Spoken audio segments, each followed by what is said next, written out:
Killing men is my specialty. I look at it as a business proposition, and I think I have a corner on the market.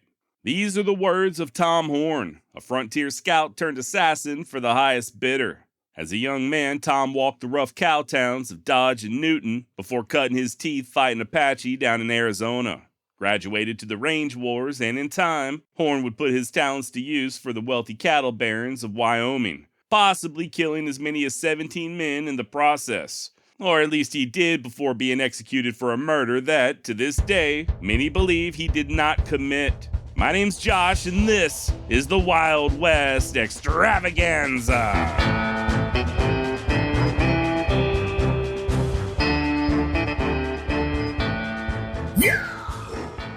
Thomas H. Horn Jr. was born in Scotland County, Missouri on November 21st, 1860. His father, Tom Sr., was, at one point, the largest landowner in the county. In addition to raising livestock, the elder Horn speculated in farm equipment, owned a hardware store, and even helped to establish a bank there in the nearby town of Memphis. He and his wife were devout members of a religious sect known as the Disciples of Christ, which meant that they held their children to a somewhat stringent code, one that didn't hold much weight on sparing the rod. That being the case, young Tom Jr. endured his fair share of corporal punishment. It didn't take, though. Despite the piety of his parents, Tom wasn't exactly the most obedient child that ever graced northeastern Missouri. He'd routinely skip out on both church and school, and would often go missing for days at a time, just wander in the forest with his loyal dog, Shedrick. Quote, I would steal out the gun and take the dog and hunt all day Sunday and many a night through the week, knowing full well that whenever I did show up at home, I would get a whipping or a scolding from my mother, or a regular thumping from my father. End quote. By the age of 14, Tom stopped going to school altogether and informed his daddy that he'd be helping out on the farm full-time. Of course, this led to increased tension between the two of them, and the beatings became more regular, as did Tom Jr.'s excursions into the forest. Sadly, it was around this same period that his best friend in the whole wide world, his puppy dog Shedrick, was taken from him in a somewhat traumatic fashion. Apparently, Horn had got to arguing with some kids belonging to a passing wagon train. One thing led to another, there was a fight, and one of the older boys unloaded a shotgun into poor Shedrick, an experience that Tom would later describe as the first and only real sorrow of his life. Not long thereafter, he and his daddy butted heads yet again, and the resultant tussle left the teenager out of commission for the better part of a week. Tom resolved that this was the last beating he was gonna endure, and according to him, quote, I sold my rifle for $11. Kissed my mother for the last time in my life, went out and took a look at old Shedrick's grave, got a lunch, and started west. End quote. Now, as to how old Tom was when he left home, that's not really clear. He would claim 14, but as you'll soon come to see, Tom Horn ain't exactly the greatest source of information when it comes to Tom Horn. That said, according to family lore, he was closer to 16 or 17 years of age when he struck out on his own. And he really didn't even go all that far, at least not initially. Tom would make his way to Kansas on foot, where he worked on the railroad outside of Newton for a while. Then, by 1877, his father would file on land near Grinnell, Kansas, a little over 200 miles west of Newton, and Tom would help out there on the new homestead. Later in life, Horn would claim to have helped Tom Sr. fight off a Native American war party during this time, but as it turns out, that never happened. Remember what I said a minute ago about Tom not being the most reliable of sources. This is going to be a theme throughout his entire story. By January of 78, Tom was in Burton, Kansas, helping his older brother operate a livery stable, but this too would be a temporary venture. He ended up joining a group of Texas cowboys headed back south and, for about the next year and a half, would be employed as a genuine buckaroo, helping to drive at least 2 herds north out of the Lone Star State to the Kansas railheads. And by all accounts, Tom was one hell of a cowboy. He proved to be a good man in the saddle, was adept at working with the animals, and quickly mastered the fine art of roping. At least one ranch hand who rode with Horn during this period would later state that he, quote, figured he was better mentally, physically, yes, and by God, morally, than the rest of us boys. Damned if I don't know whether he was or not, end quote. And turns out this cowboy may not have been too far off. I mean, sure, Tom Horn was a little bit on the vain side, but he was also talented. In the years to come, he'd win more than his fair share of roping competitions and would even be invited to join up with Buffalo Bill Cody's Wild West show. But that's in the future. For now, it's roughly 1878, 1879, and a still teenage Tom Horn was busy trailing cattle and sowing his wild oats. As was the case with many a young cowpoke, Tom proved to be a holy terror when he and his compadres hit the town. Once, while in Dodge City, he and a few of the boys thought they had been cheated by a whore, so, out of retribution, they snuck into the girl's room, tied ropes around all the furniture, and dragged them out through the walls and down the street behind their ponies. No word on whether or not any of the soiled doves were still in bed as this transpired. On another occasion down in San Antone, Tom and a buddy allegedly emptied their pistols into an outhouse that they thought was empty. Story goes that, unbeknownst to them, there was a lady inside, along with her child, and that they were both killed. Is this true? Who knows? For what it's worth, none of the local papers there in San Antone ever reported on any such event occurring. And Tom was certainly never held accountable if it did. In late 1879, shortly after helping to deliver yet another herd to Kansas, Horn arrived at his brother Charlie's house with a pretty severe case of tonsillitis. A doctor was sent for, and on Christmas Eve, Tom Horn had his tonsils removed. This would be the last time that his family would see him for damn near 2 decades. By March 1880, Horn could be found residing in the Colorado boomtown of Leadville, working in the mines and possibly even selling his gun for the very first time. I say possibly, but once again, I don't think there's much in the way of evidence supporting this claim. This was during the Royal Gorge War, when 2 railroad companies, the Denver Rio Grande and the Atchison, Topeka, and Santa Fe, were fighting over who got to place their tracks through said gorge and into Leadville. As things heated up, both groups began hiring muscle, men like Dave Rudeball, Bat Masterson, and Doc Holliday, and according to some, maybe even Tom Horn. Like I said, though, this does appear to just be speculation. He wouldn't make any mention of it himself, at least not that I'm aware of, and I wasn't able to determine any specifics or even the origin of the rumor. By the way, I did consult 3 different sources for this series. Tom Horn's own autobiography, Tom Horn, The Last of the Bad Men by Jay Monahan, and Tom Horn in Life and Legend by Larry D. Ball. Regardless of Tom's various adventures, or lack thereof, in Colorado, he'd soon head south down to Arizona, worked his way through New Mexico, driving a stagecoach and herding mules, before hiring on as a night herder at Camp Verde, not far from present-day Sedona. Did that for about 3 months before pushing further west to the bustling metropolis of Prescott, Arizona. Now, back in those days, Prescott was not only the territorial capital, but also home to Fort Whipple, aka the Whipple Barracks. And yeah, these barracks were named after Emil Weeks Whipple, guy we discussed a few months ago on the Blood Meridian Christmas episode. Link down below if you missed out on that one. And it's there at Fort Whipple in 1881 where Tom Horn would hire on as a teamster for the Army. Now, to better understand the environment and the struggle that would occupy Horn for the next several years, I do think we need to establish a little backstory when it comes to Arizona. The indigenous are thought to have inhabited this area for at least the past 13,000 years. Then, at some point around 700 or 800 years ago, there was a severe depopulation. What caused this is not known for certain, but is believed to have just been a mixture of droughts and floods, along with the original inhabitants warring with new arrivals from the north, ancestors of what are now the Navajo and Apache. For the purposes of this story, I will be focusing mostly on the Apache, as they are the tribe that would play such a large role in the life of Tom Horn. Although there are various theories as to when the Apache first arrived to the Southwest, they were most definitely in present-day Arizona when the Spanish showed up in the mid-1500s. The land they controlled, sometimes referred to as Apacheria, would at one point extend from Texas all the way west into Arizona and south into present-day Mexico. And yeah, in the years to come, the Spanish and the Apache seem to be in a near constant state of warfare with one another. Same goes for the Mexicans, and in time, even the Americans who began flocking into the area following the Mexican-American War.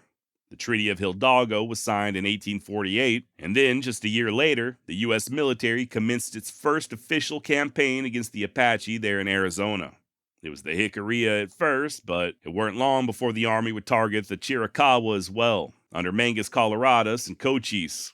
Worth noting that the Apache are comprised of many different bands and subgroups, from the Lipan or Lipan in Texas to the Mescalero in New Mexico. And then in Arizona, you had the Jicarilla, the Chiricahua, the Membrano, and the Western Apache, which also included the White Mountain bands. I don't want to get too deep in the weeds on all of this. I am definitely not an expert when it comes to all the various Apache designations, but suffice it to say that many of these groups were further subdivided into even smaller bands. As more Americans began encroaching on their territory, the violence continued. Raids were conducted, campaigns were waged, reservations established, treaties were made and broken, and on it went. By the time our topic du jour, Tom Horn, made his way to Arizona, the military had, for the most part, defeated the Apache, thousands of whom had been relegated to the San Carlos Reservation, as well as the one up further north at Fort Apache. That said, there were still smaller groups, especially the Warm Springs and other factions of the Chiricahua, out there making raids. And as fate would have it, right about the time that Horn came onto the scene, a brand new uprising was in the works. An influential medicine man over at Fort Apache began holding a series of dances and ceremonies that were making the white folks all full nervous. Hell, even the trusted Apache scouts began attending these ceremonies. The army thought that they was maybe getting ready to go to war, so they swooped in and arrested the medicine man, a guy whose name I'm not even going to try to pronounce. His arrest led to the Battle of Sebeque Creek just a few hours later. The Apache waylaid the soldiers on their way back to the fort, and 7 troopers were killed, along with the medicine man and over a dozen of his followers. There are sources claiming that Tom Horn participated in this fight. I was actually just looking at the Wikipedia page for the Battle of Sebeque Creek, and sure enough, it states that the arresting army officer out of Fort Apache, Colonel Carr, was accompanied by famed scouts Al Sieber and Tom Horn. Well, as it turns out, this is almost certainly not true. First of all, Tom was not a scout in 1881, not yet. Like I said earlier, he was simply a civilian teamster attached to the army. A job he wouldn't even take until about a week after the Battle of Sebeque Creek occurred. Remember, prior to this, he was just working as a herder over at Camp Verde. However, while Tom Horn did not take part in the Battle of Sebeque Creek, he would be involved in the cleanup efforts that followed, in the capacity of a teamster. And it was during this time, working as a teamster, that he first met the aforementioned Al Sieber, a man whose influence would have as profound an impact on Tom's life going forward as the Apache, if not more so. 16 years Horn's elder, the German-born Sieber was, for lack of a better word, a badass. Saw action at Fredericksburg, Antietam, and Chancellorsville before being seriously wounded in a hell known as the Battle of Gettysburg. Following the Civil War, Sieber would head west and spend the next few years prospecting in California, Nevada, and finally, Arizona. Found employment riding shotgun for the stagecoaches, and even worked for a little while as a ranch foreman. Got his first taste of fighting natives during the spring of 1870, and around a year later, he signed on to scout for the Army. Sieber's first campaign saw him in command of over 80 Wallapai scouts, who accounted for around 40 dead Apache. Eventually, Sieber began filling his ranks with the Reservation Apache, and by the time Horn came onto the scene, Al had been working as a chief of scouts for about a decade. Now, to hear Tom tell it, Sieber recruited him personally as a scout and interpreter way back in 1876. This is also not true. Hell, Tom wasn't even in Arizona in 1876. And remember, when he did arrive years later, he would initially work as a herder and a teamster. Or at least he did until December of 81, when he hired on to be a mule packer under veteran pack master Long Jim Cook. Now, these packers, much like the teamsters, were civilian contractors attached to the U.S. Army. And the bunch that Tom Horn joined up with were based out of Fort McDowell, a little over 100 miles southeast of Prescott. Each pack train would consist of around 50 mules, as well as a cook, a blacksmith, the leader or packmaster, the assistant packmaster, and then the actual packers. Horn, being as inexperienced as he was, would have most likely started off at the very bottom, what was known as a scrub. And just for clarification, a scrub is essentially a guy that thinks he's fly, just what's known as a busta, okay? Always talking about what he wants while he just sits around on his broke ass, so... Simply put, a scrub is the type of guy who will hang out the passenger side of his best friend's ride, trying to holler at various attractive women. And no, sorry, that was me butchering the lyrics of an old TLC song. Scrub's the kind of guy can't get no love from me. Truth is, a scrub back in Arizona in 1881 was slang for the position of packer second class. which was the lowest rank in a pack train, and as it turns out, Tom Horn's new job. But here's the kicker. Officially, the Packers were considered non-combatants, but try telling that to the Apache. Warriors knew that the mule trains carried valuable ammunition and other supplies for the army, so they were often targeted. That being the case, it was pretty common for packers like Tom Horn to join the soldiers on the firing lines when things started getting hot. Also, many of these packers were veterans themselves and former prospectors who spent time surviving in the wilds of Arizona. Hell, many of them even had Apache wives and were more than familiar with Apache ways. That being the case, some of these packers would often be recruited as needed to assist the scouts. Take Long Jim Cook, for instance, Tom's boss. On many occasions, Cook would be pulled from his job as packmaster to assist the chief of scouts, Al Sieber.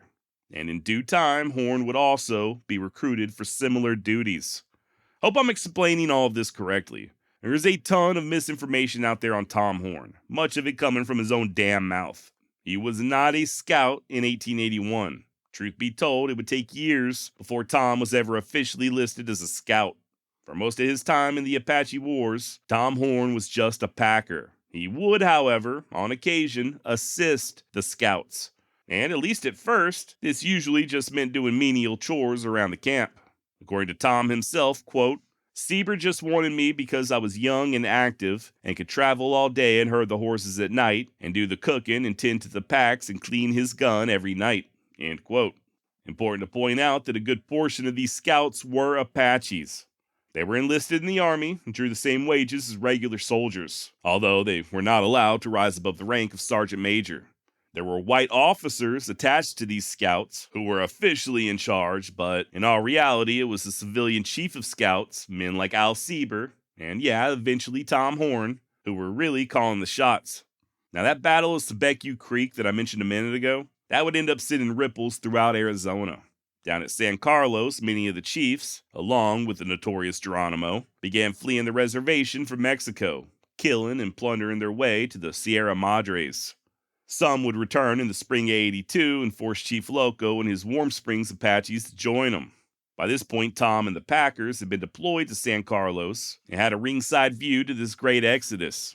They'd also joined the army in their attempts at overtaking the fleeing renegades, trailed them down into Chihuahua, and along with Mexican authorities, were able to dispatch a good amount of warriors before returning home. Per author and biographer Larry D. Ball, Tom was indeed among the packers who Al Sieber used to support his scouts during this campaign. Whether that entailed actual scouting duties or just camp chores is not clear. Even Horn would admit that when it came to the action on this particular campaign, he, quote, did not get to see much, end quote. Following this excursion, the Packers were sent back to their official duty station at Fort McDowell, and no sooner had they arrived than they were deployed yet again. Turns out that a White Mountain Apache by the name of Natiotish had ambushed and killed several policemen down at San Carlos. He and his warriors then fled northwest toward the Mogollon Rim, with the army, along with Tom Horn and the mule packers, in close pursuit. You didn't think I could say that one, did you? Mogollon. Daddy be working on his pronunciations. Man, I hope I got that one right. Mogollon. Or is it Mogollon? Now, once the army caught up with Natiotish on July 17, 1882, they fought it out in what's now known as the Battle of Big Dry Wash, which, as it turns out, would be the last major fight with the Apache on U.S. soil. Tom Horn was there, officially as a packer, and he did likely participate in the battle. Unfortunately, I don't know much else in the way of specifics. Later that summer, General George Crook would take command of the military in Arizona, and by October, Tom Horn and the Packers would once again be transferred to San Carlos. And for reasons unknown, just a few weeks later, Horn would resign from the Packers and take a job as a ranch foreman.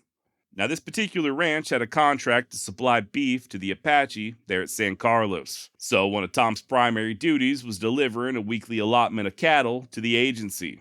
Things went well for the most part, but during one such drive, a rather large drive, Horn got wind of some renegade Apaches, and rather than take his chances on the trail, he instead turned the cattle loose some 10 miles from San Carlos, all 2,000 head, as he himself found a place to lie low. Needless to say, many of these cows were never recovered. Honestly, I don't blame him. Ain't no way in hell I'm risking my life for cows that I don't even own. Still, though, this would be a sore spot for old Tom in the years to come. an embarrassing episode that he would never quite live down. During the spring of 1883, Horn took a temporary leave of absence from the ranch to join the army in yet another Apache campaign down in Mexico. According to Tom, he not only served as a scout for Al Sieber during this expedition, but he was also General Crook's personal interpreter, and that Geronimo refused to speak with anybody else but him. Once again, this is not true, just more of Tom Horn's tall tales. He was there, he did accompany the army down into Mexico, but he was neither a scout nor an interpreter. Just like on the previous trip, Tom was simply a civilian packer. Was he occasionally plucked from duty by Al Sieber to assist in the scouting? Yes, absolutely. Matter of fact, Sieber himself would later recall that Tom proved to be a very valuable man on many an occasion.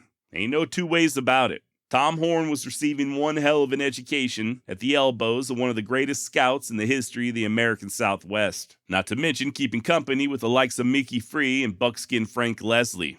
Tom was also spending a good amount of time among Sieber's Apache, including the notorious Apache Kid, picking up on their language and their ways of thinking. But he was still officially a mule packer.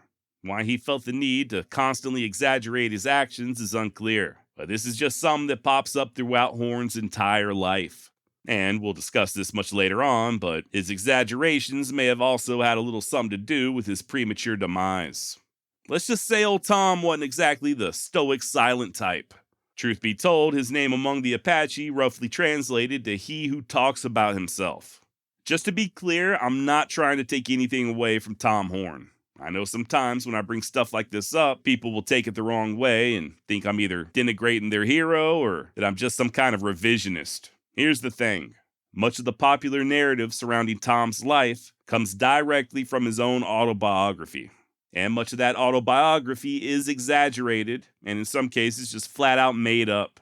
Don't just take my word for it, though. The author I mentioned a moment ago, Larry Ball, in addition to being an all-around Tom Horn expert, he's also a professor of history at Arkansas State University. And according to Professor Ball, Tom's autobiography is a, quote, rousing story, it's a fun read, but you need to take it as almost fiction in many ways. I researched the documents, especially military records, and did not find that Tom Horn was at most of the battles he claimed he was in.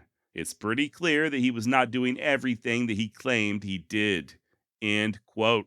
Tom was attached to the Army as a packer. He was becoming proficient in both Spanish and Apache, and he did participate in several campaigns against the hostiles. On more than one occasion, Tom would fire his rifle right alongside the soldiers, and in time, he would even obtain the coveted position as Chief of Scouts. Just not yet. And he certainly wasn't General Crook's personal interpreter or a liaison between the Army and Geronimo. Two things can be true simultaneously. Tom H. Horn Jr. was extremely capable, and in the years to come, he would prove himself to be one of the Old West's most feared killers. He also just happened to have a penchant for exaggeration. Never could figure out what that H stood for, by the way, his middle initial. Probably something boring like Henry, but I got to thinking, why not have a little fun? Since we don't know what Tom's middle name was, or at least I don't know what it was, maybe we can just give him one. So hear me out on this. I'm thinking the H stood for Hershey Kisses. Tom Hershey Kisses Horn Jr. I don't know about you, but I kind of like the way that sounds. Now, that campaign of 1883 would see many of the Apache surrender, including a highly respected chief by the name of Chihuahua. Not Geronimo, though. He declined and remained in Mexico, with vague promises of gathering his scattered followers and returning to Arizona at some point in the near future. As for Tom Horn, he would spend the next couple of years working at the San Carlos Reservation in a variety of different roles. Ranch foreman, herder, clerk at the sutler store, hell, even helped to teach farming to the indigenous. And evidence suggests that he may have even had an Apache wife. Once again, this is not a carved-in-stone fact, and it's not something that Tom would ever admit to. He would only go so far as to say that he had a live-in Apache housekeeper. Wink, wink. That said, there are oral stories passed down among the Apache, stating that Horn not only had an Apache wife, but that she bore him a child, possibly even 2 children, offspring that he would end up abandoning a few years later when he left Arizona. In 1885, while still working at the reservation, Tom began slowly building his own little herd, and by that spring he had about 100 head of cattle and over 24 horses. Not for long, though. In a letter he wrote to his parents, Tom would state that the, quote, Indians and Mexicans cleaned me out and left me dead broke, end quote. This was right around the same time that Geronimo made his third and final break from the reservation. So Tom joined back up with Long Jim Cook and the Pack Train.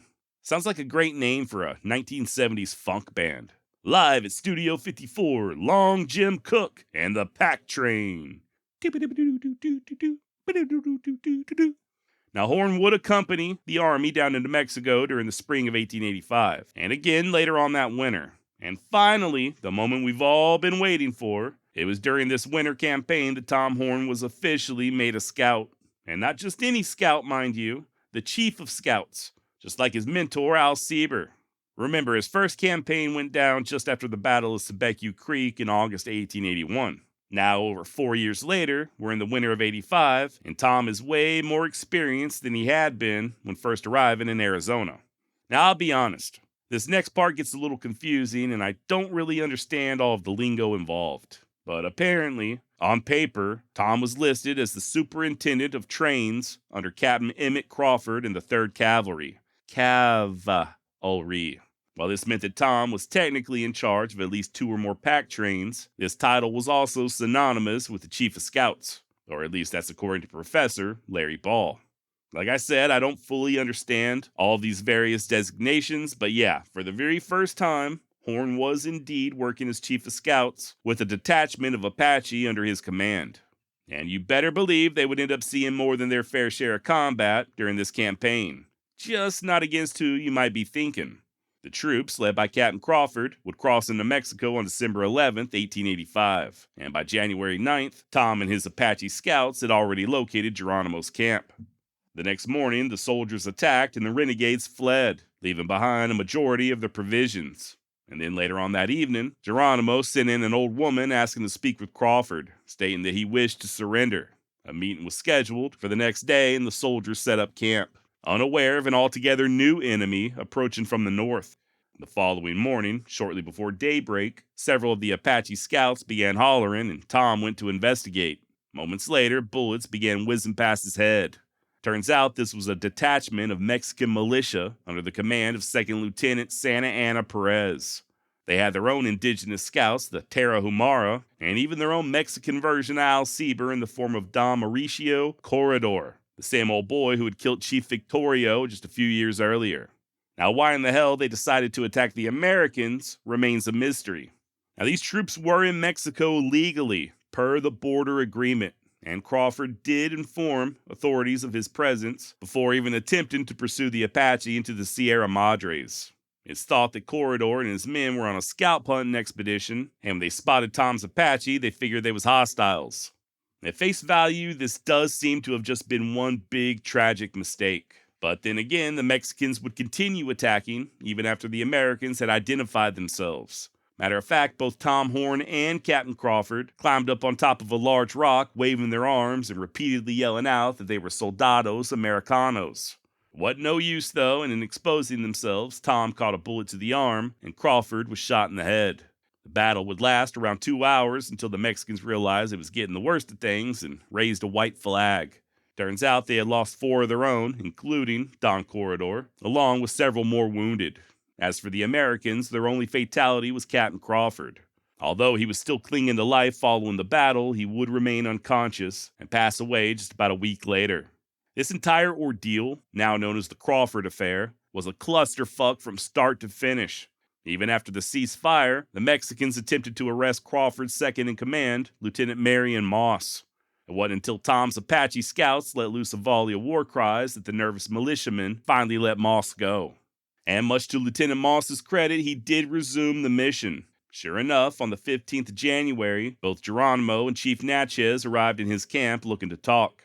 With Horn and his scouts helping out as translators, the Apache agreed to come in on their own accord in a couple of months.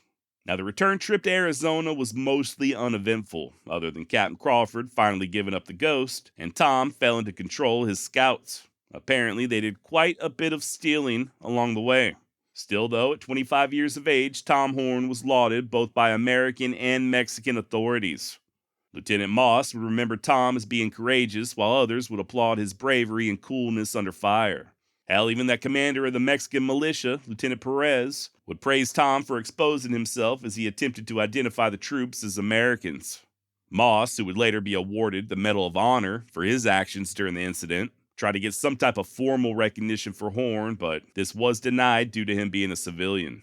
As promised, the Apache did indeed arrive south of the border to speak with General Crook 2 months later.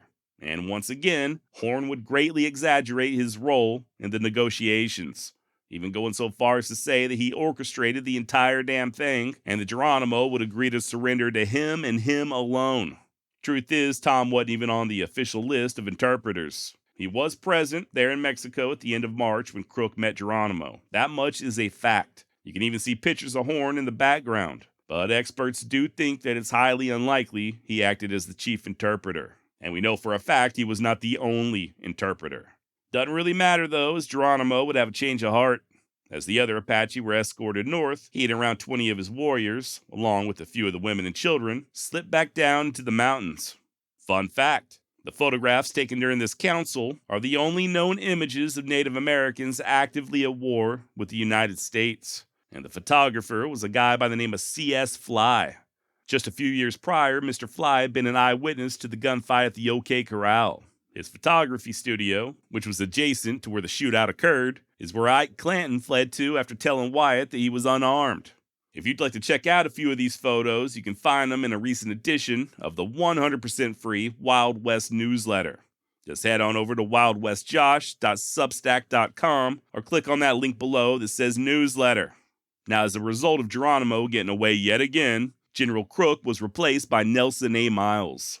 And one of the officers that Miles would dispatch to reel in Geronimo was Captain Henry W. Lawton.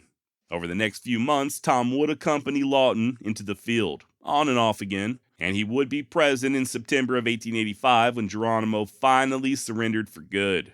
He would help to escort Geronimo and the other prisoners all the way to Fort Bowie, and for the most part, this would conclude Tom's career as a scout. He went back to punching cattle and working at various ranches in and around Aravaipa Canyon, the same area that he had attempted to build that herd a couple of years prior. And once again, Horn proved his worth as a cowboy. According to a fellow ranch hand, Tom was so talented that he had his choice of employment, often working roundups for several different spreads. He also did a little prospecting, or at least he did until he got involved with a little something known as the Pleasant Valley War. Now, before we get to that, just real quick, I would like to discuss the lethality of Tom Horn up to this juncture of his life. While there's not one single incident I can point to and say, oh yeah, this here is when Tom Horn killed his first man, I do think it's pretty much inferred, right? I don't necessarily buy into the stories of Tom selling his gun in Colorado, but you have to assume that after spending the better part of 5 years chasing Apache all over Mexico and Arizona, that he had to have spilled blood on at least a few occasions. Back when he was working as a packer, Tom claimed that he and Al Sieber would sometimes patrol the territory, either just checking up on the various homesteaders, just making sure they were okay, or chasing bandits. On one such occasion, during the spring of 1882, they got into a gunfight with horse thieves between Fort Thomas and Fort Apache. And when the smoke cleared, 3 of the bandits lay dead in the dirt. No idea how many of them Tom killed, but just to give you an idea as to his state of mind during this period, a witness who happened along shortly thereafter would recall a dispute about what to do with the bodies. Rather than bury the dead men, Horn wanted to leave them laying there in the road as a warning to others. One has to wonder how much of this callousness he picked up from Al Sieber. I really didn't mention this earlier, but in addition to being an extremely talented scout, Sieber was also a stone-cold killer. Once, when they were out looking for Apache moonshiners, Horn witnessed Al's ferocity firsthand. An Apache had made a threatening move towards his gun, so Sieber jumped into action, pulling his knife, grabbing the man by the hair, and nearly decapitating him with one swipe of the blade. Al then picked up the body and tossed it into the pot where they was brewing their corn mash. Furthermore, in the past, Sieber had made no bones about shooting his own Apache scouts if they disobeyed orders, as well as acting as an executioner for those who broke the law. Rumor has it that both Al Sieber and Tom Horn would kill Apaches just for the fun of it, and at other times simply to make off with their women. But that ain't even the worst of it. Noted cowboy detective Charlie Siringo would later claim that Tom had personally confessed to killing an Apache baby. This was apparently during one of the campaigns in Mexico, and I guess a woman had been killed, but the infant that she carried in her arms was still alive. Horn told the soldiers that he would fix that brat as he calmly approached, drew his pistol, and per Charlie Siringo, quote, put a bullet into the urchin's brain, end quote. Are all of these stories true? I don't know. To be honest, Charlie Siringo was just as bad about lying as Tom Horn. Gotta take everything he says with an entire shaker of salt. I'll say this much though. Life was cheap there in Arizona in the 1880s. And there was a whole hell of a lot of killing getting done on all sides. White, Apache, Mexican, Navajo, you name it. War is hell, and it does bring out the worst in men. Acts of inhumanity absolutely occurred. And to think that Tom Horn didn't at least witness a few atrocities would border on the unbelievable. However, to what extent he was involved in said atrocities, if at all, remains unknown. One thing's for sure though. In the years to come, Tom Horn would turn out to be one deadly son of a bitch. A man whose mere name was enough to strike fear in the hearts of outlaws and honest ranchers alike. When it comes to Old West feuds, Arizona's Pleasant Valley War ranked among the most violent. Also known as the Graham-Tewksbury feud, this conflict would rage on for over a decade and see a death toll from between 20 to 50 men, some of whom fell at the hands of a notorious killer by the name of Tom Horn. And you better believe this would not be the last feud that Tom was involved in. After leaving Arizona, he'd hire on with the Pinkertons, and it wasn't long before they sent him up to a little place in Wyoming known as Johnson County. Apparently, the cattle barons were getting fed up with rustlers, and they were looking for men like Tom Horn who weren't afraid of getting their hands dirty. Back in 1879, a guy by the name of James Tewksbury, along with several of his children, started a small ranch in Arizona's Tonto Basin. Or to be more specific, Pleasant Valley. Now, the exact location of Pleasant Valley can be a little confusing. According to some, Tonto Basin and Pleasant Valley are one and the same. Others maintain that the valley is just a subsection of the basin, while still others claim that it's adjacent and separate from the basin. My very rough understanding is that the town of Young, Arizona, just due south of the Mogollon Rim, marks the valley's northern boundary. It's flanked to the east by Canyon Creek, to the west by the Sierra Anchas, and extends all the way south to Globe, Arizona, or thereabouts. Not a lot in this region even to this day. A beautiful yet rugged area that also just happens to be in very close proximity to Fort Apache and the San Carlos Reservation. This would have been extremely remote in the latter part of the 19th century, and due to the prevalence of Apache breakouts in the 1880s, downright dangerous. And yeah, it was in such an environment where the Tewksburys and a handful of other brave souls would ultimately settle. It wasn't until 1881 when the valley's first large herd of cattle was brought in by rancher Jim Stinson. And it was Stinson who caused the initial rift between the Tewksburys and their neighbors, the Grahams. Believe it or not, the two families started off on very friendly terms. Hell, it was James Tewksbury's son Ed, or Edwin, who invited the Grahams to come check out the valley in the first place. And upon arrival, the Tewksburys even helped him to build their cabin. In time, both families would work closely with one another on various other projects. The only problem was Jim Stinson, the guy I mentioned a moment ago with that large herd, began suspecting the members of both clans were stealing his livestock, which, as it turns out, they probably were. But hell, in all fairness, so was everybody else. You see, Stinson had about the most plain and easily altered brand you can imagine, the letter T. Everybody with a damn running iron was dipping into his herd and changing the brand to their own, including men working for the much larger Hash Knife outfit to the north, aka the Aztec Land and Cattle Company. Hash Knife cowboys were all about half outlaws their own damn selves, and they would often raid the herds in nearby spreads to supplement their income. And then, of course, he also had a legit criminal presence.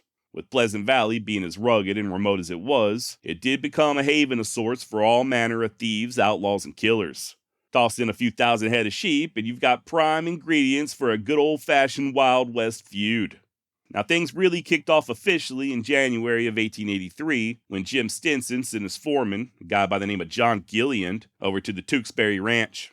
Now, sources do differ. There are some that claim that Gilliand was attempting to arrest Ed Tewksbury, while others maintain that he was just coming to smooth things over.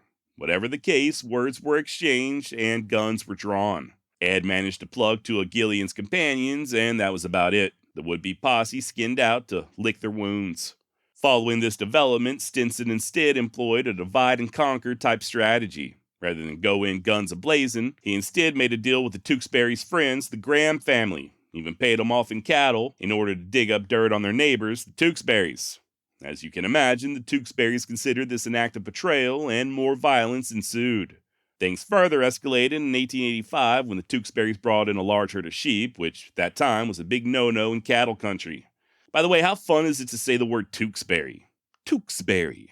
They don't even sound like ranchers. With a family name like Tewksbury, I just imagine them living in a shire somewhere, maybe with a bunch of hobbits running around, just singing songs and doing Tewksbury activities. I don't know. Now, as for Jim Stinson, the man who started this entire damn feud, he got his fill as early as 1884 and moved out of the area.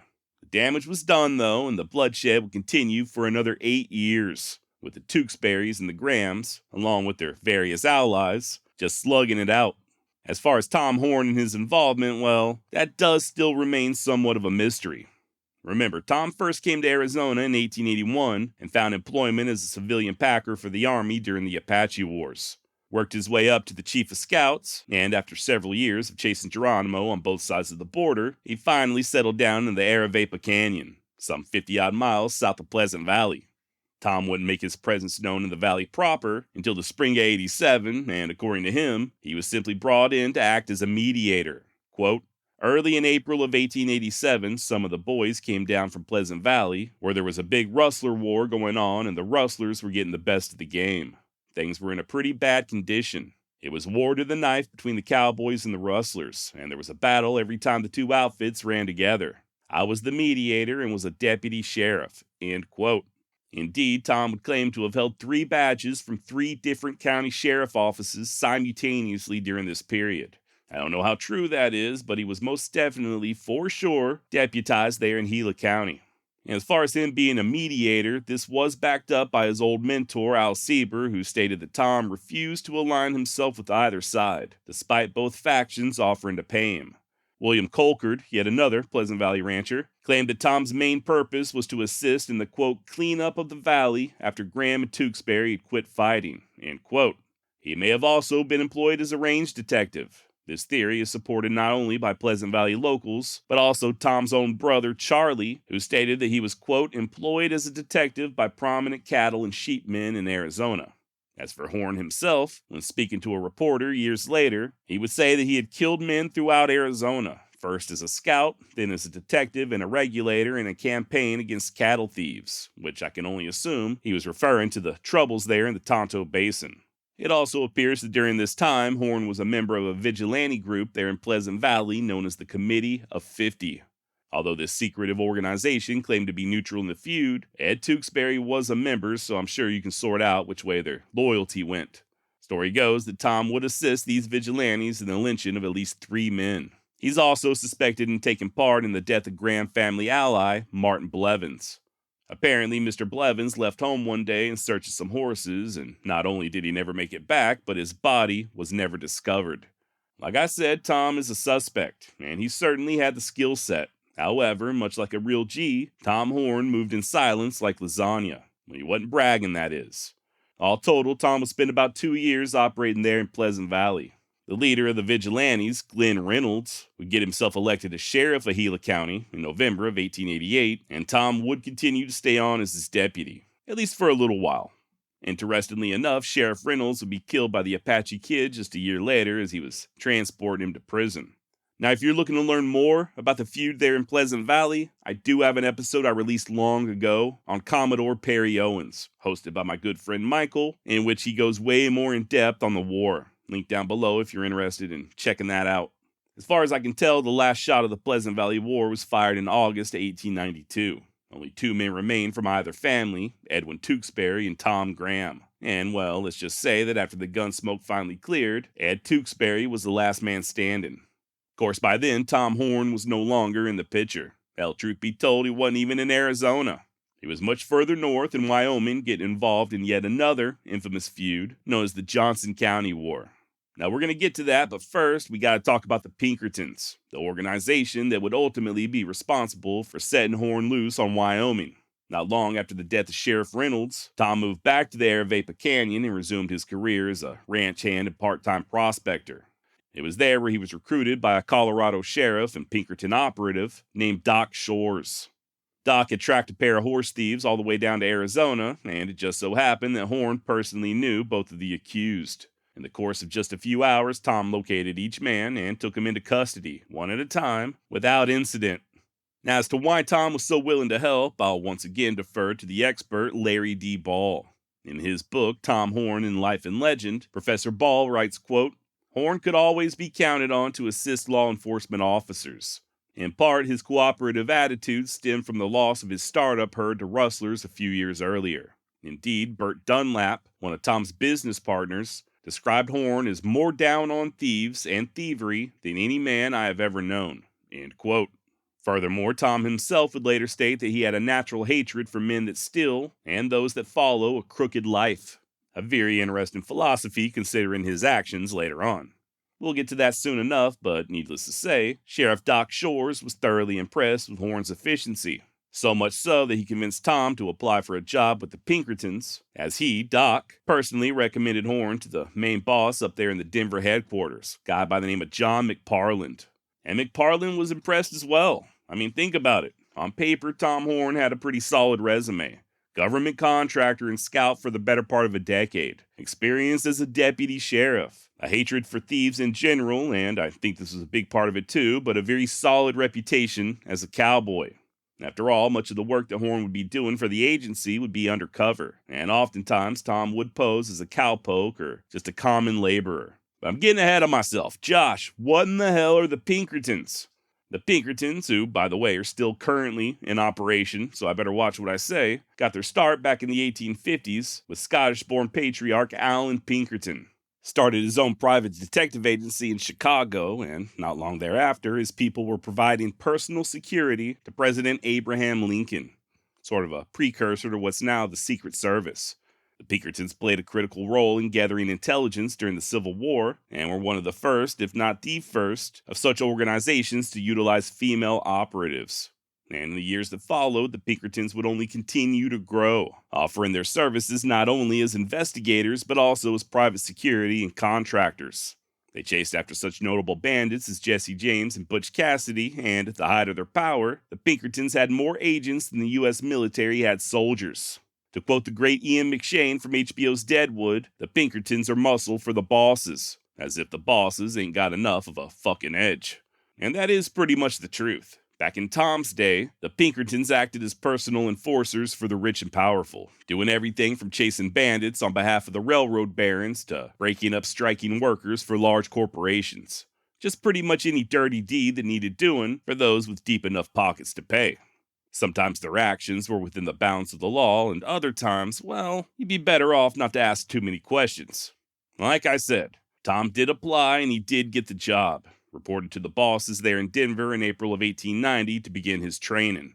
Believe it or not, each new detective had to undergo sort of a probationary period, during which time they'd become familiar with the company handbook, as well as learning how to track expenses and just brushing up on the various tricks of the trade.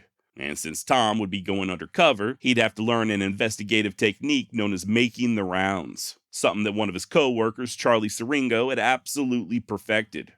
In short, making the rounds was pretty much what it sounds like. You'd pose as an outlaw or even just a working stiff cowboy and roam from saloon to saloon gambling and drinking, hopefully picking up valuable intel and or working your informants as the night progressed. Not gonna lie, sounds like a pretty nice job other than the part about being a snitch. As it turns out though, it may have been a little too much for Tom Horn to handle. Fact of the matter is, on his very first undercover job, Tom would get so carried away in the role that he would find himself under arrest for armed robbery. Oh boy. Now this job in question had him posing as a railroad employee, just working his way down the line from Oregon to Reno, Nevada, investigating a recent train derailing. I guess the powers that be thought that maybe it was done intentionally, and Horn, operating under the alias of Tom Hell, was to nose around and see what he could find out. Once in Reno, Tom began making the rounds. Only problem was, he wasn't worth a damn when it came to gambling. It wasn't long before he lost all of his expense money, and then he possibly, allegedly, robbed a faro game of several $100s. The police were called, and within a matter of minutes, they located Tom trying to board a train. They also found the mask, a Smith & Wesson revolver matching the one used by the thief, and $270 in cash, roughly half of what was stolen. Now, for what it's worth, Tom would steadfastly deny his involvement, but be that as it may, he was still arrested and tossed in jail. You'd think that this would jeopardize his new job with the Pinkertons, but I reckon they were used to their employees having questionable morals. Rather than fire Tom, they simply posted his bail and sent him on a new assignment down in New Mexico. And when Horn did travel back to Reno for his court date, the judge ended up declaring a mistrial and setting a new date for the following month. And this time, after the second trial, the jury came back with a verdict of not guilty. Important to note that William Pinkerton, son of founder Allen Pinkerton, had attended this second trial in person. And there are some who think that old Willie Boy spread around enough money to ensure Tom's acquittal. An allegation further backed up by Charlie Siringo, who later stated, quote, William A. Pinkerton told me that Tom Horn was guilty of the crime, but that his people could not afford for him to go to the penitentiary while on their employ. End quote. So who knows? I do personally think there's a good chance Tom was guilty, despite his supposed hatred of thieves. There's just too many coincidences as far as I'm concerned. But hey, we don't know for sure, and like I said, Tom was found innocent. Following the trial, Tom returned to Colorado and began investigating a train robbery. The main suspects, a loose coalition of thieves known as the Wet Mountain Gang, had made off with around $3,600 from a train outside of Cotopaxi, Colorado. Tom was joined in the field by Doc Shores, and they trailed one of the main suspects all the way to the town of Trinidad, where they ended up getting crossways of the local law. After initially joining forces with the Los Animas County Sheriff and one of his deputies, Ed Black Bill Kelly, Tom and Doc grew suspicious. Guess they felt like Black Bill was in cahoots with the outlaws and leading them on a wild goose chase. An argument erupted, during which Tom Horn flat out threatened to kill Deputy Kelly. Thankfully, cooler heads prevailed, but Tom and Doc were forced to return to Denver empty-handed, only to later find out that Kelly was on the up and up. Of Tom's lack of discretion, Doc Shores would later write the following, quote, I was disappointed in Tom's, willingness to shoot down Black Bill in cold blood and was beginning to think that perhaps I had been wrong in recommending him, end quote. Oh boy, so there you go, old Doc Shores thinking maybe that Tom Horn isn't cut out to be a Pinkerton. And this would not be the end of him second-guessing this referral. The hunt continued as they followed the bandits down to New Mexico and up into Oklahoma. And according to Doc, Horn's behavior grew even worse. Quote, Tom was more and more showing a side of his character that I had never seen before. On comparatively short trips, he had been cooperative, full of stories, and a pleasant companion. On a long trail, he was moody, insisted in his own way, and wanted the best of everything. End quote.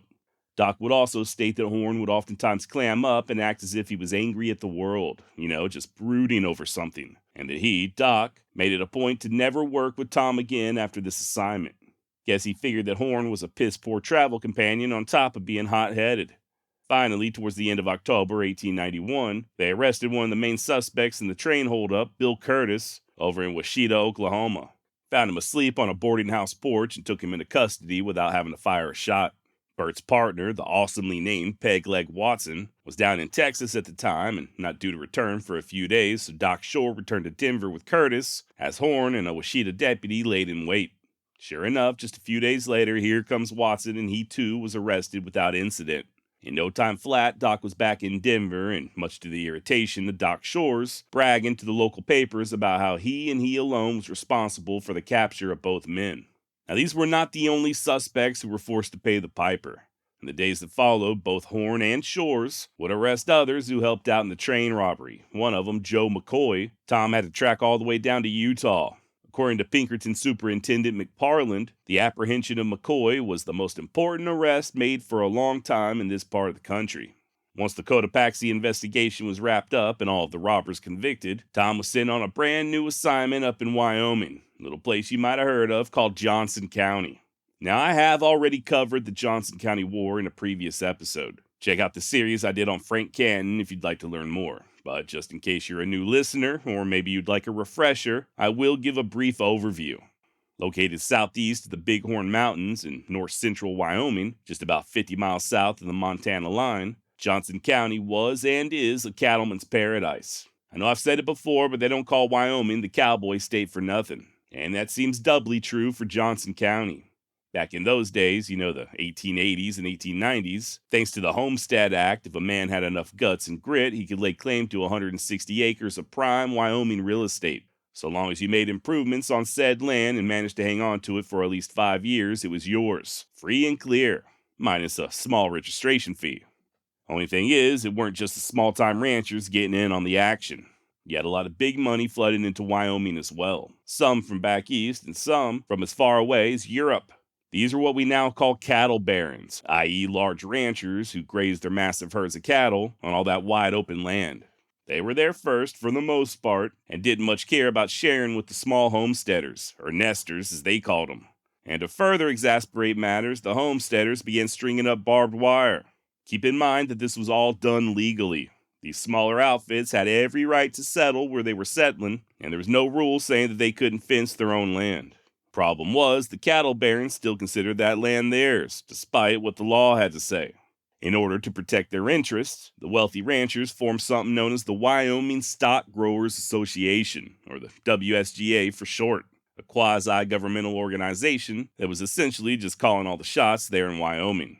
According to Bill O'Neill, author of the book Johnson County War, quote, "Like medieval nobles, they controlled vast domains. And like medieval nobles, they rode horseback, booted and spurred across their land. Other mounted men, the proud and picturesque cowboys, rode for them and tended their great herds. Masters of men and cattle and land, the big ranchers were also pioneers in an enormous, harsh, and nearly empty country. The cattle barons brought capital to Wyoming and provided economic, political, and social leadership. As Wyoming territory developed economically, the big cattlemen provided a great majority of that development, more than the Union Pacific, the federal government, and coal mining combined." End quote. So yeah, a lot of big money and power involved there in Wyoming in the late 1880s. And these wealthy ranchers sure as hell didn't need a bunch of broke-ass cowboys and small-time outfits muddying up the waters and putting up fences. At first, they attempted to brand the homesteaders as cattle thieves, but when this didn't work, the WSGA simply took matters into their own hands. There is a lot more involved, as usual. Like I said, check out the series I did on Frank Canton, but in time, the WSGA would resort to waging a war on the smaller ranchers, whom, like I said, they labeled as rustlers. And when I mean wage a war, they literally invaded Johnson County with a small army of hired killers. Killers that had a hit list full of names they were to eliminate. And just to be clear, I have no doubt that there was a legitimate issue in Johnson County when it came to rustling. There was even a small bunch known as the Red Sash Gang, that we'll talk about here in a little bit, that were absolutely for a fact cutting beef from the cattle barons. That said, for the most part, 99% of the people accused of being rustlers by the WSGA were honest, hard-working cowboys and ranchers.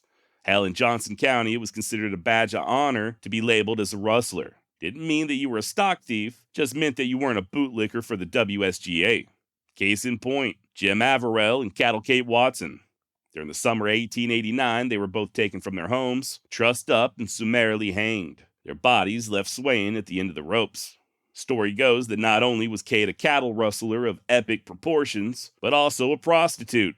A Dr. Charles Penrose, who would participate in the upcoming Johnson County War, stated that Watson was a, quote, "cowboy harlot who took her pay in stolen cattle and yearlings. She is, without shame, has a vile tongue, and had to be killed for the good of the country." End quote.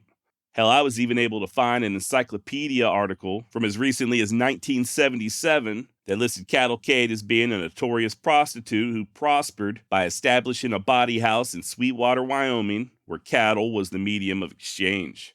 And as it turns out, nothing could be further from the truth. The only crime that Jim and Kate were guilty of was owning land that the WSGA wanted for their own. One of the cattle barons and influential WSGA member, Alan Bothwell, had made several attempts to buy him out, but they refused. First, the couple was blacklisted, which meant they'd no longer be able to register their brand, and then Bothwell sent his cowboys in to harass them. When none of that worked, they were simply executed. And yeah, Bothwell did ultimately acquire their land. Guess sometimes it pays to be a murdering son of a bitch. And after that, the bodies just kept stacking up. Next to go was WSGA Range Detective George B. Henderson. His death in October of 1890 was considered to be in direct retaliation over the lynchings of Jim Averill and Cattle Kate. Speaking of lynchings, a few months later, one of the smaller ranchers, Thomas Wagoner, was strung up in a similar fashion, and on it went. Skip ahead to September of 1891, and an attempt was made on the life of WSGA rival Nate Champion. Now, Nate was a man's man, and by all accounts, just an honest, hard-working cowboy. But he weren't no WSGA crony. In fact, Nate had recently been named as the head of the Northern Wyoming Farmers and Stock Growers Association, a group formed as an opposition to the WSGA. Although 4 gunmen were able to sneak into Nate's cabin while he was asleep, the tough cowpoke was able to fight him off.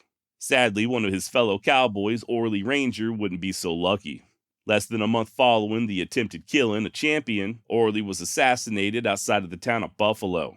A couple of days later, yet another blacklisted cowboy and WSGA opponent, John Tisdale, was likewise dispatched. Just like Ranger, Tisdale was shot from ambush shortly after leaving Buffalo. 4 months later, in early April of 1892, is when the WSGA would launch that full-scale attack on Johnson County that I mentioned earlier. And the first name on their hit list was the aforementioned Nate Champion. The invaders, as they'd come to be known, ended up surrounding Nate's cabin, and at first light, they killed his partner, Nick Ray. Champion managed to hold out for several hours, but it was 50 against 1. As soon as they set fire to his cabin, Nate emerged, guns ablazing, and he too was cut down. Yet another good man dead, and the name agreed. Next morning, the invaders set their sights on the actual town of Buffalo, but soon learned that the citizens were not only armed and ready, but pissed off to boot. Rather than risk an attack, the vigilantes instead fell back to the TA ranch and began preparing for a siege. Not long thereafter, the tables were turned when around 200 of Johnson County's finest showed up at the ranch packing dynamite and looking to avenge Nate Champion. And they likely would have too had it not been for the intervention of the U.S. Army. In the end, the invaders were taken into custody by the military, but despite the cold-blooded murder of Champion and Ray, they'd ultimately be set free. After all, money talks, right? Now, while this invasion is considered a defining moment of the Johnson County War, it did not mark the end of the hostilities. Less than a month after the siege there at the TA Ranch, a deputy U.S. Marshal by the name of George Wellman was shot and killed from ambush. Then, on June 17th, a fight broke out between Johnson County residents and the U.S. Cavalry, who'd been sent in to keep the peace. The ensuing fight, known as the Battle of Suggs, resulted in the death of at least one trooper, and this was followed by the killing of Nate Champion's brother, Dudley, in May of 1893. Now, I know what you're thinking. What does all this have to do with Tom Horn? Well, according to Horn biographer Jay Monahan, prior to the invasion, some of the head honchos from the WSGA had traveled to Denver to seek assistance from the Pinkertons. The agency agreed to help, for a price of course, and they sent Tom Horn north to Wyoming, once again under cover and using the alias of Tom Hell. That said, much like with the Pleasant Valley War, Tom's role in Johnson County is very much shrouded in mystery. There are some who think that it was Horn who assassinated John Tisdale and Orley Ranger back in December of '91. Furthermore, one of the Johnson County invaders, William Walker, would later claim that Horn was present when Nate Champion was killed. This is most likely not true, though, as Tom was not part of that bunch arrested by the Army at the TA Ranch. Also, just 4 days after Nate's death, Horn was back in Denver helping to arrest a pair of fugitives. As for Tisdale and Ranger, maybe, but there was another suspect as well, former sheriff of Johnson County, Frank Canton, and I do think he had a lot more in the way of motivation. Also, it's worth mentioning that at this juncture of Tom Horn's life, it doesn't really look like he had yet resorted to acting as a cold-blooded killer for hire. According to WSGA ringleader William Irvine, Tom Horn, quote, had nothing to do with the invasion proper, nor was he even in the employ of our crowd, end quote. This was also backed up by Tom's fellow detective, Doc Shores. Truth is, as far as the evidence is concerned, Tom's main involvement was just helping the WSGA recruit gunmen, at least initially. And even then, it was Frank Canton who went down to Texas and signed up the 40 or so men who comprised the bulk of the Johnson County invaders. It wasn't until after the invasion, in May of 1892, that Tom Horn, aka Tom Hell, was commissioned as a deputy there in Wyoming under U.S. Marshal Joseph Rankin. And it was during this period, the summer of '92, when Tom was most active in Johnson County. Make no mistake about it, though. Deputy U.S. Marshal badge or not, he was there as a Pinkerton under contract by the WSGA. Per author Larry D. Ball, quote, Horn was first a Pinkerton detective and second a federal lawman. If Horn's duty for the cattlemen in Johnson County coincided with Marshal Rankin, there would be no trouble. If a conflict arose between the two missions, Horn would fulfill his Pinkerton assignment first. End quote. Even Tom himself would make no bones as to his true allegiance, going so far as to tell Marshal Rankin to his face, quote, "I will be frank with you and state that I am instructed through my office in Denver, meaning the Pinkertons, to take no instructions from you whatever, that the cattlemen are our clients." End of quote. As you can imagine, Tom wasn't all that much help to the good marshal. Although their goals were similar, to help put an end to the rustling of stock there in Johnson County, it was their tactics that were at odds with one another. Whereas Rankin was looking to arrest the thieves, along with those responsible for Deputy Wellman's murder, and see him prosecuted, Horn instead was happy with just running them out of the area. According to Tom, quote, "My instructions were to drive these men out of the country and not arrest them." End of quote. Not to say that Tom didn't arrest anybody during the summer of 1892, he absolutely did. It just didn't occur with the speed or efficiency that Marshal Rankin would have preferred. In late July, Tom and a few other deputies exchanged gunfire with outlaw Ed Starr before taking him into custody, and then just a month later, he helped to apprehend Kid Donnelly, one of the suspects in Marshal Wellman's murder. A few days later, oddly enough, Tom would even help the Army by tracking down a deserter. As far as Horn's methods of driving rustlers out of the area, I couldn't really find anything in the way of specifics. Like I said a minute ago, it doesn't really look like Tom was actively engaged in killing anybody, but he also wasn't above doing a little bit of old-fashioned harassment. To once again quote Larry Ball, it appears that Horn was already pursuing the tactics that he would employ for the next decade in the interest of the big livestock owners. It was more expedient to terrorize and drive suspected rustlers out of Wyoming than to go to the expense of attempting legal action. But there is no indication that he had yet contemplated the ultimate solution, assassination. End quote. And yeah, the big word here being yet. By the way, I know I keep quoting Mr. Ball quite a bit, but his biography on Tom Horn is excellent. If you get a chance, I would highly suggest you picking up a copy. Tom Horn, Life and Legend. So the main culprits when it came to the legitimate stock theft there in Johnson County, the Red Sash Gang, were also the ones who had murdered Deputy Marshal Wellman, allegedly. Unlike the majority of the ranchers and cowboys labeled as rustlers, these Red Sash boys were indeed true blue criminals. And credit where credit's due, Tom was somewhat successful in cleaning them out. Not only did he help to arrest Kid Donnelly and Ed Starr, but by August 1892, the gang's ringleader, Charlie Taylor, had fled the country entirely. Now, this next little chapter of Horn's life is a little murky, but the long and short of it is, he lost his job with the Pinkertons. And sadly, it doesn't really look like there's a definitive answer as to why. According to Tom, he quit on his own accord as he, quote, "never did like the work." This is somewhat supported by Doc Shores, who claimed that it was the snitching on railroad employees that Horn objected to. Apparently, part of his job entailed bribing train conductors and others who worked for the railroad. If they accepted, he'd turn them into the bosses, and then, of course, they'd be fired. Not really sure how much of this he was doing, while at the same time working for the cattlemen up there in Johnson County, but it was absolutely part of the job. Hell, there were even times when Horn would go undercover on the rails as a hobo, just in order to catch people accepting bribes. That said, Charlie Siringo tells a different story. According to him, Tom was fired for being too rough. Interpret that how you will. I'll say this much though, rough does not necessarily equate to murder. I've heard other sources claim that Siringo implicated Horn in the assassination of Orley Ranger and John Tisdale up there in Johnson County, and that William Pinkerton had told him personally that Tom was guilty of the crime. This quote does appear to often be taken out of context, though. If you read Charlie Siringo's book, Two Evil Isms, he's not writing about the killing of Tisdale and Ranger, but rather, as I alluded to earlier, that faro game that Tom allegedly robbed over in Reno. Speaking of William Pinkerton, according to him, Tom got fired for excessive drinking. Guess he was warned several times and finally told in no uncertain terms that if he showed up drunk again at the headquarters there in Denver, he'd be fired. But who's telling the truth? Or could it have just been a mixture of all three? I'll tell you this much, me personally, I wouldn't trust William Pinkerton, Charlie Siringo, or Tom Horn as far as I could throw them. I mean, who are we kidding? These three ain't exactly wells of unvarnished truth. That said, Tom did like to drink, and as the years progressed, his drinking would increase. Also, as you'll soon come to learn, Tom would get a little heavy-handed when it came to imposing his will on others. Nevertheless, whatever it was that caused Tom to part ways with the Pinkertons doesn't really seem to have harmed his reputation too much there in Wyoming. By the fall of 1893, he had already found employment in the southeastern portion of the state as a range detective for the Swan Land and Cattle Company, the first successful ranch in the United States to raise freshwater domesticated swans. Apparently, they taste just like chicken, and there was a huge market for them up in Canada. And no, that's not true. In all actuality, the company was named after its founder, Alexander Swan.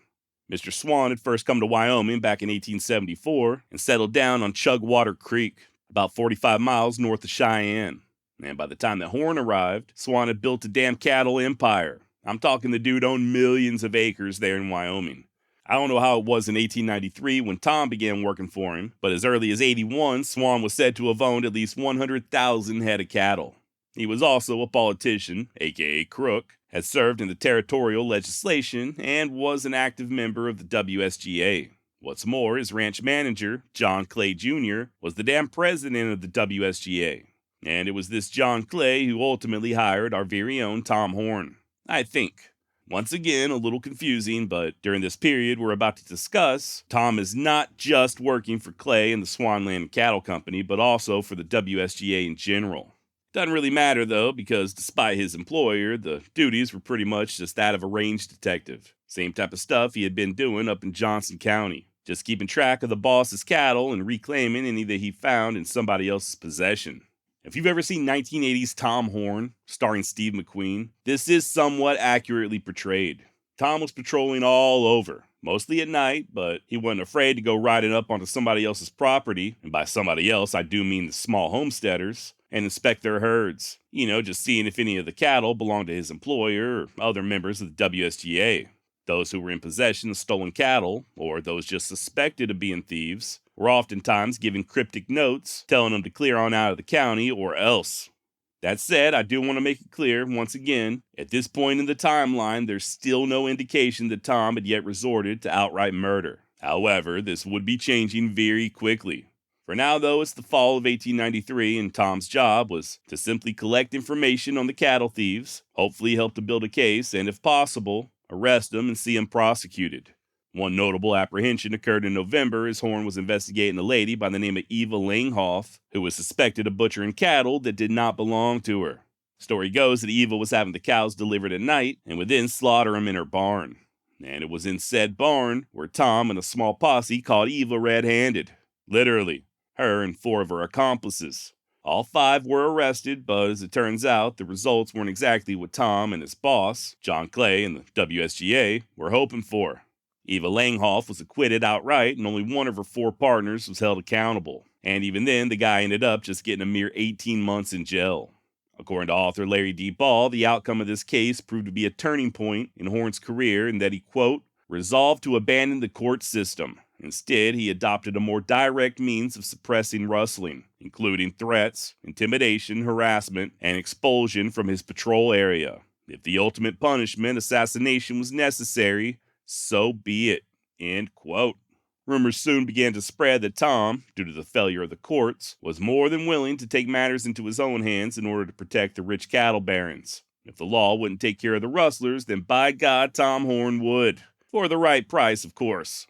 Tom Horn first arrived in Wyoming in 1892. He had spent the better part of a decade chasing Apache down in Arizona before diving headfirst into a feud known as the Pleasant Valley War. Although Tom's actions during the feud remain unclear, it's believed that he fought on the side of the Tewksbury's against their avowed enemies, the Grahams. And despite wearing the badge of a Gila County Sheriff's deputy, Horn would participate in the lynchings of at least 3 men. This was followed by a stint with the Pinkertons, a job that saw Tom working on the behest of the cattle barons up in Johnson County, Wyoming. Once again, Horn's involvement is somewhat shrouded in mystery, but he is suspected of assassinating 2 men on behalf of the large ranchers. Whether or not that's true is unknown, but Tom did absolutely, for sure, put an end to a bunch of bandits known as the Red Sash Gang. Horn would then head south and find employment as a range detective on John Coble's Iron Mountain Ranch. Pretty much doing the same type of work he had done in Johnson County, investigating stock theft and working as an enforcer for the large spreads. The only difference was, by this point in time, Horn had lost all faith in the judicial system. Rather than waste time arresting criminals only for the courts to set them free, Tom resolved to handle business his own way. And it just so happened that his own way involved a whole hell of a lot of bloodshed. John C. Coble first came to Wyoming in the early 1880s. Partnered with a British aristocrat by the name of Sir Horace Plunkett up in Johnson County before starting a new spread a few years later near Iron Mountain, some 20 or so miles north of Cheyenne. In time, Coble's operation would include 4 separate ranches and thousands of head of cattle. Not quite as prolific as the nearby Swan Land and Cattle Company, but make no mistake about it, John Coble was indeed one of the big players there in Wyoming. And as such, Coble absolutely hated the smaller homesteaders encroaching on what he considered to be his own personal territory. Not only were these homesteaders filing on land in between Coble's various ranches, but they also started stringing up barbed wire and fencing off the pastures. Sure, there was a legitimate issue with stock theft, but mostly it was the small ranchers who were the bane of Coble's existence. Guys like Kells Nickel, who had the absolute gall to settle down right smack dab in the middle of that Iron Mountain range. This was done legally, mind you, but Coble was there first, and it doesn't appear that he was all that keen on sharing, especially not with the likes of Kells Nickel, a man once described as stubborn, red-headed, and quarrelsome. And I love that whoever said that threw in the fact that he was red-headed. As far as I'm concerned, that alone is enough of a crime to see him ran out of the county. I guess it could have been worse, right? I mean, Kells could have also been left-handed. Ugh, yuck. In all seriousness, though, Nickel was indeed quarrelsome, even to the point of threatening to poison his own land in order to kill any trespassing cattle. And then, in July of 1890, he damn near killed John Coble. They had got to arguing at a train depot, one thing led to another, and Kells Nickel pulled a knife and slashed open Coble's abdomen. And despite charges being filed, Nickel suffered 0 legal repercussions. Now we'll return to Kells Nickel here shortly. Turns out he would play a very pivotal role in the last days of Tom Horn. But for now, suffice it to say, there were many other small homesteaders there in southeastern Wyoming, just like Kells Nickel. More than enough business to keep a man like Tom Horn busy. And really, this was just a repeat of what had recently occurred up in Johnson County. Like I said, there were legit outlaws stealing cattle, but for the most part, the large ranchers like John Coble simply wanted the land that the homesteaders had filed on, and since the law was on the side of the homesteaders, they began to hire men like Tom Horn to handle business. Only difference between Tom's time up there in Johnson County and where he was working at now, further to the southeast, was that Horn had finally came to a point where he was willing to resort to murder in order to see to it that his will and the will of his employers was imposed. Not only did Tom have a hatred of thieves in general, or so he claimed, but he was no longer willing to rely on the justice system. If the judges and juries were unwilling to punish these alleged transgressors, then by God, he'd see what he could do about it personally. For a price, of course. A price that John Coble was more than willing to pay. Tom's first victim was a guy by the name of William Lewis, a British immigrant with a tiny spread just due south of Iron Mountain. At least 2 previous attempts had been made on Lewis's life, and even though his home was torched by arsonists, Lewis refused to tuck tail and run. Instead, he rented a building from a neighbor and kept right on working his small spread. Or at least he did until his bullet-ridden and decomposing body was discovered on the 3rd of August, 1895. A little over a month later, the same thing happened to one of Lewis's neighbors, Frederick Powell. Once again, a small-time rancher and suspected thief. Powell, like Lewis, was warned, even received an ominous letter stating, quote, "Mr. Powell, this is your 3rd and last warning. There are 3 things for you to do. Quit killing other people's cattle, or be killed yourself, or leave the country yourself at once." End quote. I reckon Powell was a little too slow in leaving, and on the 10th of September, 1895, he too was gunned down.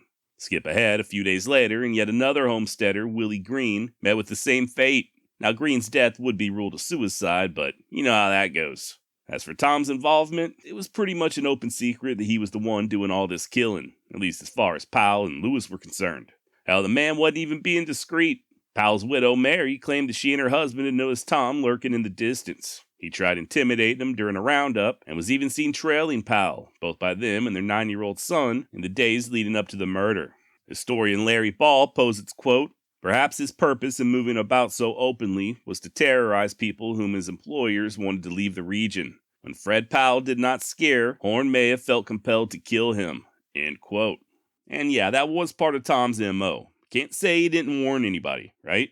He was known to boldly ride through a section of the range, and then within just a few days, people would begin packing up and hauling ass. When that failed, Tom would then send an anonymous letter. And after that, well, that's when he started sending bullets. In October of 95, a special grand jury was convened in Cheyenne to investigate the murders of Powell and Lewis, but nothing ever came of it. Most of the witnesses were too scared to testify, and despite the jury coming to within 2 votes of bringing an indictment against Tom Horn, his wealthy friends soon came to his rescue and began greasing the right palms. Tom, I guess feeling cocky and living up to his Apache nickname, the boy who talks about himself, then took to boasting of the murders in local saloons. He even joked about the terrible scream that Lewis let out when he realized he was about to die, saying that he was, quote, the scaredest son of a bitch you ever saw, end quote. As you can imagine, it wasn't long before everybody within 100 miles knew that Tom Horn was guilty as hell. Even the newspapers were reporting on it. So much so that Tom, either on his own volition or that of his employer, soon decided that it might just be a good idea to shut the hell up for a little while and make himself scarce. Ended up heading back south to Arizona, where he found work as a ranch foreman for his old pal, Bert Dunlap. Keep in mind that Tom, despite his murderous proclivities, was a pretty solid hand when it came to ranch work. He would, however, still find time to go on the occasional adventure. In March 1896, he helped Arizona authorities arrest 2 men wanted for burglary. And then, later on that summer, Tom joined the military in their efforts at hunting down the infamous Apache Kid.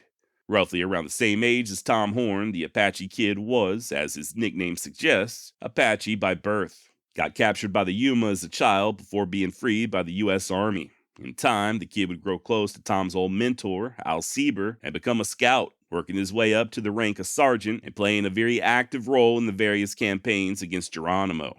That said, things would take a drastic turn in May of 1887.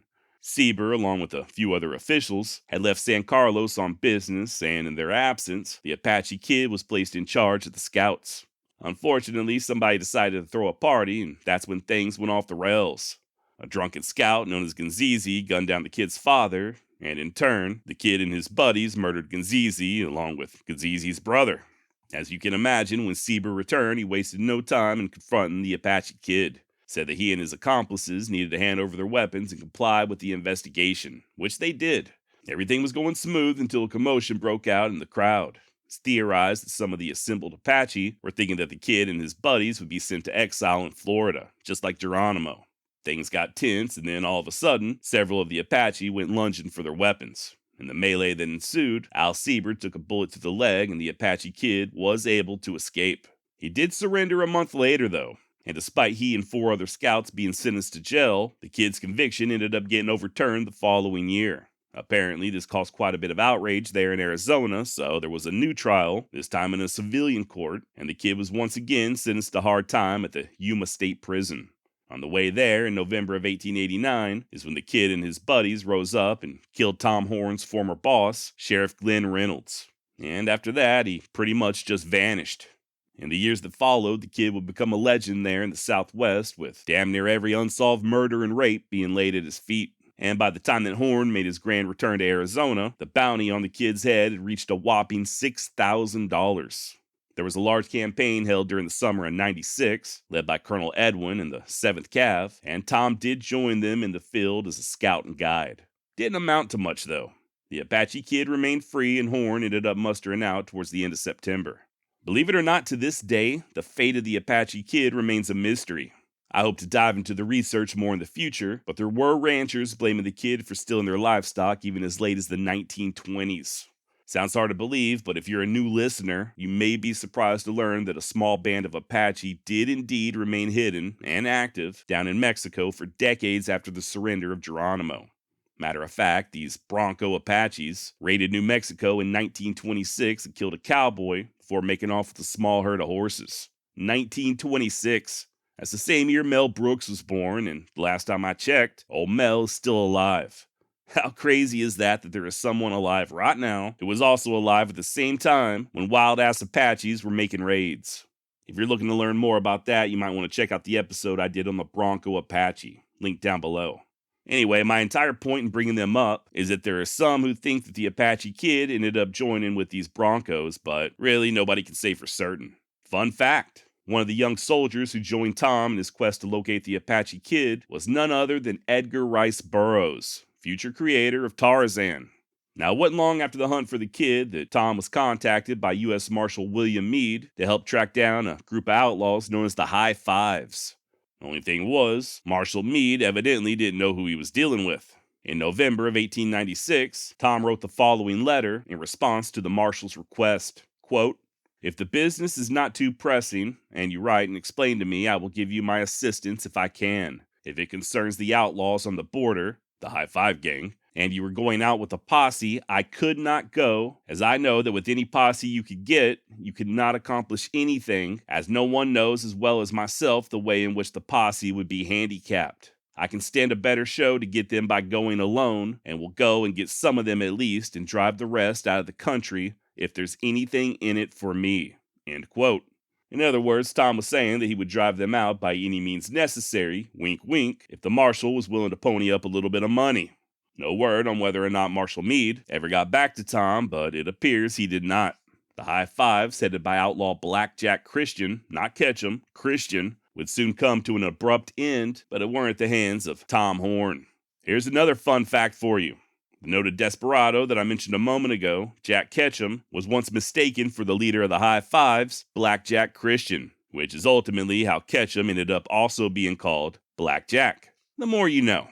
Now, as for Tom Horn, he would continue to do a little ranching and mining there in Arizona, but by early 1898, he was already back in Wyoming. I guess he figured that the dust had settled and that he was no longer in danger of being arrested over the Powell and Lewis murders. Also, this is right around the same time that yet another adventure beckoned. Just so happened that the United States was gearing up to go to war with Spain, and Tom, being the patriot that he was, volunteered his expertise as a civilian packer, the chief packer to be exact, with several pack masters under his direct command. They arrived off the coast of Cuba with the Army's 5th Corps in June of 1898, and Tom and his men had to physically offload the mules into the surf by throwing them overboard and swimming them to shore. Luckily, they were not under fire while doing so. Now, just in case you aren't aware, the Spanish-American War lasted all of 5 minutes. I'm exaggerating, of course, but by July 14th, the Spanish forces there in Santiago had surrendered. Tom remained, however, working for the quartermaster until September 6th, when he was released from duty and boarded a ship bound for the Big Apple, New York, a city so nice they named it twice. Now, I know it doesn't sound like much, but Tom and his packers were an integral part of the military's victory there in Cuba. These mule trains were the only means of providing troops with much-needed supplies and ammunition. And as was the case with the Apache down in Arizona, Horn would often find himself dodging bullets. Fact of the matter is that Horn's service in Cuba was beyond honorable. Tom had a tough job to do, and he did it well. I have no doubt that he and his packers risked life and limb on several occasions in support of the troops, not to mention enduring many a privation and hardship as they hauled supplies to the front. Not only would other veterans sing their praises, but Major General Shafter himself would state, quote, "The pack train saved us. They were invaluable." End quote. Far as I'm concerned, that's something to be proud of. Still, though, for whatever reason, Horn felt the need to exaggerate his actions, even going so far as to say that only 9 of the men serving with him made it back home alive. I guess the insinuation is that they saw so much combat that nearly all of the packers were killed in the line of duty. Well, as it turns out, Tom only lost 1 packer, and it was on account of a sickness rather than combat. Indeed, the yellow fever proved to be far more deadly than Spanish bullets there in Cuba. Even Tom Horn caught him a case. Truth be told, a pretty serious case. Lost around 40 pounds, and things would get even worse by the time he arrived back stateside. By the way, did you know that the U.S. Marines, still to this day, run a course on mule packing? Not to be confused with the fudge packing that most of my devil dog buddies usually find themselves partaking in. Apparently, the Marine Corps Mountain Warfare Training Center in Bridgeport, California, still includes instructions on how to properly care for and pack a mule train. Per an article I found on Marines.mil, quote, "During the month-long exercise, Marines from motor transportation trained in animal packing and small unit mobility geared toward mountaineering skills and high-altitude warfare. Marines learned to tie harnesses, rig saddles, load equipment, and navigate with their individual animals through mountainous terrain." End quote. Now, I don't know, I thought that was pretty cool. This goes to show you how valuable of a skill that Tom Horn was putting to use there in Cuba. And I guess when it comes to very rugged and mountainous terrain like in Afghanistan, especially at very high altitudes, these old school methods of moving supplies can prove very effective. Any veterans out there that know more about these Marine Corps Packers, please feel free to contact me. I'd love to hear more about it. Josh at wildwestextra.com. Anyway, let's get back to Tom Horn. Remember, he was sick as a dog by the time he arrived in New York and didn't waste no time in getting back to Wyoming. His old boss, John Coble, thought that Horn looked like a damn walking skeleton, so he arranged for the former scout to convalesce in a Cheyenne boarding house. Guess they figured that the lady who ran the boarding house would be able to give Tom a little more TLC than he would receive in a ranch bunkhouse. And they were correct. Tom quickly began to recuperate, and by February of 1899, he was finally able to make his way around town on his own 2 feet. A resident of Cheyenne would later claim that Tom celebrated his newfound health by going on a quote-unquote big drunk. And as soon as he was able to sit a saddle, he lit out on yet another adventure, this time in pursuit of Butch Cassidy and the Hole-in-the-Wall gang. Now, I'm pretty sure that Cassidy doesn't need no introduction, but just in case, I'll give it a go. Butch's criminal career began at the age of 14 when he stole a pair of jeans and a slice of pie. He took the cowboy in for a while, and by 1899, graduated from stealing pants to robbing banks. His gang, often referred to as the Wild Bunch or the Hole-in-the-Wall Gang, included such notorious members as Flat-Nosed George Curry, Robert Lee, Harvey Logan, and his brother Lonnie, Bob Curry, and of course Harry Longabaugh, aka the Sundance Kid. Now, these weren't exactly choir boys prior to the summer of 1899, but they really made a name for themselves that June when they took down the Union Pacific's Overland Flyer just north of Laramie. The robbery, which occurred at the Wilco train station, netted the desperados a cool $50,000, or close to $2 million in today's money. It also kicked off one hell of a manhunt. Posses were formed, rewards were offered, and even Tom's old employer, the Pinkertons, got into the action. Only problem was Butch and his gang had seemingly scattered with the wind. The outlaws split up into several small groups and went to ground, some of them hiding out as far south as New Mexico, some in Colorado, and even some up in Montana. Needless to say, the law was going to have to swing a pretty wide net if they wanted to catch these bandits. That's when someone came up with the pretty ingenious idea of a still hunt. Rather than have hundreds of detectives and lawmen just riding aimlessly throughout the countryside, all willy-nilly like, they instead dispersed across the west and just sort of stayed put, kind of like a deer hunter in a blind, patiently waiting for the Wild Bunch to pop their heads up. Tom's former colleague from the Pinkertons, Charlie Siringo, was heading up the hunt in the southern Rockies as Horn focused his search further to the north. And joining him in the field was his feuding buddy from Arizona, Edwin Tewksbury. If you'll recall, Ed was the last man standing during the Pleasant Valley War. Worth pointing out, though, that Tom wasn't much for sitting still, so while everybody else was remaining put and patiently waiting, he and Ed were constantly on the move. As to who was funding Horn in his search for the Wild Bunch, that's not really clear. Siringo was still on the Pinkerton payroll, but Tom was not. Author Larry Ball theorizes that Tom could have been working for the Union Pacific or possibly even Frank Hatzel, the U.S. Marshal out of Wyoming, or maybe even both. Whatever the case, I can assure you that Tom was most definitely getting paid. This man did not work for free. He and Tewksbury began their chase in Johnson County, soon made their way through southeastern Montana, South Dakota, and finally Nebraska. And despite their lack of success, these were pretty credible leads, as Flat-Nosed George Curry had indeed traveled all the way to Nebraska to meet up with his girlfriend. He was just a tad too slippery of an eel for old Tom Horn, though. Curry got away, and Tom and Ed continued their hunt in Wyoming, focusing on a remote area known as Jackson Hole. And as fate would have it, it was there in early September 1899 where Tom and Ed gunned down a pair of suspected outlaws. Per the Rocky Mountain News, quote, "After following the trail of the 2 men for nearly a month, they came upon them in a camp just as they were getting supper. One was engaged in frying bacon, and the other was at some distance from the fire, getting their traps together. Horn and his companion at once opened fire on them, the man who was cooking being hit first. The other man sprang behind a tree and began shooting rapidly, one of his shots hitting Tewksbury in the leg.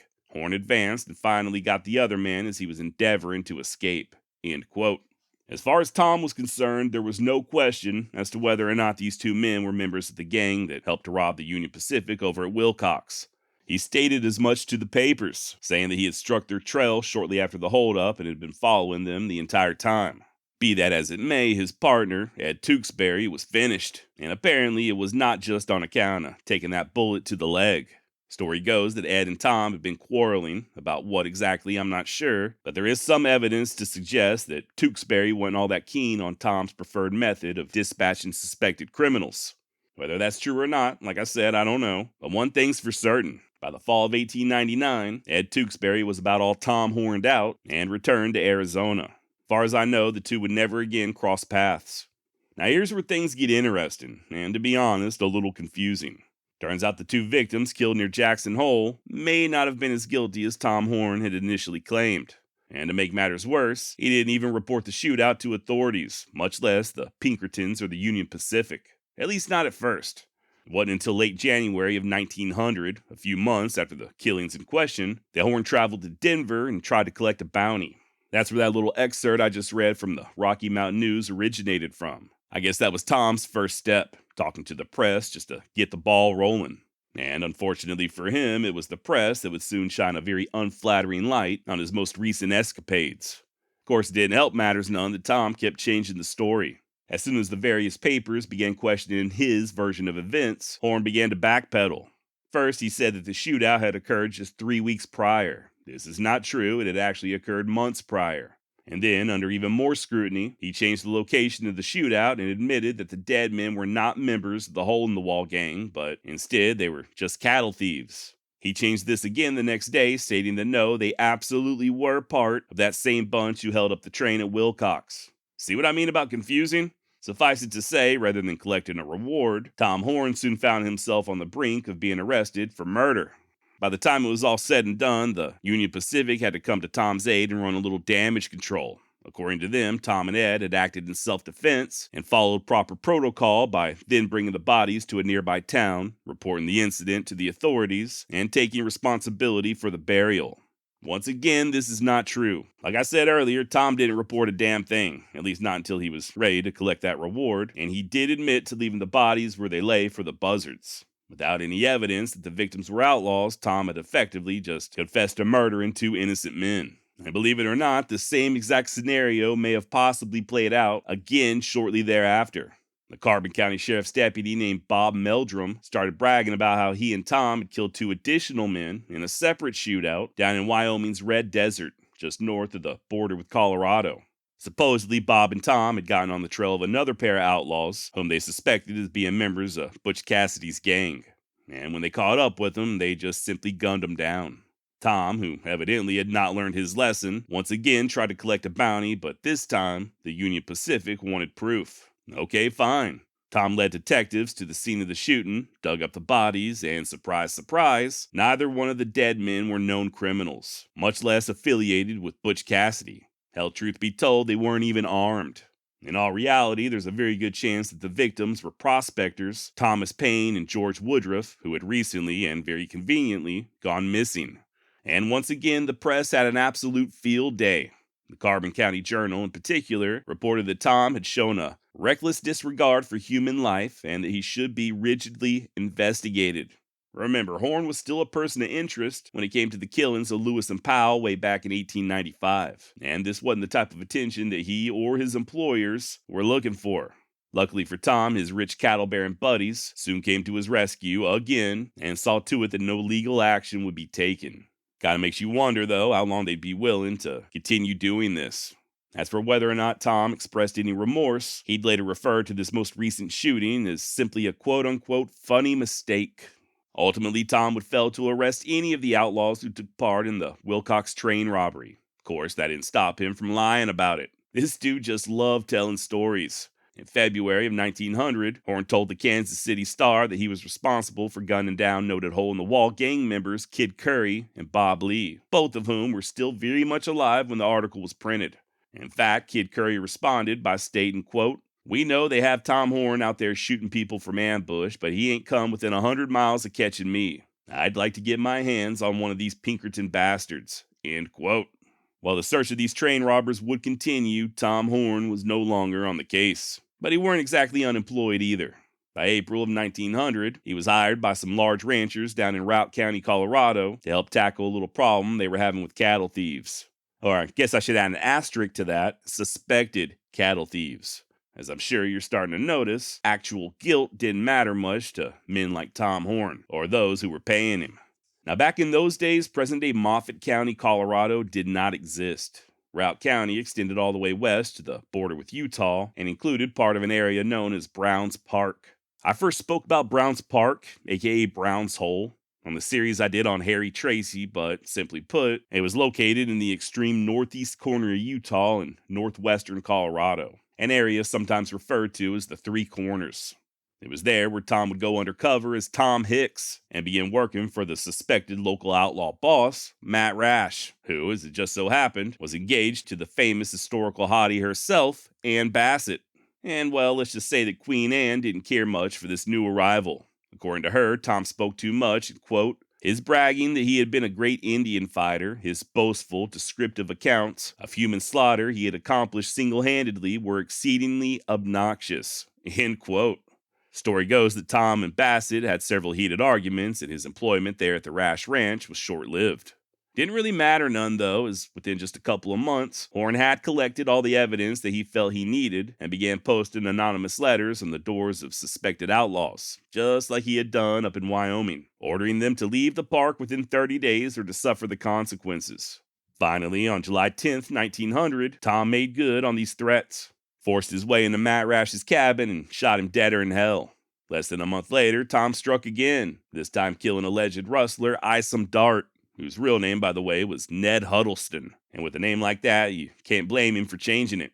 Now, Dart was a black man, born into slavery, and as he grew older, he garnered one hell of a reputation as a first-rate cowboy. He was well respected by the outlaws there in Browns Park, was good friends with the recently deceased Matt Rash, and he had, most likely, participated in a little stock theft. Indeed, Dart was one of the men whom Tom had ordered to leave the area or else. And on the morning of October 3rd, that or else was delivered in the form of two .30-30 rounds fired from a Winchester rifle. Isom Dart was dead before he even hit the ground, and his buddies never even got a good look at the shooter. Now, Tom's actions, aside from being morally and legally questionable, were somewhat successful in causing the remaining outlaws to leave Browns Park, or at least quite a few of them. One, a guy by the name of Joe Davenport, would later state that every resident of the park was scared that Horn was going to kill them next. Hell, even Ann Bassett would claim that Tom had fired a few rounds through her window following the assassination of Isom Dart. And just like before, Tom would suffer no legal repercussions. Remember, this dude is not wearing a badge. Tom was a private citizen working for the wealthy ranchers and just taking the law into his own hands, acting as judge, jury, and sometimes even the executioner. The newspapers did report on these killings, even going so far as to refer to Tom as a fiend in human form, but his powerful friends once again saw to it that he got off scot-free. Little did Tom know it, but these protections would not last forever, and it wasn't long before he got himself into a pickle that even the cattle barons weren't able to get him out of. More on that soon enough, but something interesting happened between the killings of Matt Rash and Isom Dart that I think is worth mentioning. On July 15th, in the year of our Lord 1900, Tom Horn damn near lost his life. He had stopped at a saloon in Baggs, Wyoming, at around 3 o'clock in the morning when he got into it with the Kelly brothers along with several of their friends. I guess Tom said the wrong thing at the wrong time, and they pounced. According to an eyewitness, Ed Kelly hit Tom so hard that he went flying several feet across the room, after which the others pinned him to the ground as Ed's brother Newton pulled out a blade and ran it across Horn's throat. Had this knife penetrated just a fraction of an inch deeper, Tom would have been a dead man for sure. As it were, he just collapsed to the floor in a puddle of blood as saloon patrons rushed to find a doctor. And this was not the only time that Horn came out on the losing end of a pretty serious barroom brawl. Matter of fact, for being as deadly as a killer as Tom Horn was, he apparently wasn't worth a damn when it came to the fisticuffs. If you've ever seen the movie Tom Horn, starring Steve McQueen, there's a scene at the very beginning where Tom gets into a fight with a professional boxer, and that was based on an actual event that occurred in September of 1901.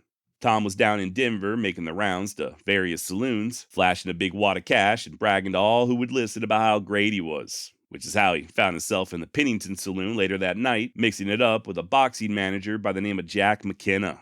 Horn threw the first punch, which by the way did not land, and this was followed by Jack McKenna beating Tom to within an inch of his life. And that's no exaggeration. Not only would Tom spend the next 2 weeks in bed, but his jaw was broke in more than one place, and he ended up needing a full facial cast. So yeah, Tom Horn wasn't exactly his generation's Muhammad Ali, to say the least. And full disclosure, neither am I. I'm not trying to make light of the fact that Tom couldn't cut much of a figure in a fistfight. I just thought it added more of an insight to his story. Sometimes it is easy to forget that these historical figures we discuss here on the Wild West Extravaganza were real-life people with very real complexities. As far as Horn goes, he was a bit of a walking contradiction. According to some, Tom was prone to getting drunk and picking fights whenever he was in town. Hell, he even possibly lost his job with the Pinkertons on account of drinking, and this drinking would only increase in time. That said, there are others who paint a very different picture. One saloon owner in particular, there in Cheyenne, would recall that he had never known a kinder-hearted man than Tom Horn, and that he was the most likable drunk that he had ever had the pleasure of serving a pint to. As far as the other aspects of Horn's personality, there are stories aplenty of him being distant and standoffish. Then again, many of his friends spoke of Tom as being quiet, inoffensive, and mild-mannered, in addition to being loyal to a fault. Throughout the course of his life, Horn would take part in many storied events of the Old West, from being a participant in the Apache Wars to fighting in not one but at least two deadly feuds, working as a Pinkerton, a cowboy, serving in Cuba during the Spanish War, and on and on. Tom chased bandits like Butch Cassidy all over the northern plains and Rockies, and had helped to apprehend desperados in the Southwest. By Wild West history standards, Tom Horn led an epic life. He also, strangely, felt the need to exaggerate or flat out lie about his actions every step along the way. Truth is, we'll likely never know who the real Tom Horn was, his true personality. Two things are certain, though. Tom was an extremely complex individual. He also, despite his lack of skills when it came to being a pugilist, remained deadly as hell with firearms.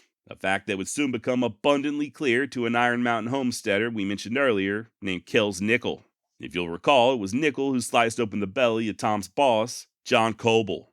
And if that weren't bad enough, a few years later, Kells then had the nerve to start running several thousand head of sheep right there on his ranch. According to a resident of Cheyenne, quote, Coble hates Nickel like the devil hates holy water, and because of that, he wants his land. But he never had an excuse to go after him until Nickel brought in all those sheep. You see, they had a good row a while ago, and Nickel gave him a slash that was a long time healing, and Coble isn't a man to forget. He's vindictive to the last degree, and never forgets when he has a score to settle. He drinks a deal and is ugly, overbearing, and dangerous when in his cups. He'll stick by his friends, but his friends must stick by him in everything, and he always carries a whip in hand. End quote. While I'm sure Coble did keep a literal whip close to hand, he also had a metaphorical one in the form of Thomas H. Horn Jr. The only problem was, rather than eliminating Kells Nickel, Tom instead took out the homesteader's 14-year-old son. Maybe. Turns out things might not be all they seem when it comes to Tom Horn's final days. And many historians are still in disagreement as to whether or not Tom was guilty for the crime that he'd ultimately be charged with. In July of 1901, 14-year-old Willie Nickel was shot dead from ambush. He had been less than a mile away from home attempting to open a gate when two bullets struck him in the back. Skip ahead 2 years later, and noted assassin Tom Horn was executed for Willie's murder. In years prior, Tom had worked as an enforcer for various cattle barons throughout the state of Wyoming, and at the time of Willie's death, he was employed as a range detective on John C. Coble's Iron Mountain Ranch. And, well, let's just say that John Coble did not get along with the dead boy's father, Kells Nickel. Not only had Kells filed a homestead on land that Coble considered his own, but he then had the absolute gall to begin fencing it off. If that ain't bad enough, Kells nearly killed Coble during the summer of 1890. The two had been arguing at a train depot when Nickel whipped out a knife and slashed the rancher's belly wide open. Coble pulled through, and despite charges being filed, Kells Nickel pretty much got off scot-free. At least he did until nearly a decade later, when he committed the grave sin of introducing several thousand head of sheep there on the Iron Mountain Range. Word on the streets of Cheyenne was that Coble hated Kells Nickel like the devil hates holy water. He held a grudge ever since that knifing incident, and now that Nickel brought in all those sheep, Coble finally had a strong enough reason to go after both him and his land. As was the case with many other small homesteaders who opposed the larger ranchers, Kells Nickel was the recipient of an anonymous letter ordering he and his family to leave the area or suffer the consequences. And I reckon those consequences came to fruition on July 18th when his son, Willie, was murdered. Only question that still remains is whether or not Tom Horn was truly guilty of the crime. And I'll be honest, it ain't looking good. After all, Tom was in the area at the same time that the murder occurred. He even admitted as much, saying that he was checking to make sure the nickel sheep weren't straying onto land owned by his employer, John Coble. What's more, we know that Tom had killed men on behalf of the cattle barons in the past, and these men were gunned down in the same fashion as 14-year-old Willie Nickel, shot from a distance with a rifle. There was even a flat rock that had been placed under the dead boy's head, a calling card of sorts that Tom often left out in the field to let the bosses know that it was he who completed the job. And then, of course, you've got the words of Tom Horn himself. In January of 1902, less than 6 months after the killing, Tom confessed to a deputy marshal that he was 300 yards away from Willie when he opened up fire, saying that it was, quote, the best shot that I ever made and the dirtiest trick I ever done, end quote. Sounds pretty cut and dry, right? Like I said, Tom would ultimately be found guilty in a court of law and sentenced to hang for the murder of Willie Nickel. That said, there are many to this day, including historians, that believe Horn was an innocent man, at least of that particular killing. And despite everything you just heard, they might be onto something. As it turns out, there was someone else who had an even stronger motive for going after Kells Nickel. There's a great scene in the movie Tom Horn between actors Steve McQueen and Billy Greenbush. McQueen, of course, was portraying the infamous Tom Horn, and Billy was playing the role of Deputy U.S. Marshal Joe Bell. During the scene in question, Deputy Bell introduces himself to Tom by saying something along the lines of, what you were in the Southwest, I was in the Northwest. In other words, he was trying to convey that he, too, was a meaner-in-hell, man-hunting son of a you-know-what, to which Horn simply replies, well, I was mostly out of work. Now, in real life, there was no Deputy Bell. There was, however, a very real deputy marshal by the name of Joseph S. LaForce. And as fate would have it, Tom Horn and Deputy LaForce did have quite a bit in common. Both of them spent time as cowboys in their younger years, and they both worked as range detectives up in Wyoming. Also, much like Tom, Joe had participated in the hunt for Butch Cassidy and his bunch way back in 1899. LaForce was appointed as a deputy under U.S. Marshal Frank Hatzel in October of that same year, and according to author and researcher Larry Ball, he had a, quote, reputation as a dogged manhunter who had used his gun when necessary. When the investigation into Willie Nickel's murder reached a fever pitch down in Laramie County, Joe was sent in on loan by the marshal's office to assist Sheriff John Shaver. And when Shaver unexpectedly passed away, LaForce continued to work for his replacement, Sheriff Edwin Smalley. Matter of fact, it was Deputy Joe who arrested the first suspect in the murder of Willie Nickel. And this may be hard to believe, but that suspect's name was not Tom Horn. This is where things get interesting. You see, it wasn't just Tom's employer, John Coble, who considered Willie's father, Kells, to be an enemy. Truth is, Kells Nickel had the reputation of being a tad on the disagreeable side, and he had been feuding with his neighbors, the Miller family, for quite some time. And when I say feuding, I'm talking Kells and the Miller patriarch, James, had even traded bullets at one point, about a year prior to young Willie's murder. I'm not sure of the details, but according to the Wyoming Tribune, they were involved in a, quote, interesting shooting fracas near Iron Mountain, end quote. Aside from that, all I know is that neither man was wounded. Shortly thereafter, Kells accused two of Miller's sons, Gus and Victor, of trespassing on his land and cutting fence. Although the boys, both of whom were still teenagers, were ultimately found not guilty, tensions escalated to the point that James carried a loaded scattergun with him at all times. Just in case. Sadly, in August of 1900, a shotgun went off when it weren't supposed to, a negligent discharge, that tragically killed James's 12-year-old son, Frank. The elder Miller, in his grief, blamed Frank's death on Kells Nickel. After all, if it weren't for Kells being so damn disagreeable, James would have never had to carry the shotgun in the first place, and Frank would still be alive. And the next time the two men came face to face in a restaurant in nearby Cheyenne, Miller pulled out a knife and sank it into Kells' shoulder. In turn, Nickel shucked out a revolver, but I guess reason won out and he refrained from squeezing the trigger.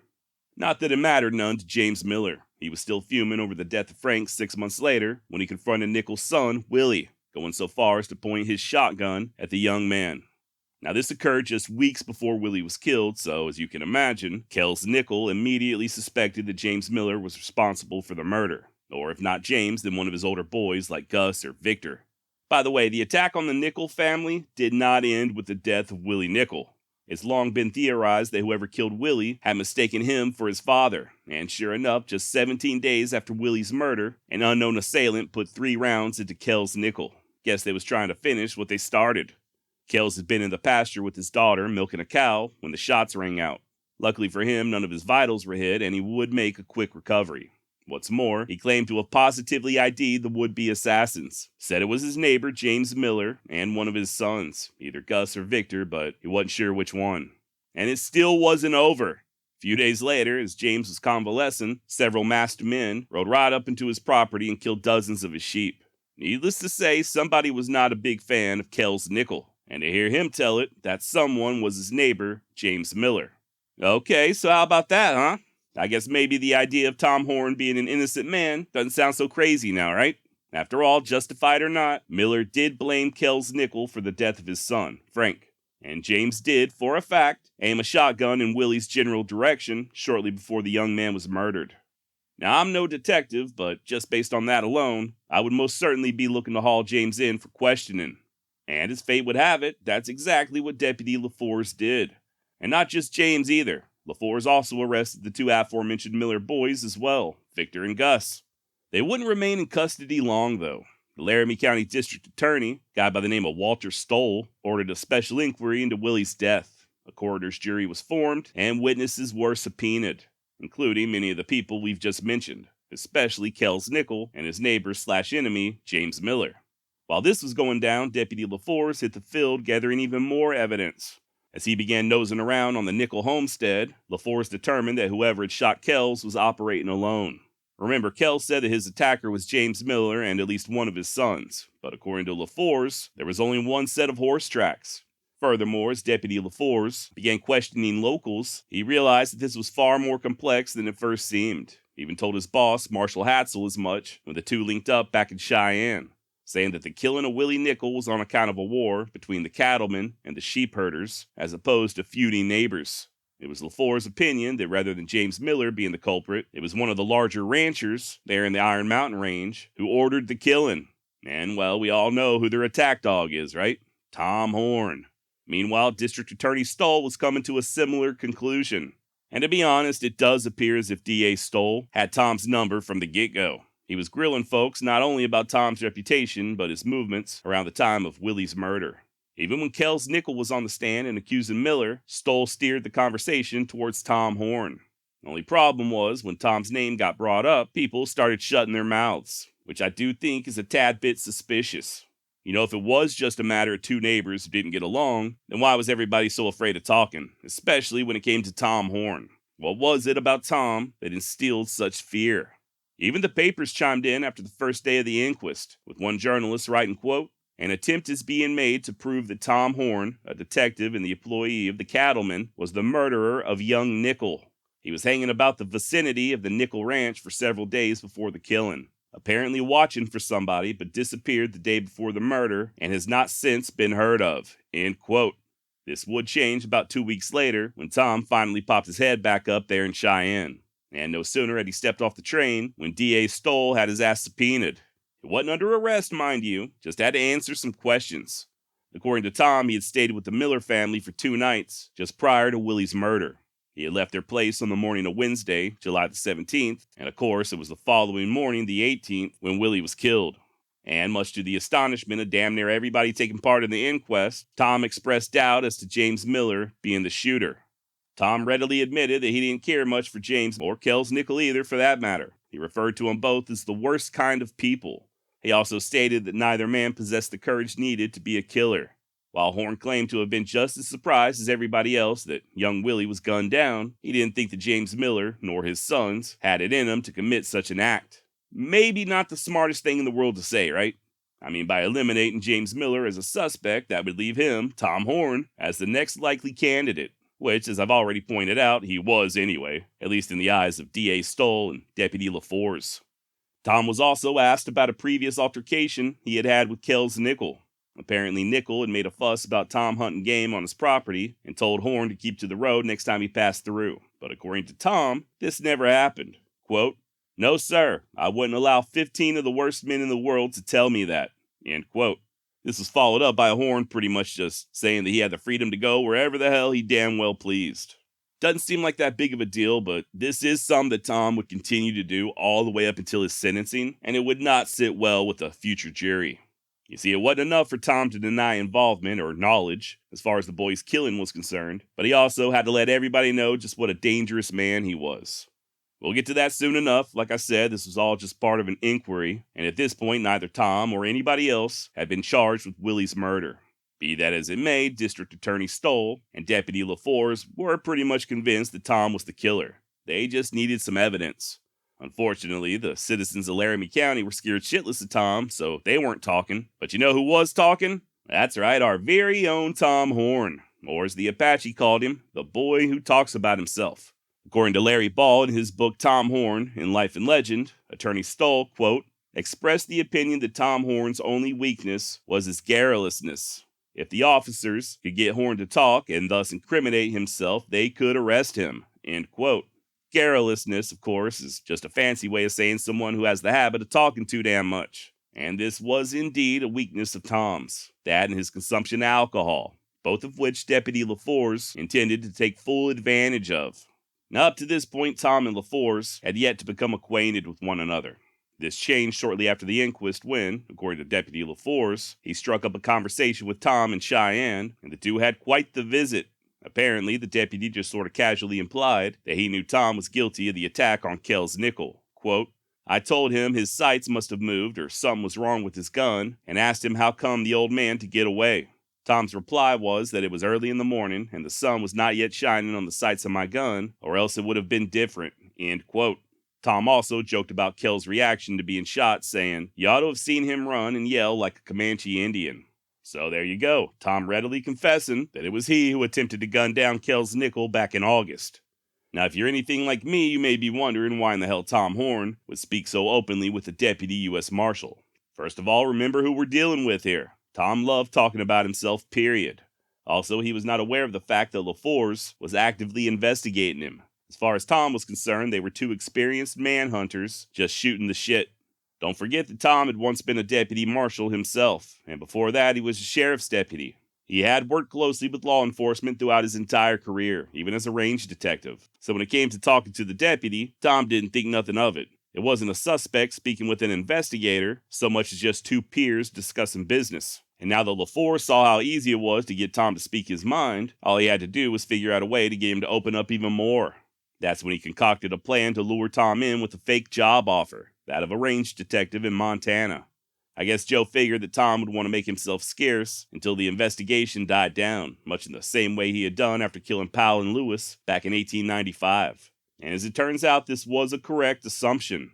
LaForce sent word to Tom, telling him all about the job, and the two set up an appointment there in Cheyenne to hammer out all the details. Tom even went ahead and purchased a train ticket to Billings. That's how ready he was to get the hell out of Wyoming.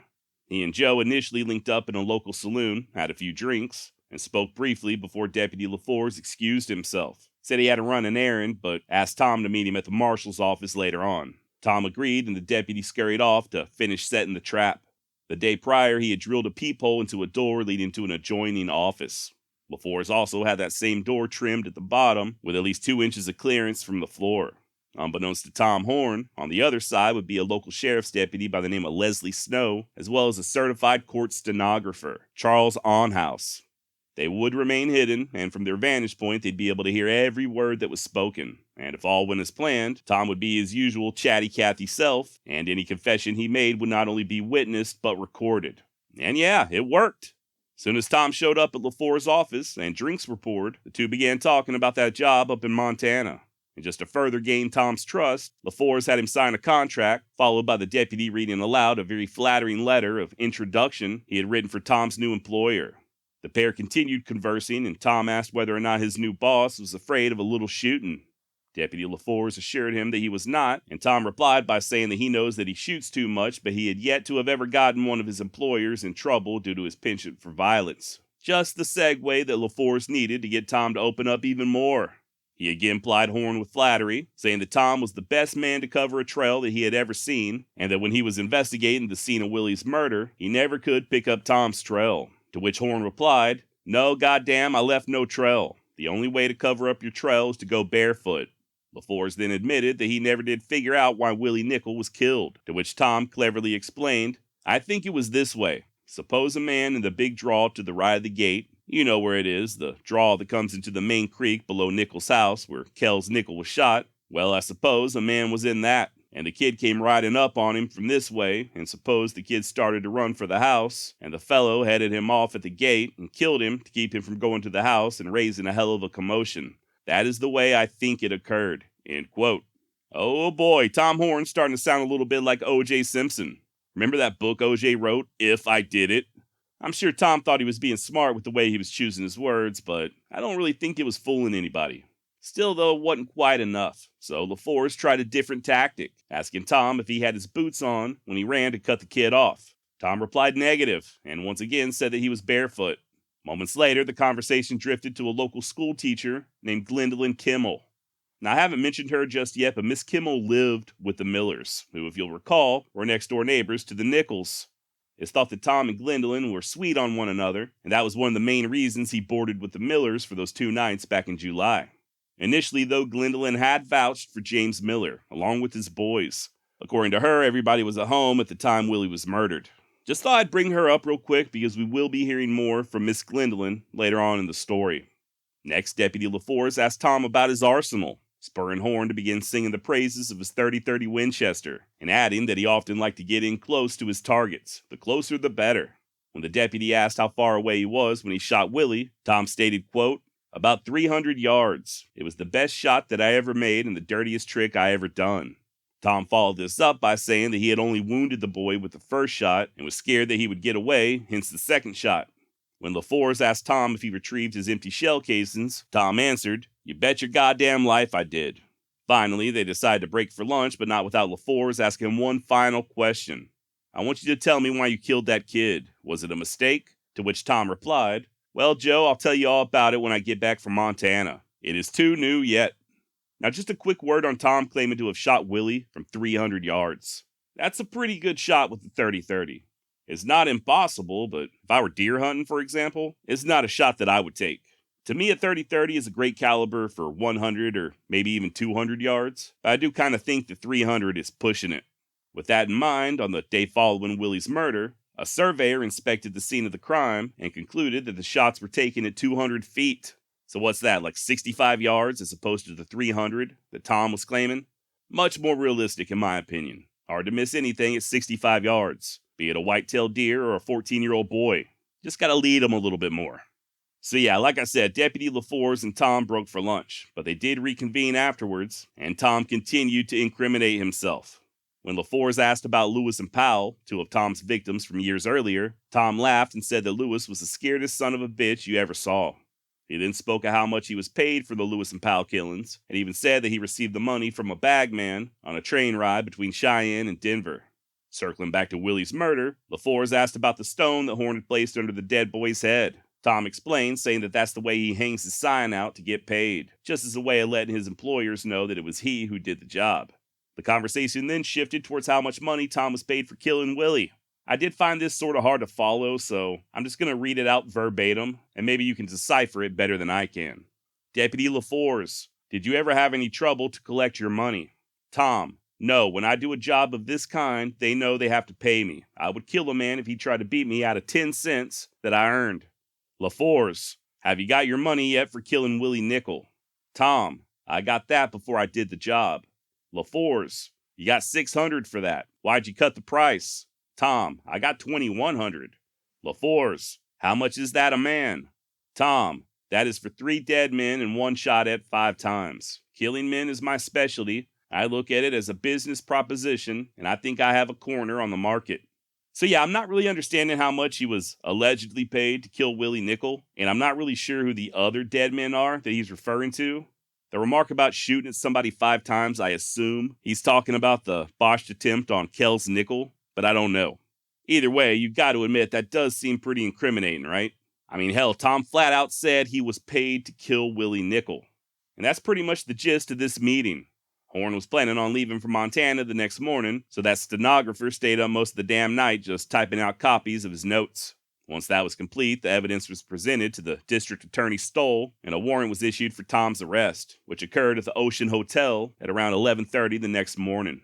Tom was just sitting on a couch in the lobby, talking with a railroad detective, when Sheriff Ed Smalley and his undersheriff, Richard Proctor, made the arrest. There was concern as to whether Tom would try to resist, but much to the relief of the lawmen, he submitted without putting up a fight. Hell, truth be told, Tom even started cracking jokes, even as they were escorting him to the nearby jailhouse.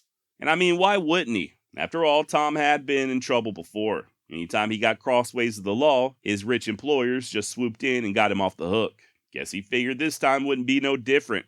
Sure enough, his boss, John Coble, soon began collecting money for the defense. Only problem was the other cattle barons there in southeastern Wyoming didn't want nothing to do with it.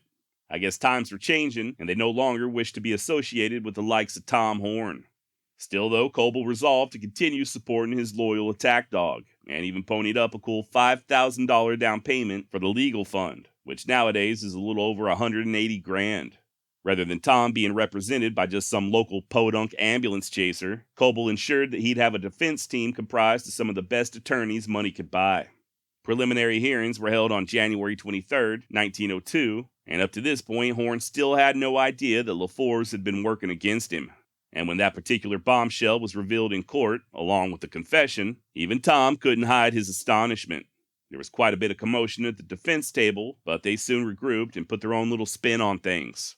Rather than Tom's words being a confession, they explained them away as mere braggadocio, or boasting, and that Tom was essentially just bullshitting with who he thought was a fellow, quote, bad man and killer.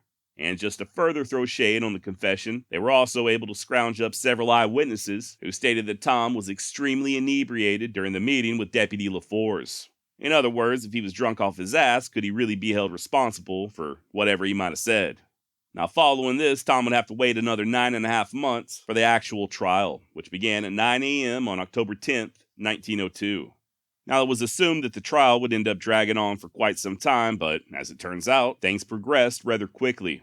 The jury was selected in just a few hours, and later on that afternoon, the prosecution began laying out their case. On day 2, Mary Nickel, along with her son Fred, gave a tearful testimony. Evidently, Fred was the one who found his brother's body. And this was followed by the dead boy's father taking the stand. If you'll recall, Mr. Nickel initially thought that his neighbor, James Miller, was to blame for Willie's death. But for some reason, by the time the trial began, he had a change of heart and took to blaming Tom Horn. What caused this change of heart, I do not know. But there just ain't no two ways about it. By the fall of 1902, Kells Nickel was adamant about Tom Horn being Willie's true murderer. Be that as it may, you better believe that the defense attorneys were going to do their level best to capitalize on Nickel's feud with James Miller, which they did during the cross-examination. Gotta introduce a little reasonable doubt. After that came even more witnesses. A guy by the name of Frank Irwin testified that he saw Tom riding north of Laramie at around 11 o'clock in the morning on the day Willie was killed. Said he was riding on a large dark bay that looked very tired, as if it had been ridden hard. Like, oh, I don't know, someone putting distance between themselves and a damn murder scene. I guess the idea was that Tom rode hell for leather to get to Laramie as soon as possible and establish an alibi. Next came a livery operator from Laramie who confirmed that Tom's horse was indeed plumb tuckered out by the time they arrived in town. Something that the defense countered by pointing out how hot it was there in July, and that even a casual ride in that sort of a heat could have caused the pony to work up a lather. In other words, just because the horse looked worn out doesn't necessarily mean that Tom was riding at a full gallop over a long distance. Next, the jury heard from the wife of James Miller, along with 3 of their kiddos, all documenting Horn's movements leading up to the fatal day in question. Speaking of the Millers, I know I mentioned this earlier, but way back in August, during the initial inquest, that schoolteacher that boarded with them, Gwendolyn Kimmel, had vouched for James and the boys, stating that they were all home eating breakfast at the time that Willie was gunned down. Much like Kells Nickel, however, Gwendolyn would soon change her tune. Although she refused to testify during the trial, she actually ended up fleeing the state. She later became a very strong supporter of Tom's and stated in no uncertain terms that James Miller had confessed to her that it was he and his son Victor who killed Willie. Who in the hell is telling the truth here? A lot of twists and turns in this story, that's for damn sure. Following the Miller testimony, the juror heard from that stenographer who read aloud Horn's confession. Now, as far as this confession goes, it's often pointed out that in a modern court of law, it would most likely be inadmissible. Truth be told, there was a retrial decades later in the 1990s, and sure enough, Tom's confession to Deputy LaForce was not admitted. Not really sure why this is, though. I actually consulted a couple of lawyers myself, and they were of the opinion that it would just depend on Tom's level of intoxication, as well as the state in which the trial was held. Jailhouse confessions are a thing, and they are absolutely admissible, so I'm not really sure why Tom's confession to Deputy LaForce would be any different. I guess if it was somehow established that he was falling down stumbling drunk, then sure. But I don't really think that was the case. That said, I am most certainly not a lawyer. Was I once on jury duty? Yes, I was. Have I read dozens of John Grisham novels, along with watching My Cousin Vinny at least once a year since I was a kid, especially the parts with Marissa Tomei? Yes and yes. But I'm still not a lawyer, so I really can't speak on what should or should not have been admitted as evidence. Here's another thing about the confession. Although it does seem pretty damning, we do not know what tone these words were originally said in, right? Remember, Tom's words were recorded on paper, and one of the problems with communicating via the written word, whether it be a text or email or even leaving comments on YouTube, is that the person reading has no idea what sort of tone you're implying. This is especially true when using sarcasm. For instance, when Tom said that killing Willie was the best shot he had ever made, did he say it in an ominous tone? Yeah, that was the best shot I ever made. Or was it in a joking or even facetious manner? Oh, okay, yeah. Oh, yeah, sure, it was the best shot I ever made. Followed by a wink and a sarcastic shake of the head. We'll never know, but I think all of us say things, me especially, on damn near a daily basis, that if read out loud verbatim in court in front of a jury, would make us sound pretty bad. Another point of contention was the fact that stenographer Onhouse admitted to not writing everything down. Might not sound like that big of a deal, but one has to wonder what else was said. What exactly did Onhouse omit and why? As the trial went on, it became clear to all in attendance that things were beginning to wear on old Tom Horn. When the proceedings began, he appeared carefree and was even winking at his friends there in court. As time went on, however, and more witnesses were heard from, Tom began to crack. Not only was he chewing tobacco like it was going out of style, but he had also developed a facial tic and even began sneering at the press. Now, I don't want to sit here and rehash the entire trial, but I can assure you that many witnesses were heard from. I think all total, the defense had over 50 people take the stand. And there was a ton of conflicting testimony. From everything as to whether or not Tom was drunk on the day he confessed, to what point he actually arrived in Laramie, and even what caliber of bullet had struck the victim. I would like to highlight a few of what I consider to be the more important revelations, though. For instance, according to the prosecution, Tom's confession to Deputy LaForce was not his only confession. Back in the fall of 1901, a couple of months after Willie's murder and just prior to his arrest, in January of 2002, Tom had made a trip to Denver. A local named Frank Mullock testified that Tom had gotten drunk there in a Denver saloon and told him and two of his associates pretty much the same thing that he had told Deputy LaForce, that Willie was the best shot he had ever made and the dirtiest trick he had ever pulled. These claims were somewhat shot down by the defense, though, when they proved that Tom had been recovering from a broken jaw at the time he allegedly confessed to Mullock. Even the doctor who treated Horn stated that he had a full facial cast and could not have been able to speak. And maybe that's true, but fact is, Tom was definitely in Denver that fall. That much is a proven fact. And he was most definitely drinking in the saloons and running his mouth, which is how he ended up with a damn broken jaw to begin with. Whether or not he made that confession about killing Willie, I can't say, but he was in Denver. Another bombshell from the prosecution came in the form of a blood-stained sweater. Tom was actually forced to try it on there in court, but he seemed to struggle with getting it to fit over his head. Horn's lawyer, a guy by the name of Jonathan E. Cochran, then began to exclaim, quote, "If the sweater don't fit, you must acquit." No, sorry. Got my famous murder trials mixed up again. In all seriousness, back in July, directly following the murder of Willie Nickel, Tom dropped off a dirty sweater at a shoe store in Laramie, presumably to have it cleaned. When the shopkeep noticed all the blood, he handed it over to law enforcement, who in turn gave it to District Attorney Stoll. And what's more, Tom readily admitted that the sweater was his, at least at first. When he got on stand, though, he changed his tune and said he had never seen it before, and not only that he had never in his entire life even owned a sweater, or even a jacket. As for the defense, they had their own star witness in the curiously named cowboy Otto Plaga.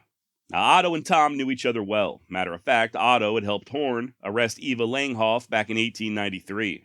And according to Otto, he saw Tom early in the morning of July 18th, the same day and roughly around the same time that Willie Nickel was murdered. The sighting occurred 25 miles from the Nickel homestead. So given that time frame, and assuming that Otto was telling the truth, this was a pretty decent alibi.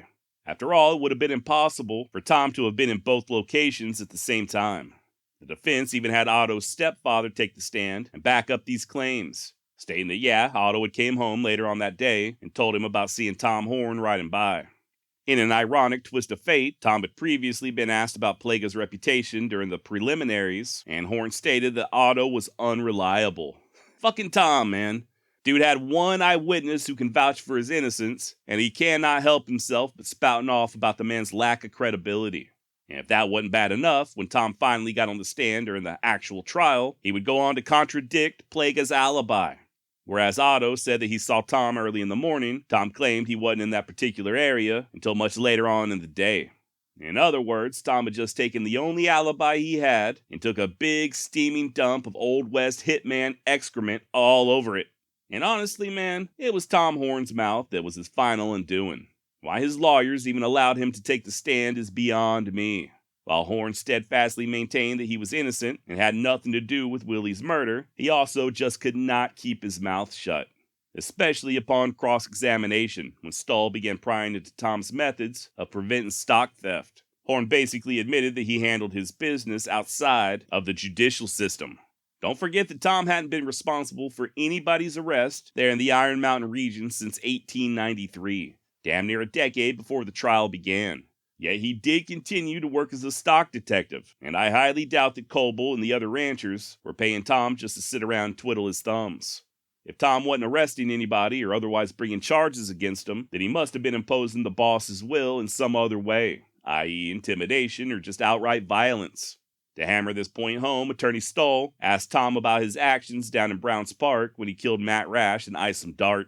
The defense attorneys objected and Stull rephrased the question, asking Horn about what he had meant in a previous statement where he claimed to have prevented the theft of livestock in Browns Park, and Tom's answer was a bit bizarre and rambling. He started off by saying that stock detectives are, generally speaking, a group of unprincipled loafers and scam artists who take their employers' money but perform no meaningful work. By contrast, he, Tom Horn, was an energetic and principled man who remained on the job until all thieves were either caught or ran off. Said that he didn't care about how big or bad the outlaws were, that he could handle them, and the threat of rustlers never cut much of a figure with him.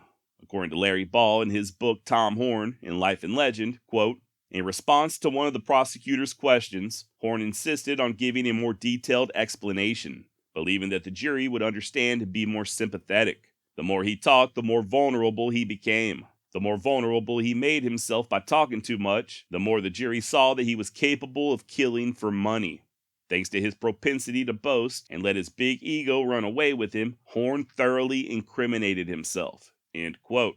And by the way, as far as Tom's own reliability goes, or his truthfulness, he also testified that he had never killed anybody, a laughable assertion that one newspaper described as follows, quote, this man, the pride of whose life had been to be pointed out as the notorious killer and hired wolf of the cattle barons of Wyoming, pleaded earnestly that he was only a miserable braggart. End quote.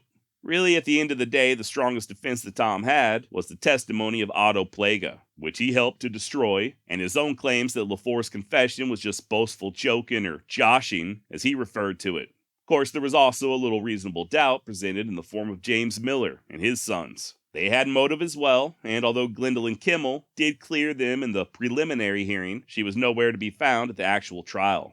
As far as the prosecution, they were successful in bringing forth 6 witnesses who testified hearing Tom confess to Willie Nichols' murder. You had Deputy LaFours and Deputy Snow, along with that stenographer, and then in Denver there was Frank Mullock and his 2 buddies. And while Tom said that he never spoke to Mullock, his words to Deputy LaFours were never denied. He owned up to them, but just said that they were spoken in jest.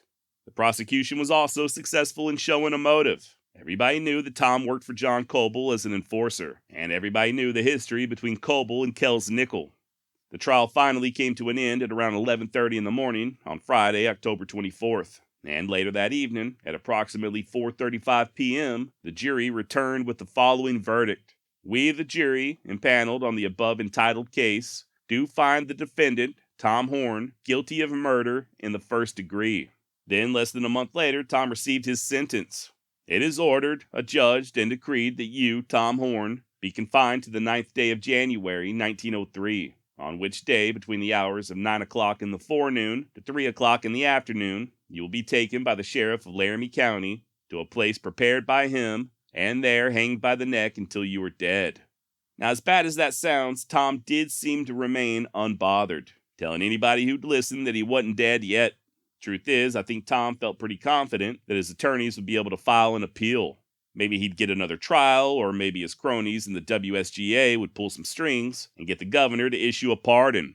There was even talk that, barring any of that, an army of cowboys would simply descend upon the jail and whisk Tom away to freedom. As it turns out, that was not the case. Tom's lawyers had no luck with the appeal process, and the governor, although very active in reviewing the various pieces of evidence, did ultimately refuse to grant Tom a pardon or even a commutation. And that may have partially been due to Tom's failed attempt to bust himself out of the clink. Now, this is a wild story in and of itself, not just because it involves a daring jailhouse escape, but it also just goes to show that Tom was no longer living in the Old West that he had grown up in.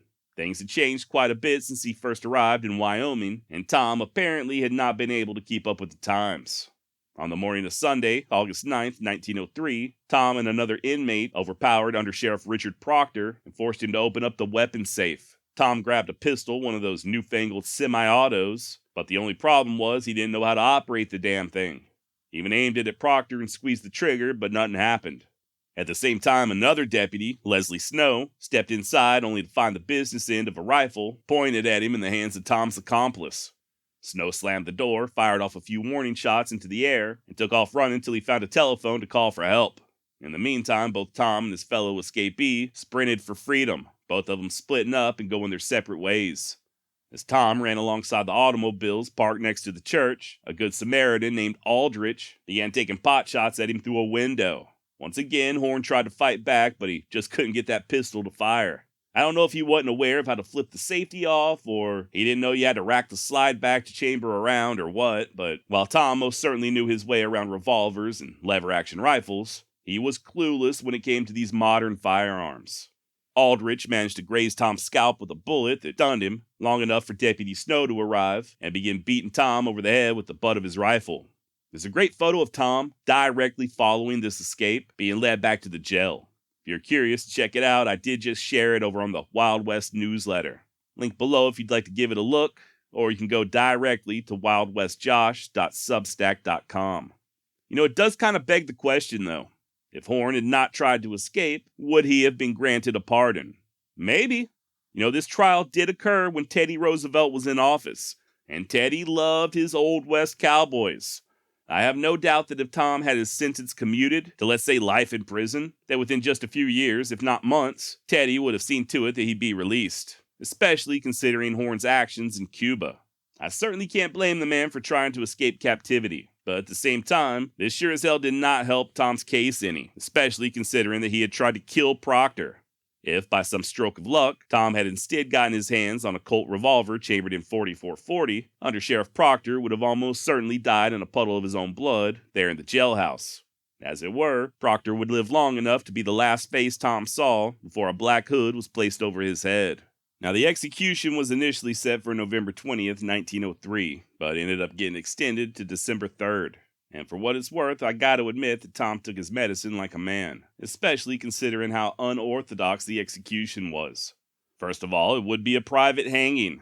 The scaffold was built inside of the jailhouse, believe it or not, so Tom had to sit there and listen to him build the damn thing right outside of his cell. Also, this was the first time that a water gallows was ever used, at least to my knowledge. The contraption, also referred to as a Julian gallows, after the guy there in Cheyenne who invented it, James Julian, was powered, oddly enough, by water. Once again, if you've ever seen the movie Tom Horn, they do a pretty good job of portraying this. Essentially, Tom would stand on the scaffold with a trapdoor directly underneath him. His weight would trip a lever, which in turn would pull a plug from a barrel of water. As the barrel drained, a float would drop, which caused yet another lever to yank the latch on the trapdoor, after which the condemned would fall through just like a normal hanging. I guess the idea was to alleviate the guilt of having somebody act as the executioner. Kind of like how in firing squads they used to supposedly have one of the rifles loaded with blanks. With Tom activating the gallows with his own weight, and the water and the levers doing the rest, everybody could go home with a clear conscience, I guess. On the morning of the execution, Tom was reported to have been in a foul mood, but once he got some breakfast in him, he seemed to reconcile himself to his fate. Not gonna lie, that pretty much sounds like every morning for me. Tom asked for a Bible, as well as some magazines, and as he waited, he pinned a letter to Under Sheriff Proctor, apologizing for beating on him during the botched escape. At approximately 9 a.m., Horn received his last visitor, his boss, John C. Coble. The rancher was overcome with emotion, and Tom told him, "Keep your nerve, John, for I'll keep mine." By the way, the execution was supposed to take place at 9 a.m. on the dot, but Sheriff Smalley had it put off long enough for Coble to make one final and ineffectual appeal to the governor. And by 10:55 a.m., the sheriff could wait no longer. Those who were invited to view the execution were then marched past Tom's cell as they took their seats. As it turns out, many of them were members of law enforcement, which spurred Tom to remark that they was a mighty sick-looking lot of sheriffs. Speaking of sheriffs, moments later, here comes Smalley stepping into Tom's cell, along with Deputy Snow and a Reverend Rafter. Tom put his cigar out and calmly followed him to the gallows, with the good Reverend in the lead. Once on the scaffold, and per Tom's request, Proctor gave the go-ahead for two of Horn's buddies to sing the song "Life is Like a Mountain Road." After they were done, Tom was asked if he'd like to say anything, but he declined. He was also given one last chance to publicly confess, which he also declined. Even to the bitter end, Tom maintained that he did not kill Willie Nickel. As the leather straps were being placed around Horn's arms, he noticed that the man doing the tying, his old friend T. Joe Cahill, had a case of the shakes. This prompted Tom to crack a joke at Cahill's expense, followed up by a little marriage advice. Apparently Cahill had recently tied the knot, and Tom told him to treat his bride right and that he hoped they lived happily ever after. Once again, noticing the nervousness of those around him, Tom proclaimed, "Don't be nervous, boys, you're only doing your duty." At this point, Sheriff Smalley placed the noose over Horn's neck. Tom complained that it was pinching, so the sheriff adjusted it as Reverend Rafter said a prayer. Once this heavenly supplication was finalized by an amen, Tom held his head high as Proctor placed a hood over it. The undersheriff then asked Tom if he was ready, and Tom replied that he was. It was now 11:07 a.m. As Tom Horn's weight hit the trap door, there was an audible clicking, followed by the sound of running water. And as the water continued to drip, Tom spoke up for the final time. "You're not getting nervous, are you, boys?" No sooner had he spoke than the water ceased dripping, and then silence. For the next excruciatingly long 31 seconds, absolutely nothing happened. Then all of a sudden, there was a loud cracking noise as the trapdoor finally gave way. Tom fell through and spent the last 16 minutes of his life just slowly choking to death. Physicians stood on each side of him, checking his pulse, until at 11:24, Tom Horn's heart finally stopped beating. The body was quietly transferred to a funeral parlor, where he was then placed in a copper-lined casket, complete with white satin and silver trim. This, along with Tom's funeral, was paid for by John Coble. As it turns out, though, Tom would not be buried there in Cheyenne. His brother Charlie agreed to accept the body and have it buried down in Boulder, Colorado, where he and his family were living. And by the time Horn arrived there in Boulder, there were hundreds of spectators lying in the train depot, just hoping to get a look. In order to appease the mob, Charlie Horn had the casket opened and allowed the citizens of Boulder to file by and pay their respects. Ironically, none of the local churches would allow the funeral of a murderer, so Tom's final going-away ceremony occurred in a funeral parlor. Papers reported that it was the largest funeral that Boulder had ever seen, with an estimated 2,500 people in attendance. So it were that Tom was laid to rest there in Boulder's Columbia Cemetery, and it's there where he remains to this day. Now, as to whether or not Tom was truly guilty, this is probably something we'll be debating all the way till Gabriel blows that horn. Even the historians are in disagreement. Guy I've quoted often in this series, a verifiable expert on all things Tom Horn, Larry D. Ball, tends to believe that Horn was indeed guilty. Chip Carlson, however, yet another Tom Horn expert, disagrees. Mr. Carlson is no longer with us, unfortunately, but he was very passionate about Tom's innocence. I have not read his book, Tom Horn, Blood on the Moon, in full, but what little I have read, it does seem apparent that Carlson did quite a bit of research, so he wasn't just talking out of his ass. Someone else that I have a lot of respect for, the great Marshall Trimble, also thinks that Tom was most likely innocent. As for me, honestly, I'm still on the fence. Just looking at the case in hindsight, knowing everything I know about Tom's past and his personality, I think he probably did kill Willie Nickel. I'm just not a big believer in coincidences. Horn was a hired killer, and he had killed on behalf of the cattle barons in the past. That is a fact. And it just so happened that the cattle barons, who Tom worked for, were not big fans of Kells Nickel. Tom was in a very close proximity to the Nickel homestead at the time of Willie's murder. The Nickels had previously received a letter telling them to leave the area, and Willie Nickel did have a flat rock placed under his head. Also, he was killed from ambush, right? It doesn't take a genius to figure out that these are all the clear calling cards of Tom Horn. And let's not forget, the man did not have a believable alibi. That said, James Miller also had motive. He, much like John Coble, hated Kells Nickel with a passion, a hatred that I think was at least partially deserved. I'm not sure if I mentioned it earlier, but apparently Kells had even threatened to whip James's son Victor on numerous occasions, and he even let his sheep trample the Miller's garden. James blamed the death of his other son, Frank, on Kells, and James had, allegedly, snapped a shotgun at young Willie shortly before his death. Also, this didn't come to light during the trial, but there are many who believe that James Miller bribed Deputy LaForce into ignoring he and his sons and instead focusing the investigation on Tom Horn. That's another thing that has to be taken into account. Between Tom being found guilty and his execution, we're talking a span of like 13 months, there was a ton of new evidence submitted. It seems that neither Tom's lawyers nor his old friend John Coble had given up on the appeal process, and much of this evidence was reviewed by then acting Wyoming Governor Fenimore Chatterton. Remember that school teacher I mentioned earlier, Gwendolyn Kimmel? Back during the inquest into Willie's murder, she vouched for the Millers and said they had all been home eating breakfast at the time that the killing took place. For some strange reason, she then had a change of heart and said that both James and Victor Miller confessed to her on 4 separate occasions that they killed Willie Nickel. Gwendolyn would, however, refuse to testify during the trial and instead flee all the way to Kansas City, Missouri. Why, I do not know. When Gwendolyn returned to Wyoming in October of 1903, she met with the governor and provided him with a 15-page affidavit that, like I said, included her assertions that James Miller and his son Victor confessed to the killing. There was definitely something fishy going on, though. Governor Chatterton did meet with Gwendolyn in person. He did go over her affidavit, but he would ultimately dismiss her as being devious and agenda-driven.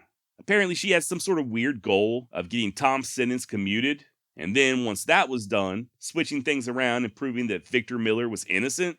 Like I said, it was pretty fishy, and District Attorney Stoll would even end up charging Gwendolyn with perjury. Truth is, though, she was not alone in blaming Victor Miller.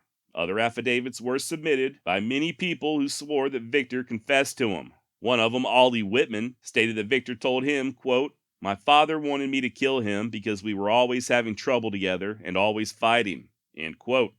Even a damn psychic from Denver got involved, claiming that Victor Miller had appeared before him in a vision and claimed guilt for the murder.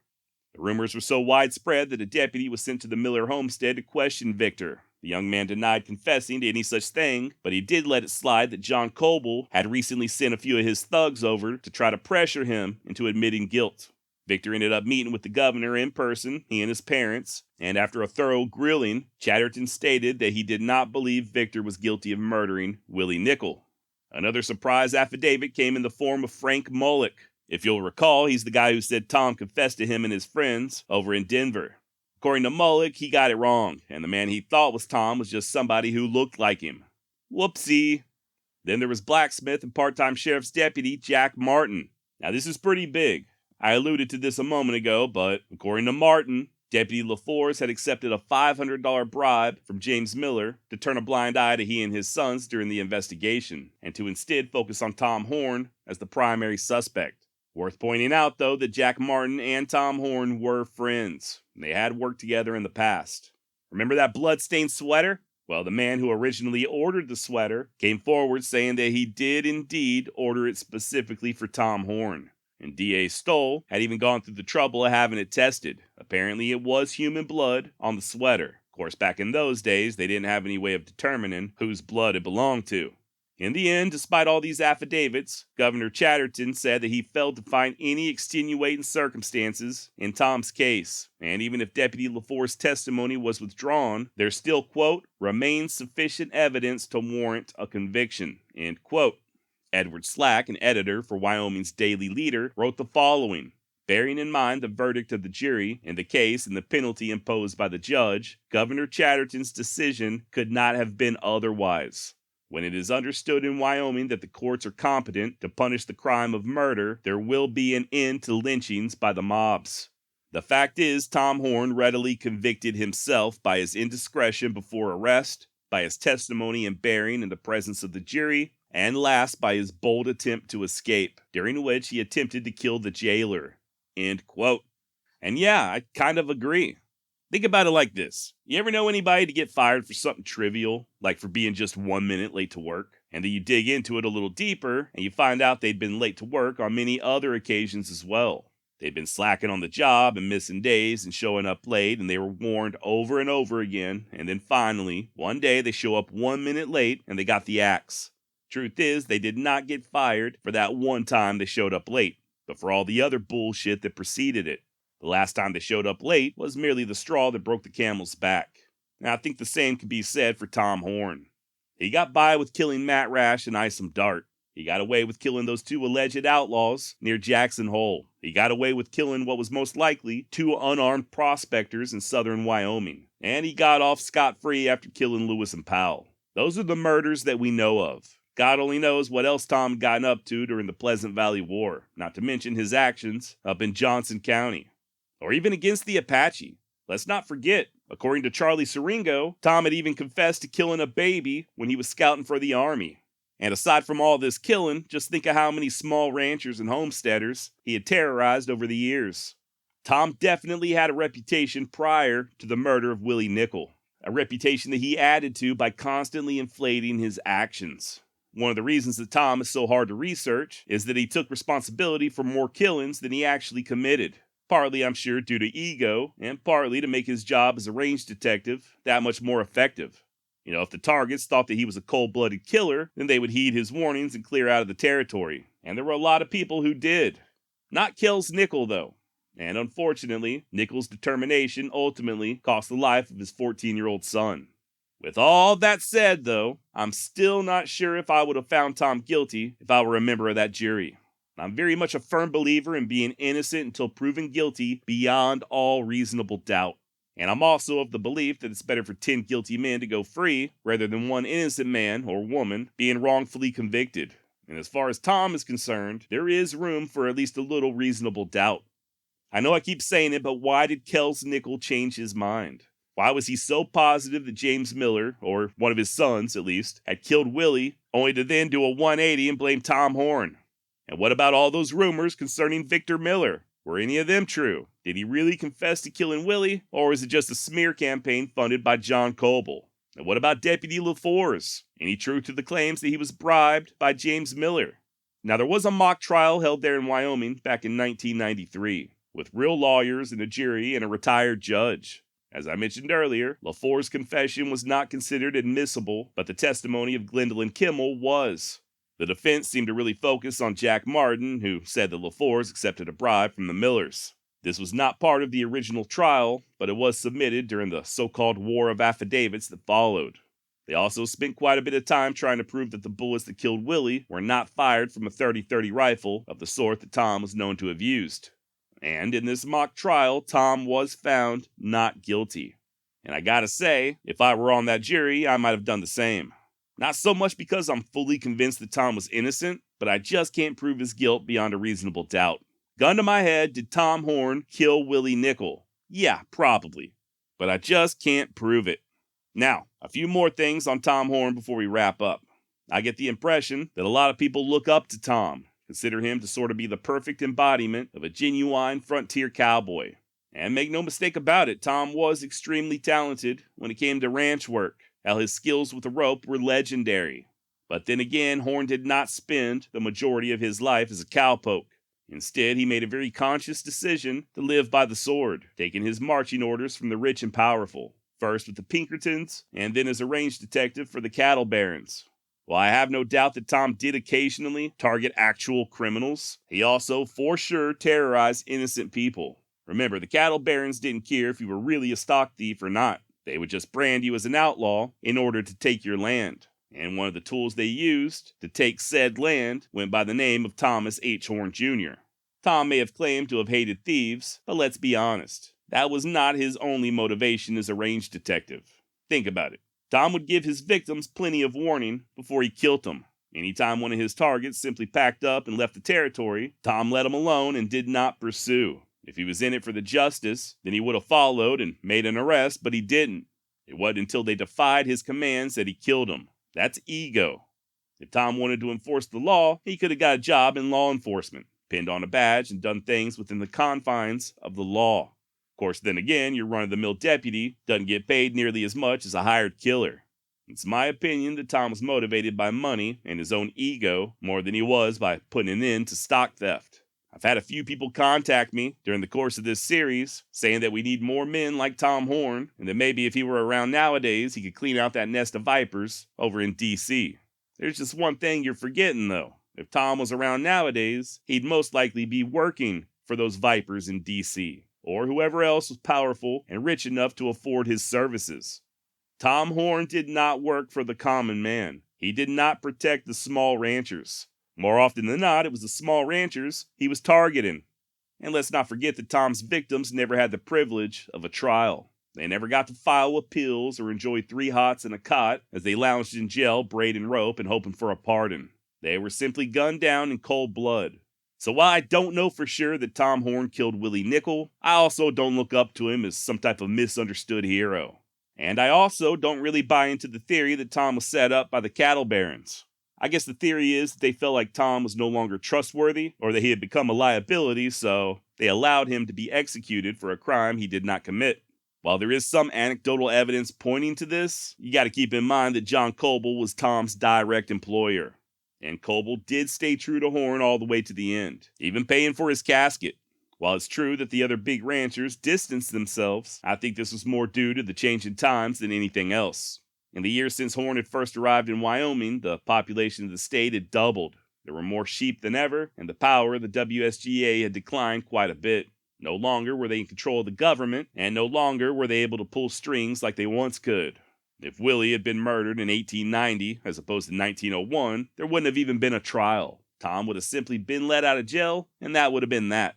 As it were, though, Horn was executed in the year of our Lord, 1903. The Wild West was gone, and with it, so went the power of the cattle barons. Rather than set him up for a fall, I think it was more likely that they were powerless to help. Don't get it twisted, though. I'm sure a few of them let loose with a sigh of relief when Tom went a-swinging. After all, he did take their secrets, and their secret crimes, with him to the grave.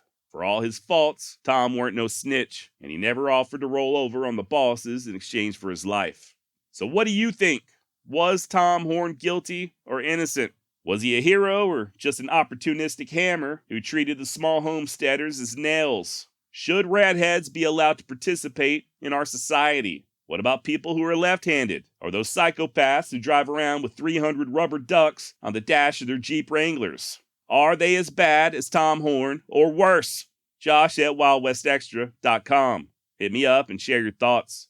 Now, as far as everybody else, U.S. Deputy Marshal Joe LaForce would go on to live a very long life, finally giving up the ghost in 1940 at the age of 75. Although Joe was instrumental in putting an end to Tom Horn, he didn't really enjoy all that great of a reputation, and even to this day, he's gotten what I like to call the Pat Garrett treatment. John Coble would see to it that Tom's autobiography was published a year after his death. That's something I didn't really bring up earlier, but I probably should have. While Tom was awaiting his execution, he penned his own story, The Life of Tom Horn, Government Scout and Interpreter, as written by himself. The book, which focuses mostly on Tom's actions in Arizona and ends with his arrival in Wyoming, has proved to be very popular over the years, and it is still available if you'd like to check it out for yourself. You can get a copy on Amazon or just read it for free online. And like I said, Coble made sure that the book was published, but by that time he had his own set of problems. Ended up going broke to the point of being destitute, and finally, on the 4th of December, 1914, John Coble took his own life in an Elko, Nevada hotel room. Kells Nickel would go on to live another 26 years after Tom's execution. Ended up selling that homestead after getting shot and moved the family to Cheyenne. Kells died in Kentucky in 1926 while visiting family, but he was planted there in Cheyenne's Lakeview Cemetery, not far from his boy, Willie. Interestingly enough, Kells was not allowed to attend Tom's execution, but he was permitted to see the body afterwards. I guess the authorities didn't want any conspiracies popping up about Tom's death being faked. Victor Miller, the young man who many think was the true murderer, ended up living all the way until 1964, passing away in Denver at the age of 80. Gwendolyn Kimmel, that school teacher, also lived a long life. Doesn't appear that she ever got married or had children, and she passed away in California in 1949. A lot has been assumed about the going-ons between Gwendolyn and Tom Horn. Many think that they were lovers, and by her own admission, she was attracted to the frontier type. However, evidence does suggest that their relationship was purely platonic. I do like what Glanton had to say about Tom in the appendix of his autobiography, though. Guilty or not, I think it applies, and I think it's a fitting end to this series. Quote, riding hard, drinking hard, fighting hard. So passed his days until he was crushed between the grindstones of two civilizations. End quote. And I reckon that's about all I've got on Tom Horn. Yeehaw! Those old-timers took their gunplay seriously, which was natural under the conditions in which they lived. Shooting to them was considerably more than aiming at a mark and pulling a trigger. Models of weapons, methods of wearing them, means of getting them into action and operating them, all to the one end of combining high speed with absolute accuracy, contributed to the frontiersman's shooting skill. The sought-after degree of proficiency was that which could turn to most effective account the split second between life and death. Hours upon hours of practice and wide experience and actualities supported their arguments over style. The most important lesson I learned from those proficient gunfighters was the winner of a gunplay usually was the man who took his time. The second was that, if I hoped to live long on the frontier, I would shun flashy trick shooting, grandstand play, as I would poison. Later, as a peace officer, I was to fight some desperate battles against notorious gunmen of the Old West, and wonder has been expressed that I came through them all unscathed.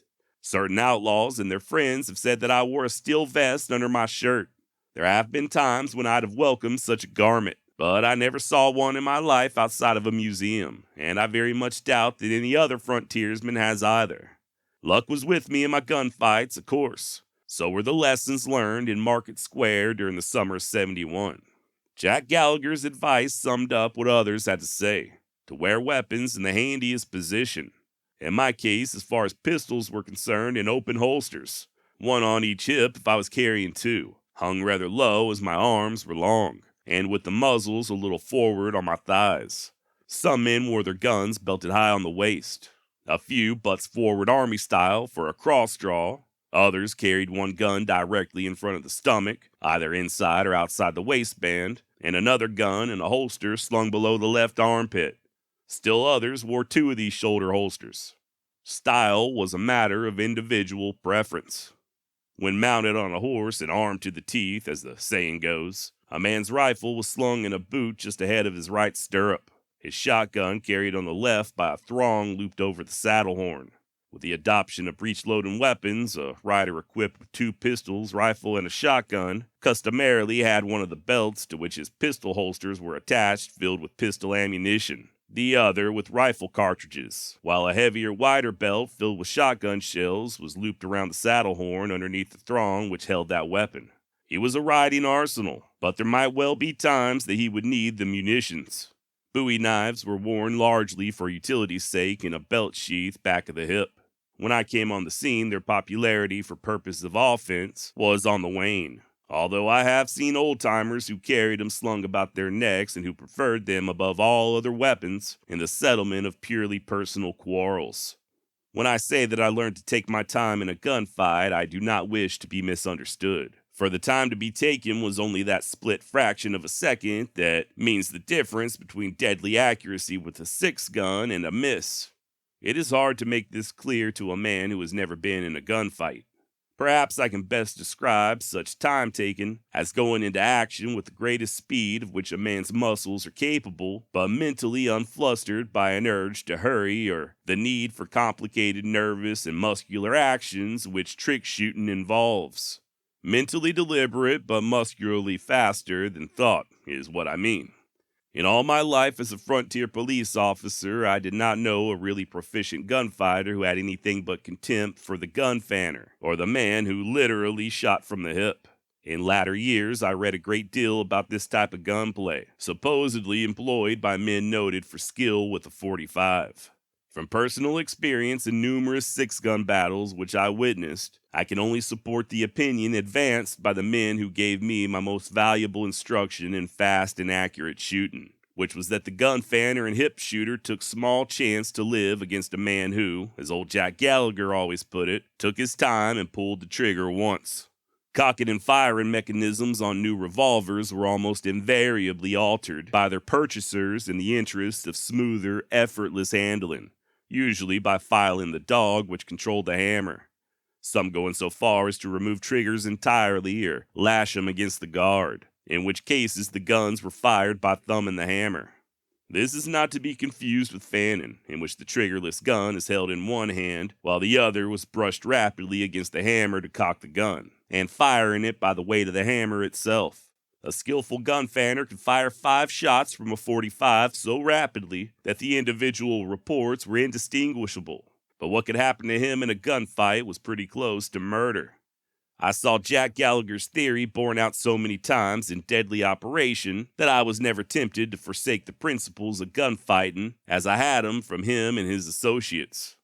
There was no man in the Kansas City group who was Wild Bill's equal with a 6-gun. Bill's correct name, by the way, was James B. Hickok.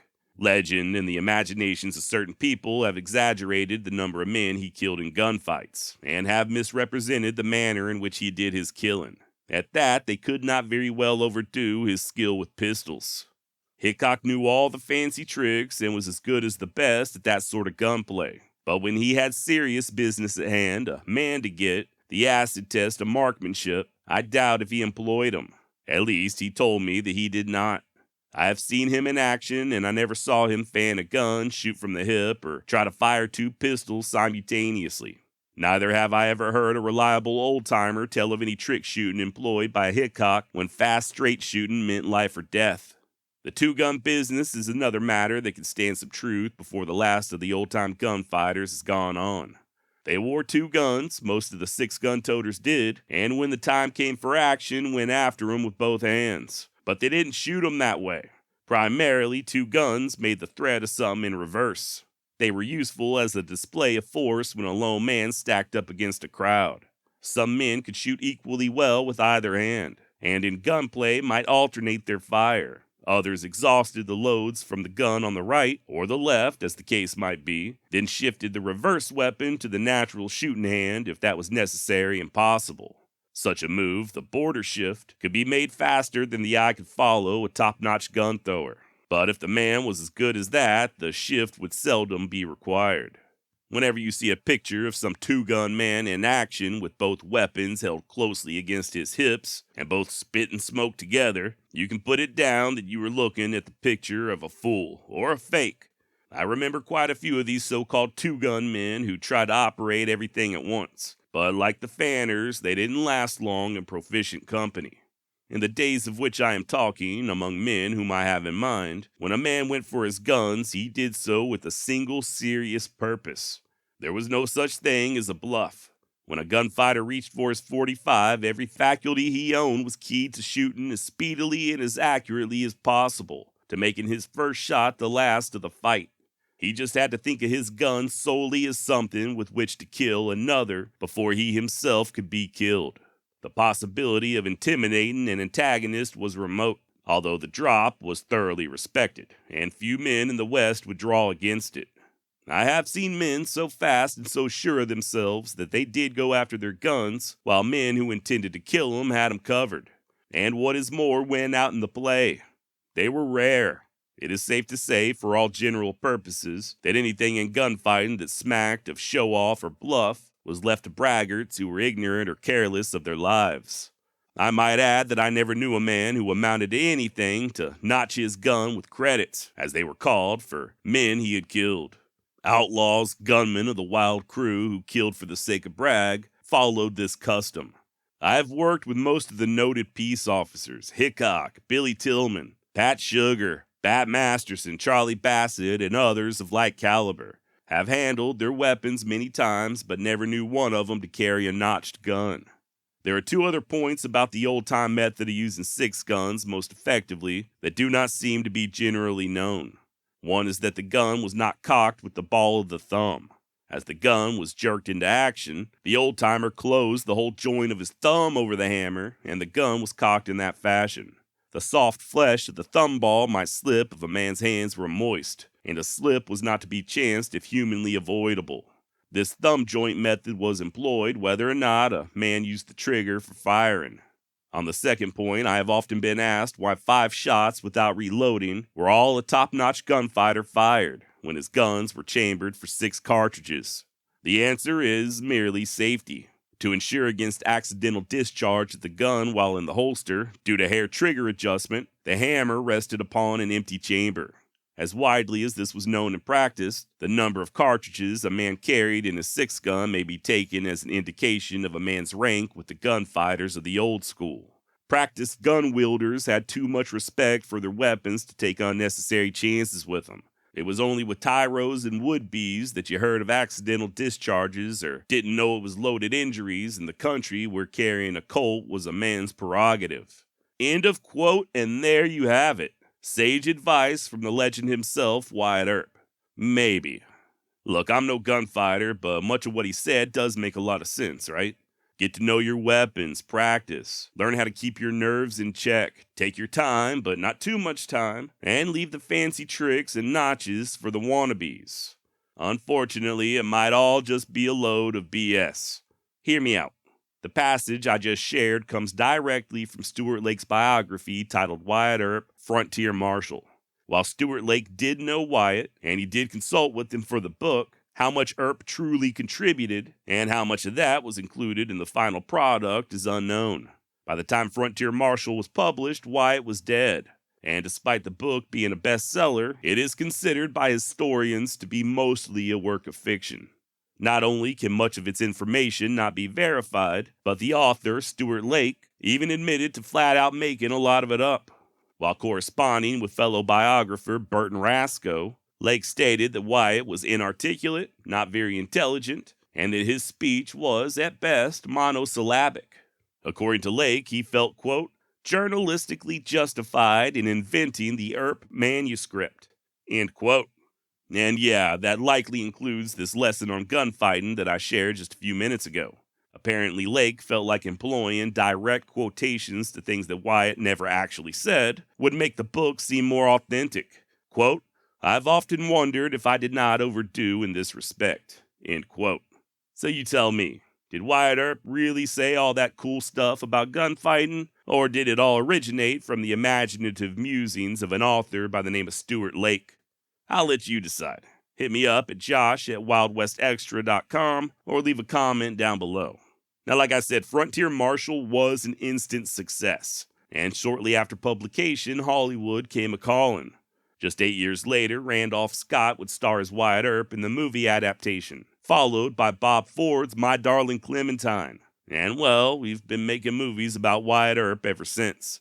Fact of the matter is, there's a damn good chance that without all the tall tales of Stuart Lake, Wyatt Earp would have simply remained a footnote in Old West history. So made up stories or not, I think we all owe a big thank you to Mr. Lake, if for no other reason than just for helping to keep us entertained over the years. Yeehaw! Nobody knows for sure when the Comanche first got a hold of horses, but the transformation that followed was nothing short of epic. A once nondescript people living in the foothills of the Rockies, horses allowed the Comanche to push their way onto the Great Plains, dominating smaller tribes in the process and claiming the prime buffalo territory as their own.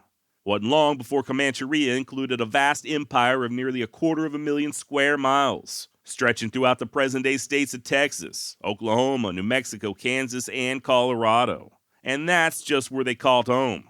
If you want to take into account the raiding capabilities of the Comanche, you're looking as far north as Nebraska and Wyoming, and south hundreds of miles deep into the heart of Mexico.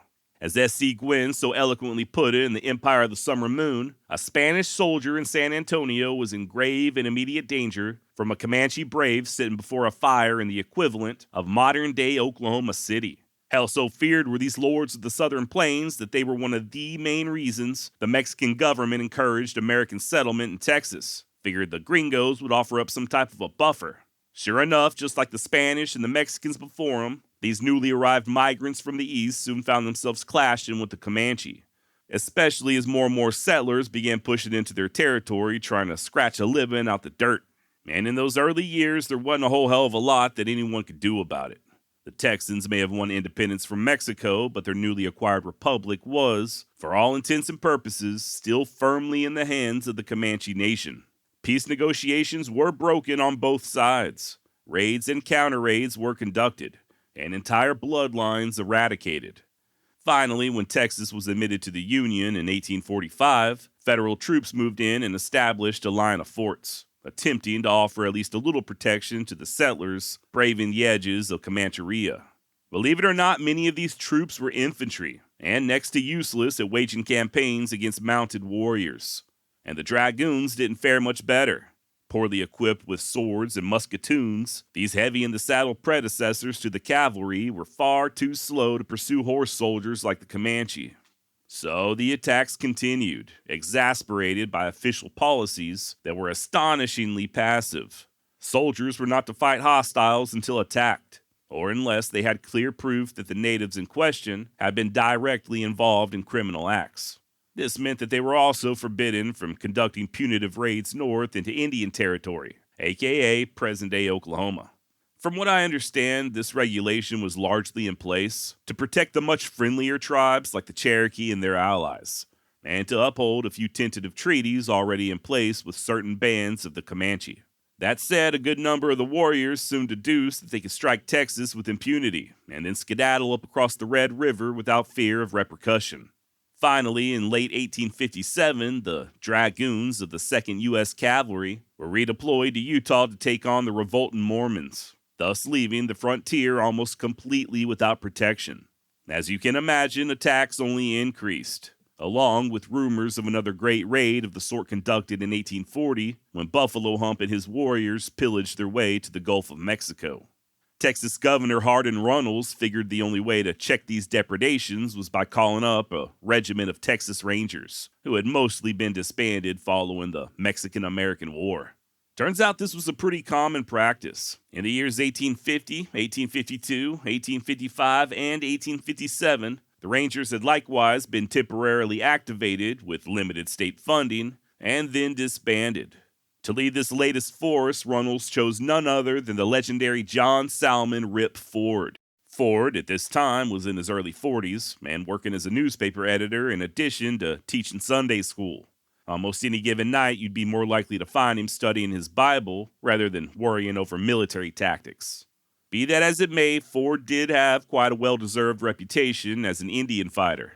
Served as a ranger under the famed captain John Coffee Hayes in his younger years, losing a finger to the Comanche in the process and even catching a poison arrow, a wound that still bothered him years later. Along with fighting hostiles, Ford also rode with the mounted rifles during the Mexican-American War, at which time he earned his iconic nickname. Tasked with sending death notices to the families of fallen soldiers, Ford would finalize each letter directly under his signature with the phrase, "Rest in peace." As casualties mounted, this was shortened to RIP, and the name stuck.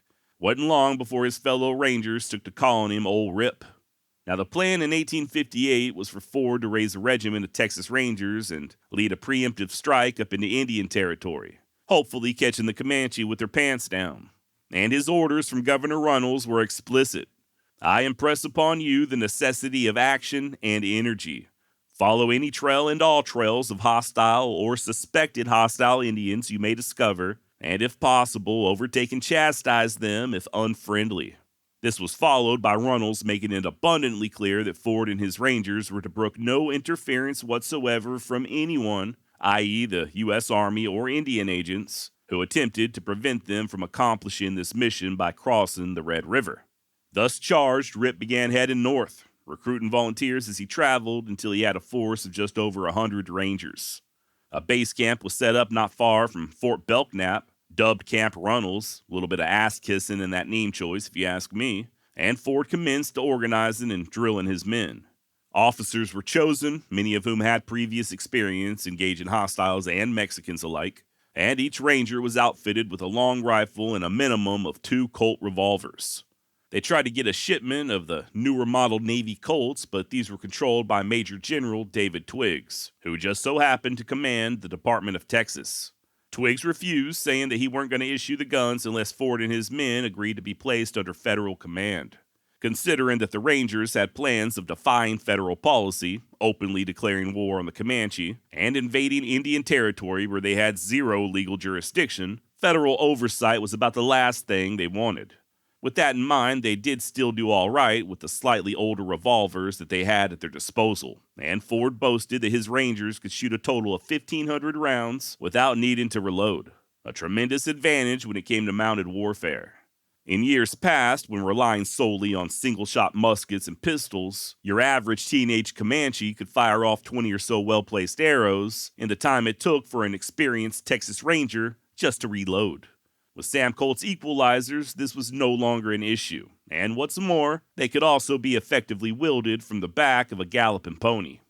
As the Rangers continued to train, future Texas Governor Sol Ross, then just a nervy 19-year-old, moseyed on down to the neighboring Brazos Indian Agency to recruit a passel of friendly natives, the bulk of whom turned out to be Tonkawas.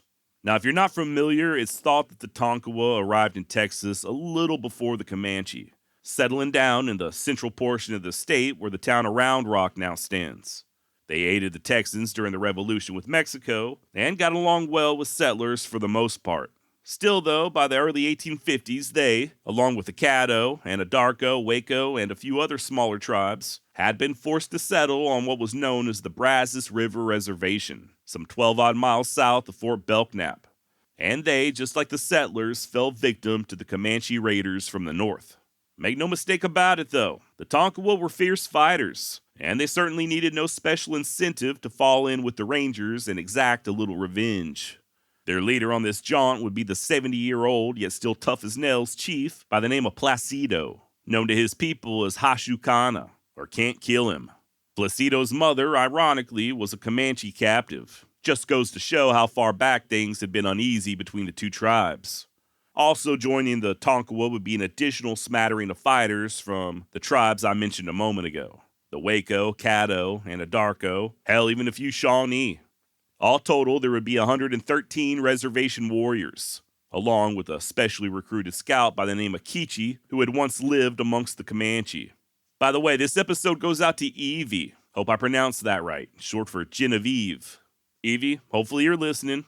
Do me a favor and stop what you're doing right now, and go give your dad a good swift kick to the balls. Don't hold back, he can take it. No, seriously, thank you, Evie, for listening. Sounds like you're a pretty cool young lady. And your dad, Jeremy, sounds okay, I guess.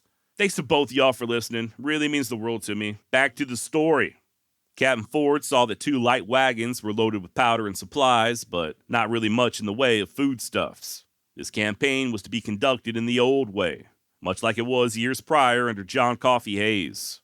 The Rangers would travel light and hard, they and their indigenous compadres fending for themselves and subsiding off of what they could hunt along the way. Likewise for their horses. There was no feed, so they'd have to make do just like the Comanche mounts and settle for whatever grass was available. Thus provisioned, Captain Ford led the column of a little over 200 men north on April 22, 1858, and despite federal policy, immediately crossed the Red River into Indian Territory. Later, when pressed on whether or not there was any hesitation, Ford stated that his mission was to find Indians, not learn geography. Now, before we go any further, I do want to say another quick word on the Tonkawa, who were accompanying these Rangers. Any cursory search on Google is sure to unearth a ton of stories involving the tribe's penchant for cannibalism. This is a little misleading. While the Tonkawa did engage in ritual cannibalism on occasion, the key word here is ritual.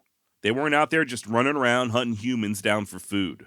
As far as I can tell, this practice was done with the idea of absorbing their vanquished enemies' power rather than filling empty bellies. Is it strange to us nowadays? Absolutely. Hell, it was strange to the Comanche and other tribes even back 200 years ago, which I believe was another reason why the Tonkawa did it. It scared the shit out of their enemies. So yeah, the Tonkawa did engage in a form of ritual cannibalism, but they were not subsiding off of human flesh. And the only reason I bring this up, I do think it's important to differentiate, because these claims historically, in the years past, were blown way out of proportion, and oftentimes used as an excuse to commit genocide, particularly on the Tonkawa's neighbors to the south, the Karankawa. Also, you may read that the Tonkawa are now extinct. This is false. There are several hundred enrolled members of the tribe living and thriving up in Oklahoma. They even have a website if you want to check it out, TonkawaTribe.com. And after crossing the Red River, it was these Tonkawa who was riding point for the Rangers, scouting far ahead, searching for sign. After about 2 weeks in the saddle, the Tonkawa reported seeing a string of Comanche camps on the Canadian River. Sure enough, the following day, May 11th, they and the Rangers spied a few Comanche hunters in the distance, chasing buffalo.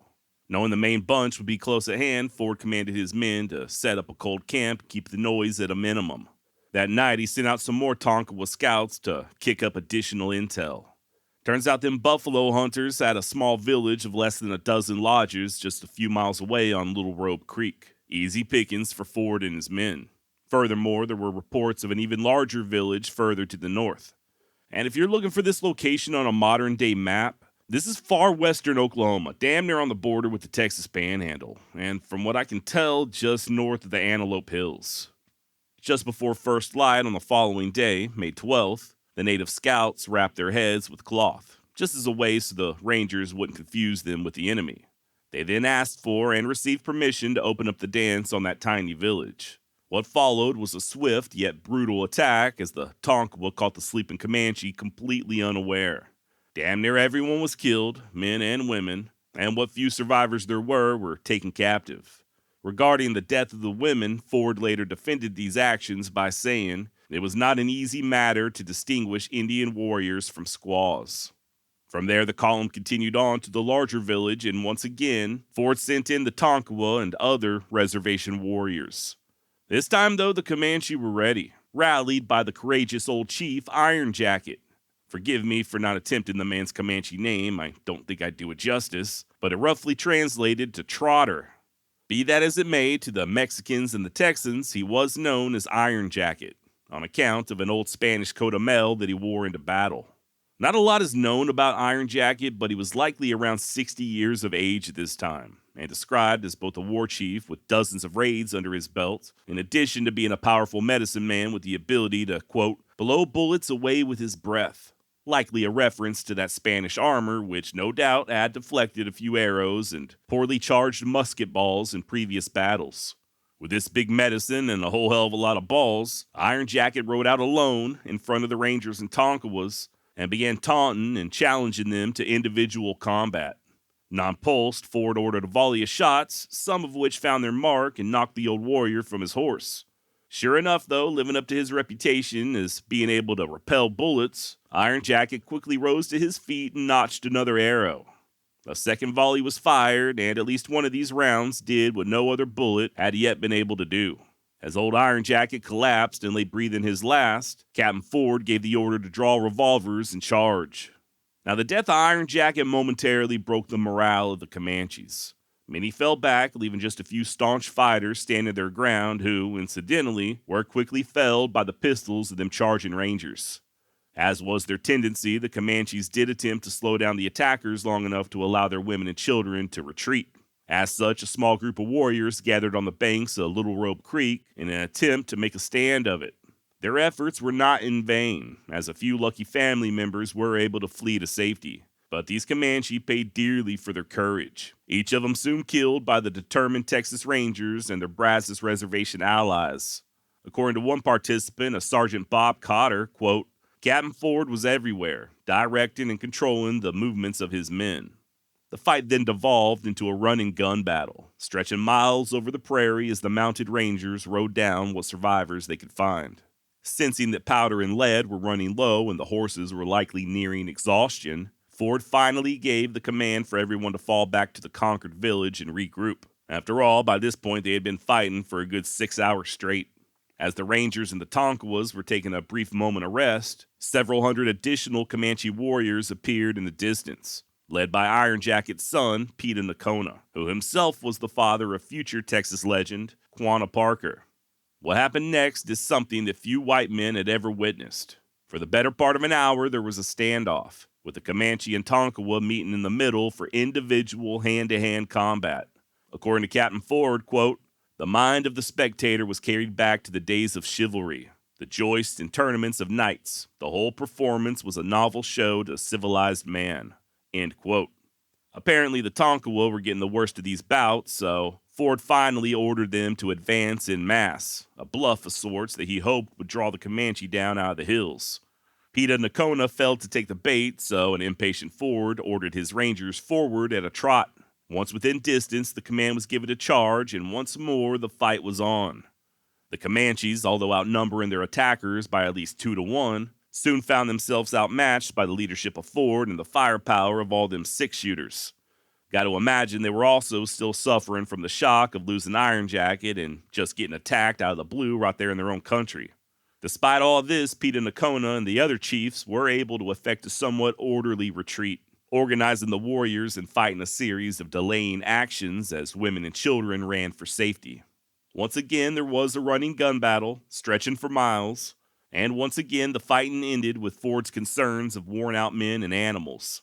Also, the captain had just learned from a captive that there was an even larger village further downriver under the leadership of Buffalo Hump. Miraculously, only one ranger was killed in the entire day's action, along with a Waco warrior, both of whom were lanced. They left an estimated 75 dead Comanche in their wake and took 18 women and children as captives, along with 300 Comanche horses. Per usual, the villages, or what was left of them, were razed, and the next morning the triumphant Rangers headed south. By May 21st, they were back in Camp Runnels, where Ford got busy writing up his after-action report, stressing that he and his men were so successful that all future pursuits of the hostiles should be undertaken in a similar fashion. The Comanche can be followed, overtaken, and beaten, providing the pursuers will be laborious, vigilant, and are willing to undergo privations, Ford wrote. This led to vigorous debates in Texas as to who was better qualified to protect the frontier, Rangers or the U.S. Army. Sam Houston himself, in the months that followed, would claim that they no longer needed federal troops, but instead, give us 1,000 Rangers and we will be responsible for the defense of the frontier. Only problem was a little too much money was spent in this endeavor. And you know how politicians can be with money. Declaring a quick win, Governor Runnels nixed Ford's plans for future punitive expeditions, and then, to save cost, went ahead and once more disbanded the Texas Rangers. The Comanches and their allies would continue as a force to be reckoned with their raids only increasing in the years to come, as most Texas men of fighting age would head east for the Civil War. Wouldn't be for another decade and a half until the backs of the Comanche were finally broken at the Battle of Palo Duro Canyon. And even then, it would take the slaughter of over 1,000 horses and the destruction of hundreds of lodges. The Tonkawas would help out with that fight as well, and for their efforts, they were kicked off their land and sent packing up to Indian Territory with everybody else. Of course, by that point, old Pete and Nakona and Buffalo Hump were already dead, and Rip Ford had retired down to Brownsville, where he found himself elected as the mayor. Not quite as exciting as Indian fighting, but I imagine dealing with small-town politics can be a whole hell of a lot more dangerous. And that's about all I've got on the Battle of Little Rope Creek, sometimes referred to as the Battle or Campaign of Antelope Hills. Yeehaw! John Wesley Hardin was born near Bonham, Texas on May 26, 1853. His father James, a Methodist preacher, was what folks back in them days referred to as a circuit rider. Rather than tending his own congregation, the Reverend Hardin would move extensively throughout the state of Texas, helping to open and close churches and sometimes even schools. He'd moved the family down to Polk County when John Wesley was still a baby, and just a few years later moved yet again, this time settling just outside the now ghost town of Sumter, not too far from present-day Groveton, Texas. And it is there in Sumter where young Wes Hardin would spend the next several years. In many ways, John enjoyed a normal childhood. He received an average, if not above average, education, while also spending a good deal of time out in the woods, just hunting and fishing and otherwise having a good old time. Be that as it may, Hardin did seem to have a propensity towards violence even at an early age. Once, while attending school, Wes pulled a knife on a teacher. On another occasion, he put the blade to use during a brawl that saw him nearly kill one of his fellow classmates. And of course, we can't discuss violence at John Wesley Hardin without also touching on the Civil War, a conflict that, to quote Cormac McCarthy, filled the country with violent children orphaned by war. Now, even though none of Hardin's direct kinfolk were killed, the war did have a deep and long-lasting impact on the young man. According to West himself, he grew up an ardent rebel, seeing Abraham Lincoln burned and shot to pieces in effigy so often that he looked upon him as the devil incarnate. Somewhere around the age of 9 or 10, Hardin even tried running off to enlist with the Confederates, but his daddy found out and gave him a thorough attitude adjustment. By 1865, the war was over and Texas was plunged into Reconstruction. something I will touch on more in just a bit, but for now I'd like to take a look at Wes's first killing in the fall of 1868, just 6 months after his 15th birthday. The youngster was paying a visit to his Uncle Barnett's place just north of the town of Livingston, where he and a cousin took to wrestling with an older and larger black man by the name of Major Holshausen, Mage for short. Now there's no indication that this was anything other than a friendly grappling match, but at some point things took a sour turn. The boys, Hardin and his cousin, got a little too rough and drew blood. This angered Mage, and he took to threatening the teenagers before being ordered off the plantation. The next day, as Wes was on his way home, alone, he spotted Mage on the trail ahead carrying a large stick. Now to hear Hardin tell it, Major then began cursing him up and down and even tried to grab hold of his horse's bridle. Left with no choice but to defend himself, young John then shucked an old cap and ball six-shooter and emptied it into the former slave. But is this what really happened? There wasn't but two people involved, John and Mage obviously wasn't talking. Now don't get me wrong, Hardin did kill the man, that much is undisputed. The question is, was it truly a coincidental meeting with Mage as the aggressor, or did Wes purposely hunt the man down looking to set things right after the previous day's tongue lashing? There's also a third possibility, one which I will expand on later, but there is a chance that someone else put Wes up to the killing. Which brings us to a huge disclaimer.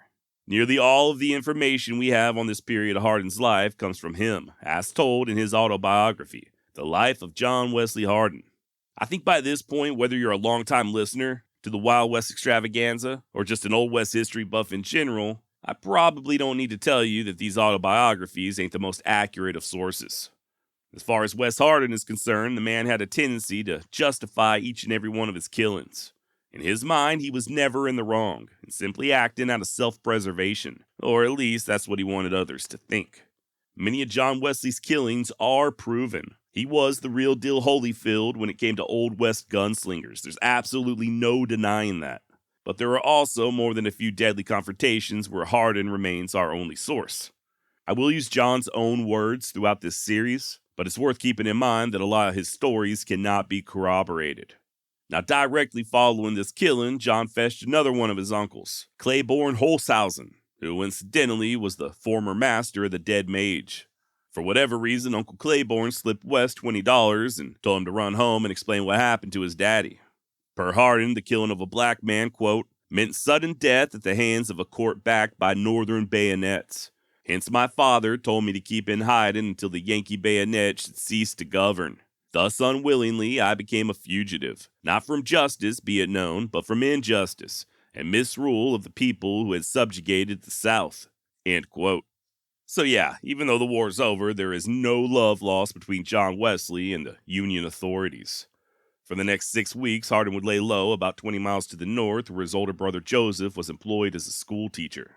The Yankees soon came sniffing around, though, and Wes decided to meet the trouble head on. This is that little fight I alluded to in the intro. Armed with a double-barreled shotgun and a Colt 44, Hardin waylaid the soldiers as they were crossing a creek. 2 of the men were dispatched with that scatter gun as the third, a black soldier, attempted to flee with Wes fast on his trail. Hardin demanded that he surrender in the name of the Southern Confederacy, but when the brave trooper refused to throw his hands up, down he went. Years later, when recalling the incident, Hardin would write, quote, I have no mercy on men who I knew only wanted to get my body to torture and kill. End quote. Local farmers would help to bury the bodies as John once more went on the lam, this time to his Aunt Susanna's place on the outskirts of Corsicana. And this next part is damn near unbelievable, but as crazy as it sounds, Wes then took up employment as a school teacher, just like his older brother Joe. Dude was still just 15 years old. Already had 4 bodies to his name, and somehow he's put in charge of molding other young minds. Hell, some of the students were even older than he was. Now, Hardin would only spend a few months teaching before moving to his Uncle Alexander's place up in Navarro County, where he helped to work cattle. Started palling around with his older cousins, William and Alec Berkman, and also developed a fondness for gambling that would plague him for the rest of his life. Story goes that Wes would bet on anything. Horses, poker, hell, he'd even wager over who could spit tobacco the furthest. This is also when he began spending time with another cousin named Simp Dixon, allegedly. Now, Simp, full name Jonathan Simpson Dixon, was about 5 years Hardin's senior and an active participant in the infamous Peacock Lee feud further up north. According to Hardin, the pair were riding east to Corsicana when they was waylaid by soldiers. John managed to kill one and simp another before the rest decided to call it quits. Once again, much like Hardin's previous clash with those soldiers after killing Mage, this is another unverifiable story. There are no military records indicating that such a fight occurred. I'm not saying it didn't happen, I'm just pointing out there's no evidence other than Hardin's autobiography. By late 1869, Hardin and brother Joe would be in Hill County, Texas, visiting various family members. West also claimed to have been speculating in cotton and hides and, quote, playing poker and 7-Up whenever I got a chance, and once in a while I would bet on a pony race, end quote. Now, a lot of this gambling took place at the old Bowles racetrack, which incidentally is now currently under Lake Whitney. Nonetheless, it was there on January 4th, 1870, where Hardin would take yet another life. He entered into a private game of poker with several locals, two of whom were Benjamin Bradley and Judge Moore.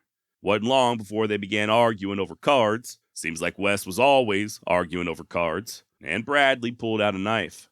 Hardin, at the time, was both unarmed and barefoot, believe it or not. He had apparently made himself comfortable, and his pistol and boots were sitting in a corner beyond reach. There was a brief scuffle, but West escaped, sans pistol and boots, and began searching frantically for a gun.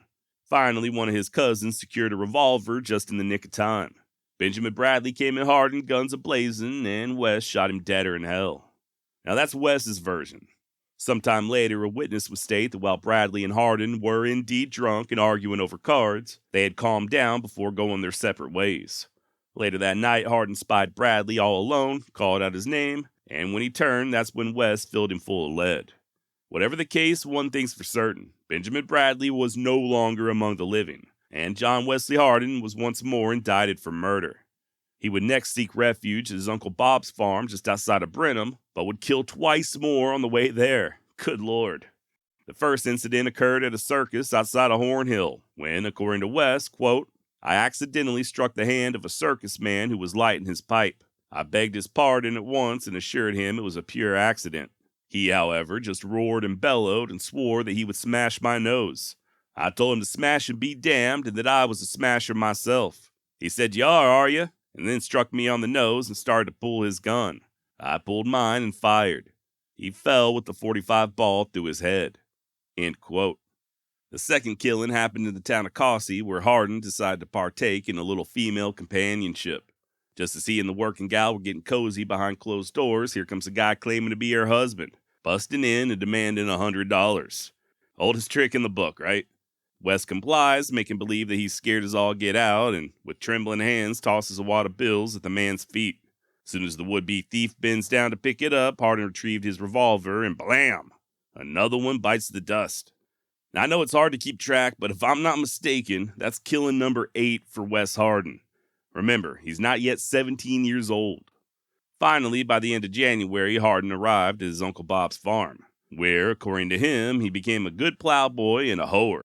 That's H-O-E, as in the garden implement, E-R. Ho-er. Hoer. By the way, if you're wondering just how many damn cousins and aunts and uncles John Wesley Hardin had, I can assure you it was a passel. Even nowadays, you can't walk 10 feet in Texas without bumping into somebody who either claims to be kin to him or Quanah Parker. Or both. Unfortunately, West just wouldn't stay put on his uncle's farm. Started spending more and more time in nearby Brenham, hanging out with an older gambler by the name of Phil Coe. And when the Texas State Police got a little too thick, he packed up and headed some 40-odd miles west to the community of Evergreen, a town that was full of what he described as hard characters. Guys like Ben Hines, who had previously been indicted for aggravated assault on a child and slashing the throat of a deputy sheriff. But since this was Texas in the 1870s, Hines was still a free man. One day there in Evergreen, Ben grew agitated after West beat him for a large sum of money during a rousing game of 7-Up. As Hardin tried to leave, Hines said that if he weren't so young, he'd whoop his ass. West replied that Hines should not, quote, spoil such good intentions on account of my youth. Hines then made a move, acting like he was going to strike West, so Hardin whipped out his revolver, saying that he was a little on the scrap himself, but the only difference between him and Hines was that he used lead.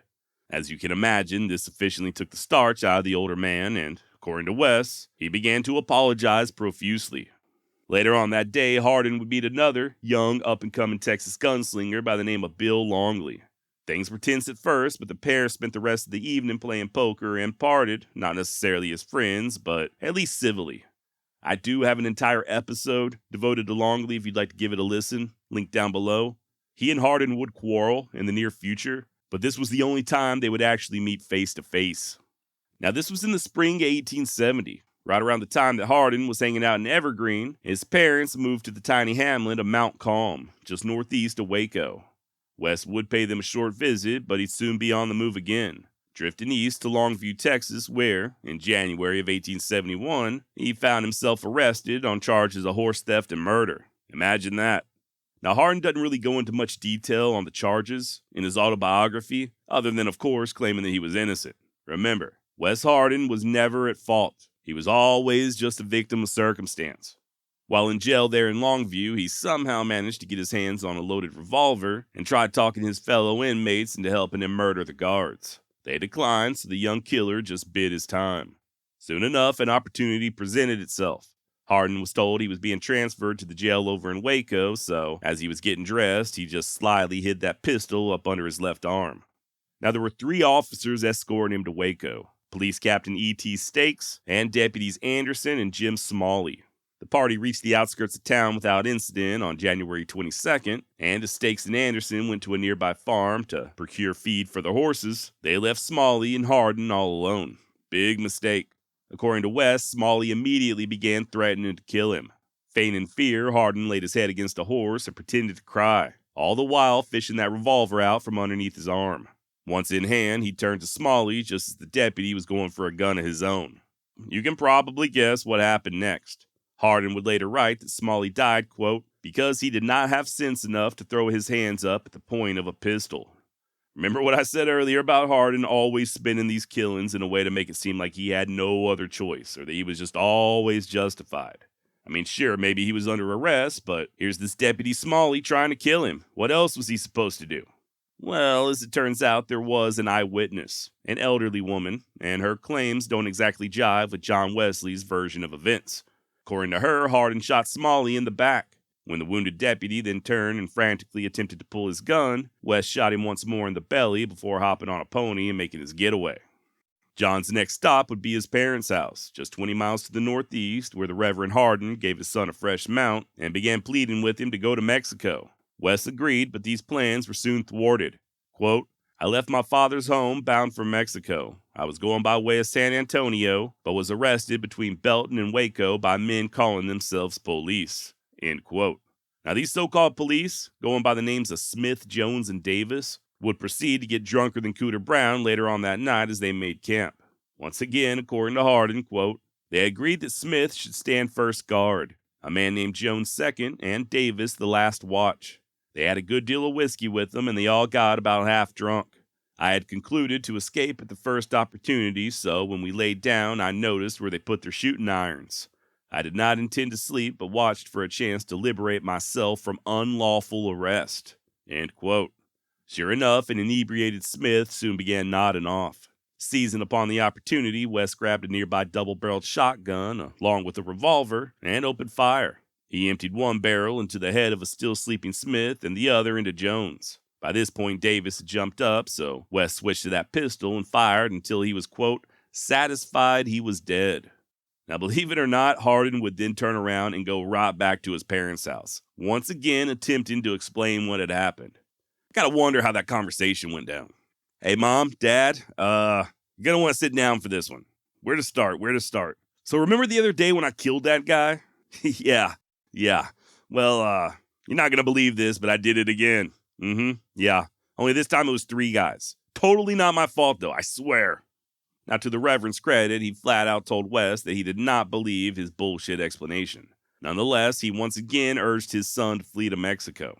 And this time, just in order to ensure that no more accidental killings occurred, the elder Hardin would even accompany Wes on the first leg of the journey.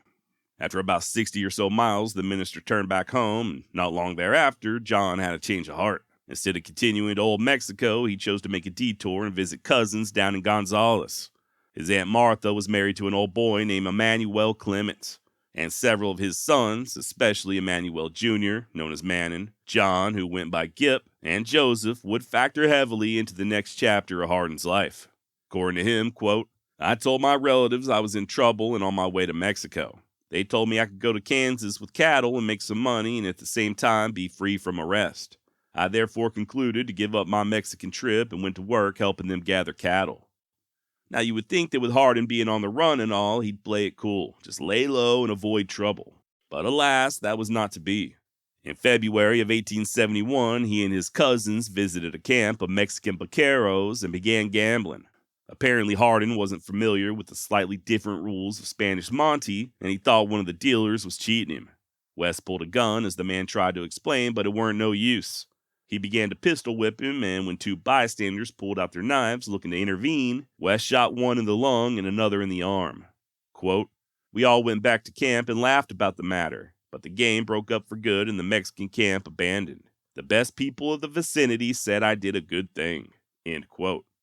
No idea how either one of those vaqueros fared, but one would assume the lung-shot man later died. If this incident truly occurred, then by my rough estimate, that brings Hardin's body count up to 13. Finally, the cousins, along with Wes, signed on to drive several thousand head of cattle up north to Abilene, Kansas.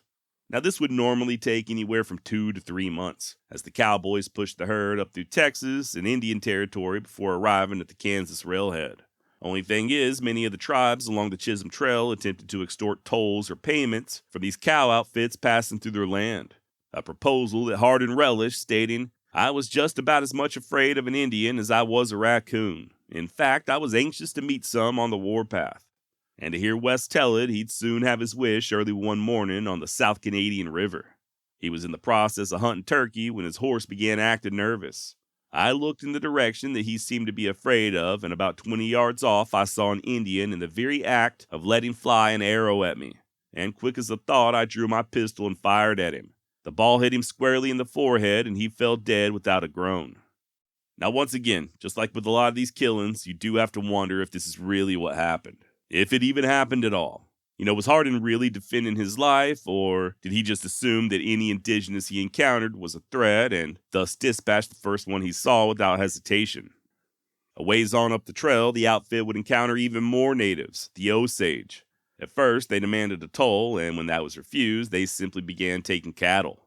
They even came into camp one morning while West was away and stole his silver bridle. As you can imagine, this didn't go over too well with Hardin, so he rode out to confront him. Quote, they came up in a body and demanded cattle again. I told them no, as I had before.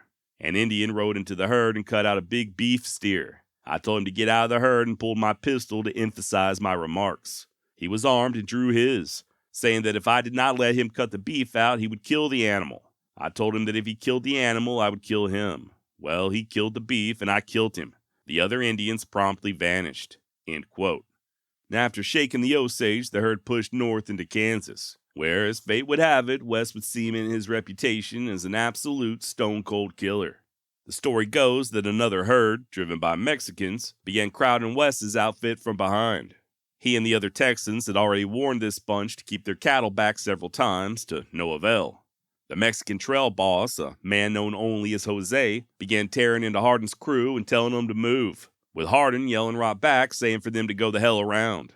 This infuriated Jose, and he began cursing Wes. And if that ain't bad enough, he soon turned to go fetch a rifle. I guess if Wes wasn't going to move that herd, by God, Jose was going to make him move it. Sure enough, here he comes walking back with that rifle in hand, making a beeline straight for Hardin. And once the pair were about 100 yards from one another, they began trading bullets. Jose firing that rifle, and Hardin an old worn-out revolver with a wobbly cylinder. Quote, there was so much play between the cylinder and the barrel that it would not bust a cap or fire unless I held the cylinder with one hand and pulled the trigger with the other.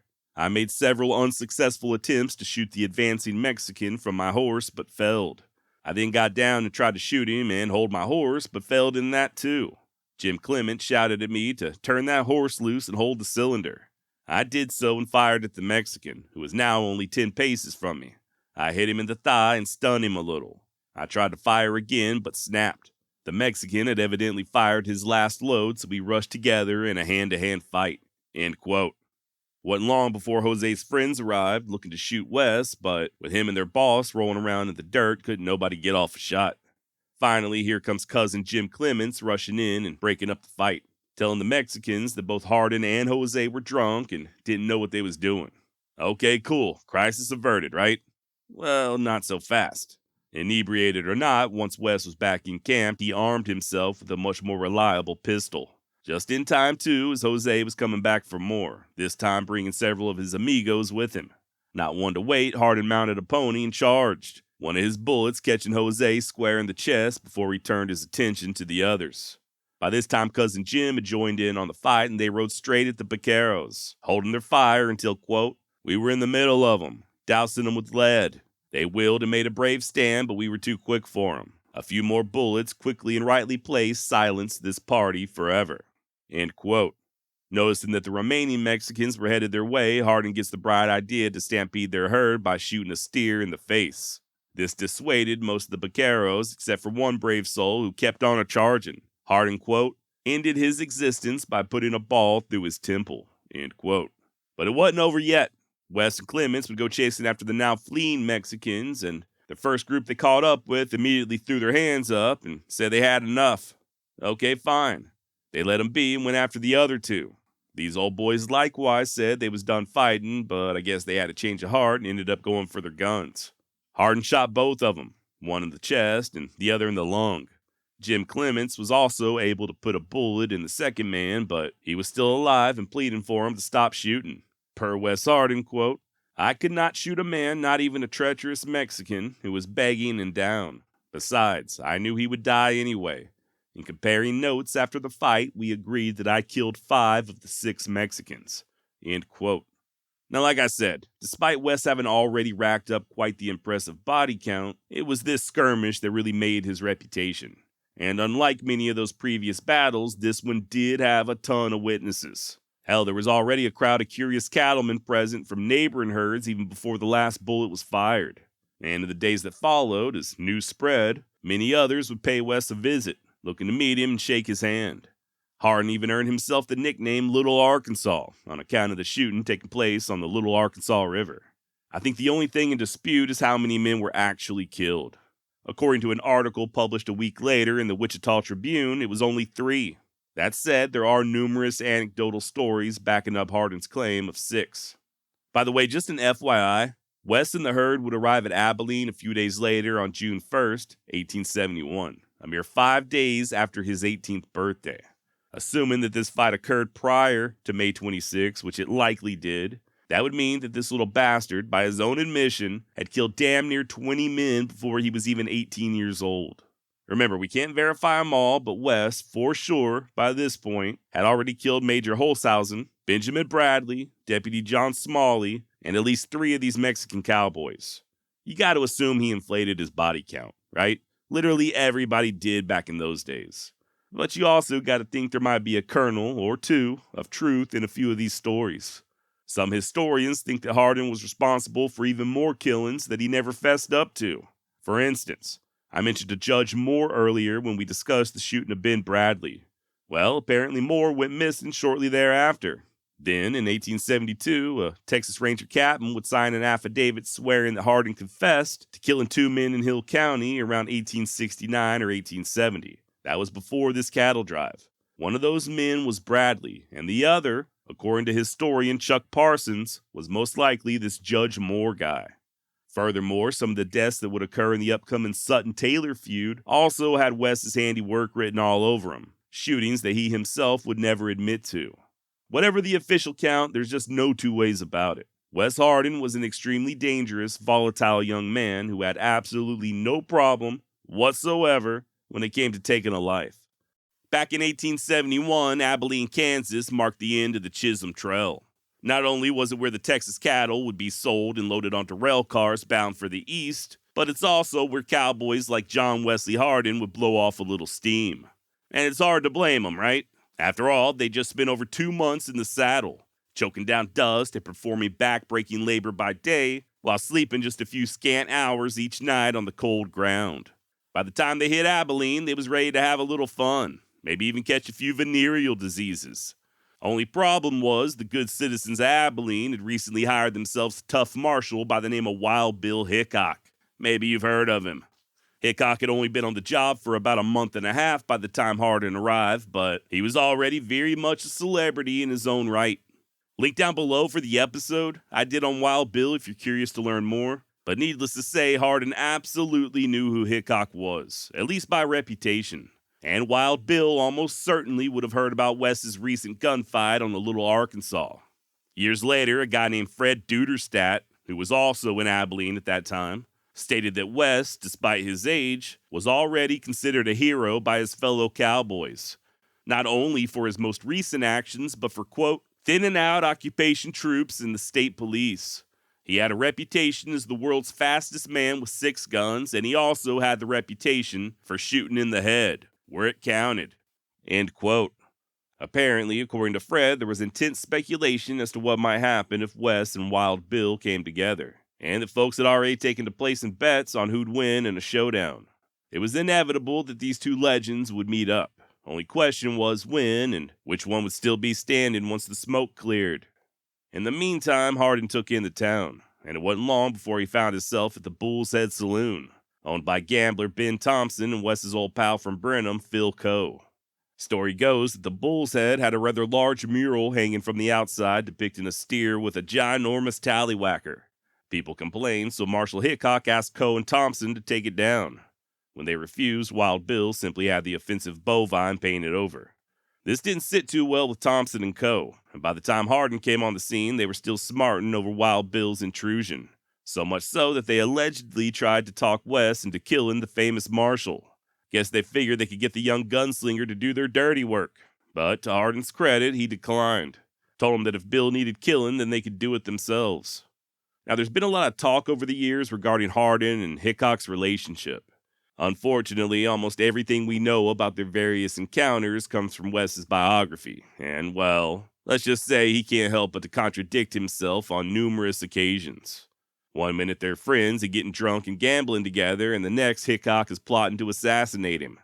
It does seem pretty obvious, though, that Wes thought highly of Bill. He clearly respected the lawman, and it was important for Hardin that this admiration was reciprocated. According to Wes, their first meeting occurred over several glasses of wine as he regaled Bill about his most recent trouble with those Mexican herders.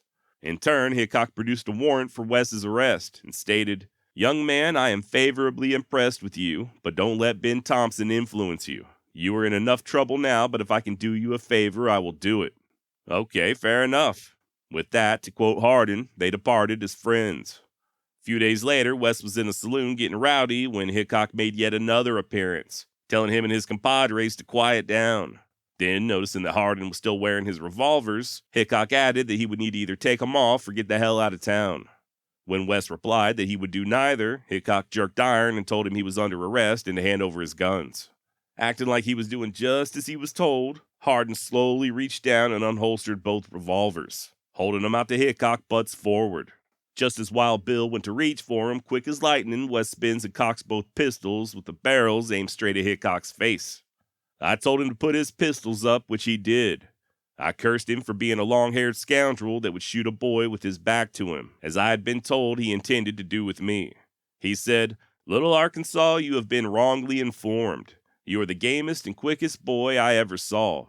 Let us compromise this matter and I will be your friend. Let us go in here and take a drink, as I want to talk to you and give you some advice." End quote.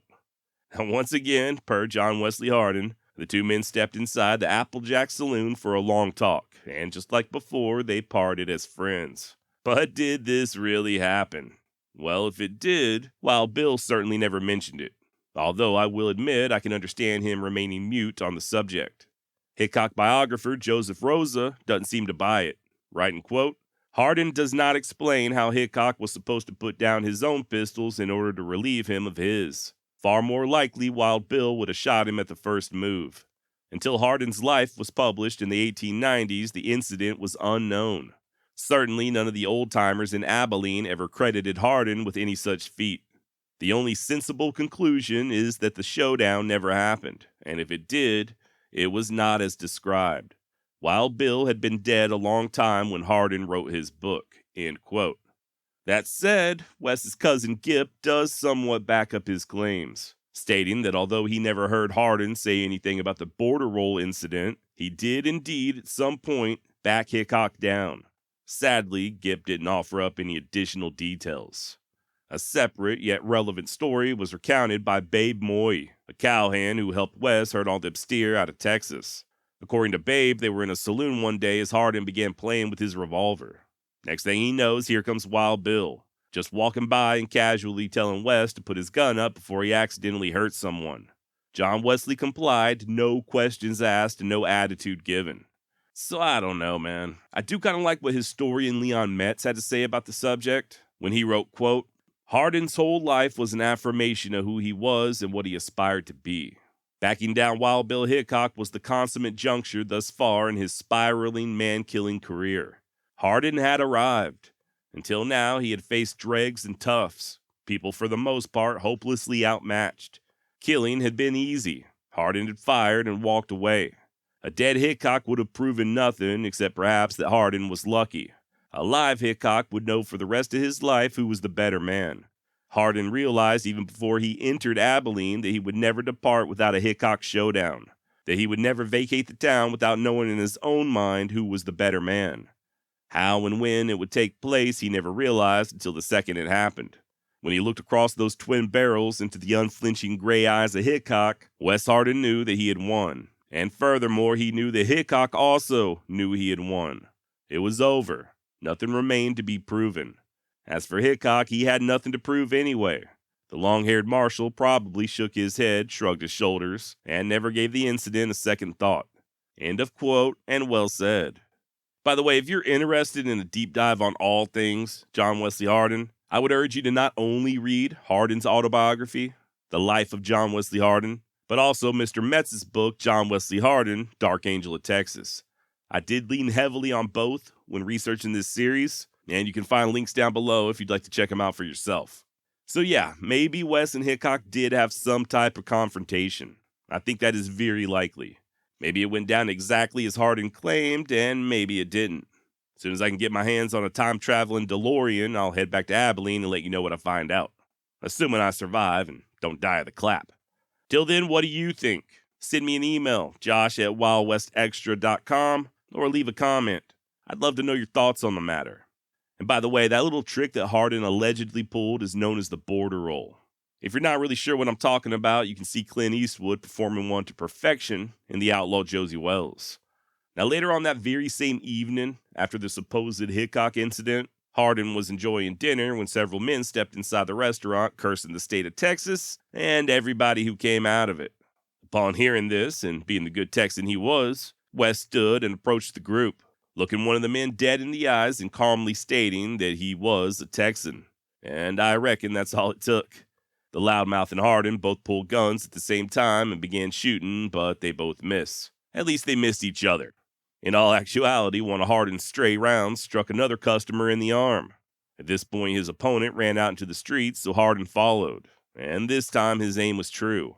Hardin squeezed the trigger again and put a round square into the man's mouth, blasting out several of his teeth out the backside of his head. Right at that exact moment, a deputy came jogging up, so Wes hopped on a horse and made his way out of town. Guess maybe he didn't want to try his luck with Hickok twice in one day. By the way, it's worth mentioning that Hardin was still gainfully employed, believe it or not. Many of his fellow cowhands had returned to Texas, but he agreed to stay on and look after the herd till it got sold. And it's with the herd, camped on the Cottonwood River, about 35 miles on the outskirts of Abilene, where he sought refuge after this latest shooting.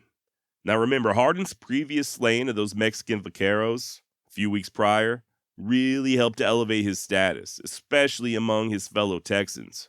And once Wes was in camp there on the Cottonwood, he'd get propositioned by several prominent cattlemen. Apparently, a guy going by the name of Bodino had recently killed Texas cowboy Bill Cochran, shot him in the back, and those cattlemen wanted Hardin to pursue and, if possible, apprehend the murderer.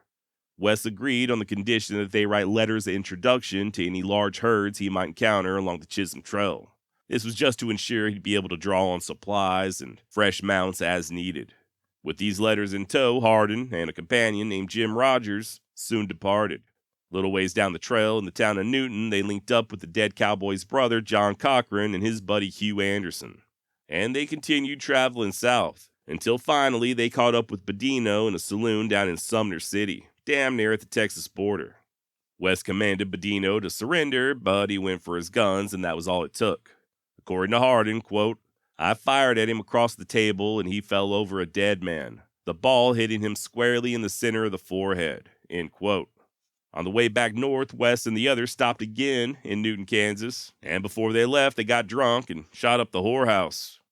Now, just a couple of interesting side notes before we continue. That Hugh Anderson guy I mentioned a moment ago, who was riding with Hardin and the others, well, he'd return again to Newton shortly thereafter and take part in the infamous gunfight at Hyde Park, aka the Newton Massacre. This is one of the lesser-known gunfights of the Old West, but in my opinion, it's also one of the more fascinating. If you'd like to learn more, check out the link down below for the entire episode I devoted to the topic. Side note number 2. When Hardin arrived back in Abilene, he was given a large sum of money, $600, from what he called a wealthy cowman. I know that doesn't sound like much, but back in 1871, $600 was the equivalent of over $15,000 nowadays. Now, West would later claim that he didn't want to take the money, but, quote, I finally concluded that there was nothing wrong with it, so I took it as proof of their friendship and gratitude for what I had done, end quote. And of course, what he had done was kill Badino.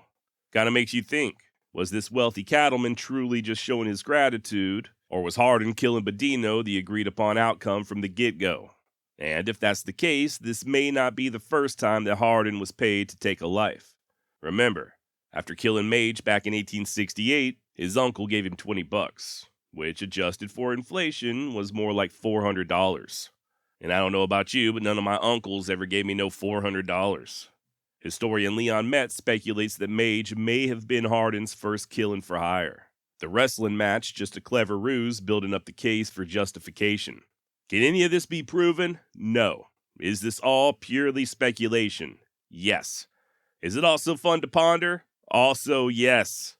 As far as Marshal Hickok was concerned, West would state, we went on to Abilene fearing nothing but God. I had heard that Wild Bill said that if I ever came back to Abilene, he would kill me. So I had determined to go back there and if Bill tried to arrest me, to kill him. As it turns out, Hickok had no such intention. While he and West would have a somewhat tense discussion, in the end he would neither arrest nor disarm the young killer. Matter of fact, just a few nights later, the both of them would spend an entire evening drinking and gambling together. Once again, though, this is according to John Wesley Hardin, and once again, you gotta wonder exactly where the truth lies. Leon Metz theorized that if Hickok did indeed permit West to carry his guns there in Abilene, in direct violation of city ordinances, by the way, that the marshal could have just decided that a confrontation wasn't worth it. After all, Hardin was a cowboy, at least on paper, and as such, he'd likely soon be heading back to Texas. Also, Hickok had to contend with West's popularity. Jailing the young man would only serve to antagonize his many friends. Still, though, popular or not, there were just some things that even Wild Bill Hickok wasn't willing to put up with. Like, murdering someone for snoring too loud. Oh boy, here we go. This is, without a doubt, the most popular and oft-repeated story regarding John Wesley Hardin. But is that what really happened? Did Hardin really kill a man simply for snoring? Well, let's look at the evidence. According to the Abilene Chronicle, the dead man in question, John Cougar, had been sitting in his bed at the American Hotel, reading a newspaper, when a bullet came through the wall, striking him, quote, in the fleshy part of the left arm, passing through the third rib and entering the heart, cutting a piece of it entirely off and killing Cougar almost instantly. Neither this article, published just a couple of days after the killing, nor any of the other newspaper accounts would report anything at all about Mr. Cougar snoring. And you may find this hard to believe, but neither would John Wesley Hardin. According to him, rather than snoring, Cougar had not only been wide awake, but also in the process of trying to steal his britches when Hardin opened up with that six-shooter. Per West himself in his own autobiography, he was in his room at the American Hotel, minding his own damn business, and in the process of nodding off when, quote, I heard a man cautiously unlock my door and slip in with a big dirk in his hand. Dirk, D-I-R-K. I halted him with a shot, and he ran. I fired at him again, and he fell dead with 4 bullets in his body. He had carried my pants with him, and so I jumped back, slammed the door, and cried out that I would shoot the first man that came in. I had given one of my pistols to Manning the night before, so the one I had was now empty. End quote. His cousin Gyp Clements was there with him, and they both ended up jumping out the window, Hardin half naked, and escaping out of Abilene as quickly as they possibly could. According to West, he was afraid that if Wild Bill caught up with him in what he referred to as a defenseless position, the marshal would, quote, kill me to add to his reputation. All right, so there you have it. But still, the question remains. If Hardin never fessed up to killing a man for snoring, and if nothing of the sort was ever mentioned in the local papers, then where exactly did this rumor originate? Well, as it turns out, a book, The Life and Adventures of Sam Bass, was published just a few years later, in 1878. And this book credits Wes Hardin himself, while being interviewed by a newspaper out of Austin, Texas, with saying the following. They tell lots of lies about me. They say I killed 6 or 7 men for snoring. Well, it ain't true. I only killed 1 man for snoring. Now, from what I understand, no proof of this interview exists other than it being referenced in the book Life and Adventures of Sam Bass. And to my knowledge, the original has never been located. That said, there were other newspapers out of Texas who made similar claims, namely the West Texas Free Press and the Denison Daily Herald. So even just a few years after Cougar's death, somebody was talking about Wes killing him for snoring, if not Wes himself. So with all that in mind, here's what we know for sure. Charles Cougar was in his room, alone and in bed, reading a newspaper when he was killed. And we also know that it was Hardin who fired the fatal round. It's my opinion, for what it's worth, that Wes Hardin did not intentionally kill the man. I think he and Gyp were about half drunk and attempting to sleep it off when Mr. Cougar began snoring. Hardin hollered for him to shut up, which is how Cougar wound up sitting up in bed, reading the paper, just in the attempt of staying awake and not further angering his murderous neighbor. It didn't work, though. Cougar fell back asleep and once again began sawing logs. This angered and inebriated John Wesley Hardin, so he grabbed his gun and sent several rounds through the wall. This was almost certainly done either as a joke or just in an attempt to frighten Charles Cougar. But once Hardin realized that one of his rounds was a little too true, that's when he and cousin Gyp made their grand exit through the window. But still, why would Wes fabricate the story about a knife-wielding cougar breaking into his room and trying to steal his pants? Well, you gotta remember, like I've been saying for the entirety of this series, Hardin was, according to him at least, always justified in these various killings, and he never busted a cap unless it was in self-defense. If he admitted to killing somebody on accident by blindly firing a revolver through a hotel wall, or even worse, just flat out murdering Cougar for snoring, then this heroic noble image of his that Hardin was attempted to cultivate would be completely shattered. But nonetheless, people talk. And them streets always know the truth, right? Almost immediately following Cougar's death, the snoring rumors began. And as it turns out, this is one of the rare cases where the rumor is actually true. Only instead of Wes killing Cougar for snoring, I think he just accidentally killed him due to snoring. Either way, the man was now dead, and I guess Hardin figured he had pushed his luck with Hickok a little too far. Like I said, he and his cousin bid Abilene adieu and beat feet for Texas. So what do you think? Does any of this make sense, or am I just out of my mind? Is Hardin's account true? Was Cougar really trying to break into his room when he killed him? I mean, I have had cougars try to steal my pants in the past, but they weren't holding knives and I didn't shoot them. Or do you think Hardin meant to kill Cougar? Do you think he fired those shots through the wall with the intent to kill the man? Email me and let me know. Josh@wildwestextra.com or leave a comment. But like I said, Wes and Clements were headed back to Texas, and they damn near didn't make it. Had it not been for Hardin's sixth sense, there's a good chance he and Gyp would have ended up buried in a rural Kansas garden. Now, this story is absolutely batshit crazy. About a year prior, the Bender family settled on 160 acres just outside the town of Cherryville, Kansas. In addition to selling groceries out of their house, they also operated an inn for weary travelers. Only thing is, not everybody who checked in checked out, at least not alive. Over the course of about 2 years, the Benders would murder somewhere between 10 to 20 people and bury them either right there in their garden or in a nearby apple orchard. At least one of the victims was a child, and some of them were still alive when they were buried. So we're talking some real sickos here. Now, the Bender M.O. was seating customers at the dinner table directly in front of a large, heavy curtain. As the guests enjoyed their meal, one of the menfolk would quietly slip behind the curtain and then bash their skulls in with a hammer. course, nobody knew any of this back in the late summer of 1871, which is how Hardin and Cousin Gip found themselves seated at that very table in front of that ominous, aforementioned curtain. Evidently, Hardin's spidey sense began tingling something fierce, so he got up and switched to the other side of the table. Judging by the various descriptions I've found of the Bender family, it's next to certain that he and Clements didn't breathe easy again until they were several miles down the trail.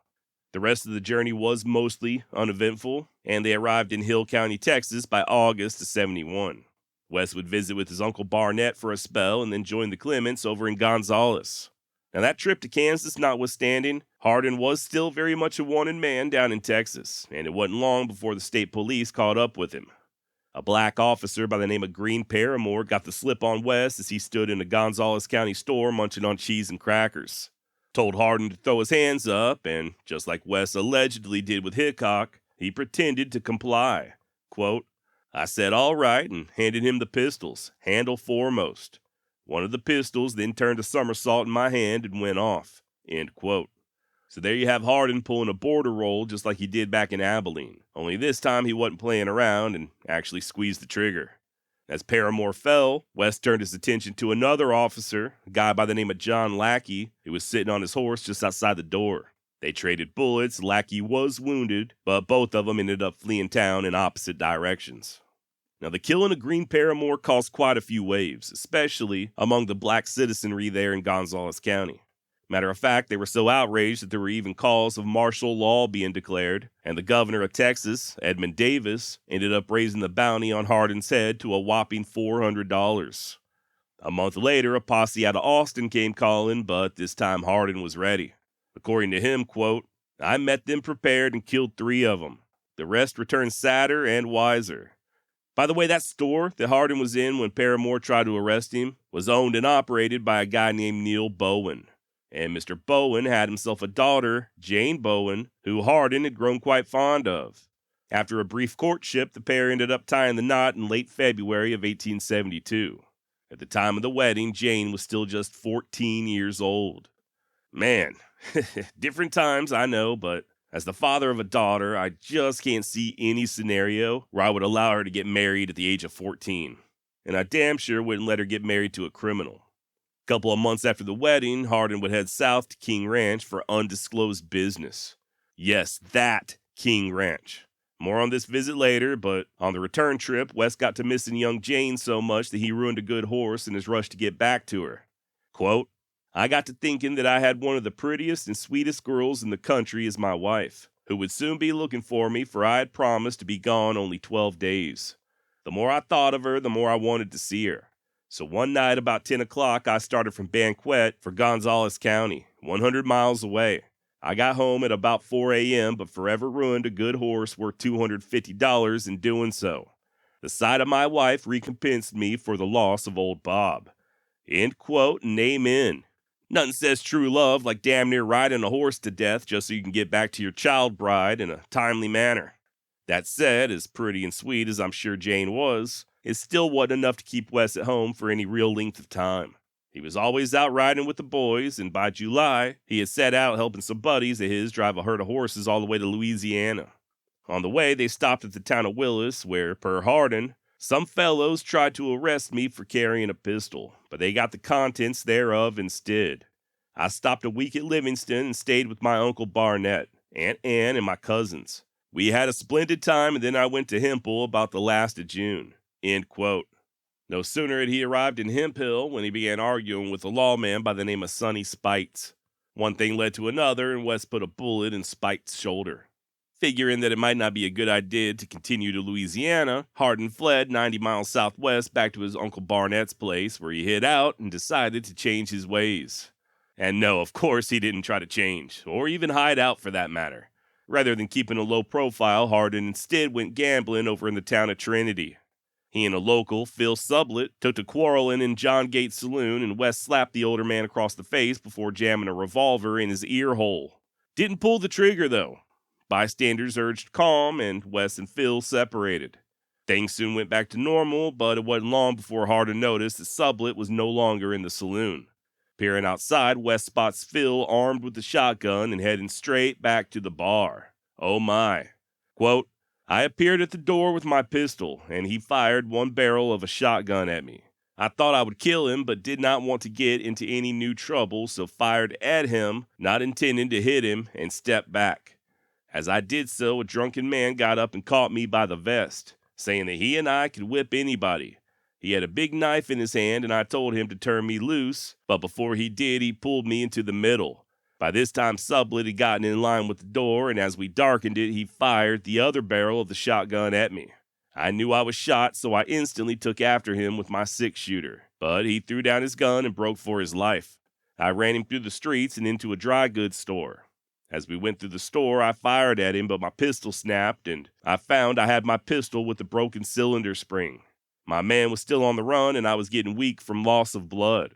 I fired again as he went out the door, and the ball passed through his shoulder. I was getting mighty weak now, but staggered to the door as he ran, hoping to kill the man who I thought had killed me." End quote. Now, the reason Hardin was feeling so weak was due to the 2 buckshot that struck him just left of his belly button, passed right through one of his kidneys, and, according to him at least, was lodged between his backbone and his ribs. Could have been a lot worse, though. When the doctors went to pull the buckshot out, it was determined that 2 more had struck and flattened themselves on Wes's belt buckle. By all accounts, he should have been done for, but like my mamaw once told me, sometimes God lets the meanest of souls stick around in hopes they might reform. Now, Hardin would be indicted for attempted murder, so gravely wounded or not, he wasn't going to tarry there in Trinity. He was moved, I expect in a very painful manner, and convalesced in the home of a doctor over in Sumter, who just so happened to also be a family friend. Still, though, vigilantes were combing the area, so as soon as Wes was able to, he began drifting from one safe house to another. By late August, he could finally walk, but was still extremely weak and couldn't yet stand straight up. Ended up seeking refuge in the home of another friend over in Angelina County, and it was there where Apache finally caught up with him. Vowing to sell his life dearly, Hardin opened up fire with a scattergun, killing one of his opponents and catching a bullet to the thigh in the process. Nevertheless, Hardin was still able to sit a saddle long enough to make a getaway. He wouldn't go far, though. Not only is he still recovering from his previous stomach wounds, but now he's got a fresh bullet hole in his leg. Arriving at yet another friend's house, Hardin realized the jig was up and sent for Cherokee County Sheriff Richard Reagan. Why Reagan, I do not know. Author Louis Nordyke, in his 2001 book John Wesley Hardin, Texas Gunman, wrote that West had known Reagan in the past and that the lawman was not a friend to the Texas State Police. So if that's true, I guess Hardin felt like maybe he could get at least half a fair shake while in Sheriff Reagan's custody. What he wasn't counting on was catching yet another bullet. Once Reagan arrived, they went over Hardin's terms of surrender, and as West was still laying back on a cot, he reached under his pillow to fetch a revolver, meaning to hand it over to the sheriff. Unfortunately, this action was misinterpreted by a nervous deputy who shot Hardin in the kneecap. Good Lord. Now, I know this sounds almost unbelievable. It's the type of thing I normally am very skeptical of. But spoiler alert, when Hardin eventually winds up in prison, an inventory of his various bullet scars was compiled by the staff. And sure enough, he had a scar right there on his knee, along with several others, including the thigh wound he just received and the scars on his side from that buckshot. So apparently, in addition to being deadly, John Wesley Hardin was also just one hard-to-kill son of a bitch. The lawman ended up apologizing profusely for the negligent discharge, and West was transferred to a private room over in Rusk, where Sheriff Reagan's wife and son personally cared for him. Finally, by late September, Hardin was healthy enough to travel, so they headed to Austin, where he was turned over to the Travis County Sheriff. And the accommodations weren't quite as nice in Austin as they had been back in Rusk, to say the least. West found himself in a one-room hellhole lacking ventilation that the Austin Daily Statesman described as being packed with, quote, a suffering mass of suffocating humans who strip themselves naked because of the intolerable heat and closeness, end quote. Be that as it may, neither the heat nor his wounds prevented Hardin from becoming a shot caller of sorts there in Austin. He exerted his dominance by force, victimized new prisoners, or fresh fish as he called them, and he wasn't afraid to apply his iron-heeled boots if need be.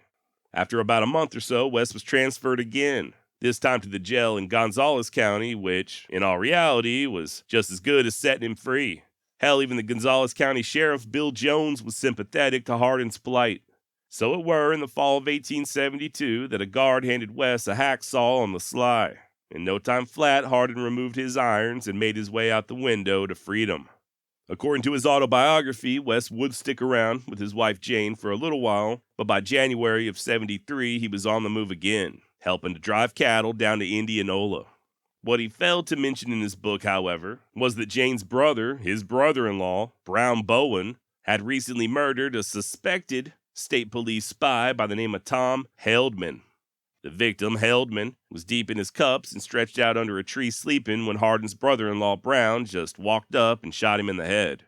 Now, Brown Bowen would be placed behind bars for this murder, but in March of '73, Hardin and about a dozen others would bust him out of jail, the same jail that West had escaped from back in the fall of 1872. Now, I do find it interesting that Hardin omitted this from his book, as the Heldman murder would, in years to come, end up causing he and his family quite a bit of grief. As for Brown Bowen, he'd continue his lawless ways, and after raping a black lady and committing yet another murder, he'd flee to Florida. Now don't worry, we will be returning to Mr. Brown. Like I said, his various misdeeds would have long-lasting repercussions for Hardin, but in the meantime, it looks like West, despite being wanted for several murders himself, was determined to settle down there in Gonzales County and become a respectable cattleman. Or so he claimed. Truth is, Hardin was more than willing to engage in whatever violent prospects happened to come his way. And as luck would have it, he'd soon find all the action he wanted right there close to home with the little something known as the Taylor-Sutton feud. The Sutton-Taylor feud came about in post-Civil War Texas during the early days of Reconstruction. On one side, you had the Taylor clan, led by patriarchs Creed and little brother Pitkin Taylor. Their people first came to Texas in the 1820s and settled about 100 miles south of Austin in what's now DeWitt County. Both Creed and Pitkin would see action during the war with Mexico, as well as serving with the Texas Rangers under famed Captain John Coffee Hayes. And years later, they, along with several members of their extended family, would also enlist with the Confederate Army. Say what you will about the Taylors of DeWitt County, but they were most definitely a fighting stock. Hell, truth be told, even after Lee's surrender and the official end of the Civil War, many of them continued to fight. Like I said, this was during Reconstruction, and I guess they didn't much like their home turf being overrun by Yankees. Remember, Texas was never successfully invaded during the Civil War, at least not really. Sure, there was a Union blockade in the Gulf, and Galveston was occupied for a time, but by the war's end, only El Paso and Brazos Island remained under federal control. This all changed in May of 1865 when U.S. troops began entering the state unopposed. What followed, in the eyes of many, including the Taylors of DeWitt County, was akin to a foreign occupation. Couple that with an economic depression, failing crops, a drought, and I'm sure a whole hell of a lot of PTSD, and Texas was primed for some good old-fashioned feuding. Now, how much of this fighting was due to the Taylors being hounded by carpetbaggers versus their own dubious stock-gathering practices is up for debate. That said, here's what we do know. At least 2 U.S. soldiers would fall to Taylor guns in the year 1866. One killed at a dance in DeWitt County by Buck Taylor, and another by Creed's son Hayes in an Indianola saloon. The following year, Hayes, along with brother Doughboy, would kill 2 additional federal troops up in Mason County. Be that as it may, the real genesis of the feud seems to have occurred on Christmas Eve, 1868, with the death of the aforementioned Buck Taylor and his cousin, Richard Chisholm.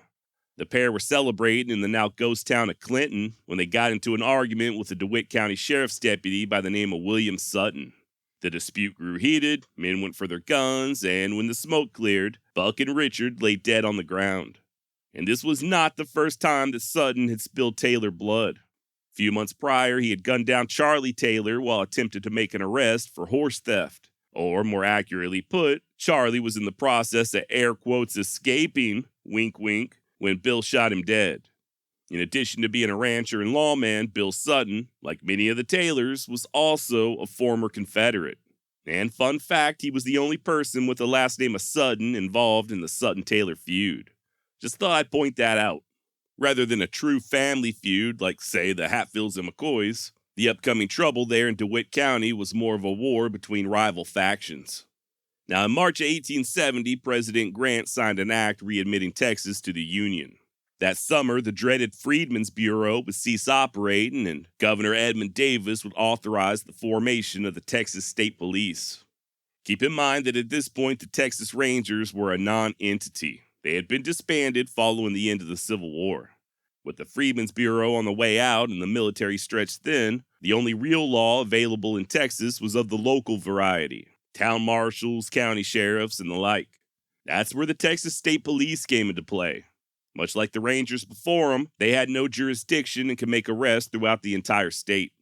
Within just a month, the state police made 978 arrests, and by 1872, they had taken nearly 7,000 criminals into custody, most of whom were charged with either murder or attempted murder.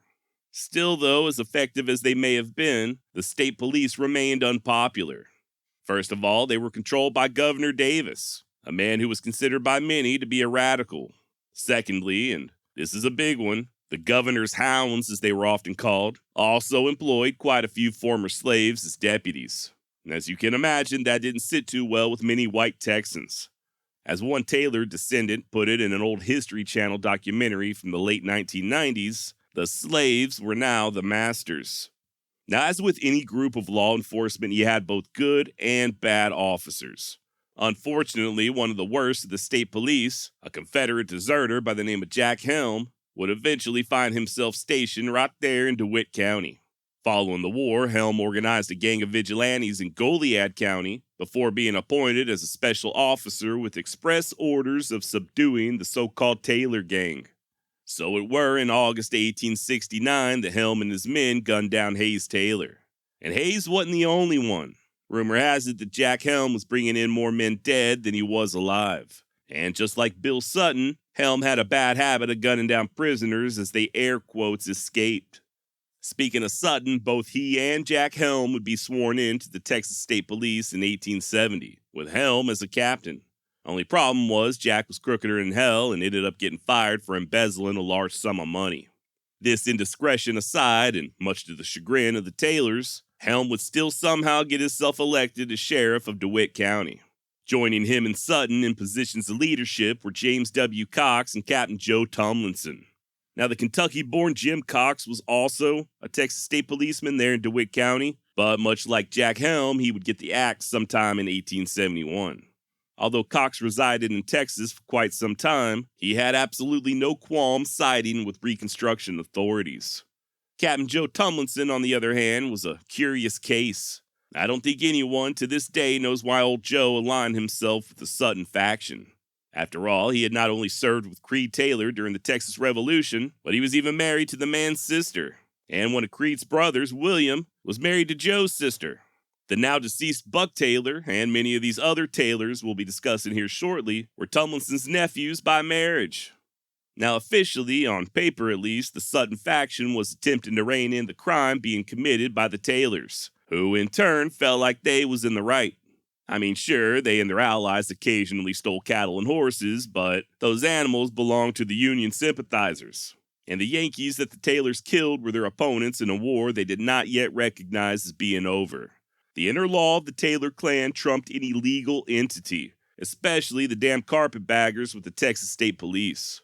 According to Texas Ranger T.C. Robinson, quote, "The people of both factions were accustomed to righting their own wrongs, and they object decidedly to any interference, even should that interference be lawful." Ranger Robinson would also state that at that time in DeWitt County, revolver cylinders were what passed for children's rattles, that the kids were given empty cartridge cases as teething rings, they were weaned on gunpowder and brandy, and learned how to shoot before they could talk.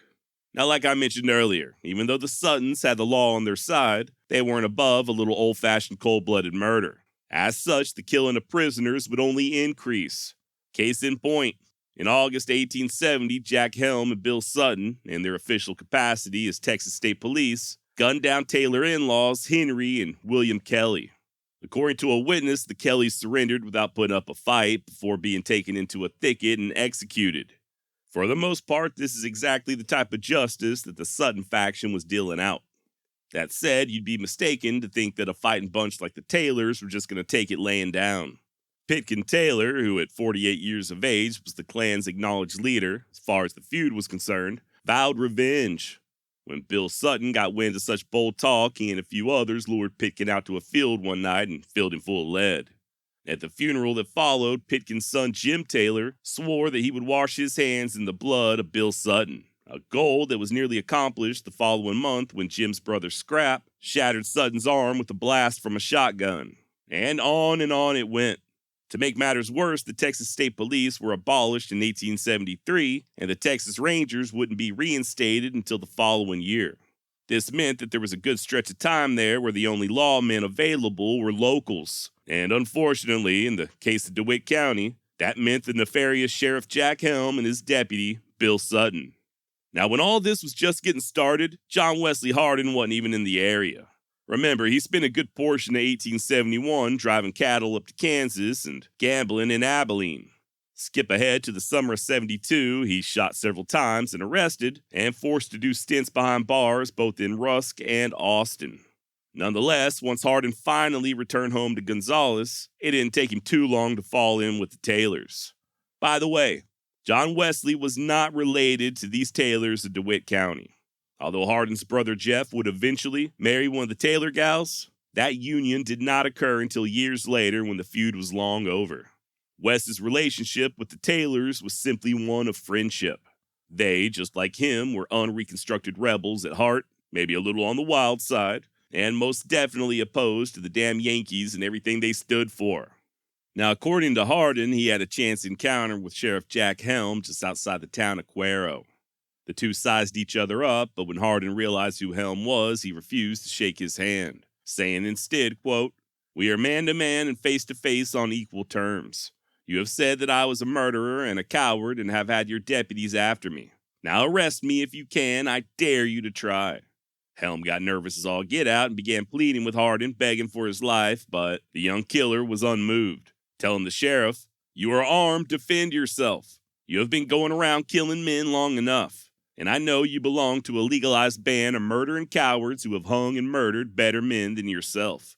Prudently, Helm refused to go for his gun and instead tried a different angle, telling West that he was too brave of a man to shoot and inviting him to join up with he and his vigilantes. Hardin declined, saying that the people that Helm was at war with, the Taylors, were his friends.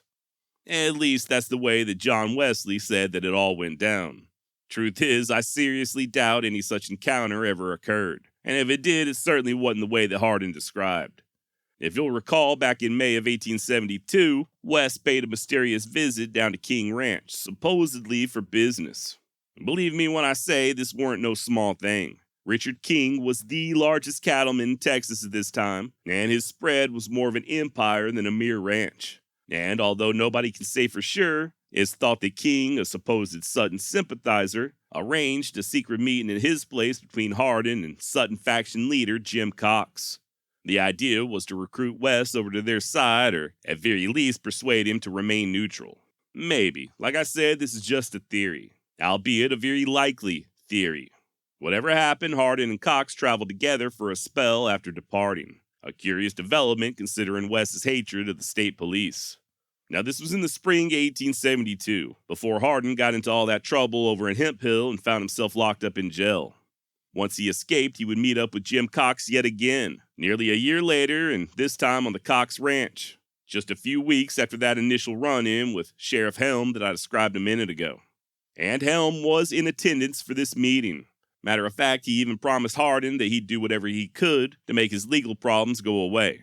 You know, as long as you join us in fighting the Taylors. The most that Hardin would agree to, though, at that time was neutrality. Shortly thereafter, I couldn't find the exact date, but Hardin was down in Cuero gambling when, oddly enough, a local J.B. Morgan demanded that West buy him a bottle of champagne. Hardin refused, and Morgan grew hostile. One thing led to another, and the two stepped outside. Morgan went for his gun, but only got it about halfway out his pocket before West put a bullet just above his left eye.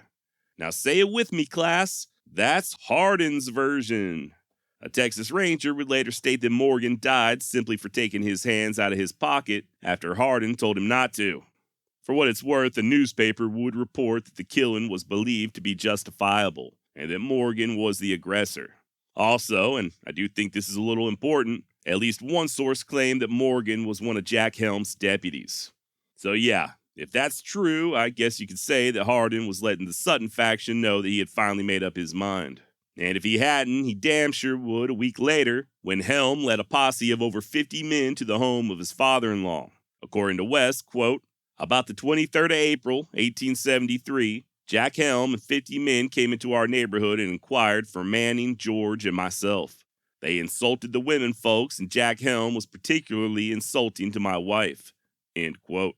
So there you have it. If Hardin was truly harboring any thoughts of remaining neutral, Helm's insulting manners sealed the deal. In a matter of days, Wes, along with a few of his Clements cousins, met up with the Taylors and agreed to officially join forces. Quote, I met Jim, John, and Scrap Taylor, while Manning, Clements, George Tennille, and myself represented our side of the house. It was there agreed to fight the mob law to the bitter end, as our lives and families were in danger. End quote. And you better believe they hit the ground running. Just a week or two later, the Taylor faction caught up with Jim Cox and a friend of his by the name of Jake Chrisman, shot them both full of buckshot, and cut Cox's throat ear to ear. Hardin, in his autobiography, would state, I have never pleaded to that case, so I will, at this time, have little to say, except that Jim Cox and Jake Chrisman met their death from the Taylor party around the 15th of May, 1873. End quote. Okay, kind of a weird wording there on Wes's part, almost like he didn't want to implicate himself years after the fact. I mean, if he wasn't involved with Cox's death, then why not just say so instead of dancing around the matter? That said, Hardin would most certainly take part in the killing of Sheriff Jack Helm just 2 days later. Now, the good sheriff, in addition to being a stalwart member of law enforcement, was also a bit of a tinkerer on the side. And on the day in question, he was piddling around a blacksmith shop at the town of Albuquerque, Texas, unarmed, when Wes and Jim Taylor caught up with him. Once Helm spotted Taylor, he pulled out a knife, hollered for him to put his hands up, and began to advance. But you know the old saying, right? Never bring a knife to a gunfight. Both Hardin and Taylor opened up fire at the same time, and per Hardin, quote, thus did the leader of the Vigilant Committee, the Sheriff of DeWitt, the terror of the country, whose name was a horror to all law-abiding citizens, meet his death. The news soon spread that I had killed Jack Helm, and I received many letters of thanks from the widows of men whom he had cruelly put to death. Many of the best citizens of Gonzales and DeWitt counties patted me on the back and told me that that was the best act of my life. End quote. Probably goes without saying at this point, but what I just recounted was Hardin's romanticized and self-aggrandizing version of events. In all actuality, according to eyewitnesses, Jim Taylor walked up behind the sheriff and attempted to shoot him in the back. The gun misfired and Helm spun around just in time for Jim to recover and put a round straight into his chest. This was followed by Hardin opening up with a shotgun. Miraculously, Helm still wasn't dead, so Jim Taylor stepped in close and shot the sheriff several more times in the head. About a month later, the Taylors, along with John Wesley Hardin, would attack the spread old Joe Tomlinson. Rumor had it that a force of around 50 armed men were mobilizing at Joe's place, so I guess the Taylors figured they could go ahead and strike preemptively. Despite the makings of a large-scale battle, things soon devolved into a siege as Tomlinson's men took refuge within the ranch. There were no casualties on either side, but for at least a couple of days couldn't nobody get in or out of old Joe's place. Finally, a sheriff's deputy named Blair arrived with a sizable force of armed civilians to help mediate the situation. It was agreed upon that both parties, the Taylors and the Suttons, would ride to the nearby town of Clinton and hash things out peacefully. And believe it or not, once in town, a treaty was drafted, quote, for the purpose of promoting peace and order and quiet in this community, end quote. And those who signed pledged to abstain from any future hostile acts. 42 men in total from both sides, including Jim Taylor, Joe Tomlinson, John Wesley Hardin, and the Clements brothers, all made their mark and agreed to peace. And yeah, for at least a little while, there was no more killing, although there may have possibly been an attempt on Hardin's life. Apparently, he downed a cold beer one day and soon doubled over in pain.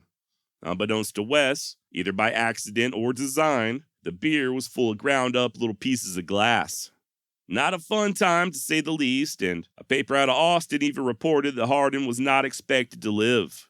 But as we've already demonstrated, West was nothing if not tough, and he would eventually pull through. Right about the time that West was recovering, in late December of 1873, the truce was violated when Taylor ally Willie Prigden got himself gunned down by the Sutton faction. Supposedly this killing stemmed from a gambling dispute and not a direct result of the feud, but nonetheless, according to Hardin, war stirred up between the two parties again. Both factions would descend upon Cuero, over 100 armed men on each side, as frightened townsfolk abandoned their homes and ran for cover. Thankfully, calmer heads prevailed, and yet another peace treaty was signed, this one dubbed the Treaty of Cuero. All total, 86 men signed their names, but this time John Wesley Hardin wasn't one of them. Neither was Bill Sutton or Jim Taylor. Now keep in mind that throughout all this violence, participants on both sides still had to somehow manage to feed their families.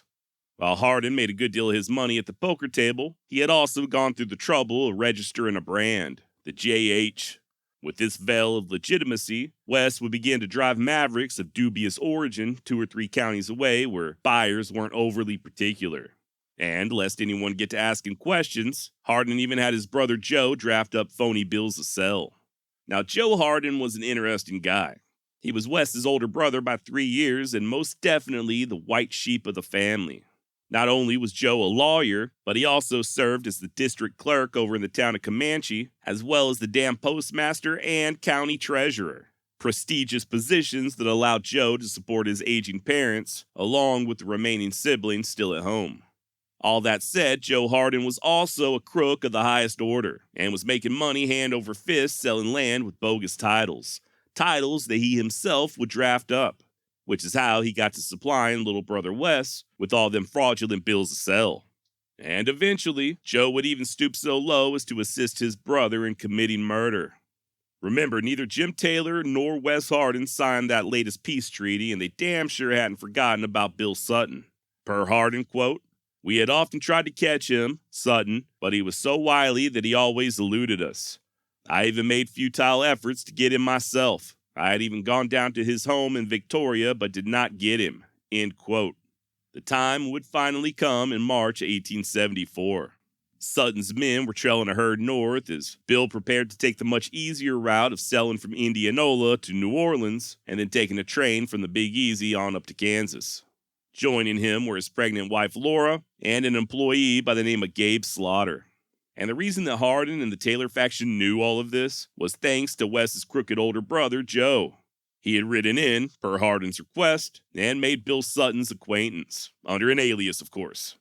As soon as Sutton confided that he'd be taking a steamer to New Orleans, Joe passed said information on to little brother Wes.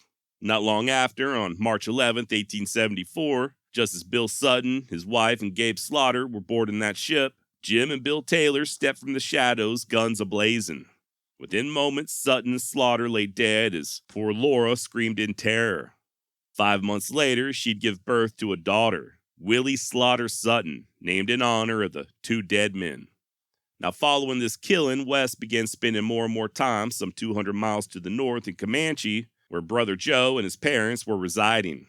As such, he would attend a festival there on May 26, 1874. Which, as it turns out, was also his 21st birthday. And, well, let's just say that Hardin got a little too festive. Matter of fact, Wes was so visibly inebriated that even Jim Taylor began to get nervous. And apparently Taylor wasn't the only one. John Carnes, the sheriff of Comanche County, began to practically beg with Wes to go on home and sleep it off. And he may have too, had it not been for the sudden arrival of a deputy out of neighboring Brown County by the name of Charles Webb. Now, Webb was no stranger to John Wesley Hardin. The two had met previously, and Hardin told him in no uncertain terms to stay the hell out of Comanche County. A little while later, Webb was tasked with investigating what was then known as the Hardin Gang and their various misdeeds in Brown County, and by late May of '74, had already arrested 2 of Wes's buddies for stealing cattle. That said, Deputy Webb had zero jurisdiction there in Comanche, and he likely wasn't even aware of Hardin's presence. He was just there for the festival like everybody else. Couldn't tell that to Wes, though. In his drunken state, I guess maybe he figured that Webb was looking to either take him out or, at very least, place him under arrest. As such, Hardin immediately went on the offense, asking the Brown County deputy if he had any papers on him. Webb replied that he did not, but West just kept on pushing. Finally, Hardin asked the deputy what he had behind his back, and Webb produced a cigar, causing West to somewhat let his guard down. Hardin then suggested that the men head inside the saloon for a drink, and the deputy agreed. Okay, cool. Crisis averted, right? Well, not so fast. Hardin turned his head for just a moment before one of his buddies hollered for him to look out. Quote, "As I turned around, I saw Charles Webb drawing his pistol. He was in the act of presenting it when I jumped to one side, drew my pistol, and fired. In the meantime, Webb had fired, hitting me in the left side, cutting the length of it, inflicting an ugly and painful wound. My aim was good, and a bullet hole in the left cheek did the work. He fell against the wall, and as he fell, he fired a second shot, which went into the air." End quote. By this time, Hardin allies Jim Taylor and Bud Dixon had also gotten in on the action, shooting numerous rounds into the deputy's already dead body. Those of you paying attention at home can probably guess what I'm about to say next. Everything you just heard, come on, you already know, was Hardin's version of events. As it turns out, the newspapers reported a slightly different story. According to the Dallas Weekly Herald, Webb was simply minding his own business in a saloon there in Comanche when Hardin and several others stepped inside. They began antagonizing the lawman, pairing off two in the front and another two at his side, but the deputy figured out what was happening and made a run for it. West and his companions followed, and once again, they attempted to box Webb in on the street. And seeing them go for their guns, Deputy Webb did the same. If this is true, and I tend to believe that it is, then Webb certainly died game. 4 against 1, and he still managed to get a shot off and wound the deadliest gunman that Texas had ever produced. Now, prior to this killing, Hardin had mostly been able to do as he pleased there in Comanche. Hell, even the sheriff, John Carnes, and his deputies stood by as West gunned Webb down. Even though they had warrants on Hardin, they refused to serve him. Then, as an angry mob began to form, Sheriff Carnes and his men protected Hardin and made sure he was able to get out of town alive. Per Leon Metz, quote, "As Carnes struggled with the crowd, Hardin and his friends slipped out a side door. Hardin slashed a couple of hitching ropes, and the gunmen galloped away on horses they did not own.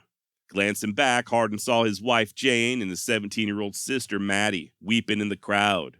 From down the street, Hardin's father and brother left Joe's law office on the square and with shotguns hurried up the dusty road toward the saloon." End quote. West may have escaped the mob, but the good citizens of Comanche County were, by this point, absolutely done with his shit. They petitioned the governor, and within just one day, an entire company of Texas Rangers arrived under the leadership of Captain John R. Waller. Remember, the Texas Rangers had been decommissioned following the end of the Civil War. Texas State Police were acting as quasi-rangers for a few years, but they too were disbanded in April '73.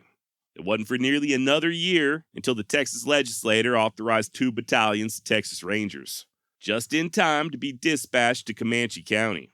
And what followed was one of the greatest manhunts in Texas history.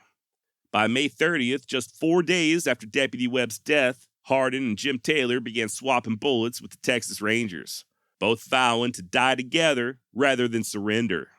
A few days later, they clashed again, a desperate fight in the rain that saw West and 7 others charge some 40-odd Rangers.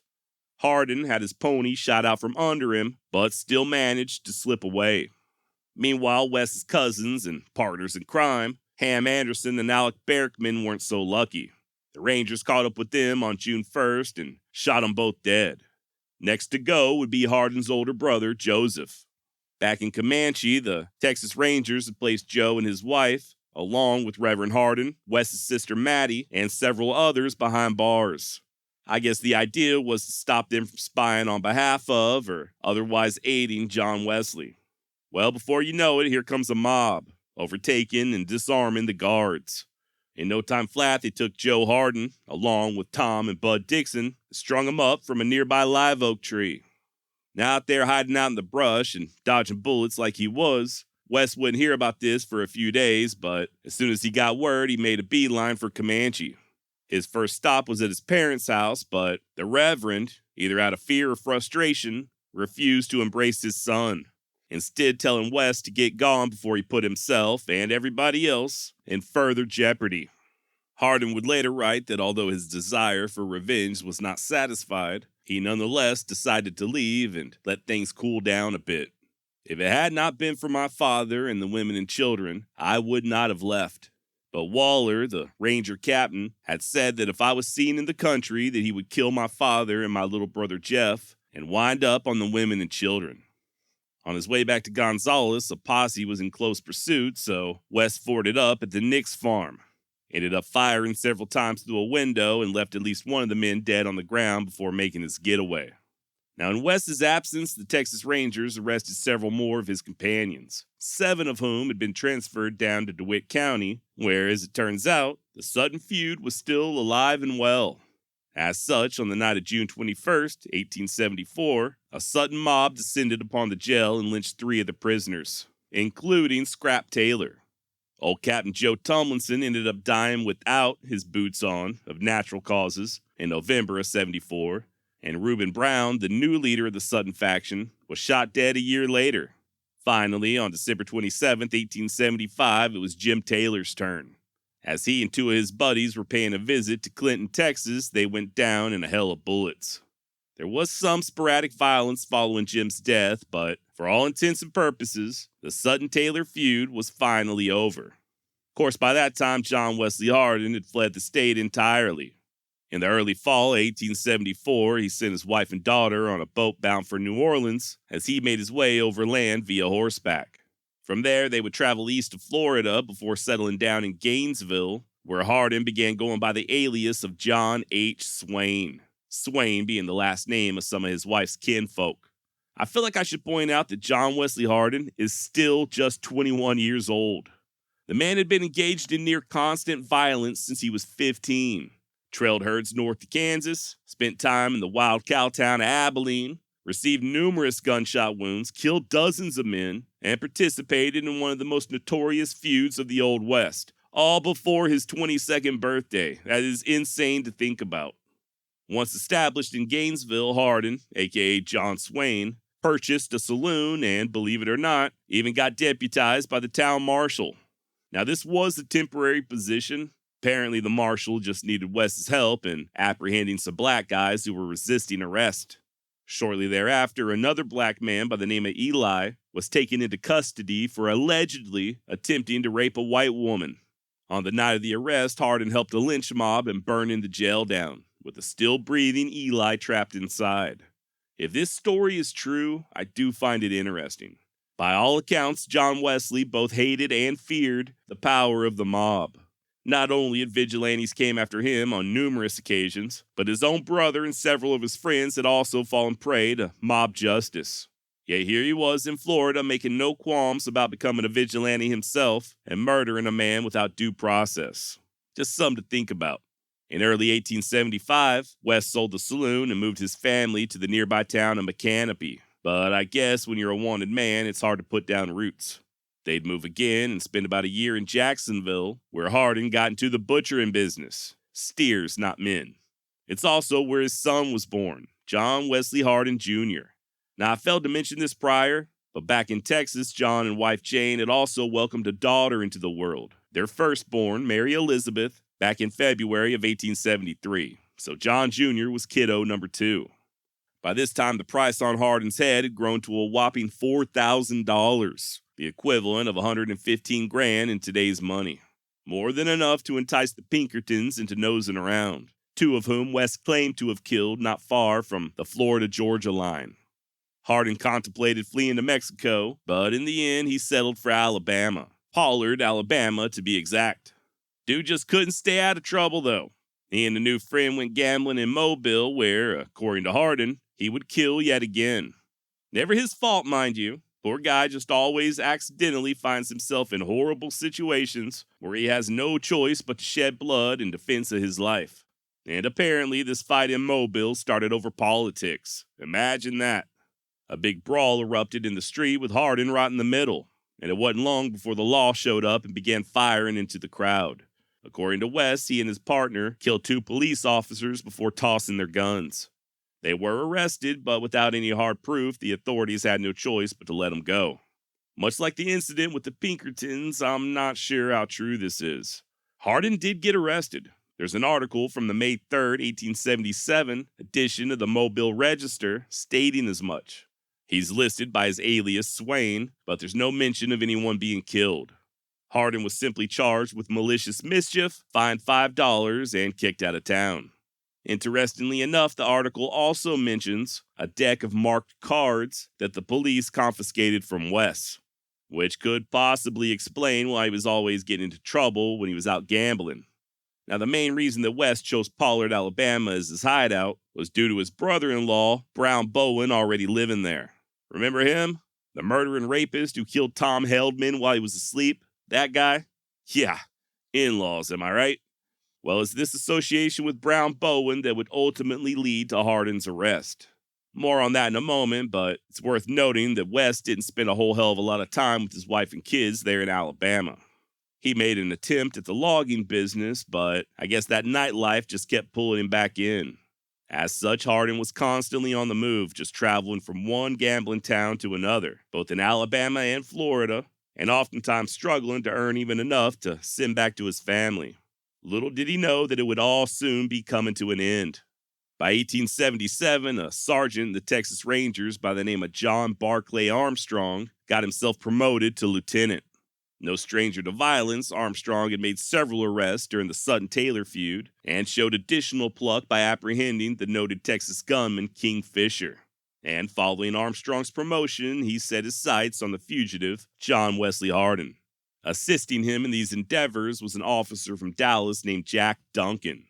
Jack had previously worked for the Pinkertons and was appointed as a special ranger with one job and one job only, to help Lieutenant Armstrong catch Wes Hardin. Using his expertise as a detective, Duncan was able to befriend Hardin's father-in-law, Neil Bowen, over in Gonzales, long enough to intercept a letter to Neil from his son Brown. The note, with a return address in Pollard, Alabama, included a message from Brown's sister sending her love. His sister, of course, being Hardin's wife, Jane. Bingo! By June 20th, 1877, Armstrong and Duncan were in Montgomery, a little over 100 miles northeast of Pollard, and had already ascertained that Hardin was going by the alias of John Swain. As such, they requested warrants in both names, just in case. Once again, Duncan went in first, undercover, and found out that Hardin was off gambling in Pensacola. The Rangers then enlisted the help of Escambia County Sheriff William Hutchinson and hatched a plan to catch Wes right there in Pensacola as he attempted to board the train back to Pollard. And sure enough, just as they hypothesized, Wes walked straight into the trap. According to Hardin, he had just stepped inside the train and was enjoying a pipe when two lawmen came up and grabbed him from behind. Wes began hollering up a storm, yelling out that he was being robbed, and one of his traveling companions, a 19-year-old Jim Mann, panicked, pulled out a gun, and began firing wildly. This was answered by Ranger Armstrong and the others as they shot back and killed Mann. Per Hardin, quote, "In the meantime, I was fighting for liberty in the aisle with my three antagonists, who had been reinforced. They had me on my back, 2 or 3 men clinging to each arm, someone on my breast, and others trying to catch my legs, which I was using with a vim. Once in a while, they would hit me over the head with a 6-shooter as the unequal fight went on. I would not surrender or keep still. I swore I would never surrender at the point of a pistol, and I was not going to do it now. At this time, Armstrong rushed into the smoker with a drawn revolver and put it to my head and told me that if I did not surrender, he would blow my brains out. I said, 'Blow away, you will never blow a more innocent man's out, or one that would care less.' Someone else was trying to strike me over the head with a revolver when Armstrong called out, 'Men, we've got him now. Don't hurt him. He is too brave to kill, and the first man that shoots him, I'll kill him.' They finally bound my hands behind my back with a big cable and then tied me to the seat of the chair. I still had the stem of my pipe in my mouth, and someone picked up the bowl, filled it, lit it, and gave it to me to smoke." End quote. That's pretty cool, but I'm calling bullshit on Ranger Armstrong saying that Wes was too brave to kill. Remember, that's the exact same phrase that Hardin claimed Jack Helm used, and it's also very similar to the way Hickok allegedly spoke to him after that border roll incident. It's my amateur opinion that this was just Wes's ego at play. Years later, when writing his memoir, it was very important to Hardin to let the readers know that other dangerous men considered him brave. Other than that, though, Wes's version of the arrest is pretty accurate. Main difference being, instead of calling Hardin too brave to kill, Lieutenant Armstrong simply swung his heavy revolver against Wes's head and knocked him slap out. Matter of fact, Hardin was so slow in awakening that Armstrong was afraid he had killed him. While still asleep, they chained Wes's legs up and fished out the revolver he had concealed in his pants. There's an oft-repeated story stating that Hardin was attempting to pull his gun, but that he got hung up on his suspenders. And if it wasn't for that stroke of bad luck, he would have either escaped or gone down in a blaze of glory. Truth is, Hardin, for whatever reason, had looped his suspender strap through the pistol's trigger guard. Great way to conceal a weapon, but not exactly conducive for a fast draw. Oh, and by the way, Hardin had a third child by now, a daughter named Jenny. She was just a month old at the time of his arrest, and he wouldn't see her again for another 17 years. The Rangers arrived back in Austin with their famous prisoner on August 28, 1877, just 3 months following Hardin's 24th birthday. So numerous were the curious spectators surrounding the Travis County Jail that the lawman had to bodily lift Wes up and carry him inside. A month later, Hardin was transferred 150 miles north to Comanche to stand trial. Normally, a sheriff or maybe even a deputy would handle such a job, but Wes was a special case. Not only was he heavily shackled from head to toe, but he was also escorted by an entire damn company of Texas Rangers. And this was not just to prevent him from escaping. The Rangers were also tasked with stopping any potential lynch mobs who might be planning on stringing Hardin up. One of the Rangers would later recall that Hardin, quote, deported himself with the utmost decorum, evincing no restlessness, although his patience was sorely tried by the gaping crowds who gathered at noon and evening camps to stare at him in the face with a sense of curiosity that knows no delicacy. He was quite communicative, talking freely of his terrible adventures, expressing regrets for what he termed his errors and hopes for the future. He is what ladies would call a blonde, about 5 feet 10 inches high, wears his whiskers in the French style, and is fairly educated in English and the common school branches. He has been wounded in several places and suffered one old bullet wound on this trip hither. End quote. Now, the trial would begin on September 28th and last all of 2 days.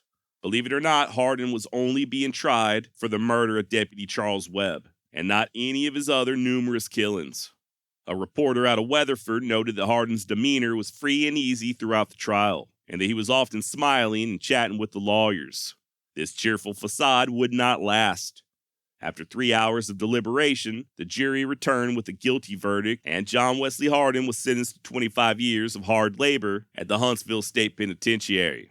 According to at least one paper, Hardin wept bitterly in his jail cell that night.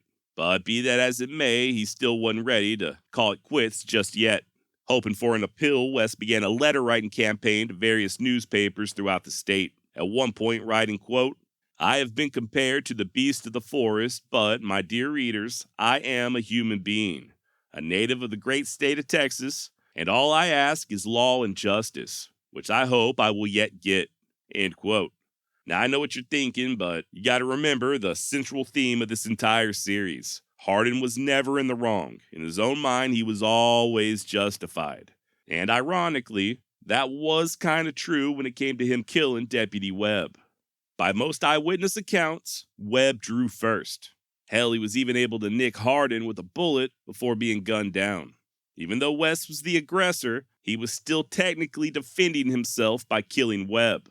Had it been proven that Wes drew first and gunned down the deputy in cold blood, he'd have likely been sentenced to death. As it were, he was only convicted of second-degree manslaughter. The only thing that stopped him from getting acquitted outright was the evidence showing that he had previously conspired to kill Webb.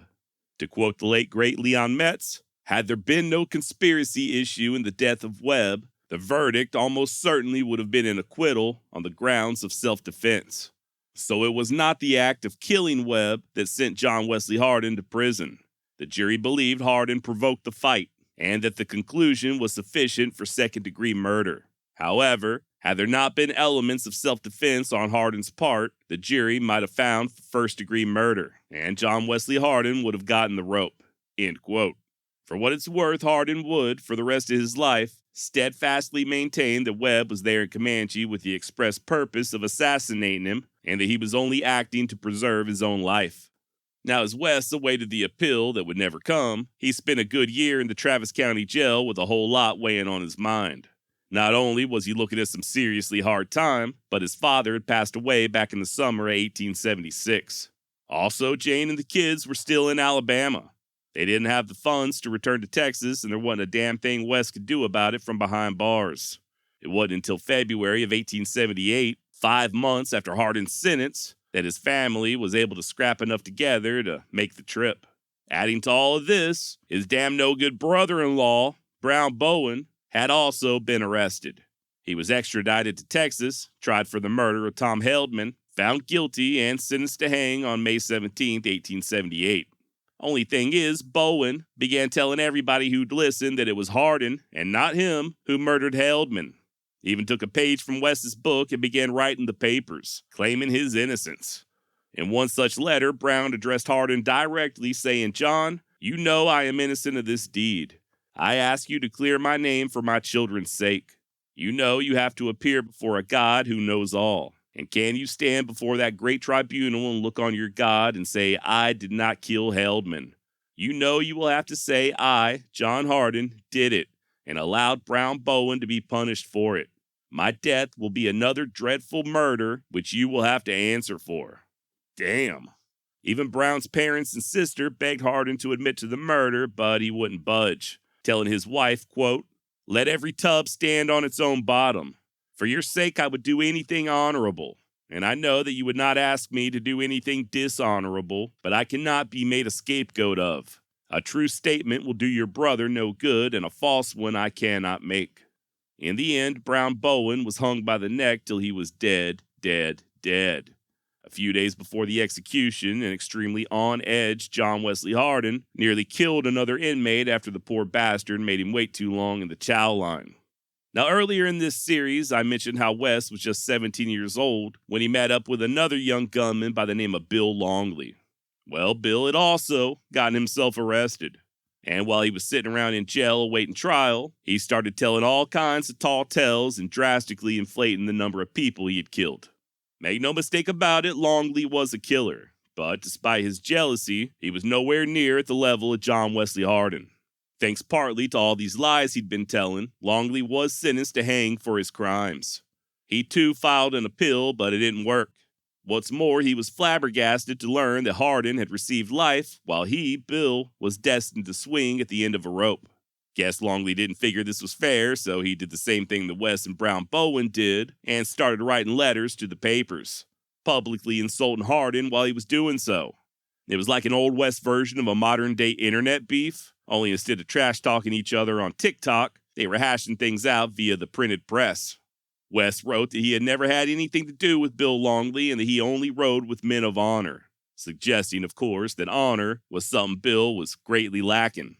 This prompted Longley to say that Hardin's victim, Charles Webb, was one of the best and bravest men in Texas, and that if West was so tough, then why did he need so much help when dispatching Webb? Now, I did an entire episode on Longley if you're interested in learning more, link down in the description. But eventually the papers stopped reporting on the squabble altogether, so I guess they just got tired of arguing.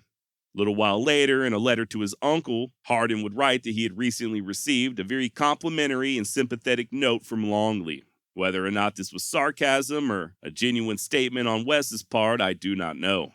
In June 1878, Hardin's appeal would be formally denied. And by October 5th, he stepped through the gates of Huntsville Prison as convict number 7109. Wes wouldn't breathe air as a free man again for another 15 years, 8 months, and 12 days.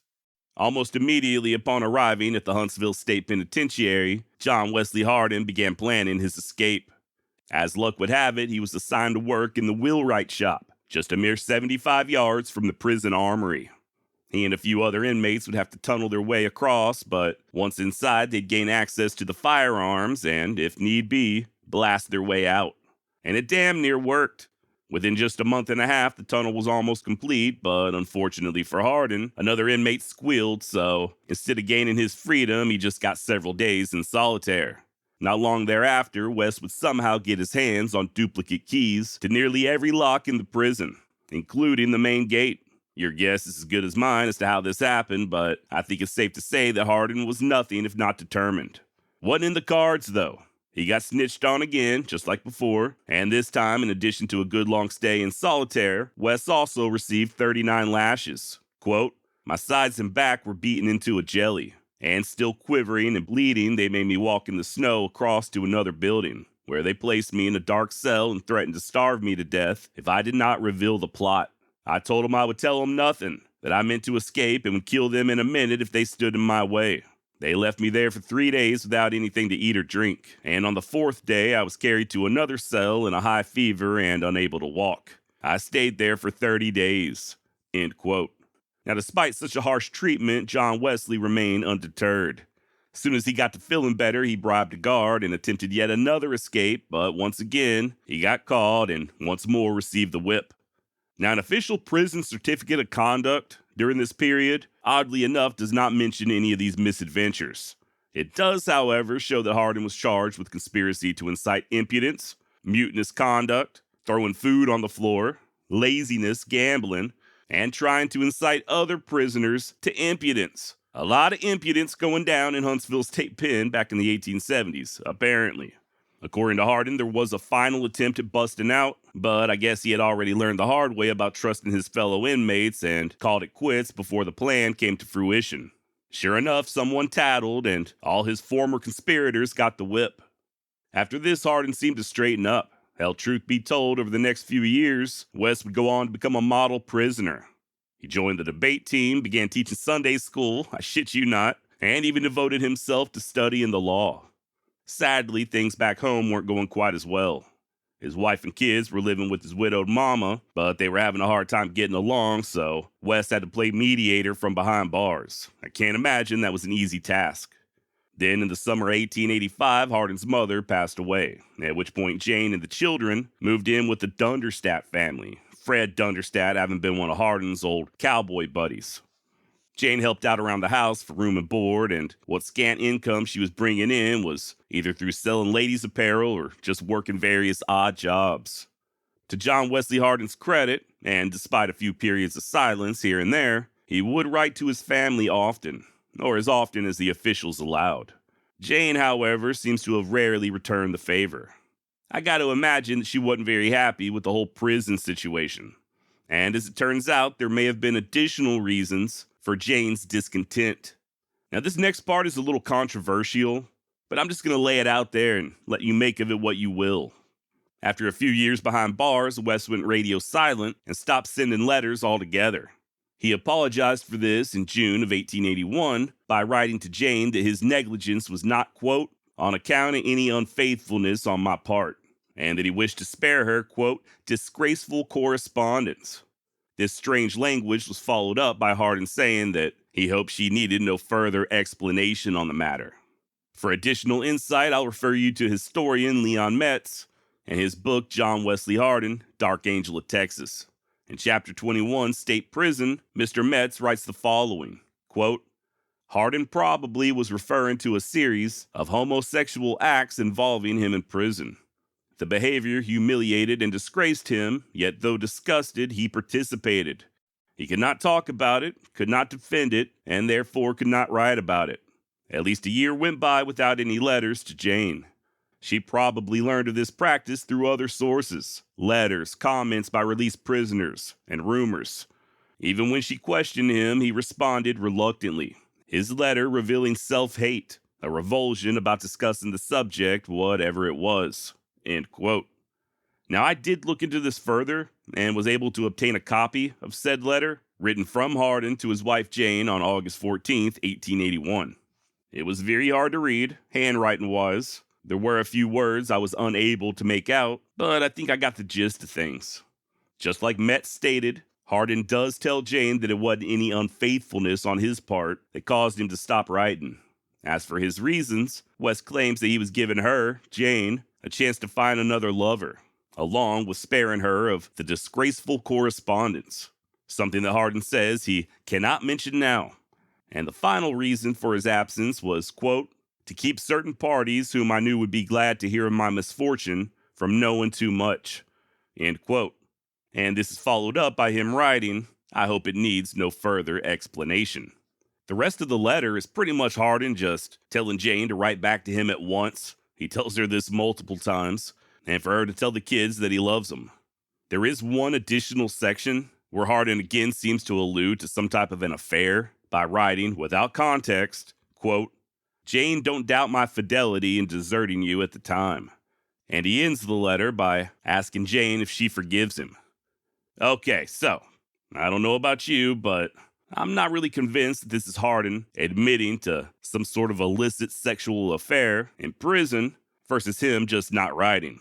His unfaithfulness and fidelity, or lack thereof, could just be a reference to his lack of sending letters over the past year.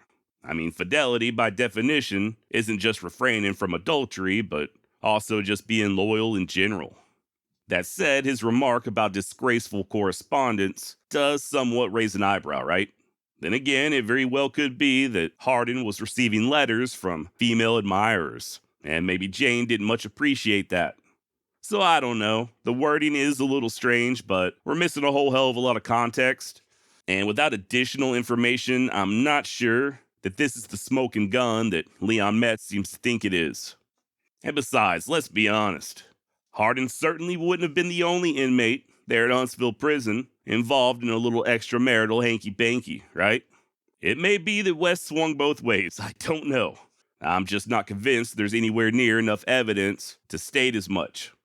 Now, speaking of Jane, sadly, she would pass away in November of 1892, at just 35 years of age. The children, who were at that time all in their teens, remained living on the Dunderstadt Ranch. As for Hardin, well, his luck would soon take a turn for the better.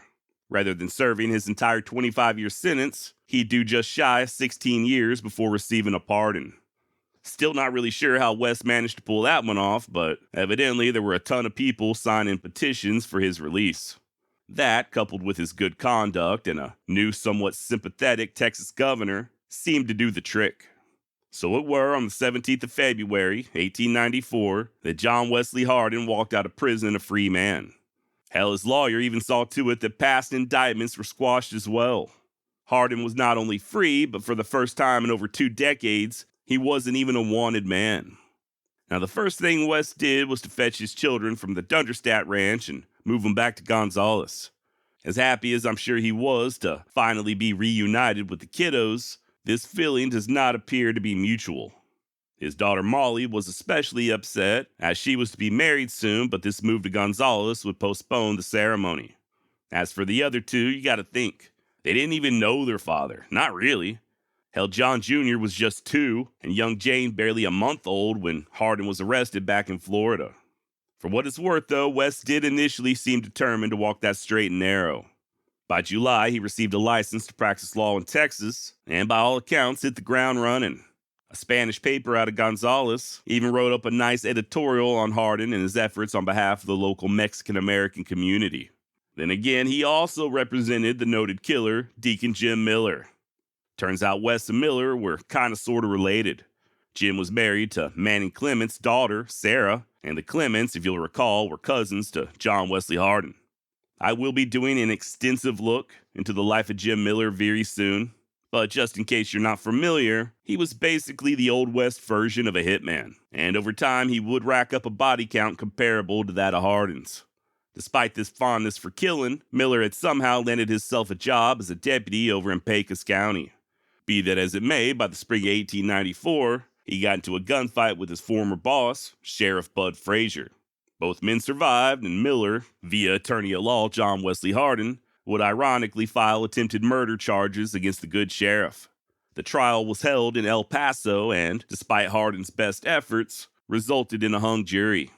No word on whether or not Jim or Wes had any contact afterwards, but it wasn't but a year later when Miller finally got even and blew Frazier's head clean off with a shotgun.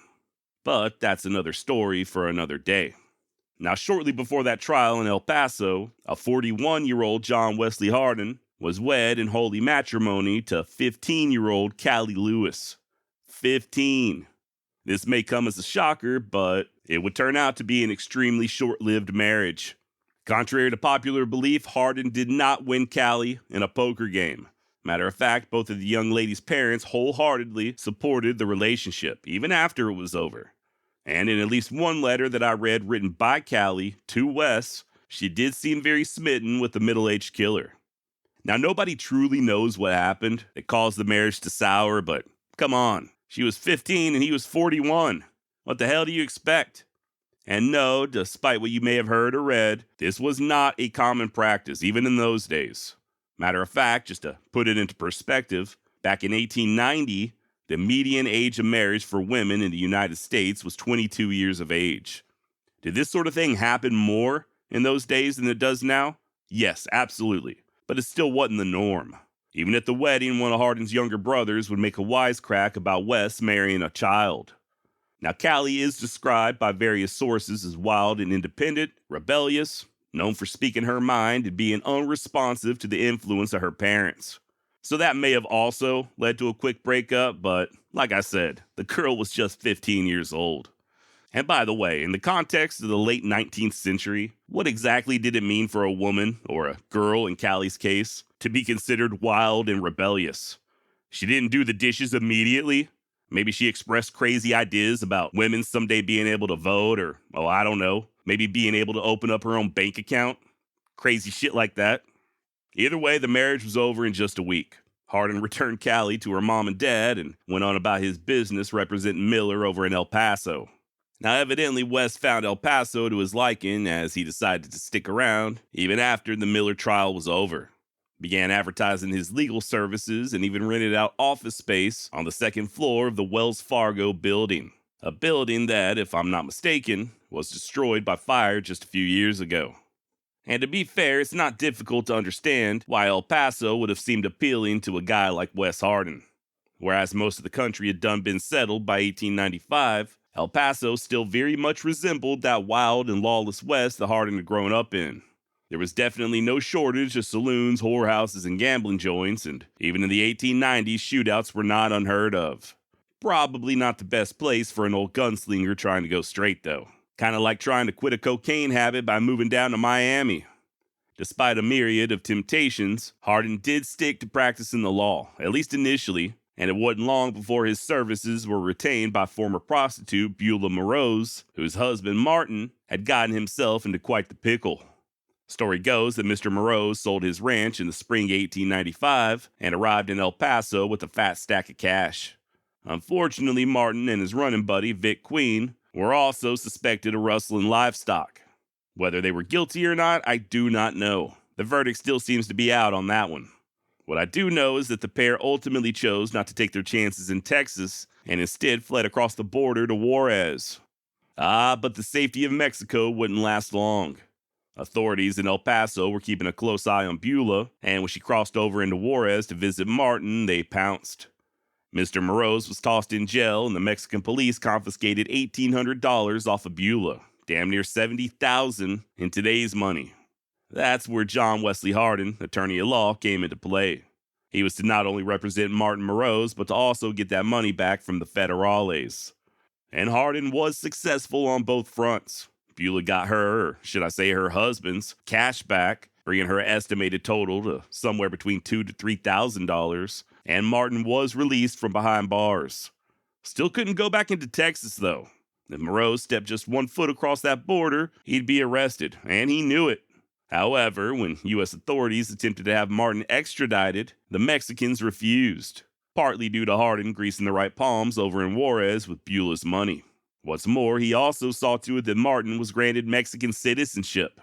So all in all, not a bad showing by Wes, right? The man may have been about half psychotic, but he weren't no dummy when it came to practicing law. Of course, that don't mean that Hardin's intentions were as pure as the driven snow. Far from it. Truth is, Wes was fully aware that Morose was stuck in Mexico. Beulah had all the money and, well, let's just say, she quickly became much more than just a client. Not only did she and Hardin begin sharing a bed, but Wes even convinced Beulah to cut off all contact with Martin. As soon as Moroz found out, he had a few of his buddies corner Wes one evening over in Juarez. I assume he was there on business, likely unarmed, and these old boys had him surrounded and outnumbered. According to the April 24th, 1895 edition of the El Paso Times, they tried to bulldoze Hardin and, quote, grew quite saucy in their talk when they saw he did not want to have a row. Mr. Hardin is a spirited man and quick-tempered. Consequently, this little Sabbath day collision did not sit well on his good-natured stomach, end quote. You're damn right it didn't sit well. Matter of fact, Hardin would return the following night, this time packing heat and backup in the form of El Paso Chief of Police Jeff Milton and Deputy U.S. Marshal George Scarborough. The trio made their way to a Juarez cantina and located them same guys who cornered Hardin the previous day, along with a few others. An argument broke out and Wes open palm slapped one of the men across his saucy little face, while at the same time shoving the business end of a revolver in his belly. Luckily, Jeff Milton was able to wrench the gun away from Hardin, but that didn't stop him from walking over and bitch-slapping yet another one of the men, thus ending the argument as all pretensions of sauciness were thoroughly vanquished. Nothing like a good open palm slap to the face to curb a saucy tongue, right? I've been saying that for years. Be that as it may, Hardin soon began to spiral downward at an alarming rate. He was spending more and more time gambling, and by the spring of 1895, just 14 months after his release from prison, he stopped practicing law altogether. He also grew increasingly aggressive. Case in point, the night of May 1st, 1895. After losing heavily at poker at the Acme Saloon, Wes simply stood up, scooped all the money off the table as if it were his, and walked out like nothing happened. Next day, this action was repeated in a different establishment after a dealer took to making snide comments. Now you may be wondering, Josh, what's the difference between snide and saucy? And to that I say, does it really matter when you're dealing with a guy like John Wesley Hardin? Just keep your damn mouth shut. In an attempt to justify his actions, Hardin told a local paper, quote, I was grossly insulted by the dealer in a hoorah manner. Hence I told him he could not win my money and hoorah me too. I admire pluck, push, and virtue wherever found, yet I contempt and despise a coward and an assassin of character. End quote. And hell yeah. Now, despite this bravado, it did become clear to many that Wes was slipping. Historian Leon Metz speculates that Hardin's skills, nerve, and confidence had all degenerated, and that the old dog's bark was so loud because he had lost so many teeth.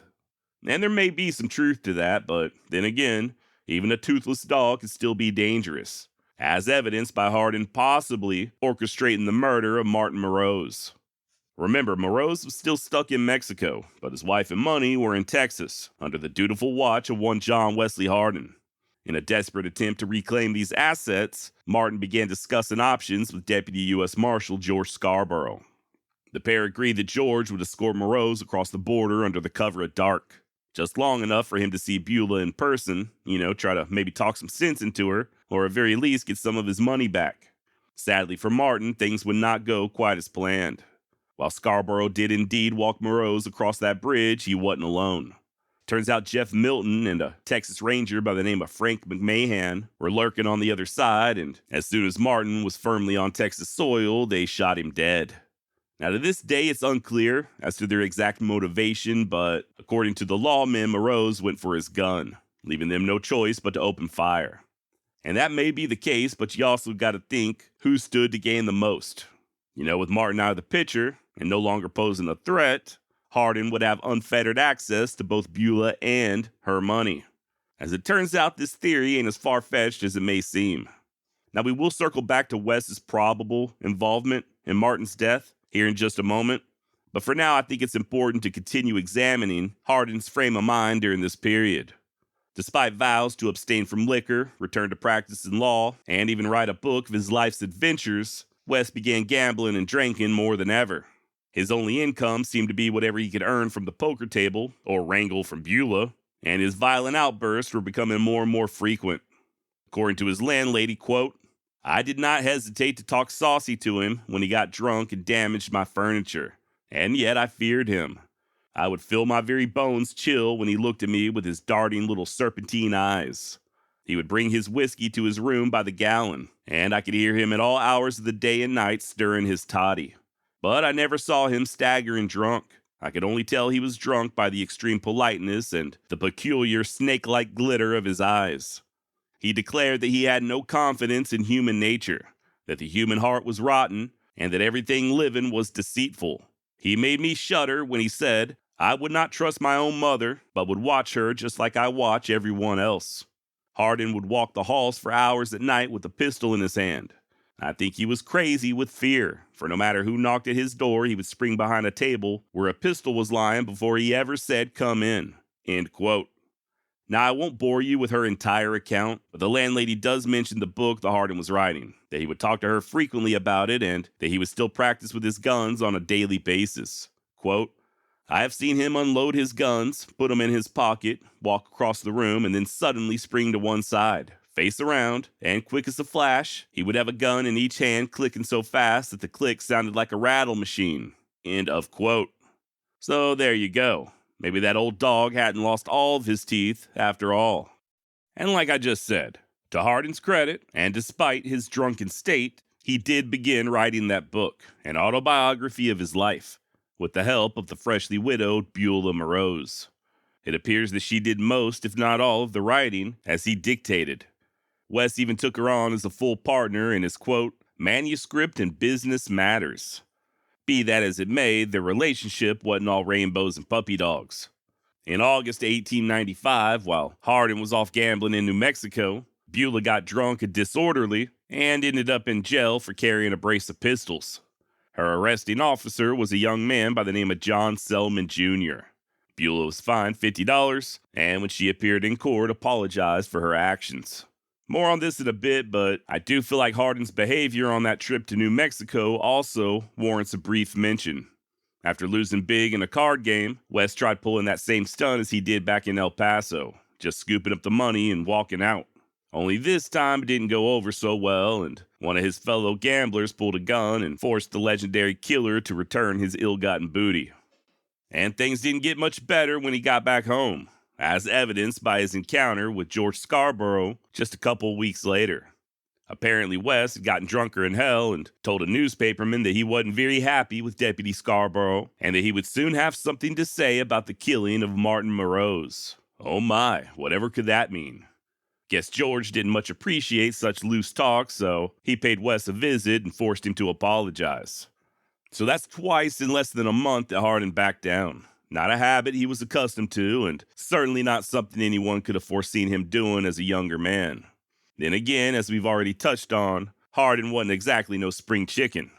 Sure, he was only 42 years old, but you gotta assume that spending years in prison and sustaining multiple gunshot wounds as a way of aging a man. Toss in an almost certain undiagnosed mental illness, along with alcohol abuse, and yeah, I highly doubt Hardin was as sharp or as fast as he had been 2 decades prior. By 1895, Wes was operating mostly on reputation, and even that was beginning to fade.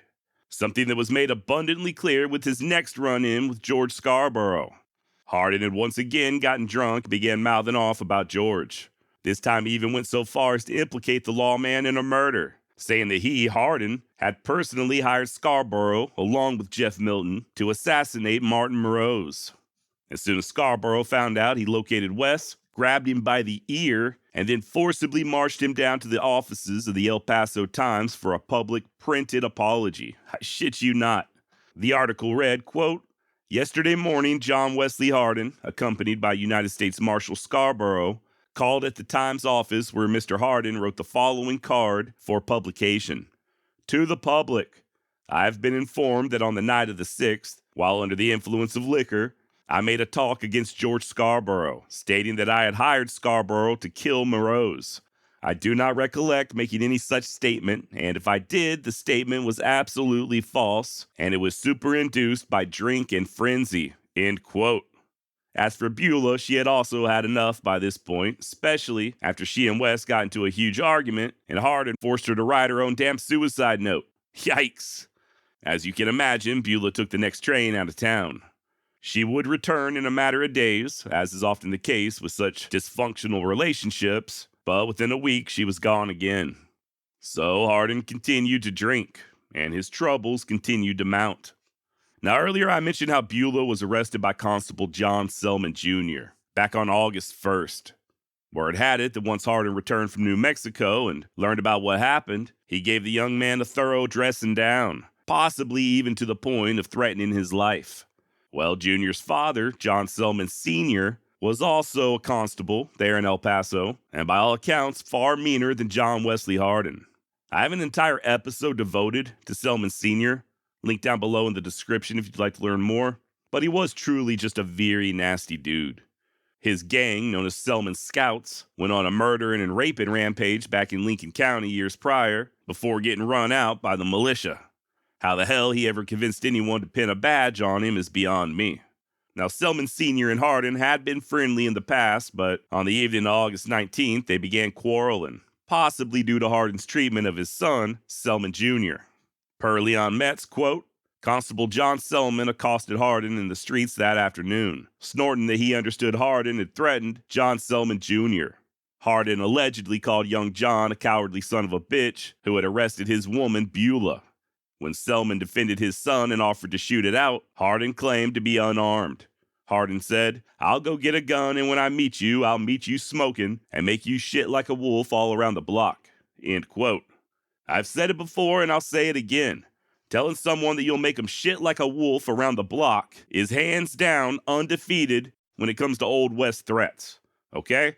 Even better than Buckshot Roberts calling the Lincoln County regulators a bunch of Mary Anns before taking them on 12-1. Now, Hardin and Selman would go their separate ways, but they were destined for another, much more fatal encounter later that night at the Acme Saloon.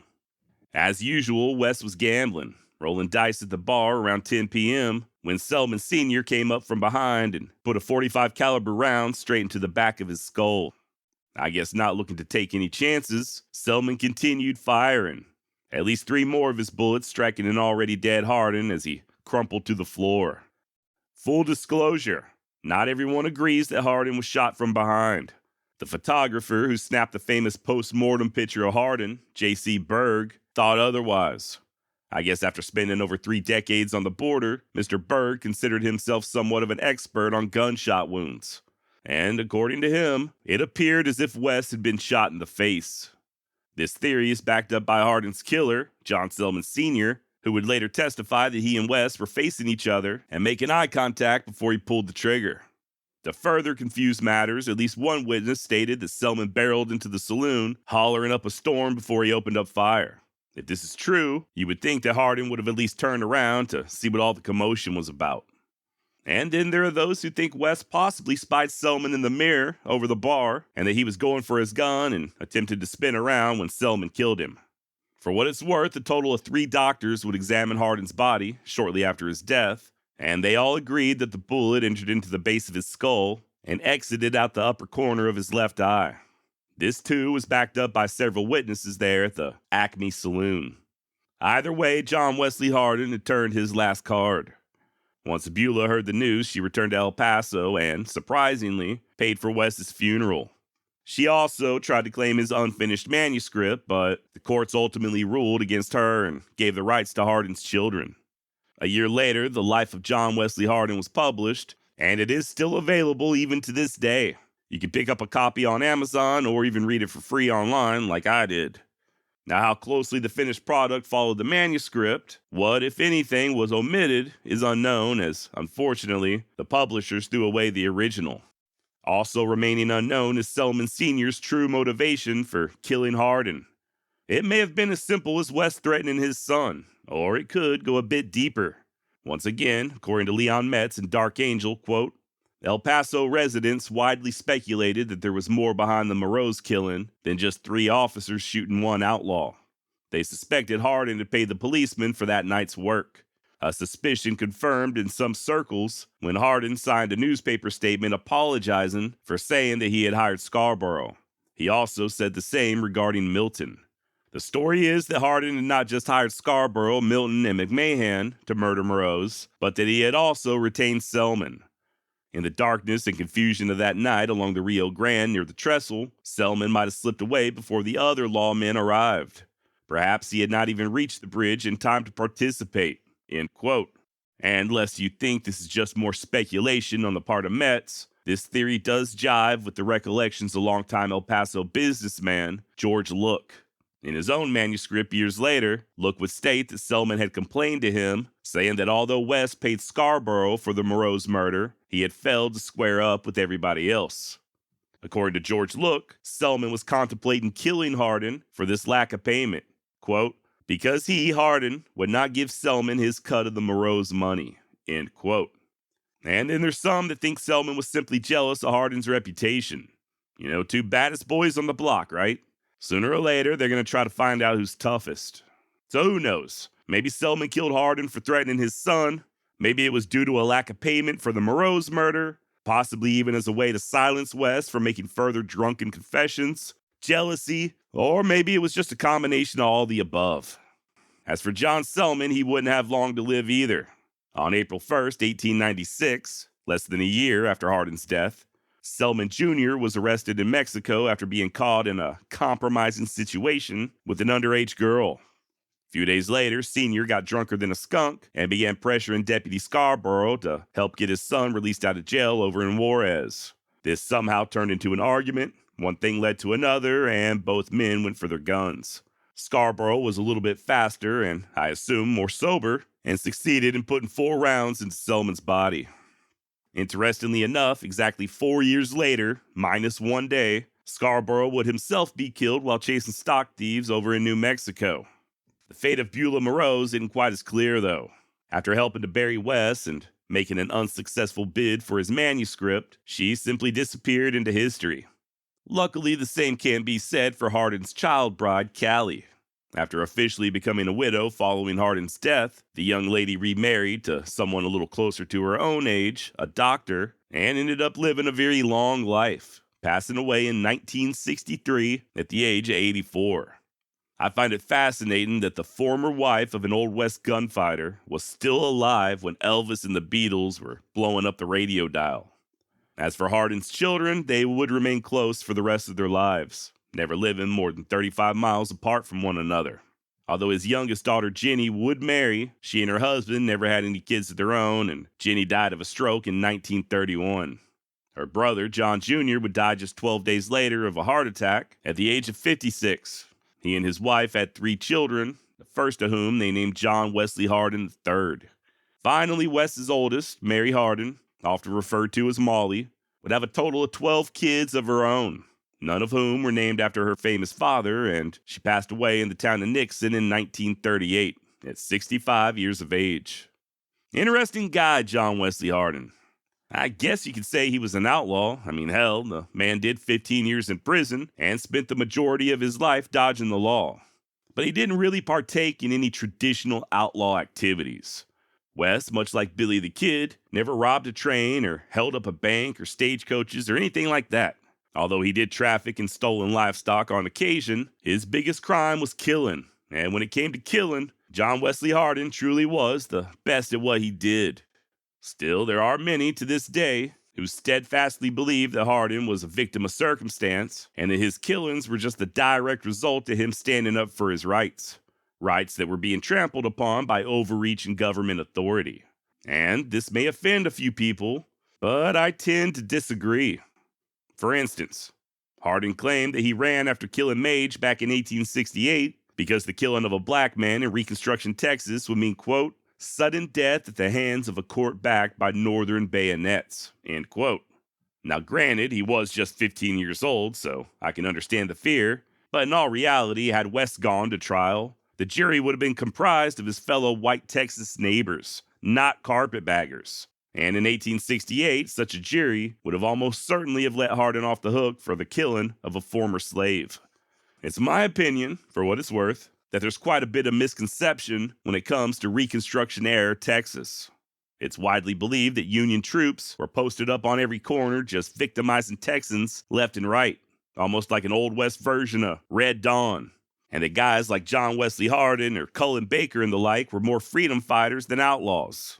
In all actuality, nothing could be further from the truth. According to the late historian Randolph B. Campbell, who, by the way, was also the Regents Professor of History at the University of North Texas, the popular narrative of Northerners arriving in Texas after the Civil War to dominate state government is largely untrue. More than half of the high-ranking officials in Texas during Reconstruction were natives of the South, and almost all of them were Texas citizens before the war between the states. And although there were initially some 50,000 U.S. troops assigned to Texas during Reconstruction, this number dwindled significantly. Hell, after just 1 year, only 3,000 soldiers remained, and they were mostly posted on the frontier. Yes, there was a ton of violent crime in post-Civil War Texas, but the vast majority of it, by a landslide, was being committed by white Texans, former Confederates. And the majority of their victims were former slaves. Was Reconstruction a time of great upheaval, both socially and economically? Yes, absolutely. But a lot of this unrest was the direct result of slavery being abolished and the unfortunate reaction to it, and not evil carpetbaggers from the North just victimizing innocent Texans like John Wesley Hardin. It weren't oppression that caused John Wesley Hardin to kill. Matter of fact, even after doing this series, I'm not aware of a single instance where Hardin was ever persecuted unfairly by those in power. If anything, the man was treated with kid gloves. Not only was he never strung up by a lynch mob, he was repeatedly protected by local law and Texas Rangers. And then once he was finally sent to prison, he'd end up receiving a pardon from the damn governor of Texas. Doesn't really sound all that oppressed to me. I think that Hardin killed because, 1, he was damn good at it, and 2, he continuously placed himself in situations that warranted deadly force, whether they be feuds or drunken confrontations or simply gambling disputes. While others might have balked at drawing their guns or escalating things further than a mere fistfight, Hardin didn't. What begins as a simple barroom disagreement can turn deadly at the drop of a hat with a guy like Wes. Also, I'm no psychologist, but John Wesley Hardin had to have been suffering from some type of undiagnosed mental condition, right? I don't know if it was a form of psychopathy, maybe antisocial personality disorder, I don't know. But as the old-timers like to say, that boy just wasn't right in the head. But that's just my opinion. What do you think? Was John Wesley Hardin a good son of the South, a freedom fighter who stood up for himself, or just a crazed killer whose luck ran out in the spring 1895? Or somewhere in the middle? Hit me up and let me know what you think. Josh at wildwestextra.com. Or if you're watching this on YouTube, leave a comment down below. I am genuinely interested in your take. And I guess that's about all I've got on John Wesley Hardin. John Edwin Bull was born in England in 1836. Other than that, we know virtually nothing of his early life, including when or where he first arrived in the United States. Hell, truth be told, I'm not even sure that's his real name. The term John Bull first originated as a satirical character back in the early 1700s, and for a long time it just sort of described the common man there in the UK. It's not used very much nowadays, but back in the mid-19th century, it would not have been unheard of to hear someone from England referred to as a John Bull. So if that was our topic's name, that'd be quite the coincidence. Nevertheless, it's all we've got, so John Bull it is. Now, Bull first appears on record in 1861 when he joined the gold rush to Elk Creek Basin in present-day Montana. Not as a prospector, though. Oh, no. You see, John Bull was a gambler, and as such, he learned to extract gold from a poker table rather than a cold crick. And in addition to being a gambler, John was also just a tad bit on the deadly side. Case in point, in August 1862, Bull gunned down a horse thief by the name of William Arnett. John had tracked Arnett and his 2 accomplices all the way from Elk City, Idaho, to a little mining camp southeast of Missoula. Upon arrival, Bull located the thieves in a tent saloon playing Monty and ordered them to surrender. Be that as it may, I guess Arnett was hard of hearing, and instead of throwing his hands up, he went for his gun, which left John Bull no other choice but to give him a load of buckshot straight to the chest. The next day, a miners' court was convened for Arnett's surviving companions, and one of them, a man described by locals as rather quiet, reserved, and pleasant, was hung by the neck till he was dead. Remember what Gus McCrae said in Lonesome Dove, right? You ride with an outlaw, you die with an outlaw. And, well, as nice and reserved as I'm sure this young man was, I guess he should have picked a better riding companion than William Arnett. As for the third guy, he somehow convinced Bull and the others that he had only recently fell in with the thieves, and thus wasn't responsible for stealing no horses. They let him go with the stern order to leave camp and don't come back, or else. Now, the next few years are a bit of a mystery, but by 1866, John could be found in Virginia City, Nevada, partnered up with fellow gambler Langford Peel. And if John Bull was deadly, then Langford Peel was the damn bubonic plague. He too was an Englishman by birth, poor bastard, and upon arriving in America enlisted in the army at the outrageously young age of 12. Served for a total of 10 years, during which time he saw action as a dragoon, not only in the Mexican-American War, but also in several skirmishes with the Native Americans. Upon mustering out of the service, Peel then became a professional gambler, just plying his trade in various boom towns across the West. And yeah, occasionally he would make a deposit at the local Boot Hill while doing so. Like the time in 1858 when he and a faro dealer named Rucker got into an argument in a Salt Lake City beer joint. One thing led to another, and they both went for their guns and opened up fire at the exact same time. Both men were hit, and they both continued firing until their revolvers were clicking on empty. Peel, himself suffering from a total of 3 gunshot wounds, still managed to drag himself across the floor and sink his knife into Rucker's chest. Then, I guess figuring that he was about to die, he told witnesses that he had a wife in Leavenworth and to let her know that he had fought to the last minute. Only thing was, Peel didn't die. Ended up making a full recovery and went right back to being an itinerant gambler. Story goes that he wound up killing 6 men there in Nevada alone. And like I said, it was in Virginia City where he and our topic du jour, John Bull, first struck up a partnership. It's also where the great Mark Twain may have possibly been the one to give Peel the iconic nickname of Farmer. Per author Robert D. Arment, quote, "They called this tall, dangerous fighting man Farmer for the same reason they called a bald-headed man Curly," end quote. So there you have it, kind of like calling a large man Tiny. And as far as Peel and John Bull and their various associates were concerned, Twain had this to say: "They were brave, reckless men and traveled with their lives in their hands. To give them their due, they did their killing principally among themselves, and seldom molested peaceable citizens, for they considered it small credit to add to their trophies so cheap a bauble as the death of a man who was not on the shoot. They killed each other on slight provocation, and hoped and expected to be killed themselves, for they held it almost a shame to die otherwise than with their boots on," end quote. Interestingly enough, our very own John Bull would end up robbing Mark Twain just outside of Virginia City. Kind of. Apparently, the famous author was a bit of a prankster, and at some point he had played some sort of an ill-advised trick on John Bull. And in retaliation, Bull and a few of his buddies waylaid Twain just outside of town, in disguise of course, and held him up at gunpoint, making off with all of his money and a gold watch to boot. A few days later, as Twain was boarding a stagecoach bound for California, his valuables were returned in a grand fashion, every penny, along with that watch and the hoods that the thieves had used to cover their faces. That's when Mark found out that the culprits were John Bull and his compadres, and the robbery was their sick version of a joke. Story goes that Twain, quote, "talked to the boys quite profanely until the stage drove off," end quote. And according to Twain himself, this entire ordeal cured him of playing practical jokes going forward. Years later, Henry Hoyt, author of Frontier Doctor, would write that Bull laughingly told us how the young newspaperman could never see any joke in the affair. It was carried out much too realistically for any laughs. And yeah, I bet it was. You know, I too like to mess with people. I love a good practical joke. But I made it a rule a long time ago not to pull pranks on crazy people. You never know how they're going to react, and I damn sure wouldn't try my luck on a homicidal gambler like John Bull. But then again, I'm no Mark Twain, so what do I know? Now, after leaving Virginia City, Bull and Farmer Peel traveled together throughout Utah, but somewhere along the way, their relationship soured and they split up.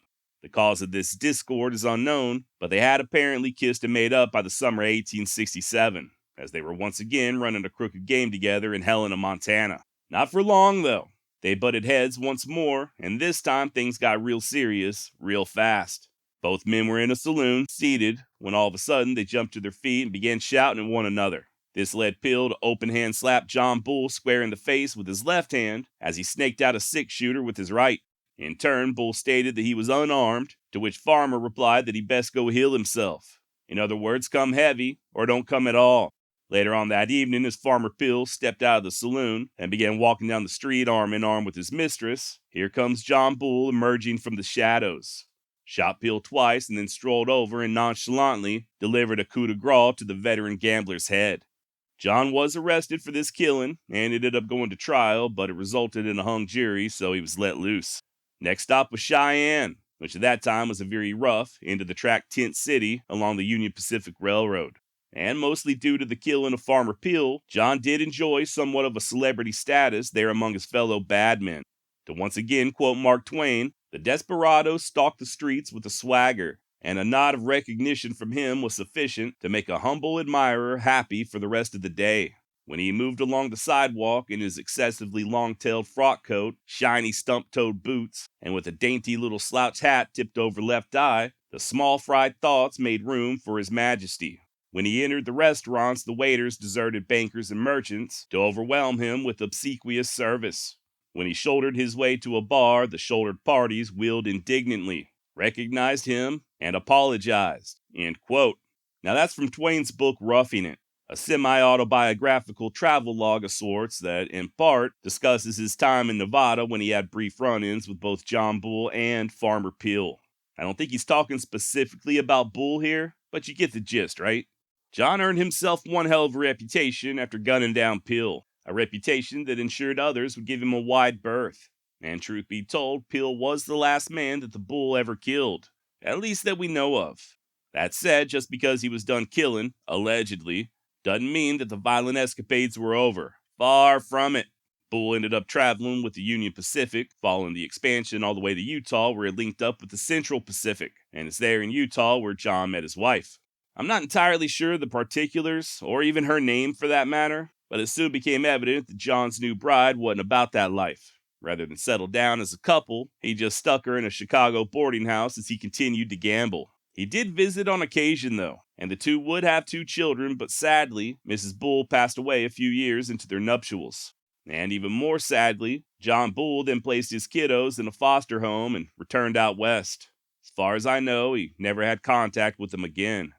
Eventually, John would settle down for a bit in Omaha and work with a gang of con artists and card sharps, led by an old boy known as Canada Bill Jones.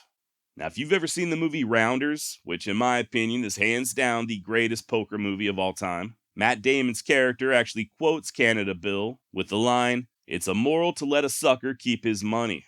And by all accounts, this was pretty much a motto that John Bull lived by there in Omaha. Indeed, one of his duties was to lead unsuspecting marks to the various crooked games of chance ran by Canada Bill. And when a certain railroad employee attempted to warn others as to Bull's true intentions, John and one of his companions ended up pulling out knives and cutting the do-gooder up something fierce. Authorities located Bull in a saloon later on that morning, around about 4:30, but the inebriated Englishman apparently was not in the mood to be arrested. Rather than surrender, he jerked out a large Navy Colt and aimed it straight at the marshal, saying that he would not allow himself to be taken until the revolver was empty. As you can imagine, the lawman turned on his heels and headed in the opposite direction. Nevertheless, John's freedom was short-lived. He soon passed out drunk there in the saloon, and per author Robert D. Arment, quote, "When awakened by a friend later, he, John Bull, quietly submitted to arrest," end quote.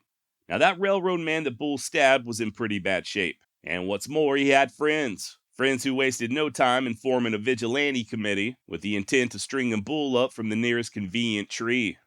Luckily, however, the wounded man pulled through, so the unsanctioned lynching was called off. And icing on the cake, when John was dragged to court, the victim was not able to make a positive identification. Or at least so he claimed. And once again, John Bull was a free man.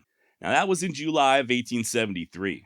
Just a few months later, in mid-November, Bull was involved in a rather controversial boxing match. The bare-knuckled brawl, billed as a contest for the heavyweight champion of the United States, saw pugilist Tom Allen face off against challenger Ben Hogan. Only problem was the fight was deemed illegal as hell. And when the militia came to put an end to the festivities, the promoters simply packed up and moved east across the Missouri River, setting up shop near Pacific Junction, Iowa. The bout commenced as planned on November 18th, but soon devolved into absolute chaos. John Bull, who was acting as the timekeeper, had placed quite a bit of money on Ben Hogan. And during the second round, when it looked like Hogan took a low blow to the groin, Bull jumped into the ring crying foul. Either that, or there was no low blow and he was just trying to fix the fight. Whatever the case, the referee dismissed the call, and the bout continued 30 seconds later. But by that time, Hogan was spent, ended up collapsing to the ground, and the crowd went wild. In an effort to placate both sides and hopefully prevent a riot, the ref then announced that the fight ended in a no contest and that all bets were off. As I'm sure you can guess, this did not have the desired results. Pandemonium ensued as fights broke out amongst the crowd. Not only were several of the spectators injured, but at least one man was even killed. Not long thereafter, the heat got a little bit too much there in Omaha, so John packed up and headed to the new boomtown of Deadwood. What exactly he got up to while he was there, I don't know, but you can be sure it likely had something to do with the partying of fools and their money. Next stop was Denver, where John would end up getting arrested several times over the course of the next few years. From everything from public drunkenness to fighting, disturbing the peace, and even resisting arrest. It's also where he teamed up with fellow gambler John Wilcoxon, aka Jim Moon. The pair would open up a combination restaurant and gambling joint there in Denver called the Oyster Ocean. But as it turns out, old Jim Moon had some anger management issues. One night, as he and John Bull and a pair of ladies were having a party, they caused too much of a ruckus, and it weren't long until the police showed up. And rather than promise to be a good boy and keep the noise to a minimum, Jim Moon instead just waded into the lawman with his fists swinging. Next thing you know, John Bull joins in the fight, and the police officers make a hasty retreat and call for backup. And when reinforcements arrived, Moon and Bull were ready, just standing resolutely in the doorway with guns in hand. Luckily, though, cooler heads did prevail, and the two gamblers ended up surrendering without making any more of a fuss. Now, just some additional info on this Jim Moon guy. I don't know much about the man, but what little I do know makes me want to learn more. For instance, back in October of 1880, a mob descended upon Denver's Chinatown, and within a matter of hours, they destroyed several businesses and homes and killed at least one of the local Chinese residents. And they may have killed even more had Jim Moon not intervened. Rather than join the mob, Moon instead rushed to defend the Chinese, even to the point of standing guard in front of a laundromat with a pistol in each hand. He's also credited with hiding over a dozen of the Chinese populace in the basement of a nearby gambling establishment, the famous arcade on Larimer Street. And at least one account I found claimed that John Bull was there by his side as all this was going down. Sadly, or I guess maybe I should say predictably, Moon's life would come to an abrupt end just 7 months later. He was in the arcade, just gambling and drinking, when once again his anger got the best of him.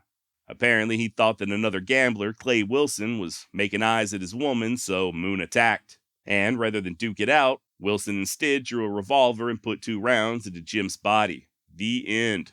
Now, like I said earlier, both Moon and Bull were arrested after that big brawl with the police. But once again, all he received was a slap on the wrist. And after being released, John Bull then made his way to the small town of Big Whiskey, Wyoming, where, as it turns out, he almost immediately fell into the bad graces of a local sheriff named Little Bill Daggett. And for good reason. This was right after President McKinley was assassinated, and Bull evidently found his death hilarious and was going around singing the praises of English royalty, on Independence Day no less. In the end, Sheriff Daggett gave Bull quite the beating there on the main thoroughfare of Big Whiskey, and when John was on the ground, the good sheriff even put the boots to him. Eyewitnesses would later recount that as Daggett was kicking John, he loudly proclaimed, "I guess you think I'm kicking you, but it ain't so. What I'm doing is talking. You hear? I'm talking to all those villains down there in Kansas, and I'm talking to all those villains in Missouri, and I'm talking to those villains down in Cheyenne, and I'm telling them there ain't no whore's gold." Sorry, got a little carried away there. And no, that story about the fictional town of Big Whiskey is actually not true. In fact, that was just a part of the plot to one of the greatest Western movies of all time, Unforgiven. That said, it is kind of hard not to think about English Bob from Unforgiven when discussing John Bull, right? I know I can't be the only one. And I did find at least one similarity, other than both of them being limeys. Remember that scene in Unforgiven when English Bob was shooting pheasants from the train? Well, there was a comparable incident involving the real John Bull back in 1878. Only instead of a train, it was a stagecoach, and rather than pheasants, it was prairie dogs. No word on whether John Bull went around badmouthing the president on the 4th of July, though. And I'm relatively certain that nobody ever referred to him as the Duck of Death. Now, in real life, Bull left Denver for good in 1882 and took to riding the rail, just gambling back and forth from Minneapolis all the way west to Seattle. He also made a trip back to the motherland, jolly old England. I don't know how true this is, but legend has it that John and a partner were selling fraudulent stocks in played-out silver mines. Apparently, they dined with the Prince of Wales. I assume an abundance of fish and chips and baked beans were consumed. And when it was all said and done, they said, "Cheerio, old chap," and returned stateside with a cool $25,000 profit, which, adjusted for inflation, is damn near $900,000 in today's money. Not a bad payday, to say the least, isn't it? That said, flush with cash or not, the trials and tribulations of John Bull weren't over just yet, and he would end up having a very close call one evening in Spokane, Washington. He and a soon-to-be ex-friend named Fisky Barnett had gotten drunker than Cooter Brown, and by all accounts, they was both having a good old time. At least they were, until, for some unknown reason, Barnett all of a sudden took his cigar and extinguished it straight into one of John Bull's eyes. Ugh, hurts just thinking about it. John reacted in a somewhat predictable manner.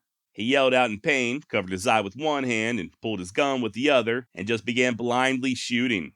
Barnett, being the brave soul that he was, took cover behind a nearby woman, and he too pulled a gun and started firing back. When the smoke cleared, all three of them were laying in the street in a pool of blood.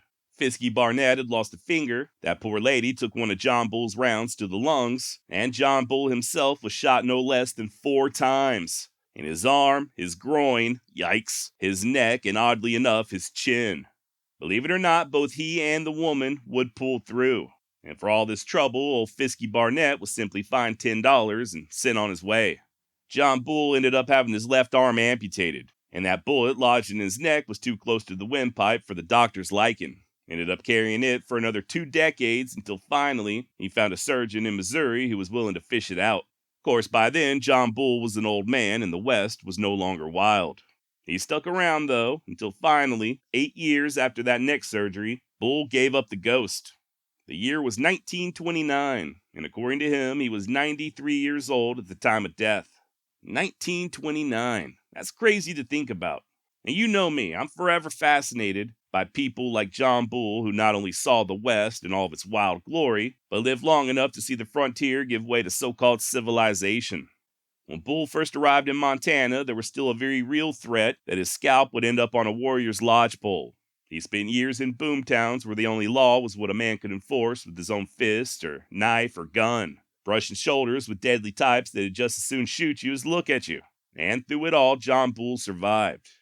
He may not have been a good man, and along the way he may have lost an arm and an eyeball, but unlike many of his contemporaries, he died an old man with his boots off.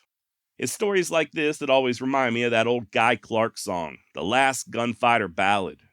Now the burn of a bullet is only a scar, and he's back in his chair in front of a bar, and the streets are empty and the blood's all dried, the dead are dust and the whiskey's inside, so buy him a drink and lend him an ear. He's nobody's fool and he's the only one here who remembers the smell of the black powder smoke and the stand in the street at the turn of a joke. Kinda makes me wonder if John Bull, in his old age, ever bellied up to a bar and started telling stories. And if he did his fellow patrons believe what he was saying or just dismiss his words as the ramblings of a confused old man? Now, when it comes to the Old West, it's usually guys like Butch Cassidy and Billy the Kid or Jesse James or even Wild Bill that get the most attention. And to be honest, this is mostly due to Hollywood. They're the ones with the movies made about them, so by default, they become household names. We tend to forget that for every Pat Garrett or Wyatt Earp, there were a dozen John Bulls or Jim Moons or Farmer Pills. Deadly men in their own right who, for whatever reason, just never happened to have any books or movies based on their exploits. Now, if you'd like to learn more, my primary source was Robert K. D.R. Mint's Deadly Dozen Volume 1. And yeah, I guess that's about all I've got on John Bull. Oliver Loving and his companion, Cowboy Bill Wilson, were riding far ahead of the herd when the Comanche struck, forcing them to take refuge in a little bend on the Pecos River. Loving managed to kill the first warrior who exposed himself, after which the rest were a bit more cautious. Rather than risk a frontal assault, the Comanches simply commenced to raining down arrows. Still, though, despite holding off the attackers, both Loving and Wilson were wounded in the initial onslaught, with Loving getting the worst of it. The 54-year-old cattleman's wrist had been shattered by a bullet that passed clear through and lodged in his side. And as the siege continued, Loving's condition would only worsen, the pain and blood loss soon accompanied by a fever.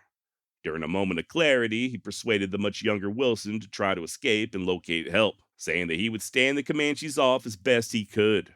The two shook hands, divvied up their ammo, and as soon as the moon went down, Wilson carefully removed his boots and slid into the Pecos. After letting the current carry him downstream a ways, he set off on a 3-day odyssey across the prairie, in search of that aforementioned herd of cattle, which, at that point in time, was being led by Oliver Loving's partner, Charles Goodnight. Upon laying eyes on Wilson, Goodnight would recount that he was the most terrible object he had ever seen. Quote, "His eyes were wild and bloodshot, his feet were swollen beyond all reason, and every step he took left blood in the track. I inquired about Loving, but he could scarcely make a reply, and what he did mutter was entirely unintelligible." End quote. As soon as Wilson could get the words out, he told Goodnight about what had transpired, and without wasting no more time, the former ranger hopped into the saddle and rode out in search of his friend. Quote, "I found where Mr. Loving had been in the ditch, which was now half filled with stones, and its banks perforated with probably 100 arrow shafts. I knew they had not got him, as there was ample evidence that they had been hunting for him everywhere. We searched down the river, but no tracks could be found. After dark, the party sadly made its way back to the herd and again took to the trail." End of quote. Now, it may seem curious that Goodnight just abandoned the search, but then again, Loving had told Wilson that he would kill himself rather than to fall into the hands of the Comanche. After all, Loving was a veteran of the frontier, and he knew damn well what he had coming if he were to be captured. I guess Goodnight figured that his partner had done just that, and his body had simply been washed downriver. Little did he know that Oliver Loving was still alive. Turns out that after Wilson escaped, Loving had continued to keep the hostiles at bay. Then, 3 days after the attack began, he emerged from his river barricade and managed to make 6 miles on foot before collapsing.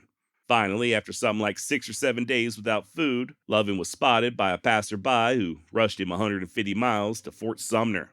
It wasn't until 2 weeks later that Goodnight would learn of his friend's whereabouts. As the herd was still some 30-odd miles away from the fort, a courier rode out bearing the news. Said that gangrene had infected Loving's arm and he was putting off having it amputated until Goodnight arrived. Unfortunately, by that time, the poison had done set in. Still, though, Goodnight demanded that the doctor amputate, which he did, but like I said, it weren't no use. Oliver Loving, as tough as he was simply too far gone. Gave up the ghost shortly thereafter on September 25th, 1867. Per Charles Goodnight, quote, "In spite of neglect, starvation, and punishment, he lived for 22 days, perfectly rational to the last when his mind returned to Texas."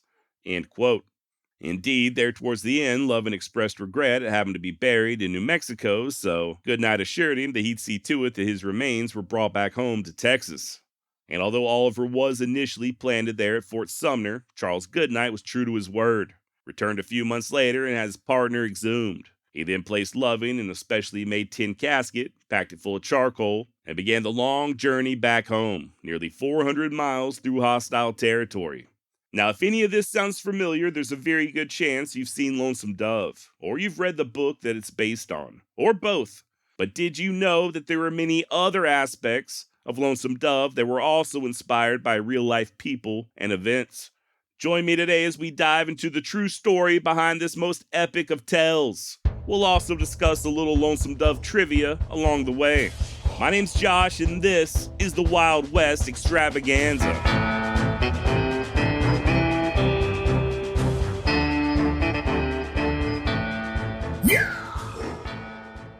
I don't know about you, but I cannot remember the first time I saw Lonesome Dove. It's just always sort of been a presence in my life. Growing up, we watched it religiously. Literally any time it was on TV and my dad had the remote, that's what we were watching. I didn't pick the book up until I was around maybe 16, and even though I already knew how it ended, I finished it within a matter of days. And once I was done, I started all over at the very beginning. Throughout the years, I've read Lonesome Dove cover to cover at very least a dozen times. And I've returned to it and read select portions probably 100 times. Same goes for the movie. Suffice it to say, this story, along with its characters, have been constant companions of mine since childhood. Now, we're going to get to the real history in a moment, but just in case, consider this your spoiler alert. If you have not yet seen or read Lonesome Dove, pause this immediately and go get yourself a copy. You can thank me later. Yeah, it's a Western, but you don't necessarily have to be a fan of that particular genre to enjoy Lonesome Dove. At its most basic, it's a study of humanity, a work of philosophy masquerading as a story about cowboys. It is, in my opinion, the greatest tale ever told. And like I teased a minute ago, many aspects of Lonesome Dove were based on real-life people and events. Remember, spoiler alert, but as I'm sure you've already figured out, the death of Oliver Loving greatly resembles that of the fictional Augustus McCrae. Billy Wilson's trek across the prairies sounds an awful lot like the one endured by P.I. Parker. And then, of course, you've got Captain Call's return to Texas with Gus's remains, just like Charles Goodnight did with Oliver Loving. But did you know that much like Gus and Call, Charlie Goodnight had also spent quite a bit of time as a Texas Ranger? Born on March 5th, 1836, just a day prior to the fall of the Alamo, Goodnight would first set foot in Texas in 1845 as a 9-year-old boy. About a decade later, he began running cattle with his brother-in-law, and by 1857, he had settled in Palo Pinto County. It's there where he would meet his future partner, Oliver Loving, as well as join the Texas Rangers. In time, he would even scout for the Rangers. Hell, in 1860, it was Goodnight who led his compadres to a Comanche camp on the Pease River, about 30 miles southwest of present-day Vernon, Texas. During the battle that ensued, Chief Peter Nakona was killed, and his wife, Cynthia Ann Parker, was air quotes rescued. I've actually been there, by the way, where the Battle of Pease River was fought. Very underwhelming. Don't get me wrong, it's cool to stand there in the same place as many of these historical figures, but the actual site, as far as I could tell, was located on private property behind a locked gate. Couldn't even see the river. All that's accessible to the public appears to just be a small marker off the side of a dirt road. It is beautiful country, though, very much a stomping ground of the Comanche, and within spitting distance of the Medicine Mountains. This is land that Charles Goodnight would come to know intimately as a ranger, especially once the Civil War began. Rather than head east and fight Yankees, Charlie instead remained out west with the newly formed Frontier Regiment of the Texas Rangers. Operating mostly out of Fort Belknap, it was Goodnight's job to help protect the remaining settlers from hostile raids.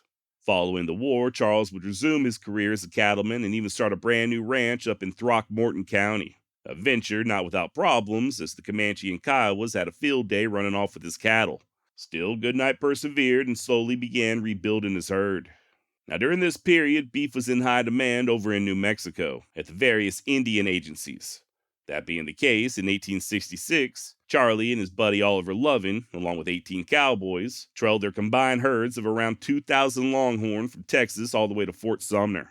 They headed south from Jack County till they struck the Pecos, then followed it west and north up into New Mexico, and finally, Fort Sumner. And yeah, that is the same Fort Sumner where Billy the Kid would meet his demise 15 years later. Of course, back in 1866, it was still being used as an actual military installation.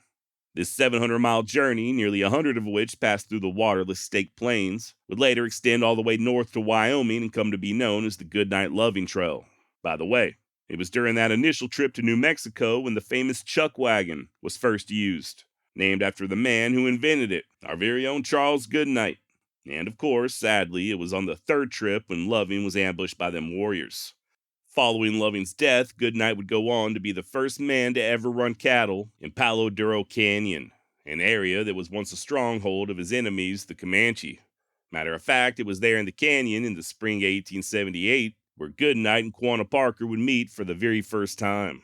Quanah, by the way, was the son of the previously mentioned Peter Nakona and Cynthia Ann Parker.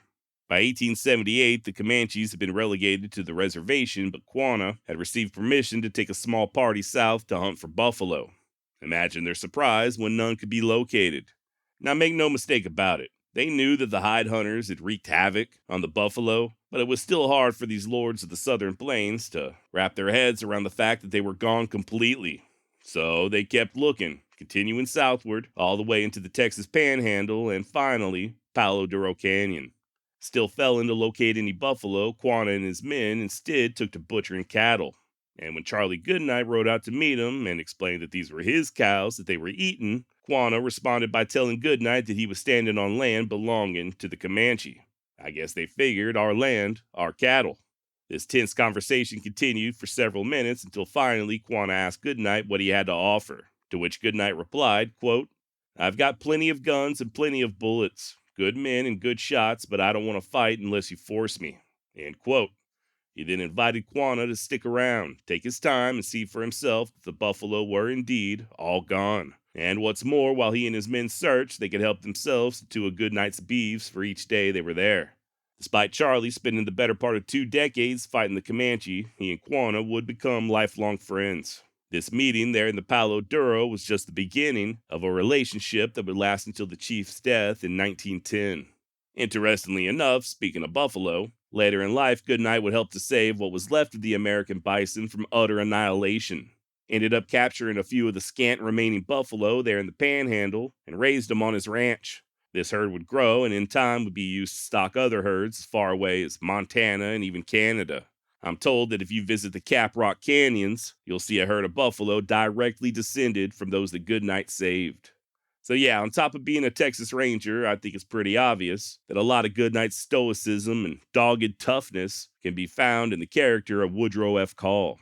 And believe it or not, that last line in the film version of Lonesome Dove, where the journalist is asking Call if he's a man of vision, that came straight out of Goodnight's mouth in a 1926 interview conducted by J. Frank Dobie. Quote, "Someone said that you have been a man of vision."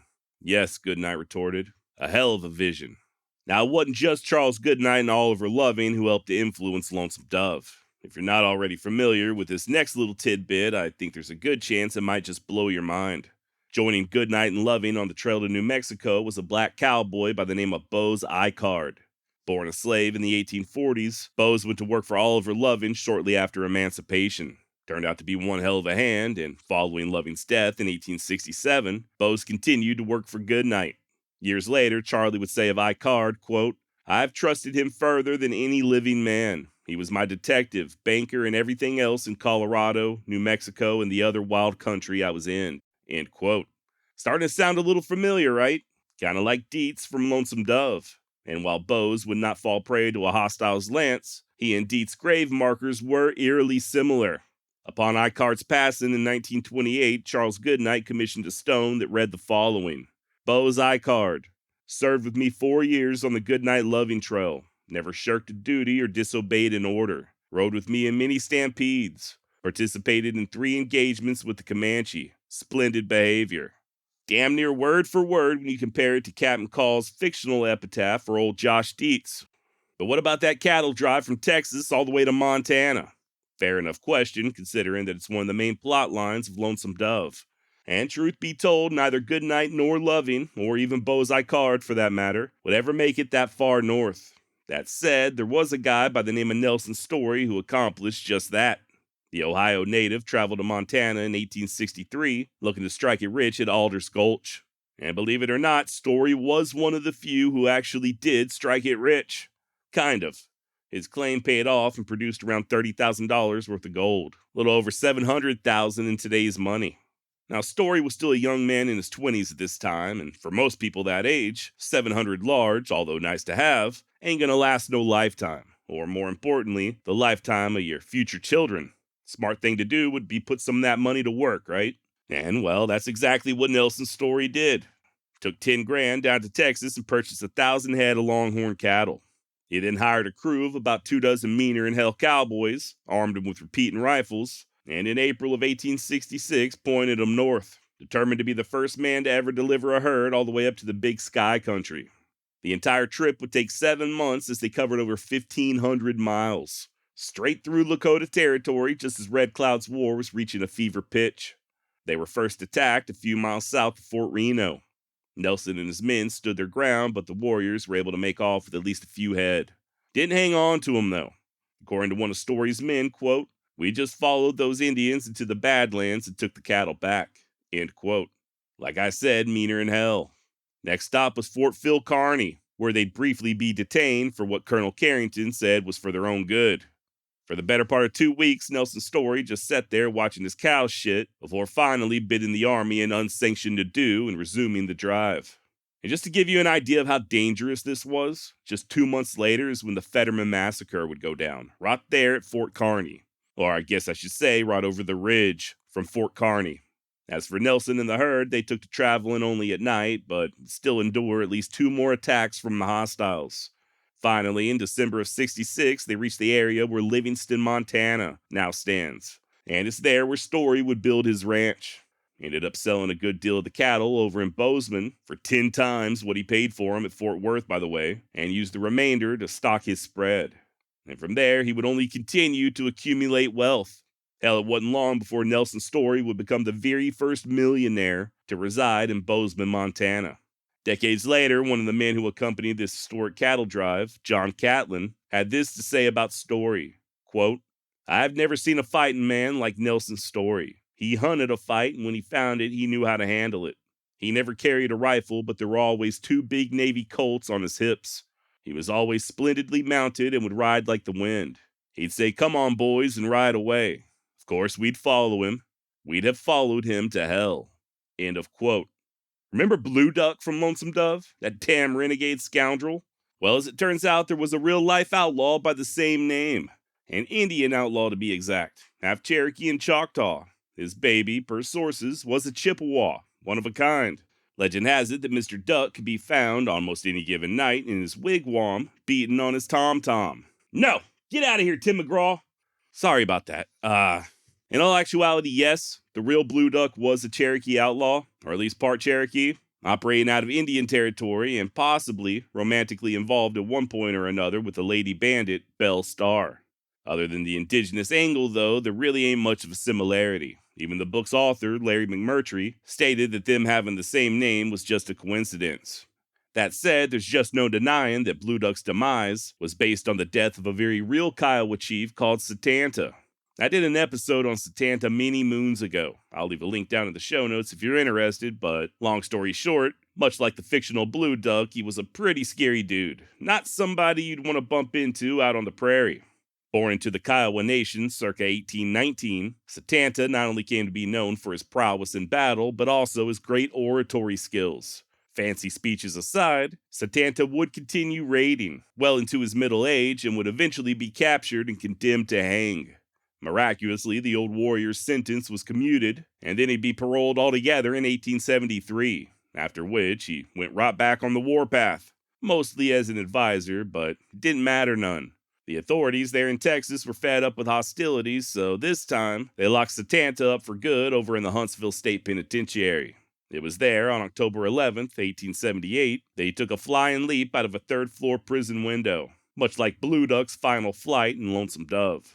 As far as other real-life influences, Lonesome Dove author Larry McMurtry also drew inspiration from a Texas cowboy named Teddy Blue Abbott.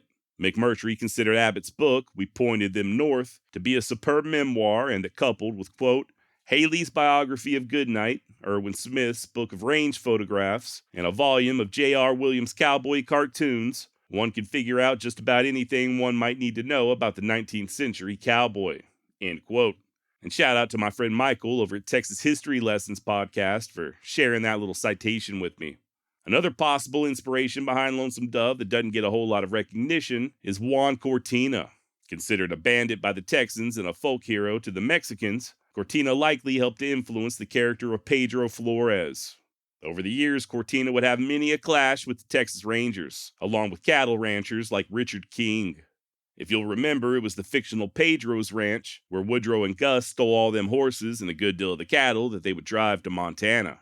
Kinda ironic considering the fate of Jake Spoon, but I guess back in those days being an outlaw just sorta depended on which side of the river you were on.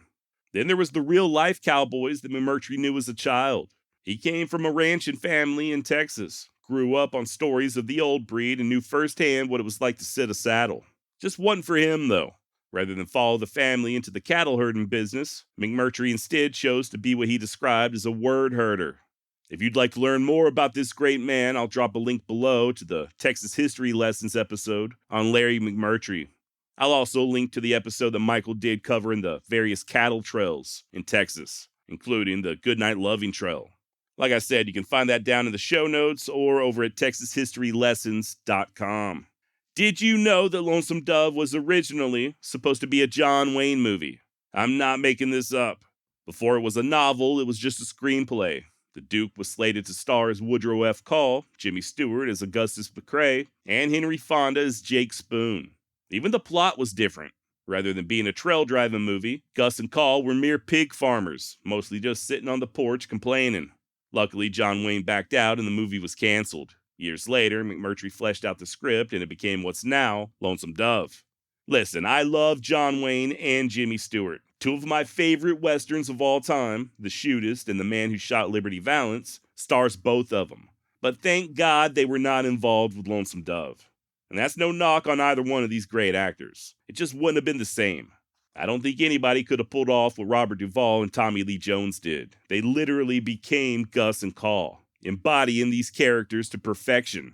And really, if you think about it, the same goes for the rest of the cast. Ricky Schroeder was perfect as Newt. Likewise for Danny Glover in the role of Dietz, and Diane Lane's portrayal of Lorena. Hell, I think we all fell in love with her. I even enjoyed Frederick Forrest in the role of Blue Duck, a choice that would end up causing a bit of drama there on set. It was supposed to be Charles Bronson playing Blue Duck, but he had prior engagements. Then Robert Duvall had a friend of his, a genuine full-blooded Comanche, that he was hoping to fill the spot with, but I guess the casting directors felt differently and they chose Frederick Forrest, who, in my opinion, did one hell of a job. That said, nobody asked me, and apparently this decision did not sit well with old Robert Duvall. Story goes that he refused to even so much as rehearse with Forrest, so when they had that scene where Gus and Blue Duck first meet, where Gus is sitting on that rock in the river and Blue Duck just slowly comes riding down, that was their first time ever interacting with one another. And ultimately, it worked out great for us, the viewers. Just added a little extra tension. What a great scene, by the way. Gus just casually sitting there in the river, wearing nothing but his long johns and pistol, telling Blue Duck that he hopes he likes the water cold because he ain't got time to warm it up for him. And what's Blue Duck say? I like it wet. So many great quotes from Lonesome Dove, man. I mean, just that scene alone comes right after Gus's speech to Lorena. You know the one, about life over in San Francisco. We'll get to that in just a little bit, but since we're on the subject of Robert Duvall, it's worth pointing out that this was not the only time he was responsible for creating a little bit of extra friction on the set of Lonesome Dove. According to Danny Glover, quote, "Some actors need tension to feed off of, but I did hear some language that I had never heard an actor throw at a director before," end quote. He's referring, of course, to Robert Duvall and director Simon Windsor.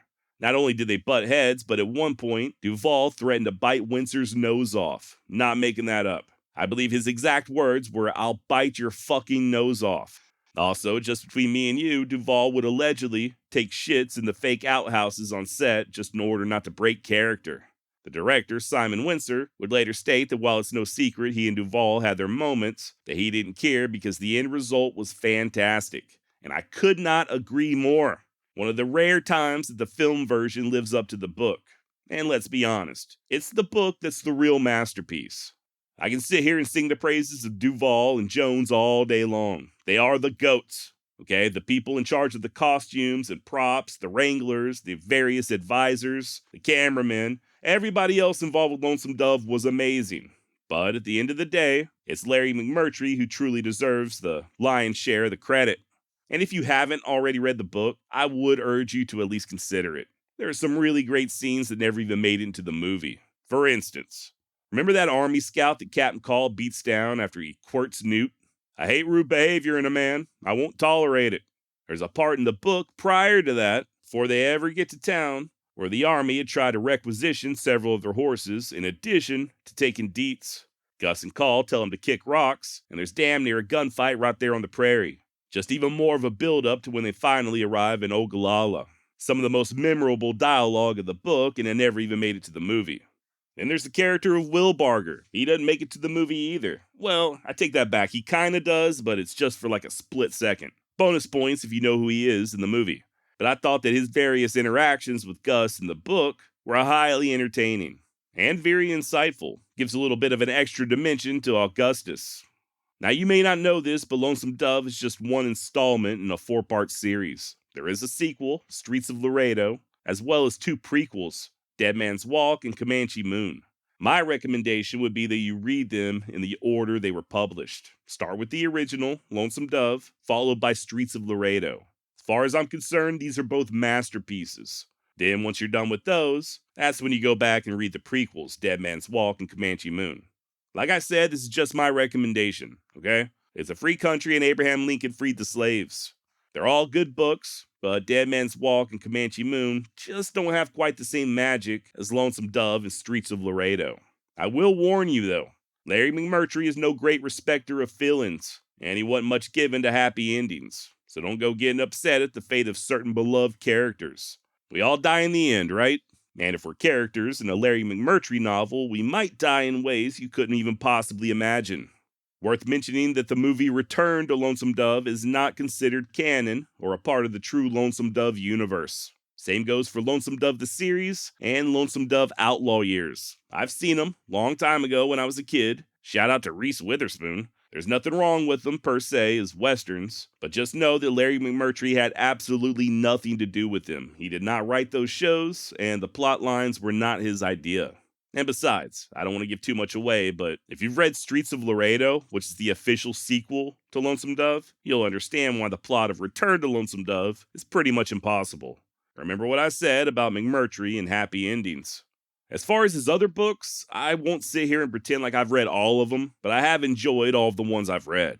Once you're done with the Lonesome Dove tetralogy, I think that's what smart people say when there's 4 of something, and you're looking for additional books by Larry McMurtry, I do have suggestions. I thought that The Last Kind Word Saloon and Telegraph Days were both pretty solid. There's also Buffalo Gals and Anything for Billy. If you're just looking for some all-around great storytelling that's not set in the Old West, you might check out the Dwayne Moore series, starting with The Last Picture Show all the way up to Rhino Ranch. Really good stuff. And then there's McMurtry's essays. One of the ones I own that I'm currently reading is titled In a Narrow Grave. Fun fact, Larry McMurtry helped to write Brokeback Mountain. I'm not familiar with all the details, but he did assist longtime collaborator Diana Osana with the script. That's another thing. You cannot box Larry McMurtry in. The man wrote what the hell he wanted to write, plain and simple. Well before Lonesome Dove, he scandalized his own hometown with The Last Picture Show, a novel that featured quite a bit of controversial sexual activity, and not all of it between humans, if you catch my drift. Even Lonesome Dove was meant to be a critique, an anti-Western. In an interview with Terry Gross, McMurtry stated, quote, I thought that the Western myth, or the myth of the cowboy, was very powerful. I thought that Lonesome Dove was, in a way, a critique of it because I grew up with cowboys. I respect them up to a point, but I'm not crazy about them. And I know I think something of their limitations having grown up with them. So I didn't set out to write a book which glorified the myth of the West. I didn't particularly set out to write a book that debunked it either. You know, I was telling a story of 3 men who had been friends for a long time and got caught up in an adventure, and the book was a description of that adventure and its consequences. End quote. On yet another occasion, McMurtry stated that a lot of bad things happen in Lonesome Dove, and that a lot of them are not nice. They are not civilized. The whole book is permeated with criticism of the Old West from start to finish. Also, rather than Goodnight and Loving, he asserted that the true models for Call and Gus were Don Quixote and Sancho Panza, with Gus being the romantic adventurer and Call being the pragmatic realist. Now I'm about to wrap things up, but I've got an assignment for you, should you choose to accept it. It's real easy. I just want you to share your favorite quote from Lonesome Dove. If you're listening via Spotify or on YouTube, drop them in the comments. Or just email me at josh@wildwestextra.com. Just whatever your favorite quotes are, either from the book or the movie. You know, lines like, I won't say I did and I won't say I didn't, but I will say that a man who wouldn't cheat for a poke don't want one bad enough. I'd like to see the herd that you and Jake could gather. A herd of whores, maybe. You having possum for supper, are you? You ever bring that tongue of yours north of the Canadian River, I'll cut it off and feed it to my wolf pups. Woodrow, you just don't get the point. It ain't dying I'm talking about. It's living. You ever ate frog? I can whack it if I want to. You see, life in San Francisco is still just life. If you want any one thing too badly, it'll likely turn out to be a disappointment. The only healthy way to live is to learn to like all the little everyday things, like a sip of good whiskey in the evening, a soft bed, a glass of buttermilk, or a feisty gentleman like myself. All right, you get the picture. Hit me with your best Lonesome Dove quotes. Yeehaw! On the night of July 14th, 1881, Sheriff Pat Garrett killed Billy the Kid. In doing so, he not only helped create a legend, but also ensured that his legacy would be forever intertwined with that of the notorious outlaw. And let's be honest, it ain't that great of a legacy. Many consider Garrett to be a coward at best, a no-good backstabbing Old West Judas who betrayed his best friend for a handful of silver. What's more, Pat is also labeled as a liar and an egomaniac, a glory seeker who would turn on his own mother if that meant earning a little dough and building his own reputation. And over 26 years after he gunned down the kid, Pat himself would be shot and killed under similar circumstances, a murder that to this day remains unsolved. Who killed Pat Garrett? How accurate is the narrative surrounding the former sheriff of Lincoln County? Is all of this hate deserved? And who the hell was Garrett anyway? What was his life like before he met Billy the Kid? And what became of Pat in the decades following that fateful night at Fort Sumner? You may think you know who Pat Garrett is, but I guarantee you've never heard his story told quite like this. We're going to do quite a bit of fact-checking in this series and hopefully dispel a few myths.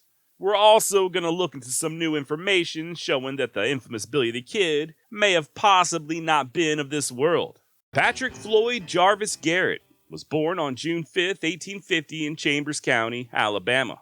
He wouldn't stay there for long, though, as his father, John Lumpkin Garrett, a farmer by trade, would move the family to Claiborne Parish, Louisiana in 1853.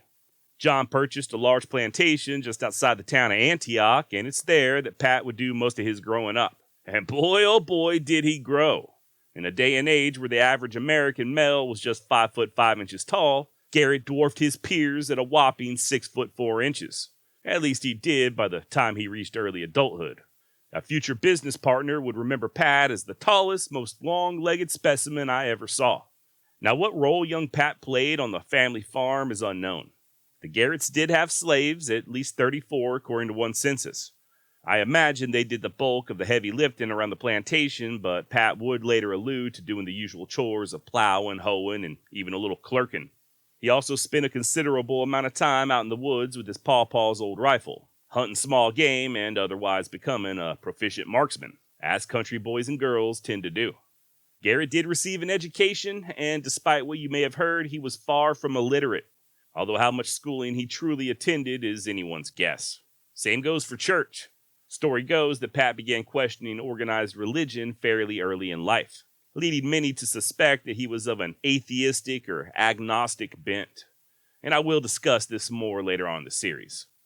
Now, the Garrett plantation covered 1,800 acres, and one record shows that at least on one occasion, the family delivered a load of 65 mule-drawn wagons to the market, each loaded to the brim with produce and cotton. 65! So needless to say, the family was doing well. The prosperous times would not last forever, though, and when disaster struck, it seemed to do so in waves. Although Pat's daddy John was exempt from serving during the Civil War, the conflict would ultimately wreak havoc on the plantation. Obviously, the Garretts would lose their large force of slave labor, hard to feel sorry for them on that account, and when U.S. troops occupied Louisiana, they reportedly confiscated a good portion of the Garrett cotton, causing the family to quickly go broke. Pat's mother Elizabeth died in March 1867 at the young age of 38, and John, already in poor health and deeply in debt, sank into the bottle and followed his wife to the grave in February of the following year. So in short succession, Pat and his siblings lost their family property, i.e. their wealth, and both of their parents. And Pat, by the time of his father's death, was still a few months shy of his 18th birthday. What remained of John Garrett's estate was fought over, with Pat's no-good brother-in-law, guy with the insanely ridiculous name of Larkin Lay, coming out on top. Pat didn't much appreciate the way Larkin was handling business, but it's not exactly clear if this was justified. On one hand, Lay did begin selling off all the Garrett family possessions. On the other hand, Pat's daddy left the family $30,000 in the hole, and someone had to handle all those debtors who came calling. Nevertheless, Pat threatened to kill Larkin, and not just because of his goofy name, but legend has it that out of love for his sister Margaret, he refrained. So instead of committing murder, a still teenage Garrett simply left Louisiana for the Lone Star State, sometime in January of 1869. The next few years are a bit murky. By Pat's own admission, he first took up work on a farm in Dallas County for a couple of years before signing on with a cattle outfit. How many herds he helped drive up north to Kansas is not known, but Pat would spend around 2 or 3 years on the hurricane deck of a cow pony before moving on.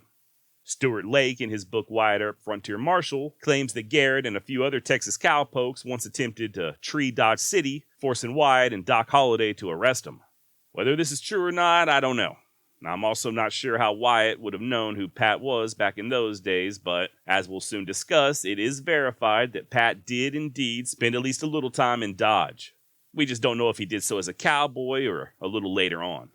Sometime in the mid-1870s, Garrett and his buddy, a guy by the name of Luther Duke, partnered up on their own cotton/corn farm, but it would be a short-lived venture.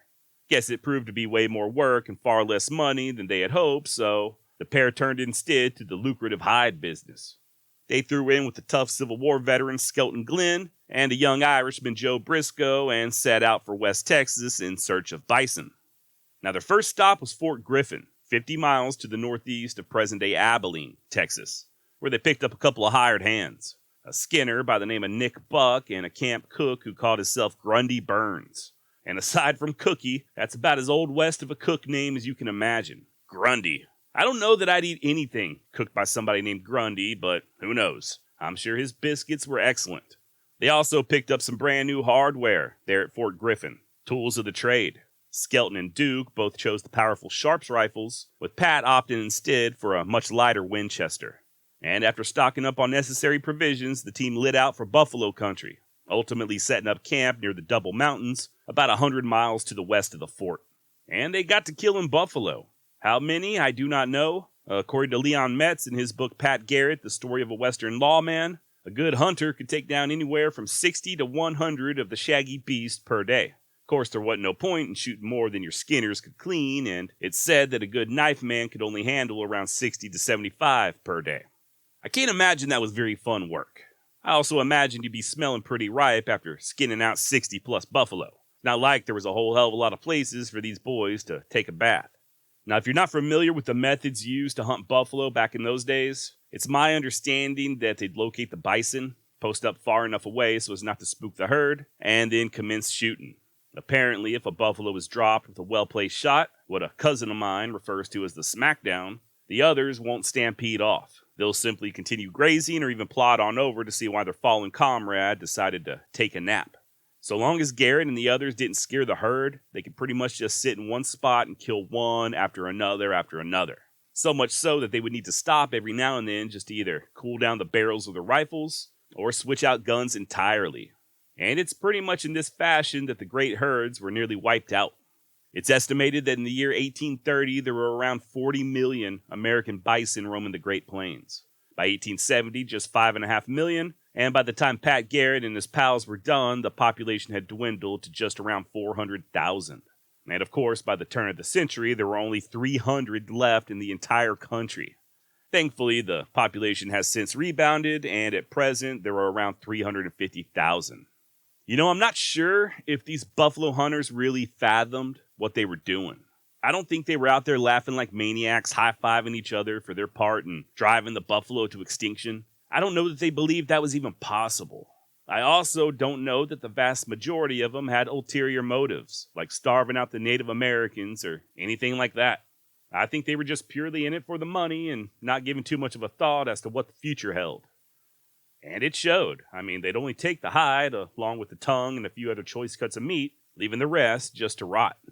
Now, those fresh skins, also known as green hides, were taken back to camp, stretched and pegged to the ground, and once they were dry, they were piled up in various stacks, depending on grade and quality. Sometimes the buyers would come to you, and sometimes you just had to load everything up in your wagon and make the long trip back to civilization. Garrett and the boys could get around $2 per hide, with prices scaled down accordingly based on size and quality, of course.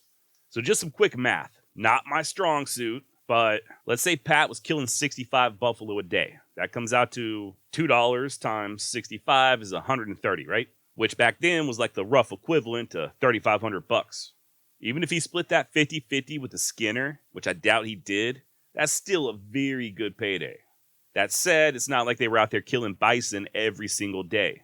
I imagine they went through quite a few dry spells, during which they had nothing better to do but sit around and irritate each other.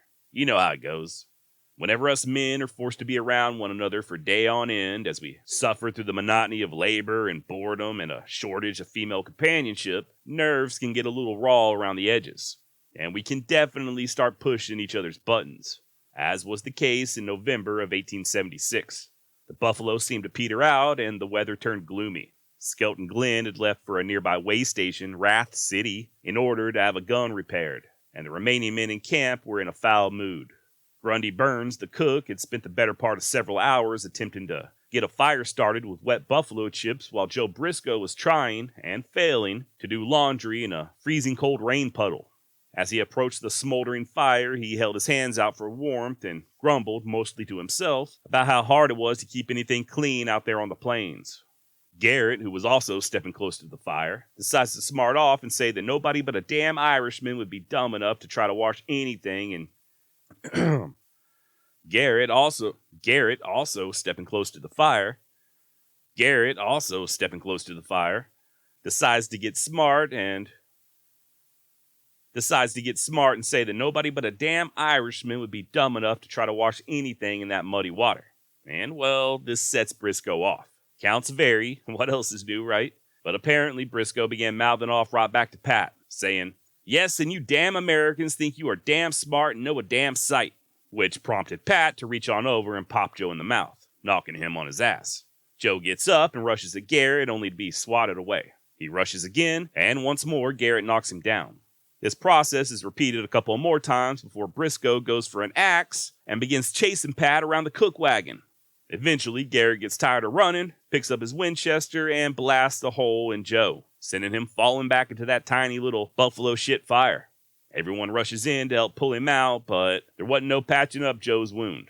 Now take this next part with a grain of salt, but allegedly, Joe then called Pat over to him and asked him, Pat Garrett, the man who just shot him, for forgiveness. Pat said that yes, he forgave him, and Joe expired around 20 minutes later. Per sources, Pat then saddles a horse and takes off alone onto the prairie, greatly distressed at what had just transpired. He returns the following morning, looking ragged as hell, to find that Skelton Glenn has also returned, and the two men discuss the unfortunate chain of events. Glenn then suggests that Pat ride on over to Fort Griffin and surrender to the authorities. He does so, but returns a few days later saying that the officials had declined to press charges. Is this true? I got no idea. I'm not aware of anyone ever locating any sort of documents from Fort Griffin proving or disproving as much, nor do I necessarily know that there would have been any such proof, even if Pat did attempt to turn himself in. We've discussed this ad nauseum here on the Wild West Extravaganza. People got off scot-free from killings all the damn time back in those days, especially in Texas. So yeah, I think there is a good chance that Garrett turned himself in, and I think there's as good of a chance that the authorities at the fort told him that they had bigger things to worry about and just to get on back to hunting buffalo. Now this is probably as good a time as any to discuss the sources used when examining our topic du jour, Pat Garrett. I feel like it's important to point out that not all of the info we have about Pat just comes from his book, The Authentic Life of Billy the Kid. I think this is important, mostly due to how many people consider Garrett to be a very unreliable source. And don't worry, we will be touching on his bad reputation later on in this series. That said, the story of Briscoe's death and much of what we know about Pat's time as a buffalo hunter comes straight from his partner, Skelton Glenn. Now obviously, Glenn wasn't there when Pat shot Joe, but he would have certainly heard the details from the others. One thing to keep in mind, though, is that many years later, Skelton would develop a very strong dislike towards Garrett. As such, his account of Pat's life should also be taken with a grain of salt. Everybody, and I mean everybody, has some form of bias and some type of an agenda. That's just human nature, I guess. The trick when it comes to history, as far as I can tell, is taking all of the available information, letters, interviews, eyewitness accounts, court documents, along with the autobiographies, and then try to piece the evidence all together. It's not always the easiest task, but until someone invents time travel, that's the best we can do. We can't wholly discount questionable sources, like The Authentic Life of Billy the Kid, or the words of Skelton Glenn. But we should also not be afraid to cast a somewhat skeptical eye on their musings as well. Now, as far as The Authentic Life of Billy the Kid goes, as you're likely aware, Pat did employ Ash Upson as a ghostwriter. It's pretty much agreed upon by historians that the first 15 chapters of the book, written in a very melodramatic style, are purely the work of Upson, while the other chapters, less flowery and written in the first person, likely come from Garrett himself. And these chapters are considered to be much more factually accurate than those that Upson wrote. Like I said, though, to dismiss this book entirely would be a huge disservice to history. Now, I personally used a few different sources for this series. One I've already mentioned, Pat Garrett, The Story of a Western Lawman by Leon Metz, which is said to be the definitive Garrett biography. Another book I found extremely valuable was Mark Lee Gardner's To Hell on a Fast Horse. Both Metz and Gardner are great writers, very serious when it comes to accuracy, and both works have an extensive collection of notes, along with bibliographies. And the same goes for Robert Utley's Billy the Kid, A Short and Violent Life, which I also found myself returning to. So if you're interested in learning more or really diving deep into the source material, discovering why historians believe what they do about certain events, definitely check out these books. Links to all of them in the show notes. All right, let's get back to the story. Shortly after the killing of Briscoe, Pat and the others fell prey to several aggressions from the hostiles upon whose land they were trespassing. In early February of 1877, the Comanche struck Garrett's camp and destroyed 800 hides, along with making off with a few ponies. None of the hunters were unfortunate enough to have been in camp at the time, but you better believe they were looking to even up the score. Skelton Glenn raised a force of some 40-odd hunters who happened to be in the area, and they all rode out to teach the offending Comanche a lesson, sans Pat Garrett. Why didn't Pat go with them? Well, he thought it was a stupid idea. Said it was simply a raiding party and that it was far too late to do anything about the damage. And it turns out he was correct. This punitive expedition, which was somewhat fueled by whiskey, turned out to be a failure, and after a brief battle with the Comanche, they returned with 1 man wounded and 0 horses retrieved. A similar raid occurred in May, this one with the white captive Herman Lehman as a participant. Matter of fact, Herman even had his horse shot out from underneath him by Skelton Glenn. In return, Glenn himself received either a bullet or an arrow to the leg, not sure which one, as he and another hide hunter by the name of Doughlin took refuge from behind a knoll and watched as their buffalo hides were burned or otherwise hacked apart. Once more, Garrett was not in camp when this occurred. When he heard what happened from a passerby, he lit out for the safety of Fort Griffin, where he and Skelton Glenn and the others were reunited. They returned to their pillaged camp with a couple of wagons and retrieved what few intact hides they could find and sold them off for just enough money to purchase some round-trip tickets to St. Louis. And once in the big city, Garrett quickly gambled away his remaining money as he and the boys decided on a change of careers. By the way, Garrett did love to gamble, and that's really an understatement. This was a pretty major vice and something that would dog him for the entirety of his life. All right, now, although I just covered Pat's time as a buffalo hunter rather quickly, the events described did take place from early 1876 until the spring of 1878, so a little over 2 years.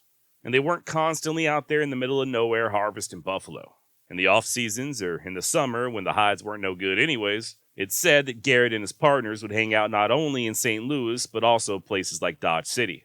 This could be how the story of him and Wyatt Earp coming face to face came into being. Also, Pat would later state that he met Bat Masterson in Dodge during one such break. As I alluded to earlier, Pat and Skelton Glenn's friendship would sour in the years to come. And this friction may be at least part of the reason why Pat is considered so untrustworthy. It seems that Skelton never got over losing all them hides to the Comanche. In the 1890s, he'd go so far as to file an Indian depredation claim of nearly $15,000 against the U.S. government, asserting that the warriors had violated a peace treaty by ransacking his camp.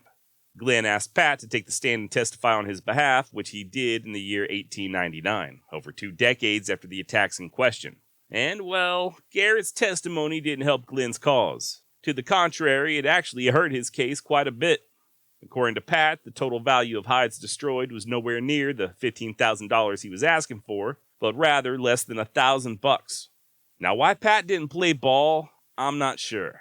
Seems like there must be something else going on here. Previously, I mentioned that the 800 hides were destroyed in just one raid. That alone comes out to more than $1,000. So I guess the question is, who's telling the truth? If Garrett was lying about the extent of damages, why? And if Garrett was telling the truth at the detriment of his old friend's wallet, also why? Were there truly 800 hides destroyed, or was that a number that Glenn just made up? Unfortunately, I do not have any answers for you. This debacle would drag on for years and years, even after Garrett's death. In 1912, once Pat was in the dirt, Glenn really ramped up the shit-talking about his former partner. I assume this was done to discredit Pat's claims about the hides and thus solidify his own case. Glenn testified that Garrett was a drunk, that he disappeared from the scene after the death of Briscoe, that he and the others were afraid that the lanky lawman would murder them in their sleep, and he even claimed that Pat wasn't really his business partner at all. And apparently, like I said, all of this was just to show that Pat's testimony wasn't worth a damn. What's more, Skelton found others to back his slander up. People who had, interestingly enough, previously testified that Pat's reputation was beyond reproach now changed their tune, accusing him of everything from not paying his debts to being an atheist, or in their words, an infidel.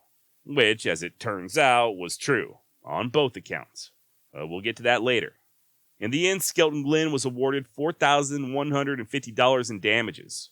And once again, while his memoir on Pat's time as a buffalo hunter is an excellent source, hell, the only source, really, when it comes to that time period, certain things should be taken for what they are.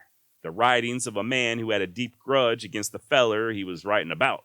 Someone who was dead and in the ground and not able to defend himself. That was all years to come, though. In the meantime, Pat, Skelton, and Nick Buck were all still buddy-buddy, and for whatever reason, they decided to call it quits on the buffalo hide business, abandon their wagons, and head west for the land of enchantment, finally arriving at Fort Sumner, New Mexico in the spring of 1878. I've spoken about Sumner many times in the past, so feel free to check out the episode I did on the first Battle of Adobe Walls, as well as the series on Billy the Kid, links in the show notes. TLDR, Sumner was established in 1862 to protect settlers from hostile natives who did not invite the settlers there in the first place. This was also where the Bosque Redondo was located, a so-called reservation, where several thousand Navajo and Mescalero Apache were forced to live in squalor until 1868, when the Navajo were allowed to return home. The fort, which was a legitimate military installation, was abandoned in '69 and purchased by former fur trapper turned cattleman Lucian Maxwell, who moved his family there along with a few other Hispanic and Native American families. They planted crops, started running cattle and sheep, dammed the Pecos River for irrigation, turned the army barracks into real living quarters, and hell, by the time Garrett and his buddies arrived at Fort Sumner, the community boasted of a store, a dance hall, and even a couple of saloons. Not sure how many people lived there in 1878, but by 1881, Fort Sumner boasted a population of 285 souls. Just for a little perspective, the town of Lincoln to the south had a population of 638 that same year. Lucian passed away in 1875, so at the time of Pat's arrival, it was his oldest son, Pete Maxwell, who had the run of the place. Now, Pat and company were pretty near broke when they reached the fort, and hungry to boot. The boys spent their last $1.50 on some bacon and flour and settled down on the banks of the Pecos for breakfast, after which Garrett sauntered on over and secured them work for Pete Maxwell punching cattle. Now, Pete initially claimed that he did not need any help, likely on account of Pat's appearance. According to Fort Sumner resident Paco Anea, Pat looked like a quote-unquote tramp, and Lincoln County regulator George Coe would later remember that Pat and his friends were the hardest set of men I believe I ever saw.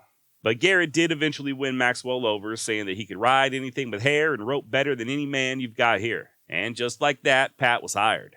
Be that as it may, Skelton Glenn and Ross would not stay there at Fort Sumner for very long. They soon bid Pat adieu and headed back to Texas. Garrett, however, found himself enamored with New Mexico, especially the ladies who took to calling him Juan Largo on account of his tall frame. Pat became a regular fixture at the various balls and dances put on at Sumner and the surrounding communities, made friends easily, and by all accounts, he was wholly accepted by the locals. According to Paulita Maxwell, Pat was, quote, an easygoing, agreeable man, a good storyteller and full of dry humor. He was fond of a social glass and was a great hand to play poker and Monte, end quote. No word on whether Garrett ever courted Paulita, but he would soon set his sights on another local Spanish beauty by the name of Juanita Martinez. Or was it Juanita Gutierrez?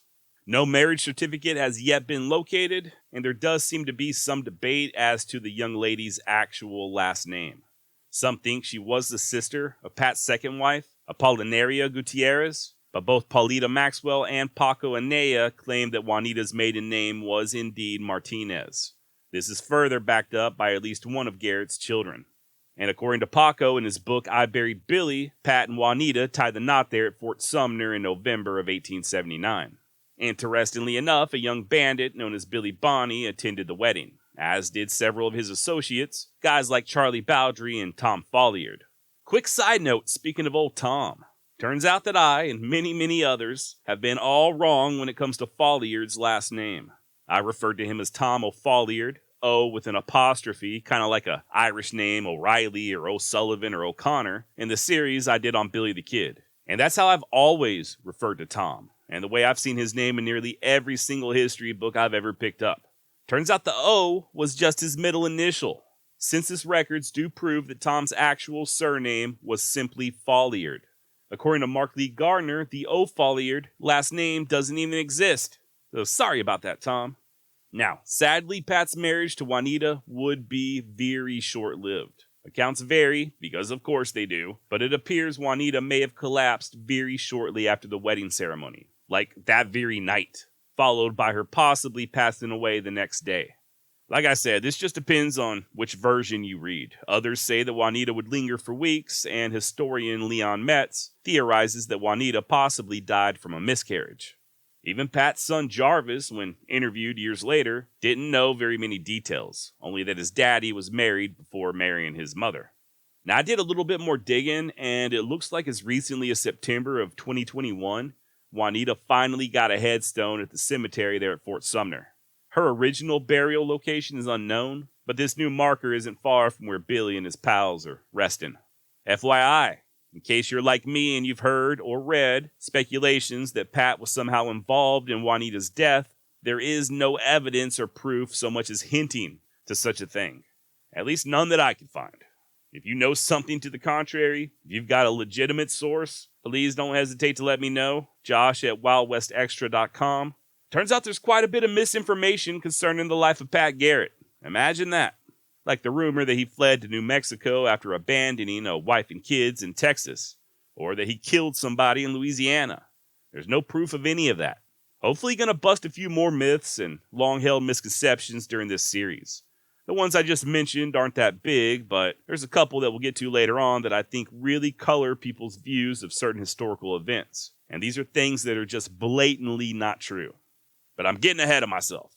Right now, in our timeline, it's still 1878, and Pat Garrett, not yet 29 years of age, is a widower. But I reckon life goes on, right?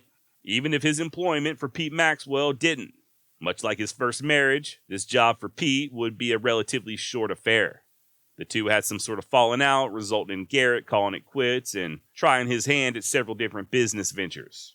Allegedly. I should point out that there's not a lot of hard evidence for these various careers either. But in no particular order, the story goes that Pat opened up a butcher shop, but it went out of business after he was caught slaughtering stolen cattle. He possibly started his own restaurant or eating establishment, as is hinted at in Young Guns 2. He's said to have raised hogs for a bit, partnered in a grocery business, and eventually he went in with Beaver Smith in his Fort Sumner saloon. According to a friend, Pat was a, quote, working devil. He'd work at anything, end quote. And yeah, while staying there at Fort Sumner, Pat Garrett absolutely got to know the notorious BTK, or as you may know him, Billy the Kid. Per Mark Lee Gardner, quote, Garrett and the Kid were not good friends at Fort Sumner, but they were not enemies either. They saw each other frequently enough, and they had a healthy respect for each other, certainly each other's ability to take care of himself. Garrett was usually serious, and the Kid usually boisterous, and they each had a reputation as a better-than-average shot with a 6-gun, end quote. Now, I do feel the need to offer up a bit of clarification when it comes to this friendship between Pat and Billy, one that's somewhat in contradiction to what Mr. Gardner wrote, as well as in contradiction to what I, myself, have personally said. I wrote a lengthy addition to the Wild West newsletter recently about this topic. You can give it a read by heading on over to wildwestjosh.substack.com or going to wildwestextra.com, hitting the newsletter icon up top. But long story short, I have in the past stated pretty boldly that Billy and Pat were not friends. Not really. And even though I add that disclaimer of not really to the statement, I do regret putting it in such a way, as I now feel like I was kind of being misleading. So let me state for the record that yes, I, Josh, the host of the Wild West Extravaganza, do believe that Pat Garrett and Billy the Kid were friends. However, I also believe that this friendship is somewhat blown out of proportion, and if Pat and Billy were alive today, their relationship status on Facebook would be set to "it's complicated." So here's what we know. When Pat first arrived at Fort Sumner, Billy was busy down in Lincoln County attempting to avenge the death of his employer, John Tunstall. little something known as the Lincoln County War. Maybe you've heard of it. And following the Battle of Lincoln, the kid and what was left of the regulators would take to spending time at the old fort, as well as Roswell and Las Vegas and even Texas. But yeah, Billy did seem to have a special place in his heart for Fort Sumner. And when there, he spent a considerable amount of time either at Hargrove Saloon or over at Beaver's Joint, where Pat worked. Remember, Billy didn't drink, but he did love to gamble, as did Garrett. There's no denying that Billy and Pat knew and spent time with each other. But were they truly friends? Well, in the eyes of Paulita Maxwell, they certainly were, and damn good friends at that. Paulita stated that Pat was as close a friend to Billy had in Fort Sumner, and that if Garrett was low on cash, he borrowed from Billy and vice versa. If Billy was broke, he borrowed from Pat. Furthermore, Paulita said that the pair were known as the long and short of it, and thick as two peas in a pod. They played cards together, would go to dances together, and even engage in friendly shooting competitions. So there you have it. That's from somebody who knew both men very well. That said, once again, I'll refer to that newsletter I wrote as I go way more into detail than I'm going to right now. I do think that this friendship gives the false impression that Billy and Pat, at the very least, rode together. So let me just state this very clearly in case there's any confusion. First of all, Pat Garrett was never involved in the Lincoln County War. Like, not at all. And that's not Josh's opinion. That's just fact. There's also no documentable evidence showing that Garrett and the kid ever committed crimes together. While I don't doubt that Pat may have stolen a cow or two, hell, who didn't back in those days, he was not a member of Billy's inner circle of stock thieves. He wasn't part of the kid's quote-unquote gang, nor was Pat Garrett a Lincoln County regulator. Matter of fact, Pat also had other friends that were on the opposing side of the Lincoln County War. Furthermore, contrary to popular belief, Pat was not elected sheriff with the idea that it takes a thief to catch a thief. When Garrett pinned on that badge, he was a law-abiding, tax-paying citizen. This was not a Henry Hill from Goodfellas situation where Pat was going to be prosecuted if he didn't turn on the kid. A lot of the movies and other works of fiction will have you believe that Pat and Billy were outlaw buddies whose bond was forged in blood and hardship. In truth, there is no proof of that whatsoever. I do believe they were friends, but I don't think they were BFFs. And their relationship seems to have existed completely within the confines of Fort Sumner. They palled around together, they gambled together, they might have even gone whoring together, and they had many a shooting competition. But that's about it. I think the reason so many historians downplay this friendship is just due to everybody else blowing it way out of proportion. I don't think that's a very good reason, though. I'm by no means a historian, and I do offer up my own opinions, probably more than I should, but I also shouldn't let those opinions change the way that I report on historical events. So yeah, Pat and Billy were friends, but that friendship was not as deep as portrayed in certain movies, especially Young Guns 2. Hope I explained that adequately. Now, interestingly enough, Pat and Billy seemed to be neck and neck as far as marksmanship was concerned. According to Paulita Maxwell, Billy was a better shot than Pat. Others, however, considered Garrett to be the more accurate shootist. Pat would later say of Billy that he was no better than the majority of men who were constantly handling and using six-shooters. He shot well, though, and he shot well under all circumstances, whether in danger or not. And that last bit, I think, says it all. Not only about Billy the Kid, but all the other so-called gunfighters. I think history has proved that it's the man who can keep his head who wins the fight. You can practice your quick draw in a mirror all day long, but when bullets start flying towards you, when your target starts shooting back, that's when shit gets real. That's the true test. And it's a test that both Garrett and the kid passed with flying colors time and time again. A little over 2 months following the death of Juanita Martinez, and 3 days after Billy gunned down Joe Grant there at Fort Sumner, Pat got married for a second time. The 29-year-old Garrett and teenaged Apolinaria Gutierrez swapped vows to Anton Chico in mid-January 1880. It was also around this time that Pat really cemented that deadly reputation of his. Some Comanche had stolen a small herd of horses from over near Roswell, and Pat led the posse that went in pursuit. Once the hostiles became aware that they were being followed, they killed off half of the stolen ponies, just in an effort to lighten their loads and travel even faster. The posse, upon finding the dead horses and realizing that they didn't have near enough food or water to keep on chasing these lords of the southern plains, ended up turning back for home. All except for Pat and a few of the toughest hombres. They kept on the hunt. And a week later, they returned, looking mean as hell and carrying a large sack of moccasins, and leading a string of recovered horses. Now, this story comes from Leon Metz in his biography of Garrett, and Mr. Metz lists as a reference an interview conducted in the November 27, 1949 edition of the El Paso Times. I tried and failed to locate said interview, so I'm not aware of any other particulars. If this is true, though, I think it's safe to say that at least a few of those Comanche warriors did not make it back to their lady loves. As you can imagine, this impressed quite a few folks. Not only was Pat a giant of a man physically, but he had now proved his sand and shown a little grit. And as it turns out, grit was exactly what a few prominent New Mexicans were looking for. Namely, the cattle king himself, John Chisholm, and the so-called father of Roswell and former Missouri bushwhacker, Captain Joseph Leah. Both men were more than tired of the rampant thievery and chaos caused by the Lincoln County War and its aftermath, especially when it was negatively impacting their bottom line. What's more, they realized the potential of New Mexico. If they and other well-to-do men of means hoped to lure investors to the territory, and for the territory to one day become a state, they'd have to establish a little bit of law and order. And while Billy the Kid certainly wasn't the only outlaw who was out there stealing with both hands, by 1880 he had become the most well-known. And it was Billy who they soon set their sights on.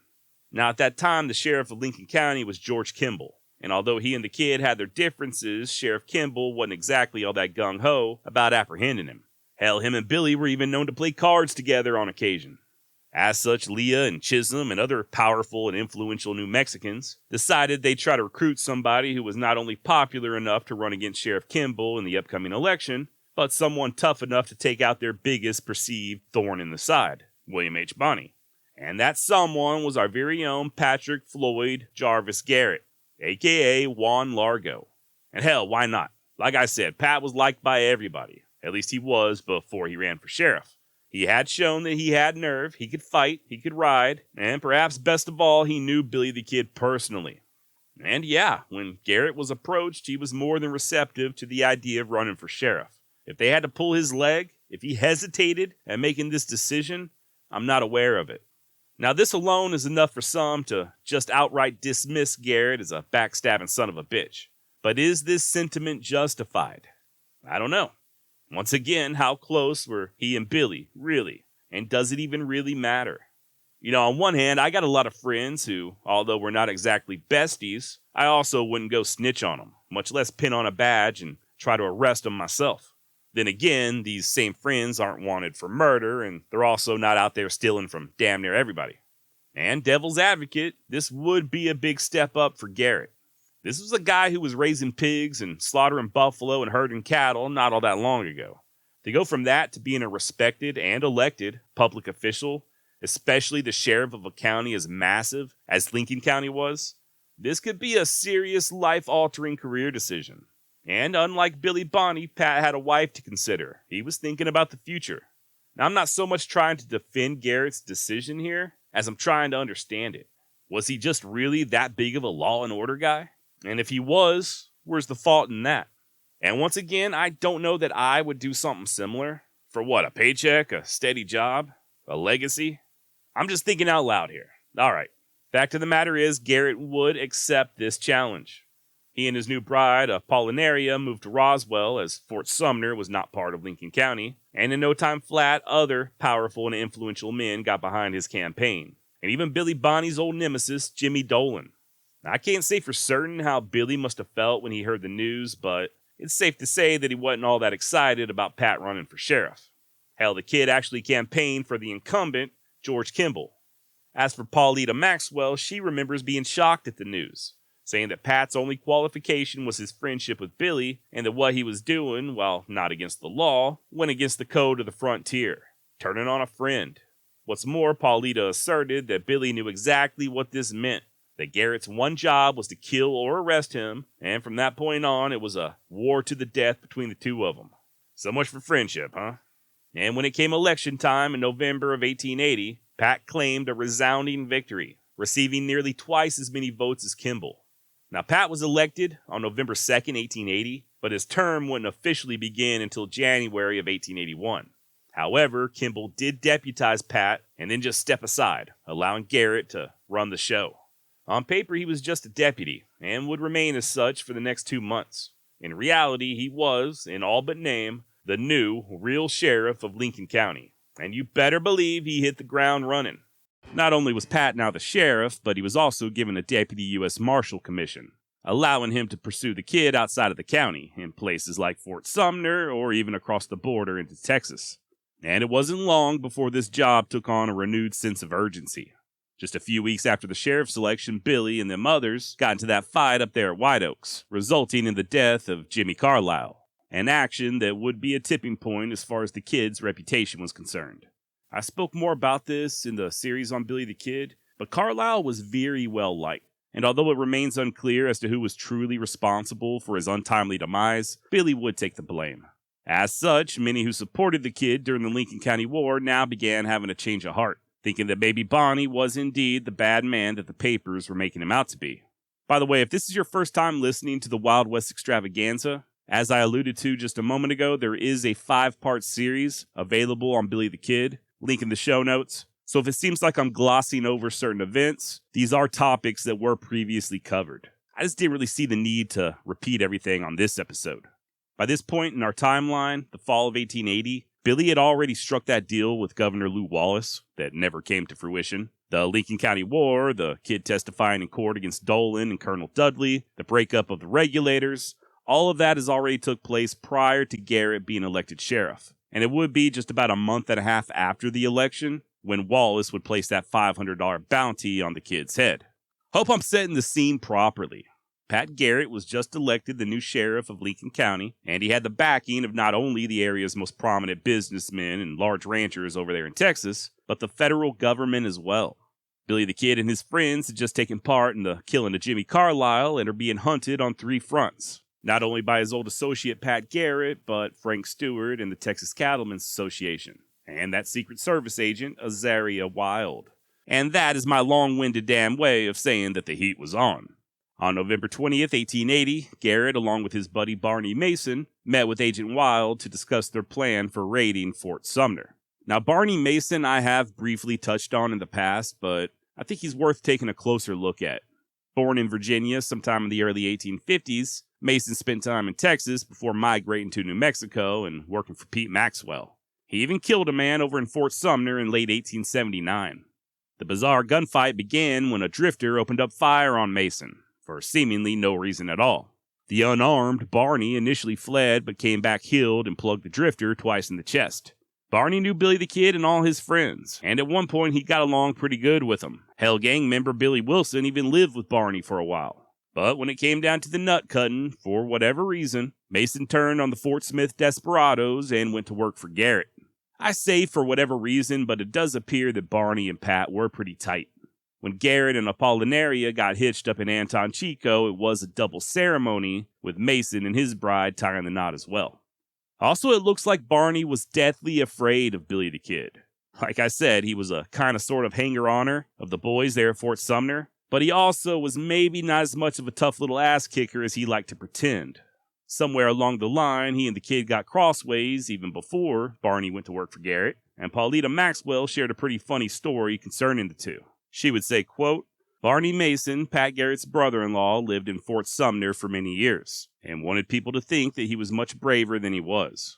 But despite his boastfulness and his pose as a bad man, Fort Sumner always took his courage with a few grains of salt.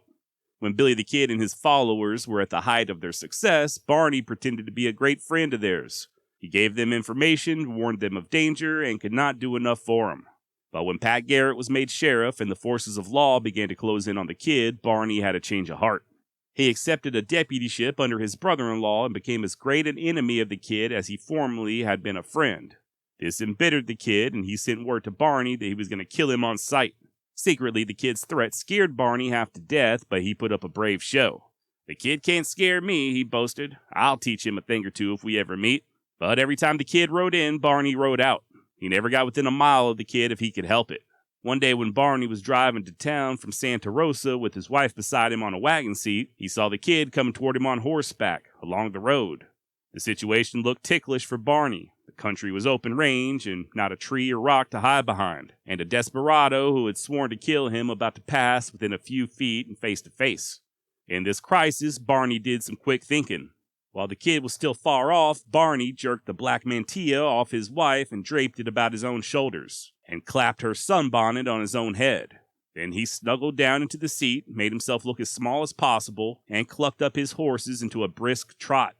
With his face concealed beneath the sunbonnet, he drove past the kid and was greatly relieved when he arrived at Fort Sumner to find himself still alive. Then he went strutting about town, telling how he had met the kid on the road and had opened up fire on him, and the kid had taken to his heels and had been lucky to escape behind a hill. "I told you what I'd do to that feller if we ever met," boasted Barney. And along toward evening, the kid came jogging into Fort Sumner. And as usual, the panic-stricken Barney got on his horse and ran away and hid himself in the hills. Everybody, of course, wanted to hear from the kid all about his narrow escape from death at Barney Mason's hands. When the kid heard the story Barney had been telling, he bent double with laughter. "I recognized him the moment I saw him. His mantilla and sunbonnet didn't fool me. I would have killed him if his wife hadn't have been with him. I didn't want to drop him over dead in his wife's arm." End quote. Now, when Pat was first elected sheriff, he did have Mason continue mingling with the criminal element over there at Fort Sumner in hopes of gathering intel, which is what he was doing leading up to that big raid. As for Pat, he organized a posse over in Roswell, which included Bob Ollinger, and Frank Stewart and his Texas boys were also brought in. The idea was to make a big sweep of the Fort Sumner area and arrest Billy and as many of his friends as they could locate. Ideally, this would include counterfeiters and stock thieves, a big win-win for all involved. Late in the evening of November 29th, Garrett, Ollinger, and around 20 others rode out of Roswell and straight to Dan Diedrich's ranch. Unfortunately, none of the men they were looking for were present, but they did flush out a couple of guys who had recently escaped jail over in Las Vegas, one of which was the notorious J.J. Webb. These two prisoners in tow, the posse pushed on to Fort Sumner with similar results. No Billy the Kid.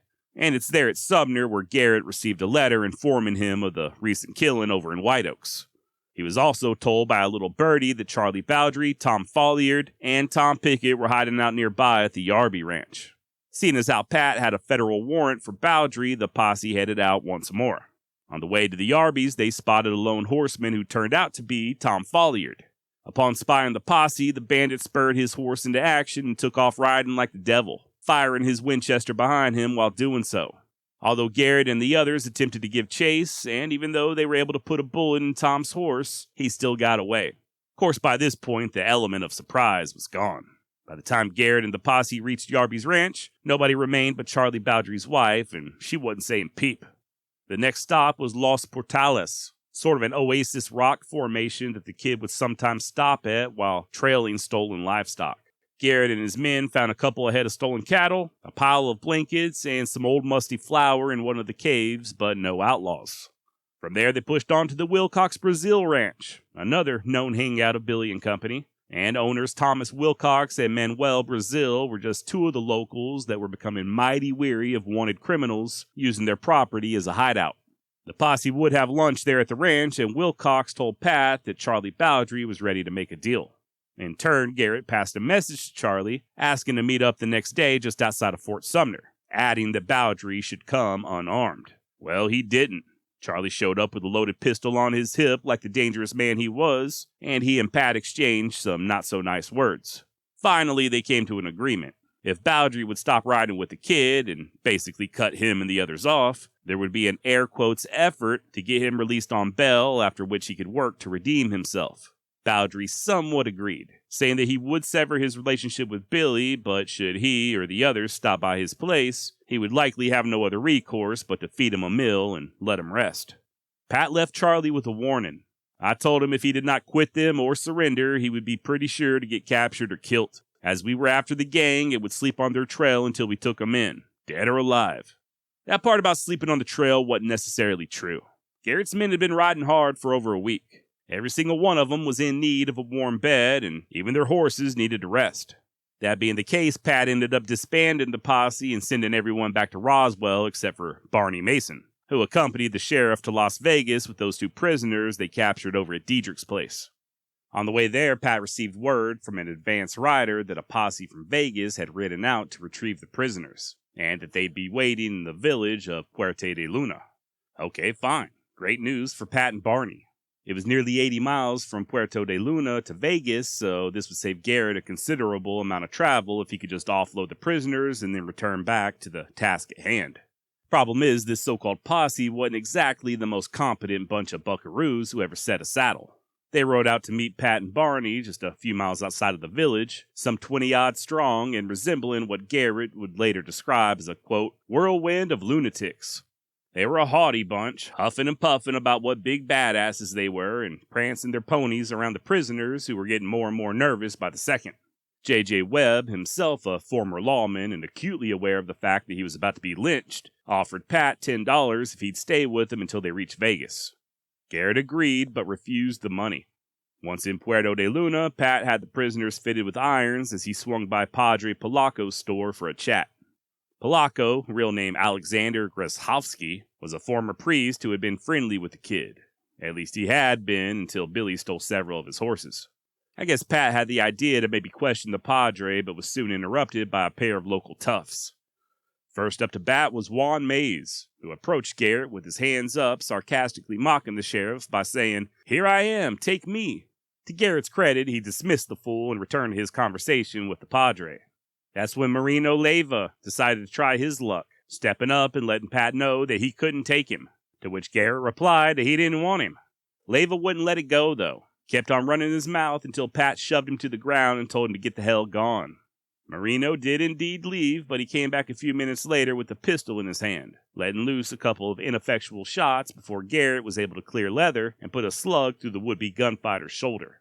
Next thing you know, here comes what passed for the law there in Puerto de Luna, telling Pat that he needed to hand over his weapons and that he was under arrest, prompting Barney Mason to ask Pat if he wanted him to, quote, cut the son of a bitch in two.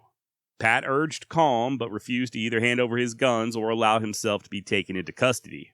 The next morning, he simply settled the matter with the local justice of the peace before joining the posse on the road to Las Vegas. Now, once they arrived at their destination and the prisoners were turned over to the proper authorities, Garrett met up with Frank Stewart and his Texas gunmen to go over their options. Pat was pretty sure that in his absence, Billy Bonney had moved back to Fort Sumner, so they all decided to head back down that way and see what they could stir up. That being the case, early in the morning of December 18th, before the sun even cracked the horizon, Garrett, Barney Mason, and Frank Stewart, along with 10 of his cowhands, all came slinking in to Fort Sumner on the sly. They had just spent around 15 hours in the saddle and were tuckered out, so they got themselves a room and settled down, just figuring on keeping a low profile and hopefully getting some rest as they waited for the kid to show up. Turns out nap time would have to wait, though, as they soon got word that Billy was hiding out in a nearby abandoned building. The posse gathered, quiet as a bunch of church mice, as Pat gave the order not to take any chances and to shoot to kill. With that, he raised his leg and hammered the door open with one swift kick of the boot. Fortunately for the innocent man inside, Garrett and the others held their fire long enough to realize that he was not Billy the Kid. Poor bastard was just a mailman from over in Vegas who now needed a fresh pair of underwear. With that bit of excitement out of the way, the posse returned to their quarters and the day passed without incident. Following morning, Pat began working a few of the locals. First up was Juan Gallegos, the teenage stepson of Thomas Wilcox, who let it slip that Billy and his pals were currently hiding out at the Wilcox Brazil Ranch, much to the chagrin of Seniors Wilcox and Brazil. Next, Pat found Billy's sympathizer Jose Valdez and forced him to pen a letter stating that Garrett and the posse left Fort Sumner and that the coast was clear. Garrett then wrote a separate note to Wilcox and Brazil before giving both notes to young Gallegos. And Juan did as he was told, delivering both letters, and believe it or not, Billy and the boys took the bait hook, line, and sinker. Now by this point, probably for her own safety, Charlie Bowdry's wife was living inside the old Indian hospital portion of Fort Sumner. Figuring that's where the kidding gang would stop first, Pat placed a guard as he and the others waited patiently inside, along with a few Hispanic residents who Pat suspected would sound alarm. Sure enough, that evening, around 8 p.m., here comes posseman Lon Chambers passing the word that horsemen were approaching. Men in their positions, the lawmen waited as the Kid, Billy Wilson, Tom Pickett, Dave Rudaball, Charlie Bowdry, and Tom Folliard approached, with Folliard in the lead. Just when the time was right, Pat called out for him to halt, and Folliard, always game, went for his sidearm. All hell then broke loose as the posse opened up fire and the outlaws wheeled their horses and galloped away to safety. All except for one, at least. Tom Folliard's horse remained. him slumped over the saddle and crying in agony. Garrett would later recall, quote, "You never heard a man scream the way that he did." Tom pleaded with the posse, saying that he was killed and to stop shooting, prompting Barney Mason to use that line that Viggo Mortensen borrowed in Young Guns 2. "Take your medicine, boy." The outlaw was taken inside and laid on a blanket, where he would linger in pain for the next 45 minutes, altering between cursing Pat, asking for Garrett to finish him off, and panicking and begging not to be shot again. Finally, Tom asked for water, which was given to him. He drank, laid back, shuddered, and died. A couple of days later, Manuel Brazil showed up at Sumner and reported that Billy and the others had just left his place, prompting Pat and the boys to saddle up. And Garrett knew exactly where the kid was headed. A little tiny rock house at a place they called Stinking Springs, just a few miles away from the Brazil Ranch. Now, instead of repeating myself, I will once more refer you to the series on Billy the Kid, Episode 5, K&S, if you're interested in hearing all the details as to what exactly occurred there at Stinking Springs. Long story short, Pat and his men surrounded the house, and at daybreak they shoot and kill Charlie Bowdry, thinking that he was the kid.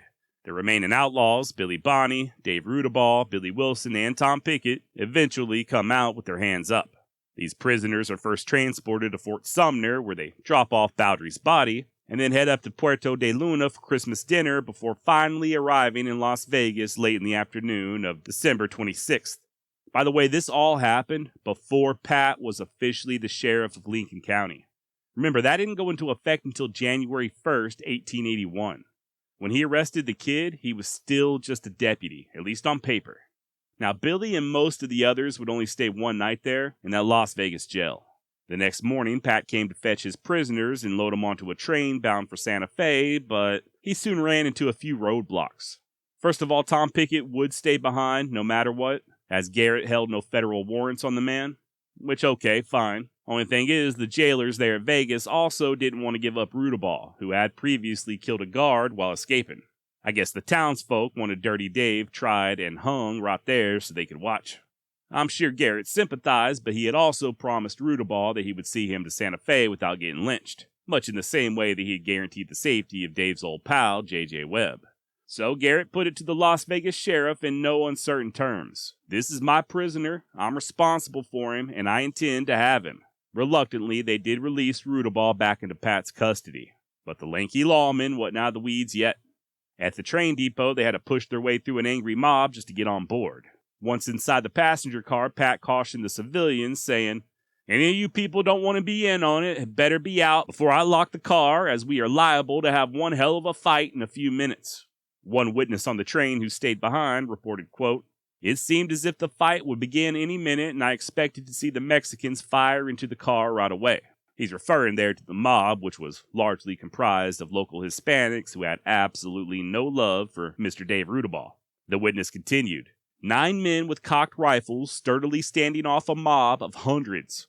Those men never flinched an iota. Such bravery, even to recklessness, was new to me." End quote.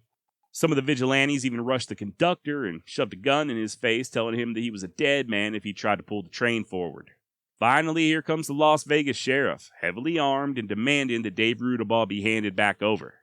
I guess with that mob behind him, he was suddenly brave enough to stand up to Garrett. Still, though, Pat held firm, replying with a resolute, "Come and take him."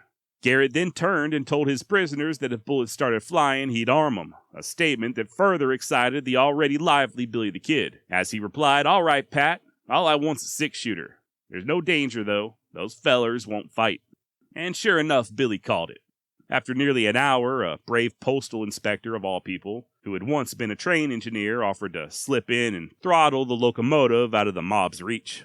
And that's just what he did, lurching ahead as the wannabe vigilantes simply watched in open-mouthed astonishment. All the while with Billy Bonney hanging his head out of the window, waving his hat and hollering adios. That evening, they pulled into Santa Fe, handed the prisoners over to Deputy U.S. Marshal Conklin, and Garrett began the long process of trying to claim that reward that Governor Wallace had placed on Billy's head. Okay, so this is a little strange, and to be perfectly honest, I don't quite understand it. First of all, let me just say that this is around the same time that Wallace had published his book, Ben-Hur, so he wasn't even in the territory. That being the case, Garrett had to deal with the acting governor, a weasel by the name of William Rich, who informed him that he had no authority to make good on said reward. Apparently, this was due to a technicality, specifically the wording of the reward notice. Governor Wallace had issued it back in December of 1880, and it read as follows: I will pay $500 reward to any person or persons who will capture William Bonney, alias the Kid, and deliver him to any sheriff of New Mexico. Satisfactory proofs of identity will be required. Lew Wallace, Governor of New Mexico. So I guess the first issue is that it was written as if Wallace was personally offering the money, as opposed to the territory of New Mexico, which in my opinion is bullshit. The next problem is that Pat was still not technically sheriff. He delivered the Kid to that marshal in Santa Fe a whopping 3 or 4 days before his official term would begin. And remember, that wanted poster said that Billy had to be turned over to a sheriff, which is also bullshit. Now, the biggest question I have that still has not really been answered to my satisfaction was if Pat ever received this $500. I have reached out to several people who might be able to shed further light on this subject, including some experts in the field. As of this moment, though, it does not appear as if Garrett was awarded that initial bounty. Hey, real quick, I'm recording this after the fact, just a little bit of an update. I have heard back from more of those experts I just referenced.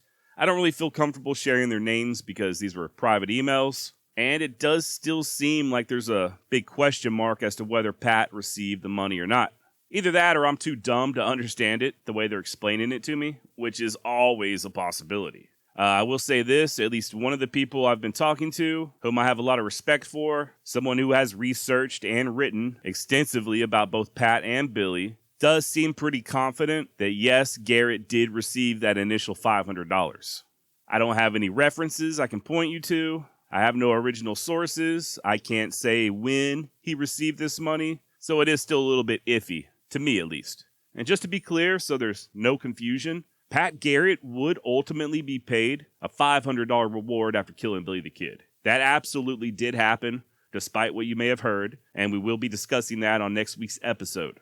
The confusion here, on my part at least, is whether or not Pat also was given that first $500 bounty that was placed on Billy's head, that he should have got after that arrest there at Stinking Springs. Alright. Nevertheless, private citizens began pitching in money, and Pat ended up with way more than $500. His pockets full of dough, he then returned to Lincoln and busied himself with the usual mundane tasks of a county sheriff. Doing paperwork, collecting taxes, serving writs, all that fun stuff. He also used some of that money to purchase both a ranch and a hotel, so he was doing okay financially. Billy would eventually be transferred to Mesilla, where he was put on trial and found guilty for the murder of the former Lincoln County Sheriff William Brady. And on April 21st, 1880, some 5 months after the arrest at Stinking Springs, he and Garrett were once more reunited. Judge Bristle, the same judge who had passed that guilty verdict, ordered that the Kid be transported back to Lincoln and placed in Garrett's care until May 13th, at which point he should be hung by the neck until he be dead. This posed a bit of a problem, as Garrett now had to figure out how to keep Billy from escaping a town that, according to the sheriff, never had a jail that could, quote, hold a cripple. Finally, Pat decided to house the Kid on the 2nd floor of the Lincoln County Courthouse, formerly the Murphy Dolan store, in a room all by himself that also just happened to be directly next to Garrett's office. And while incarcerated, he would be guarded by deputies James W. Bell and Bob Pecos Ollinger. Now let's talk about old Bob Ollinger. Whereas I do think Pat Garrett has been somewhat falsely maligned over the years, it appears that Ollinger deserves all the hate that he still receives. He was the same age as Pat, originally from Indiana, which I think explains quite a bit, and spent time in both Kansas and Indian Territory before migrating down to the Seven Rivers area of New Mexico shortly before the Lincoln County War broke out. Bob was an active participant, and in October of 1880, he was one of the men who Agent Azaria Wild commissioned as a deputy U.S. Marshal. Ollinger spent weeks with Pat hunting down the bandits, and in April of 81, Ollinger was one of the guys who went up to Mesilla to fetch the Kid. This doesn't mean that Sheriff Garrett was fond of Bob. To quote Pat, Ollinger was a born murderer at heart, and I never slept out with him that I did not watch him. Of course, back then, we had to use for deputies such materials as we could get. Ollinger was a bully and considered by some as the meanest man in New Mexico. Others, in contrast, recognized him as a coward who hated those whom he couldn't bluff. And I don't know about you, but that sounds like a classic case of what I've heard referred to as little dick syndrome. Similar to little man syndrome, but someone suffering from little dick syndrome doesn't have a sense of inadequacy based on their height so much as the size of their you-know-what. Just a little word of the wise for all you fellers out there.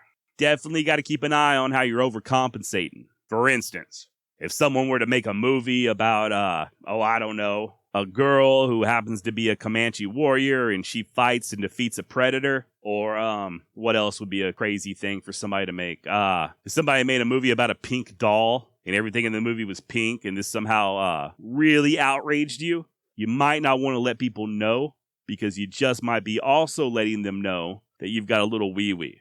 Right? Following me? Sometimes we tell on ourselves without knowing it.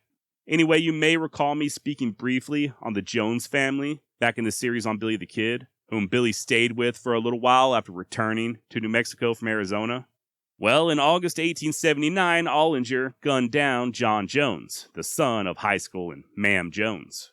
And rumor has it, Jones was shot from behind.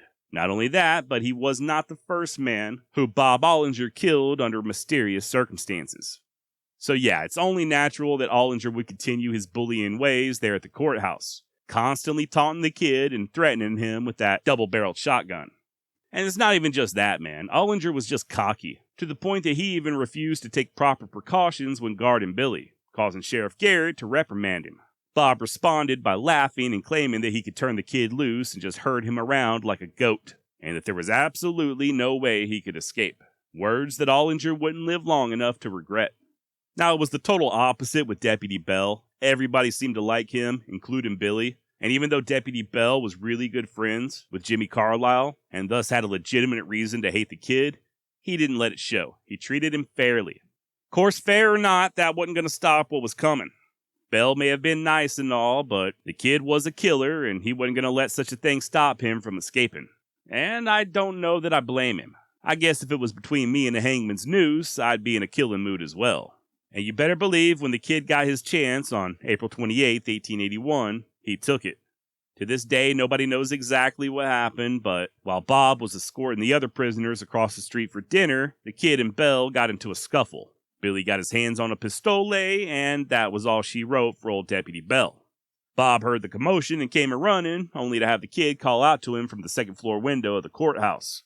He looks up, and the last thing he sees is his own double-barreled shotgun in Billy's hands. The kid let loose with both barrels, and the alleged backshooter Bob Ollinger was dead before he hit the ground. And just like that, Billy the Kid was free yet again, with a couple more scalps on his belt. Now, Garrett was not in town when this occurred. Some say that he may have been purchasing the lumber to have Billy's gallows constructed, and others speculate he was doing his normal, more mundane job of collecting taxes. And to Pat's credit, he would mostly take responsibility, saying, quote, "I knew the desperate character of the man whom authorities would look for at my hands on the 13th of May, alluding to the kid's execution date, that he was daring and unscrupulous, and that he would sacrifice the lives of 100 men who stood between him and liberty. And now I realize how inadequate my precautions were." End of quote. Now, this taking of ownership wasn't wholly complete, as Garrett also let it be known that the orders he gave Bell and Ollinger were not properly carried out. Not that it mattered much. I mean, Garrett knew they were being slack, especially Bob, and he didn't relieve either man from duty, nor did he let their lack of discipline prevent him from leaving town. The responsibility ultimately fell on him, as it should have. Pat didn't arrive back in Lincoln until the day after the escape, but he quickly organized a volunteer posse to track the kid down, with 0 results. Next, he dispatched Barney Mason to see what he could find out. The deputy was able to track Billy all the way to Fort Sumner. I don't suppose it took no genius to figure out that's where he was headed, and with a tip from the locals, he soon found Billy in the company of a few Mexican sheep herders. Noticing that the kid was armed to the teeth and not looking all that friendly, Mason did what he had always done and put spurs to his mount and skinned on out. He did then attempt to raise a posse in nearby Fort Sumner, but couldn't find no takers, so he just went on back home. Man, poor old Pat Garrett just could not catch a break when it came to deputies. Now here's where things get interesting. Instead of raising another posse and going back to Fort Sumner, Pat simply bides his time. He stayed close to home, hung out with his wife and kids, and tended to his little ranch.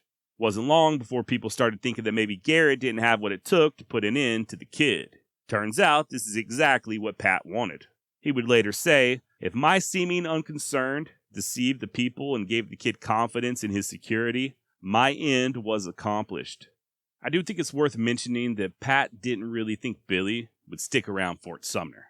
Tom Folliard was dead, as was Charlie Baldry. Rudaball, Pickett, and Wilson were all rotting behind bars. There was absolutely nothing but air and opportunity between Billy and the Mexican border, or the Colorado border for that matter, where his old friends, the Coes, were living. It goes against all logic that the kid would stay in New Mexico. He had yet another $500 bounty placed on his head, and besides, it wasn't like he exactly had a home to call his own. I got a little pushback for once refuting the idea that Billy was too smart to be taken by someone like Pat Garrett, and I think people were misinterpreting what I was saying.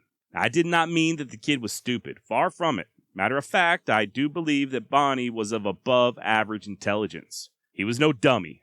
But to say that he was too smart for Garrett to catch him flies in the face of everything that we've just discussed. Events that we know for a fact happened. Pat was able to lure Billy back to Fort Sumner for the ambush that saw Folliard killed. He was then able to capture Billy over at Stinking Springs. And now, with everybody in the territory gunning for him, the kid was still hanging around Fort Sumner. Which, let's be honest, that's not exactly the smartest decision in the world. Doesn't mean that the kid was stupid, but even smart people do things that, in hindsight, are foolish. Lots of theories as to why Billy stuck around. The most plausible, in my opinion, is that he stayed for a girl. We know that he and Paulita Maxwell were romantically involved, and there's rumors that Billy was also having an affair with Charlie Baldry's widow, as well as rumors that he was messing around with Pat Garrett's sister-in-law, Celsa Gutierrez, along with another young lady named Abrana Garcia, whom some think may have given birth to Billy's child. Given just a bit more time, I think it's likely that the kid would have got gone, maybe finish whatever business he had around Fort Sumner, or marry whatever gal he had his eyes on, and then just leave for old Mexico. Hell, supposedly he and Rudaball had planned to go to Mexico even before the incident over at Stinking Springs. And I do think had Billy done so, he likely would have lived much longer. As it were, whether this was truly intended or not, the hesitation on the part of Garrett did give the kid a sense of false security. So did his own intelligence, I'm sure. Billy was able to get out of every single tight spot he had ever been in, whether it was gunfights or arrests or what have you. He always came out on top. So why would he think things would change now? Got to assume that he was supremely self-confident, and seeing as how he was still just 20 years of age, he, like most young men, likely had no awareness to his own mortality. Be that as it may, William H. Bonney was not a god. He was susceptible to both handcuffs and bullets, just like any other man, and Pat Garrett was soon headed that way, packing both. Now, the kid escaped jail back in late April, and Pat didn't make a move until late June or early July, when he got definite word of Billy's whereabouts. His first tip-off was a letter from an unidentified businessman there at Fort Sumner, saying that Billy had been sniffing around, and he got a second letter stating pretty much the same thing from Manuel Brazil. And then here comes John W. Poe with the same story. Poe, by the way, was Frank Stewart's replacement, working with them Texas Panhandle ranchers. Just like Garrett, Poe had spent time hunting buffalo and had already done a couple of stints as a deputy marshal and a sheriff's deputy over in the Lone Star State. He ran for sheriff of Wheeler County and lost, so he took a job for them ranchers.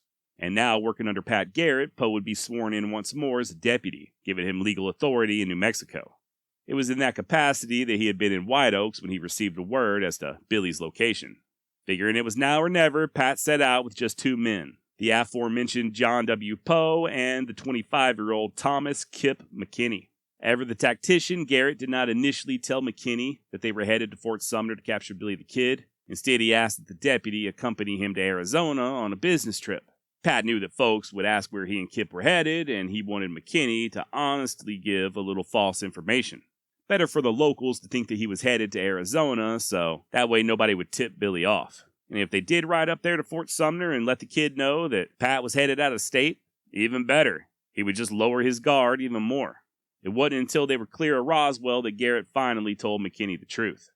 By the way, this is part 3 in a series on Pat Garrett. If you have not already done so, you may want to give the previous 2 installments a listen. We talk all about Pat's origin story, his life before Billy the Kid, and he and the kid's relationship. Pat and the deputies departed on the night of July 11th, keeping off the main road and traveling mostly in the dark. The 3-man posse would make no pit stops at ranches or homesteads along the way, and by the time the sun was rising, they were laid up on the low hills outside of Fort Sumner, glassing the countryside. Not seeing anything out of the ordinary, they formulated a plan. Nobody at the fort knew John Poe, so they figured he could go in and fish for some intel. Garrett also gave Poe orders to travel to nearby Sunnyside and speak with a trusted postmaster, Milner Rudolph. The plan was for Poe to then meet back up with Garrett and McKinney that night a few miles north of the fort. And as soon as John trotted into Fort Sumner, it was all eyes on him. Kind of like in the movies where an outsider walks into a bar and the jukebox goes silent and everybody turns and looks. No sooner had he hitched his pony than he was approached by a small group of men inquiring as to his business. Calmly, Poe explained that he had been mining in White Oaks, but came up short-handed, so he was now headed back to Texas. Soon enough, the welcome party invited Poe into the cantina for a drink, and he obliged. This drink led to a meal, and for the next couple hours, Deputy Poe kind of lounged outside and attempted to nonchalantly fish for information. Problem was, every time he mentioned Billy, everybody got real quiet. Not just that, but they also became visibly nervous. Finally, Poe left for Sunnyside and gave Mr. Rudolph the letter of introduction from Pat. At first, Milner was polite, but he too became tight-lipped whenever the topic of conversation gravitated towards the whereabouts of Billy Bonney. It was clear that the postmaster was scared of the kid, and he didn't want anybody thinking that he was snitching. Pretty soon, Poe just left and met back up with Garrett and McKinney in the preordained location.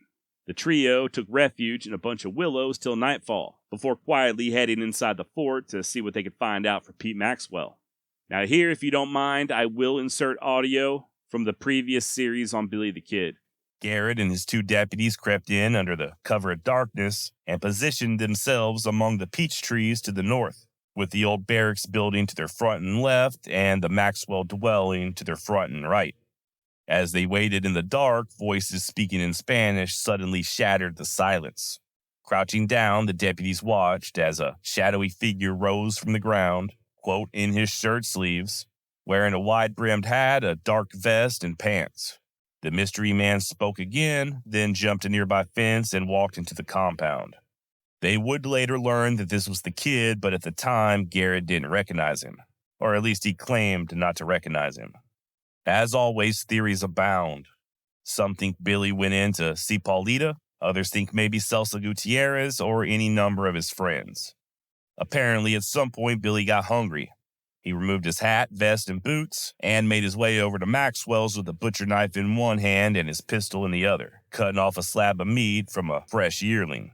Meanwhile, Garrett, Poe, and McKinney had snuck their way around and also approached the Maxwell house. Garrett entered alone, hoping to speak with Pete as he left the other 2 deputies on the porch. Seconds later, Poe and McKinney both saw the kid, bareheaded and wearing socks, and looking as if he was fastening his pants. Likewise, Billy saw them and immediately raised his revolver. "¿Quién es?" Backing away quickly into a darkened doorway, the kid repeated this question twice more in earnest. "¿Quién es? ¿Quién es? Who is it? Who is it?" John Poe then stands up and approaches Billy in an attempt to appear non-threatening, trying not to scare him, but the kid disappears into the shadows of the building. The same building that Pat Garrett's in. Meanwhile, Pat had woken Pete Maxwell up and was asking him about Billy's whereabouts. That's when they heard the kid backing into the room. "Pete, who them fellers outside?" Maxwell recognizes the kid's voice and sits up straight in the bed and declares, "That's him." At almost the exact moment, Billy sees Pat standing next to the bed. Remember, it's dark, so all the kid can make out is a large shadow. Nevertheless, he lifts up his pistol and once again lets out a startled, "¿Quién es?" According to Garrett, Billy then, quote, went backward with a cat-like movement and I jerked my gun and I fired. The flash from the first shot temporarily blinded the sheriff, but he thumbed back the hammer and quickly fired a second time. Cocking the revolver for a third shot, Garrett heard a groan and held off. During all the chaos, Pete Maxwell jumped up and ran out of the room, almost getting shot by Poe and McKinney in the process. Pat follows Pete outside and tells his deputies that he thinks he just shot the kid, to which John Poe oddly remarks, Pat, the kid would not have come to this place. You have shot the wrong man. This was around midnight, but folks were starting to gather. Pete Maxwell returned with a candle, holding it to the window where, according to Co., we saw a man lying stretched upon his back dead in the middle of the room, with a six-shooter laying at his right hand and a butcher knife at his left. Garrett and his deputies entered and, upon further inspection, verified that, Pat had indeed killed the infamous Billy the Kid. One of Garrett's 2 bullets had found its mark, entering Bonnie's left side of the chest just above the heart. Celsa Gutierrez ran at Pat tearfully, slamming her fist against his chest as Paulita and Delvinia Maxwell and a few other women stood nearby, crying softly. Armed and angry men began congregating, cursing Garrett and his deputies. All night the sheriff and his men stood guard, expecting an attack that never came. The following day, Garrett ordered Alcalde Alejandro Seguro to hold an inquest on the killing. Seguro named 6 men to be on the so-called coroner's jury, including Pat's brother-in-law, Savel Gutierrez, and Pat's friend from Sunnyside, who we already mentioned, Milner Rudolph. In the words of Mark Lee Gardner, from his book To Hell on a Fast Horse, quote, "No inquest had been held at Fort Sumner for Billy's pals, Charlie Bowdry and Tom Folliard. But then again, there had been no reward for either of those men. With $500 at stake, Garrett was very particular that there would be a legal paper trail to document his success. He had gone through hell collecting the last reward from the territory, so he was determined to give Santa Fe bureaucrats as little doubt as possible." End quote. By the way, very nice guy, Mark Gardner. I've actually reached out to him a few times, looking for clarification on certain topics, and he's always been a big help. When I recommend his books, or any of the books I recommend here on the Wild West Extravaganza, I am not getting paid for it. Just so you know, those are not ad spots. Those are genuine recommendations. And as far as Mark Gardner goes, I am a fan. Now, full disclosure, if you buy one of Mark's books through the link in this episode's show notes, or via the books tab on my website, I do get a tiny percentage via affiliate sales from Amazon. But when I say tiny, I mean I have yet to even meet the minimum threshold to receive a payment. So we're talking fractions of pennies on the dollar. Anyway, Mark, on the off chance that you're listening, thank you, sir, for all that you do. Now, this coroner's jury examined Billy's body and then visited Pete Maxwell to hear his story. Their oddly worded finding reads as follows. "We of the jury unanimously find that William Bonney came to his death from a bullet wound in the left breast near the region of the heart, fired by a pistol in the hand of Pat F. Garrett. And our judgment is that the action of said Garrett was justifiable homicide, and we are united in opinion that the gratitude of all of the community is due said Garrett for his action, and whom is worthy of being compensated." Now, I think it's clear that Garrett had a little part in that, right? Also, full disclosure, 2 of the men of this so-called jury were illiterate, so they likely had no idea what was even written in the document, at least not in the final form before they made their mark. This is used by many to question whether or not Pat really did kill Billy the Kid, but I personally think that the strange verbiage is more in line with Garrett just trying to make damn sure that he was going to get paid, a precaution that I think was more than justified. That afternoon, Billy was buried, as Job chapter 14 was read aloud. "Man that is born of a woman is a few days and full of trouble. He cometh forth like a flower and is cut down. He fleeth also as a shadow, and continueth not." And with that, Garrett dismissed his deputies and began a journey to Santa Fe, arriving on July 19th to find that the news of the kid's death had preceded him. And surprise, surprise, the powers that be once more balked at paying Garrett his reward money. Lew Wallace was no longer territorial governor, having been replaced by Lionel Sheldon, who, as luck would have it, was away in Washington, D.C. This meant that Garrett had to once more deal with William Rich, same dude that made it so hard on him to collect that money the first time after he arrested Billy. And just like before, Pat ended up all right.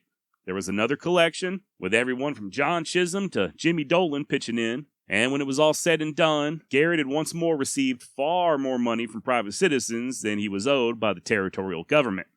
That said, he did ultimately receive the $500 bounty. This is another common myth used to discredit Garrett. The idea being that the government of New Mexico refused to pony up the money on account of Pat not really killing Billy the Kid, or for at least not having sufficient proof. This is not the case. There was zero doubt that Garrett had killed Billy the Kid. It was not doubt as to the kid's death that caused the delay. It was just bureaucracy. I think they had to wait for Congress to meet again so they could approve that the money be taken out of some special account. You know how those stingy bastards like to hold everything up, as long as it's not their money.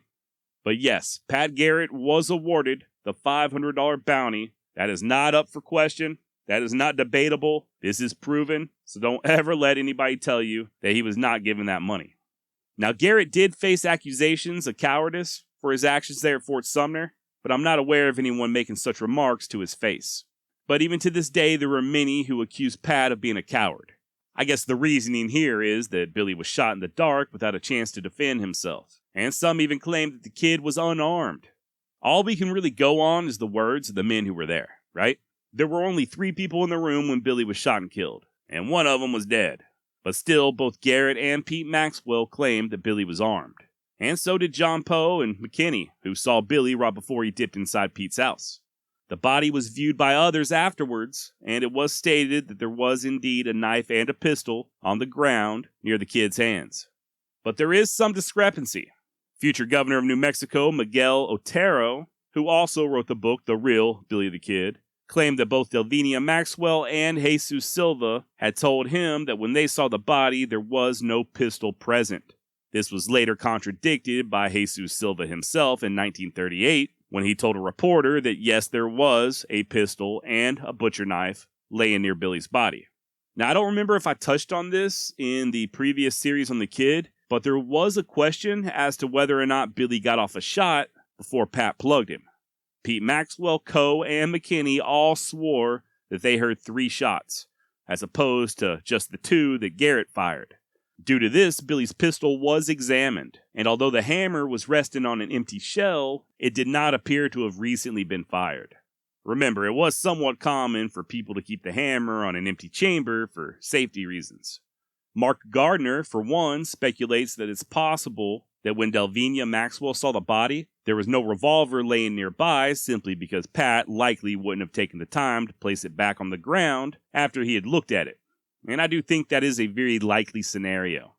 We can speculate all we want, but as far as credible sources go, Billy did have his pistol in his hand when Garrett shot him. Do we know that with certainty? Absolutely not. There were no cameras, and as far as I know, time travel has not yet been invented.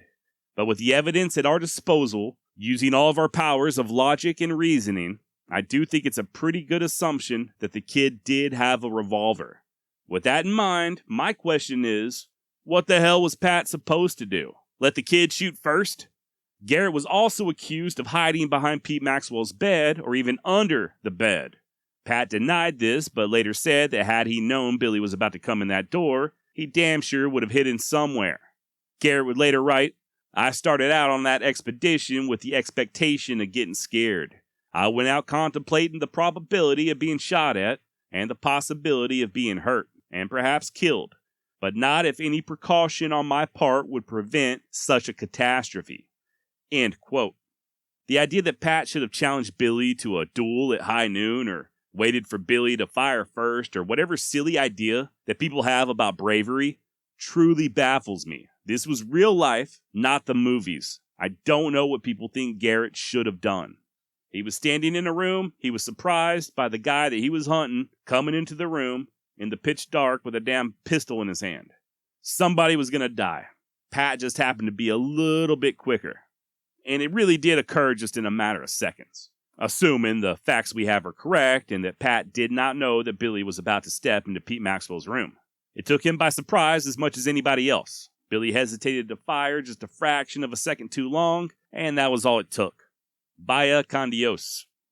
Now, this is also about the same time that those rumors started coming out about Billy's body being mutilated, or that he was buried missing a finger, or that somebody had dug his corpse up and sold the cadaver. You can check out my recent episode titled Billy the Kid's Trigger Finger to learn more, but Pat would ultimately return and check on the grave and make sure it was unmolested. According to Teller of Tall Tales and future Wild West Extravaganza topic, Charlie Siringo, Garrett even went so far as to have Billy's casket dug up and make doubly sure. Take that for what it's worth, though, as Siringo did like to make stuff up. Then there's the other rumors, like Garrett held Polita Maxwell at gunpoint until the kid arrived. or that he caught Billy with Paulita mid-thrust and made up the story about Pete Maxwell's room to save her reputation. There is no basis in fact to any of these stories. And I assure you, this is no love of Pat Garrett that makes me say these things. There's just no evidence. If you have information to the contrary, please let me know, and I will let everybody else know. Josh@wildwestextra.com. Why didn't Garrett take a photo of a dead Billy the Kid? After all, this was standard procedure back in the Old West, right? Not really. We think it was common due to the dozen or so other photos of dead outlaws, which I'll admit are kind of cool, but the overwhelming majority of bandits were not photographed after they were killed. Hell, just think about how many of these guys that we don't even have a picture of them alive, much less dead. But Josh, Billy was the most famous outlaw of all time. They would have taken a picture of him. Once again, not really. Billy was somewhat notorious, sure, but he's way more famous now than he was in 1881. I think that's something we all got to keep in perspective. I also think Vicente Silva is a great example to use here. He, too, was an outlaw from New Mexico from around the same time period, and just like the Kid, Silva's exploits and name were printed in newspapers as far away as New York City. Hell, Vicente even had twice as much money on his head as Billy did. But you've never heard of him, right? Mostly because nobody's ever made any movies about Vicente Silva. And guess what?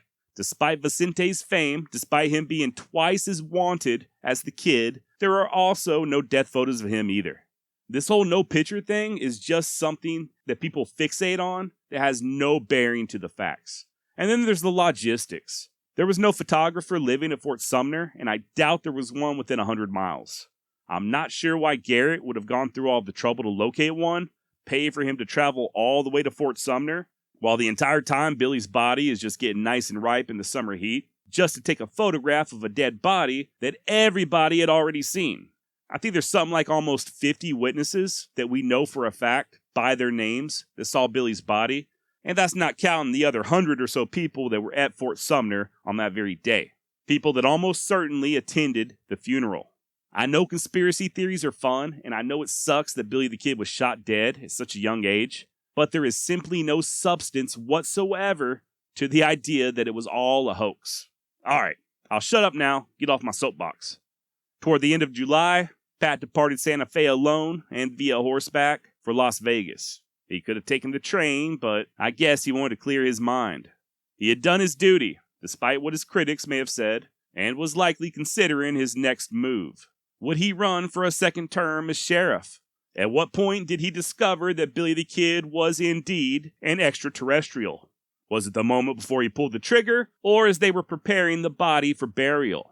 Is that why there were no photos of a dead William H. Bonney? Or was there a picture and the aliens stole it? Speaking of aliens, when would they come and exact revenge? And what would Pat get up to for the next 28 years of his life?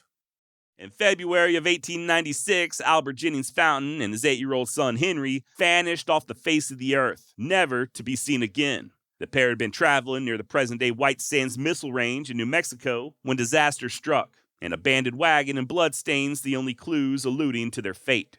To this day, no bodies have been discovered, and although suspects abound, ultimately, no one would be held responsible. Who was Albert Jennings Fountain? What dark secrets did he uncover that made him a target for the unthinkable? And what the hell does all this have to do with Pat Garrett and Billy the Kid?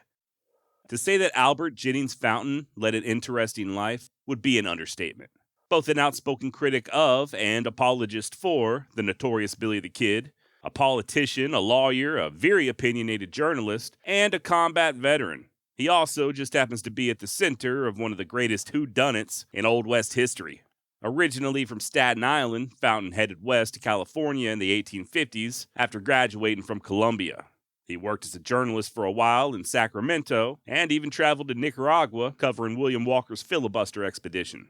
By 1860, Albert was admitted to the California State Bar, and when the war between the states broke out, he enlisted in the 1st California Infantry, quickly rising in rank from private to lieutenant. Although his unit did not reach New Mexico in time to expel the Confederates, Fountain was part of the occupying force stationed first out of El Paso and then Mesilla. Matter of fact, it was there in Mesilla where he met his future wife, Mariana, with whom he would have 6 children. Albert was involved in the relocation of the Mescalero Apache to the Bosque Redondo, and on several different occasions would command a detachment of volunteers, sustaining injuries in the process. After one especially bloody engagement with the Apache, Fountain spent the night under his dead horse, arrows sticking out of his arm and shoulder along with a bullet in the thigh. Following a convalescence at Fort Bliss, Albert was discharged and settled in with his new bride right there in El Paso. He began practicing law, helped to found a church, and played a key role in organizing the Republican Party of West Texas. This is in addition to also working as county surveyor and a collector of customs. Busy little beaver, this Albert. Now, Fountain's political beliefs did not do him any favors in Reconstruction Texas, and neither did his former service in the Union Army. Nonetheless, he would be elected as a state senator. A talented orator who wasn't afraid to quote-unquote tell it like it is, there's no wonder that Albert gained quite a few enemies. And remember, this is in the 1800s, back when politicians sometimes resorted to shedding each other's blood over disagreements. Fountain would be challenged to several duels, at least one of which turned fatal when he shot and killed his political adversary, Frank Williams. After achieving a leadership position in the Texas Senate, the Reconstruction movement began losing power, and as it diminished, so did Fountain's popularity. Ended up moving his family to Mesilla, New Mexico in 1873, where he would once again jump headfirst into politics, serving as the Speaker of the House in the New Mexico Territorial House of Representatives. In 1879, Fountain became the captain of a local militia, the Mesilla Scouts, continued to practice law, and founded a newspaper called the Mesilla Independent. Back when Billy the Kid was still riding with Jesse Evans, Fountain was one of their most vocal critics, printing many an article condemning the bandits, and sticking his neck out while doing so. Ironically, once Billy the Kid was finally arrested and forced to stand trial for the murder of Sheriff Brady, it was Albert Fountain who was appointed as his attorney. Obviously, that didn't turn out too well for Billy, but there's no denying that by the latter part of the 19th century, Albert Jennings Fountain was not only one of the most prominent attorneys in New Mexico, but also one of the most well-known public figures. And by the mid-1890s, Albert was busy working as a special investigator and prosecutor for the New Mexico Stock Growers Association. It was a never-ending job back in those days keeping the theft in check, but Fountain seemed to be doing his part. Hell, he alone was responsible for sending over a dozen rustlers to prison, and by January of 1896, he secured an additional 32 indictments against 23 men accused of everything from stealing cattle to altering brands. Now, those indictments were drawn up at the courthouse in Lincoln, the same courthouse that Billy the Kid escaped from 15 years prior. And some of them were against members of law enforcement, men who also happened to be close allies with Fountain's most bitter political rival. And despite having his life threatened on more than one occasion, most recently right there in Lincoln, Albert pushed on, just he and his son in a wagon, as they made their way back home to Mesilla. And just 3 days into their journey, on February 1st, 1896, the father and son met their mysterious fate. It was later determined that the wagon had veered off the trail, followed by additional horse tracks. All that was initially found was some dried blood and 3 empty brass cartridges, but 10 miles further, the buckboard was located. Empty, of course, along with Fountain's briefcase. Those indictments it once held, much like Albert and Henry, were nowhere to be found. It doesn't take an Einstein to deduce that the pair came to a tragic end, right? And additional clues at the scene led investigators to suspect that the bodies had been wrapped up and tied on the backs of horses before getting hauled away. Then New Mexico Governor William Thornton organized a committee that hired none other than the celebrated lawman Pat Garrett to come and search for Fountain and his boy, and hopefully figure out what the hell had happened and who was responsible. Now, we will return to the Fountain disappearance very shortly, but just real quick, this is part 4 in a series on Pat Garrett. In the previous 3 installments, we discussed Pat's origin story, his life before becoming the sheriff of Lincoln County, and his relationship with Billy the Kid. But what was Pat up to for the 15 years following the kid's death, until he took over the investigation into Albert and his boy? Well, it turns out quite a bit.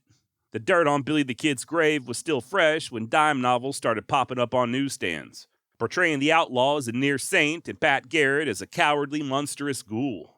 That being the case, Pat decided to write his own book, maybe answer a few of the lies and hopefully even make a profit while doing so. Sadly for him, this would not be the case. First of all, a good chunk of the book was penned by a ghost author named Ash Upson. Coincidentally, Ash lived with Billy Bonney and his mother years prior in Silver City. back when the kid was literally a kid, and later Upson lived and worked in Roswell, where he continued his acquaintance with Billy. The two absolutely did know each other, so Ash was not simply an outsider looking in. That said, he did lay it on a mite too thick when it came to writing the story. A book whose ultimate title would be The Authentic Life of Billy the Kid, the noted desperado of the Southwest whose deeds of daring and blood made his name a terror in New Mexico, Arizona, and northern Mexico. Now, this so-called biography would turn out to be a big flop, selling relatively few copies during Pat's lifetime, and definitely not delivering much in the way of a steady paycheck. Of course, by then, Garrett was ready to move on to something a little more respectable. He decided not to run for a second term as sheriff, and instead supported his friend, Deputy John W. Poe, who would end up easily taking the election. And it's not so much that Pat was tired of public service, he just had his eyes on a much bigger prize, the New Mexico Territorial Council. Now, I didn't know exactly what this council was, but thanks to friend of the show, the Man of Enchantment, I learned that when New Mexico became a state in 1912, the council was replaced by a state senate. So I assumed that this job Garrett was after was basically the territorial equivalent of a senator. By the way, this is also around the time when a very interesting, yet relatively unknown, meeting occurred between Pat Garrett and Joseph Antrim, the brother of Billy the Kid. Rumor had it that Joseph was looking to avenge his sibling's death, and should it ever be Pat Garrett's misfortune to run into the young gambler, that badge of his wasn't going to offer up much protection. As one paper put it, Joseph, quote, hankered for the blood of Pat Garrett. Now, you may remember that Joseph and Billy were made orphans back in Silver City when their mama Catherine died of consumption. And although the townsfolk were kind enough to take the brothers in, they were ultimately separated.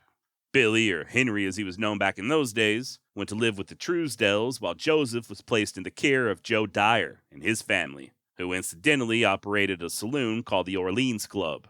It's there where a teenage Joseph went to work, cleaning up, running errands, even tending bar on occasion, and of course, learning how to gamble, a vocation he would take to rather quickly and pursue for the rest of his life. And while Joseph was not a gunfighter per se, or even an outlaw like his brother, he was no stranger to violence. I mean, you can't just ply your trade in these dark saloons and dingy gambling halls there on the frontier and not learn a thing or two about staying alive. Hell, he was once even fined in Tombstone for fighting, but that's a different story. Now, whether or not Pat heard about these threats and purposely went looking for Joseph, or whether they met by happenstance is unknown, but they did meet, a rendezvous that took place in Albuquerque during the summer of 1882.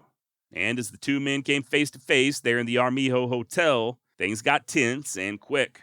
And I'm positive that none of the nervous spectators could have predicted what happened next.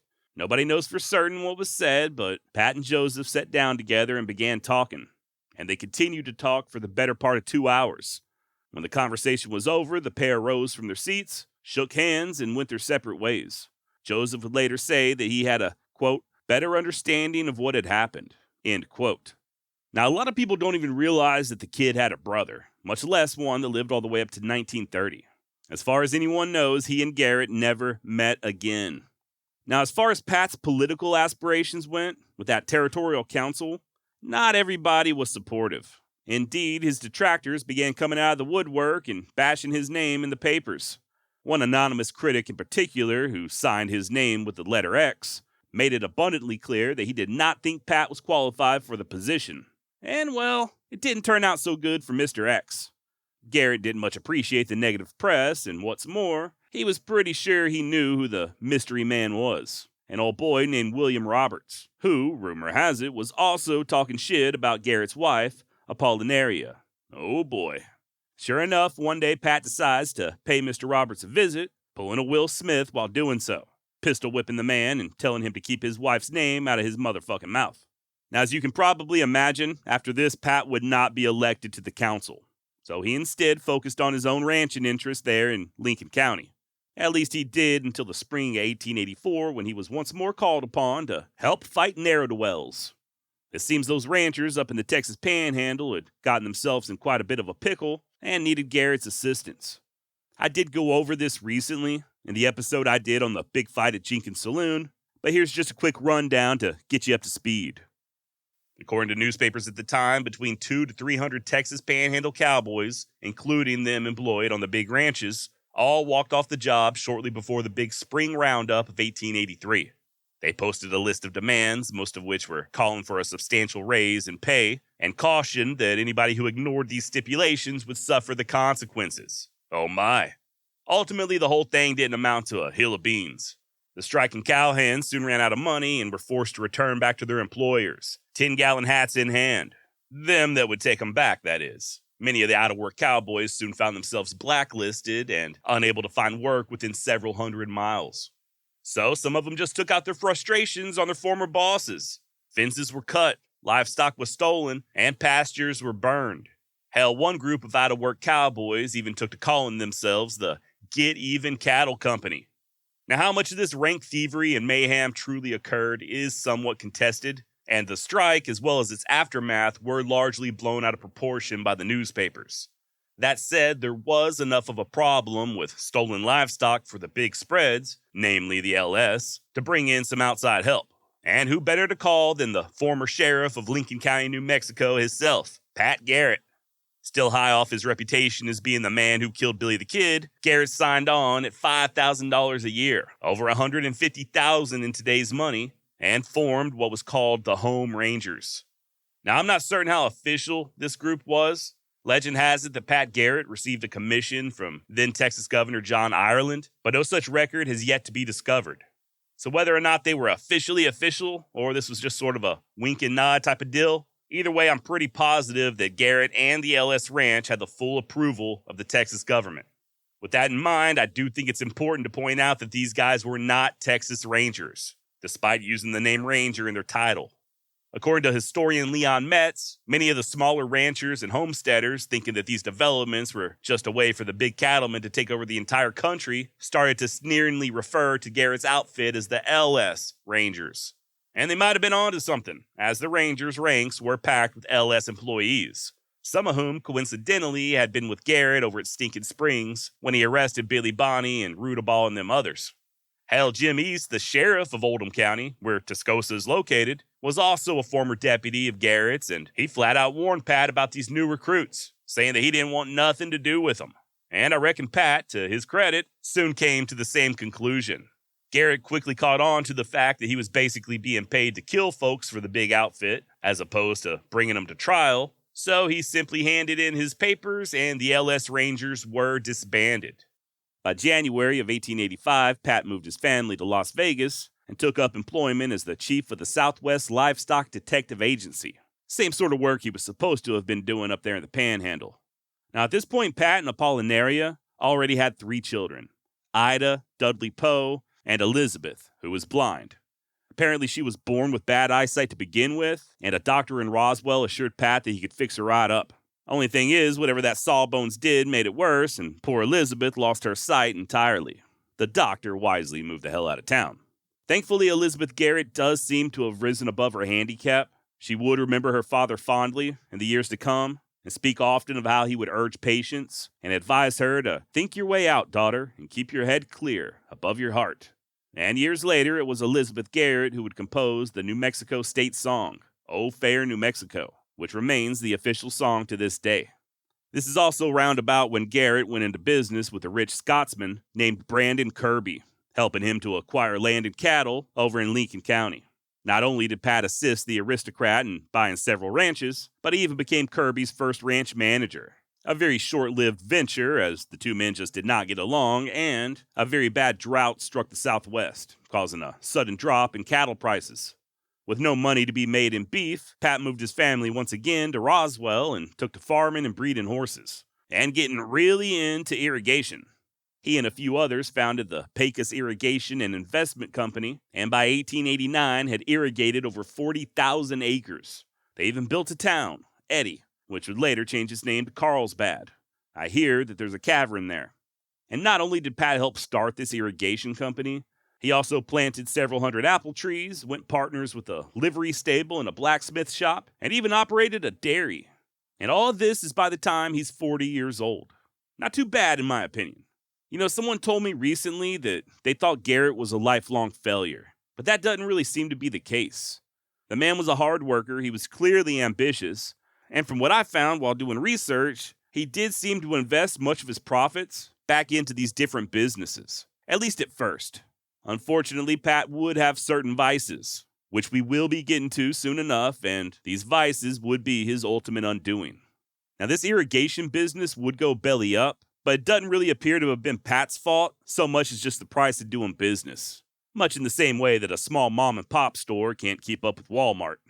In 1890, the Garrett family welcomed another daughter, Anna, and Pat decided to run for sheriff of the newly minted Chavez County. He would lose, however, after his old friend John W. Poe turned against him and campaigned on the behalf of another man. Now, you got to remember, these two were very close at one point. Hell, Garrett even named his first son after Poe. So what the hell happened? Well, the same thing that has soured many a friendship in the past. Money. Despite Pat being heavily involved in all those different businesses, he was also, nearly always, broke. And he was broke because he just could not stop gambling. He also had the very bad habit of not paying his friends back after he borrowed money from them, which appears to be what happened between him and Poe, ultimately ruining their relationship. Fed up with New Mexico altogether, Garrett uprooted his family and they all moved to the big city of Uvalde, Texas, where he committed himself wholly to gambling and racing horses. During this time frame, Pat traveled extensively, all over Texas, New Mexico, and even as far away as New Orleans, racing ponies. And his finances continued to plummet. In a letter to Apollinaria sent during one such adventure, Pat wrote, quote, "Dear wife, I have been awake for 2 hours, woke up at 1 o'clock and can't sleep and have got up and lit my pipe. What a terrible thing it is for a man to be so poor that he is compelled to stay away from his wife and children. I hope you are not as bothered as I am. It seems now as if I will not be able to leave here until the races are over. I still hope to make some money so I can pay what we owe. We'll be home by April and hope I will never have to go anywhere again without you were with me." End quote. Now, I don't know whether or not Pat won it big at the races on that occasion, but he certainly would go many, many places without his wife and family in the years to come, especially after February of 1896, when he was enlisted to track down the killer or killers of his old friend, Albert Jennings Fountain. That's right, we're getting back into old Fountain now. According to another letter that Pat wrote his wife, he accepted the job as investigator at $150 per month with expenses paid, along with a promised $8,000 bonus if he's able to arrest and see to the conviction of Albert's murderers. Now, $8,000 in 1896 is almost $300,000 in today's money. And that $150 per month is like $5,400 when adjusted for inflation. So not only was Garrett motivated out of having a past friendship with Fountain, who, by the way, had supported his failed bid for the Territorial Council, but should Pat be successful, this would likely see he and his family out of their mountain financial problems. Also, Garrett suspected that another perk would be his eventual election as sheriff of Donna Ana County. By February 29th, just weeks after the disappearance, Pat was out scouring the countryside, seeing what he could turn up. And with him was Chavez County Sheriff Charles C. Perry, who just a year prior had helped capture the noted outlaw Bill Cook up in Indian Territory. You may remember him from the series I did on Cherokee Bill. Now, Garrett and Perry spent a week out there in the desert, but came up empty-handed, so they returned to Las Cruces. Of course, by then, the names of several likely suspects were already being bandied about, with an old boy named Oliver Lee at the top of the list. Now, Oliver Milton Lee was a local rancher and deputy sheriff, who also just happened to be one of the men who Fountain had recently helped to indict on cattle rustling charges. Hell, word has it that he had even stolen stock from Susan McSween, the widow of Alexander McSween. Apparently, after her husband's death during the Battle of Lincoln, she went on to become one of the most successful female ranchers in all of New Mexico history. Lee was also a very close ally of Albert Bacon Fall, the guy I alluded to earlier as being Fountain's main political rival. And the word rival really doesn't do it justice. The two Alberts, Fall and Fountain, fucking hated each other. And boy, oh boy, is Albert Bacon Fall going to be popping up quite a bit more for the rest of this series. Now back to the evidence against Lee, it wasn't just rumors. His boot prints matched those found at the scene of the abandoned wagon, and tracks from his horse were located nearby as well. Yet another set of footprints were said to have matched those of William McNew, also a deputy sheriff and the husband of Oliver Lee's niece. And conveniently enough, McNew was also named in those Fountain indictments. And then you had a guy named Jim Gilliland. I'm going to struggle pronouncing this guy's last name. It's spelled Gilliland, so Gilliland, Gilliland. Look, there's no way I'm going to be able to say that over and over again without fucking it up. So I'm just going to call him Jim Gilland, okay? Now, this Jim Gilland guy was heard bragging that if Albert and his son's bodies had to be found before someone could be convicted, then that conviction would be a long time coming. And when asked about Fountain's 8-year-old son, whose mother was Hispanic, Gilland replied that the kid was, quote, nothing but a half-breed and to kill him was like killing a dog, end quote. So yeah, real nice guy. And by the way, as was the case with Oliver Lee, both Jim Gilland and William McNew were also buddies with Albert Bacon Fall. What's more, some even suspected that Fall was the mastermind behind the whole thing, that he had enlisted Lee and the others to murder Fountain. Now, I know I kind of already touched on the fact that Fall and Fountain hated each other, and as far as I can tell, it does seem that this hatred stems solely from politics. Other than that, the two guys really weren't all that different. The Kentucky-born Albert Bacon Fall had, just like Fountain, spent time in Texas before moving to New Mexico. He was admitted to the bar in 1891, served in the Territorial Council and the New Mexico House of Representatives, and by 1893 was appointed as judge for the 3rd Judicial District, in addition to being an associate justice of New Mexico's Supreme Court. Later in life, he would switch parties, but at this time, Fall was a big driving force in New Mexico's Democratic Party, whereas Fountain was a Republican. Both of these guys were very outspoken, very opinionated, and very political. And we all know how politics can rot the brain. And just to show how deep the hatred went between the two Alberts, Fall began spreading rumors that Fountain had been caught in a, quote, compromising situation with one of his daughters, thus prompting him to orchestrate his own disappearance. Now, even though almost everybody suspected that Oliver Lee and his buddies were to blame, you can't exactly arrest anyone on hearsay, right? I mean, you can, but if you want a conviction in a court of law, you're going to need some hard evidence, which is what Pat Garrett was trying to uncover. Now, much to his annoyance, the governor enlisted the Pinkerton Detective Agency, who sent in operative John C. Frazier. Pat was initially hesitant to enlist the private eye's help, but eventually had him go around and spread word that Oliver Lee, Gilland, and McNew were no longer suspects. I guess the idea was to create the illusion that they were in the clear, thus hoping that they'd let their guards down, much in the same way that Garrett did with Billy the Kid back many years before. And when Pat encountered Oliver Lee and company on the streets, he was cordial if not friendly, all still with this idea of throwing them off their game. The investigation would encounter a bit of a setback 2 months in, however, when Pat's partner, Charles Perry, ran off with several $1,000s worth of Chavez County tax money. Really strange guy, this Perry. I need to look into him more, but his story is wild.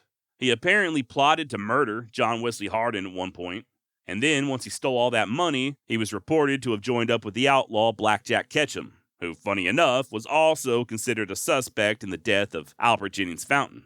Years later, numerous reports surfaced of Perry meeting his demise in Africa, either at the hands of Bantu tribesmen or killed by Boers while serving in the British Army, or just being murdered over a gambling dispute in Johannesburg. It was his theft of all that money, by the way, that caused New Mexico to finally change the law and make it to where the collection of tax money was no longer the sheriff's responsibility. By August of 1896, with Fountain's disappearance remaining a mystery, Pat was appointed as sheriff of Donna Ana County, and by November was running for the election of the same post, with the daughter of Albert Jennings Fountain even making a speech on his behalf, stating that only with Garrett as sheriff would her father and brother's murderers be brought to justice. The crowd was teary-eyed by the time she was done, and Pat, sure enough, won the election. As was the case years before in Lincoln, Garrett received a commission as a deputy U.S. Marshal, and although he continued to investigate the Fountain case, he made little to no headway. Part of this was due to Albert Bacon Fall's influence over certain courts and his expert manipulation of the legal system. Still, though, by the time March of 1898 rolled around, it was expected that Fall, along with Oliver Lee and the others, would be indicted. Shortly before this was to occur, Pat stopped at a saloon in Tularosa where Fall and Lee were playing poker, along with a guy named George Curry. They asked Garrett to join in, which he did, sitting opposite of Lee. Hours passed as hand after hand of poker was played, and while other players routinely came and went from the table, Garrett and Lee continued to face each other, both of them wary to turn their backs. I guess the reason being was that Lee was said to be a bad man with a gun, who had already killed in the past and even participated in a range war. According to the aforementioned George Curry, this game lasted for 3 days. Now, I don't know about that, but by the time it was over, Garrett asked to speak with Oliver Lee in private, and he asked Curry to join them as a witness. Once behind closed doors, Pat asked Lee, "Why don't you like me?" To which Lee replied, "What the fuck you talking about? I like you." Garrett replied, "No, you don't. I see the little looks you give me. I've been trying to be your friend this whole time, and no matter what I do, you won't accept my friendship. What the fuck, bro?" At this point, Lee's blushing. He's like, "Look, man, I like you. What do you want me to do? Kiss you?" Garrett smiles and kind of looks off to the side, and then he looks back at Lee and says, "Well, I wouldn't stop you if you did." And per George Curry, quote, "I witnessed Oliver Lee and Pat Garrett embrace and kiss, a kiss that I have only seen lovers, madly in love, consummate," end quote. And no, I made all that shit up. No, it actually happened. Once behind closed doors, Garrett asked Lee bluntly how he would like him, Pat, to serve the indictment that everybody knew was coming. Oliver informed Pat that he would have absolutely no trouble serving a warrant and assured him that he would not resist arrest. Well, to everyone's surprise, especially Garrett's, the grand jury did not issue any indictments whatsoever. Pat then angrily petitioned a judge to at least issue bench warrants for Lee, McNew, and Gilland, and a new suspect, William Carr, who was accused of helping to trail the fountains for Lee and the others. Pat provided affidavits in support of this petition, and he was successful. Warrants in hand, Garrett wasted no time in arresting McNew and Carr, but Oliver Lee and Gilland wouldn't be so easy. Lee got word of the warrants and fled to El Paso, sending word that if the court would promise a reasonable bail, he'd turn himself in. But if he was just meant to rot in jail indefinitely, nah, he'd pass. Despite this defiance, and despite being on the lam, Lee would soon return to one of his satellite ranches in New Mexico, about halfway between Alamogordo and Las Cruces. Garrett got wind and quickly raised a posse, arriving at Lee's spread at around 4:30 in the morning, spying both Lee and James Gilland's horses in the corral, along with the horse of a guy named Prent Rode, Lee's future brother-in-law and someone we will be discussing later in regard to another mysterious death. And just as Pat had opted to do more than once in the past, rather than wait, he and his men kicked the door down and burst right into the ranch house, guns leveled. Turns out the inhabitants were just a couple of cowboys, along with their wives and young children, all of whom were terrified at this early morning intrusion. Garrett interrogated the two hands as to the location of his prey, but they claimed not to have any information. Finally, just at first light, Pat and the posse were milling about outside, and they noticed one of the cowboys motioning to somebody up on the roof. Looking closer, Garrett noticed that there was a ladder leaning against the house, and, as it turns out, both Lee and Gilland had spread their bedrolls up there and spent the night, just to be on the safe side. Now, some 50-odd feet away was a shed, which Pat and several of his men climbed up on top of as posse member Ben Williams took up position behind a water tank. From the roof of that shed, they called out for the wanted men to surrender. And call it nerves or whatever, in the same breath they called out for him to surrender, one of the posse men let loose a round from his rifle. Predictably, chaos ensued, with the rest of the posse opening up fire, and Lee and Gilland doing the same. And effectively at that, Deputy H.K. Kearney took a bullet through the shoulder, followed by another in the leg as the lawmen found out just how bad of a disadvantage they had found themselves. Lee and Gilland were both crouched behind thick adobe, whereas the only thing separating Pat and his boys from those rifle rounds was sheet metal and thin wooden boards. Pat's face was soon peppered with splinters, and he narrowly dodged a bullet aimed for his head before slipping down to the ground and trying to pull Kearney to safety. The entire time, bullets just slapping all around him, and Lee yelling out that they were bastards for ordering a man to throw his hands up and firing at the same time. Oliver followed that up by telling Garrett that he had, quote, "got yourself in a hell of a close place," to which Pat replied, "I know it." Half-heartedly, Garrett tried to talk him into surrendering, but Lee knew he had the upper hand and refused. Besides, he had heard through the grapevine that Pat was planning on killing him before they got to the jailhouse.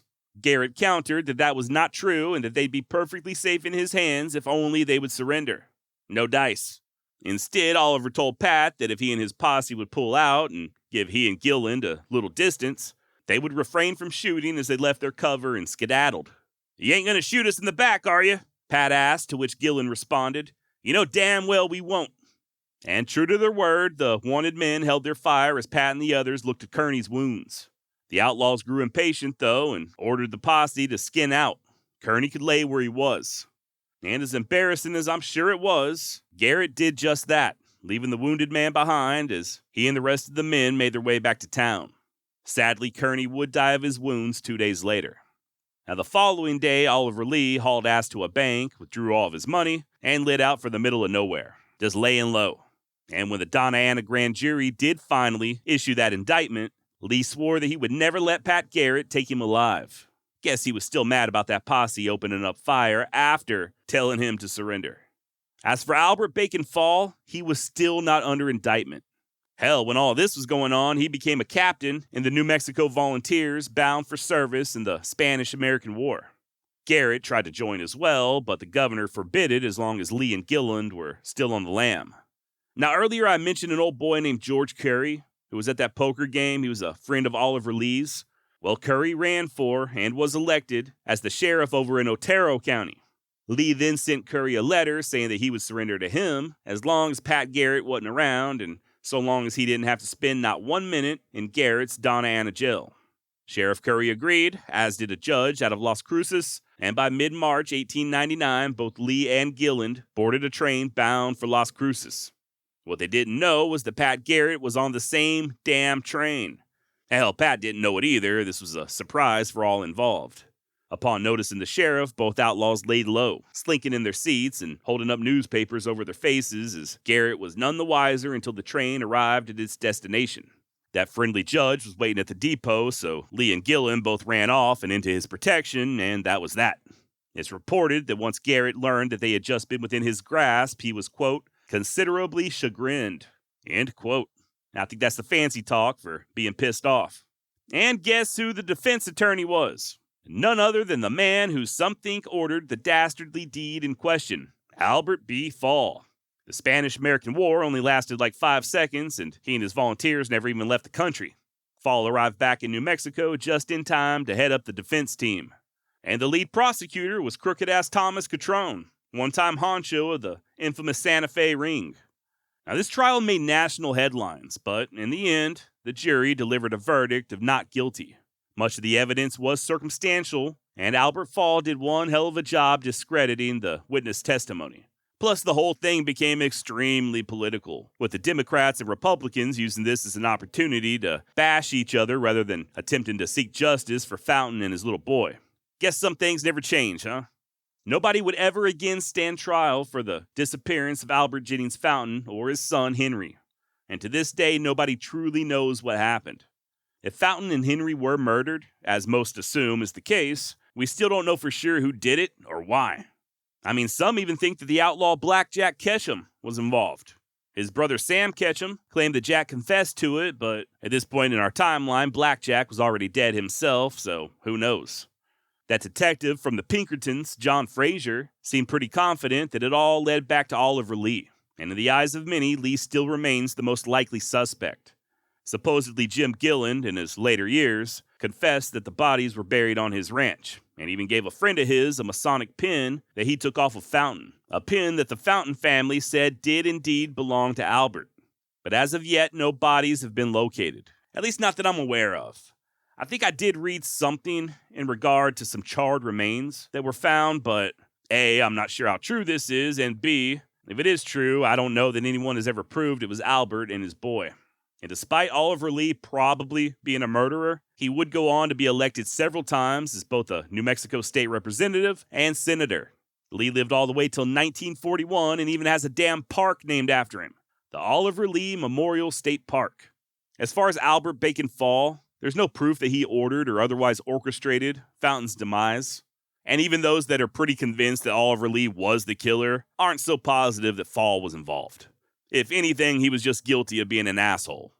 Now, he would go on to serve time in prison, but it would be over a completely different crime, one that I'm positive you heard about back in history class. For now, though, Fall would still remain a part of Pat Garrett's life, and in a pretty surprising way. That said, I do want to make an update. I expressed confusion on an earlier episode, part 2 in this series, as to whether or not Garrett was given the $500 reward after arresting Billy the Kid at Stinking Springs. And thanks to my friend Ben Doss from the Billy the Kid Historical Coalition, I have learned that yes, Pat was given that initial reward in February of 1881. This is not the same $500 he was awarded after killing Billy the Kid, which he also got. This is just for the arrest of the kid. All right, back to 1899. Now, following that disappointing not guilty verdict in the Albert Jennings Fountain case, Pat Garrett went back to his normal duties as sheriff of Donna Ana County, a job that would see him involved in yet another shooting. A lawman from Indian Territory paid Garrett a visit, looking for a wanted fugitive with the unfortunate name of Norman Newman. Said he had reason to believe that this man was employed as a cook on the nearby ranch of W.W. Cox, under the assumed name of Billy Reed. Garrett grabbed one of his deputies, Jose Espelin, and they, along with that visiting sheriff, headed for the Cox spread. Upon arrival, Garrett easily located Newman, washing dishes in the kitchen, and approached, asking, "Are you Mr. Reed?" "Yes," replied the wanted man. "My name's Garrett. I'm the sheriff of this county, and I got a warrant for you." "All right, Mr. Garrett," Newman replied, seemingly unconcerned. And then, as Pat went to reach for his handcuffs, the fugitive pounced, smashing his fist straight into Garrett's face and making a run for it. And although Pat was quick and grabbed a hold of him, Newman just kept on a-going, dragging the nearly 6.5-foot tall sheriff behind him. At this point, Deputy Epsilon comes running in, shucking his revolver, only to have Pat yell out for him not to shoot. Guess he wanted to take Newman alive. So Jose does the next best thing and proceeds to bring the butt of that pistol down over the outlaw's head, more than once. This drives Norman to his knees, but just as Pat is once more fumbling for those cuffs, here comes a damn bulldog hopping up and attacking Deputy Espelin. Not making this up. With Garrett momentarily distracted, Newman gets to his feet, swinging his fist wildly, and running off yet again, allegedly straight for a revolver inside of the Cox ranch house. Before he's able to get his hands on it, however, 2 shots are fired, and Billy Reed, aka Norman Newman, falls dead to the ground. Now, I read a couple accounts of this little dust-up, and it's hard to tell whether or not the entire fight took place inside the house and who actually killed Newman.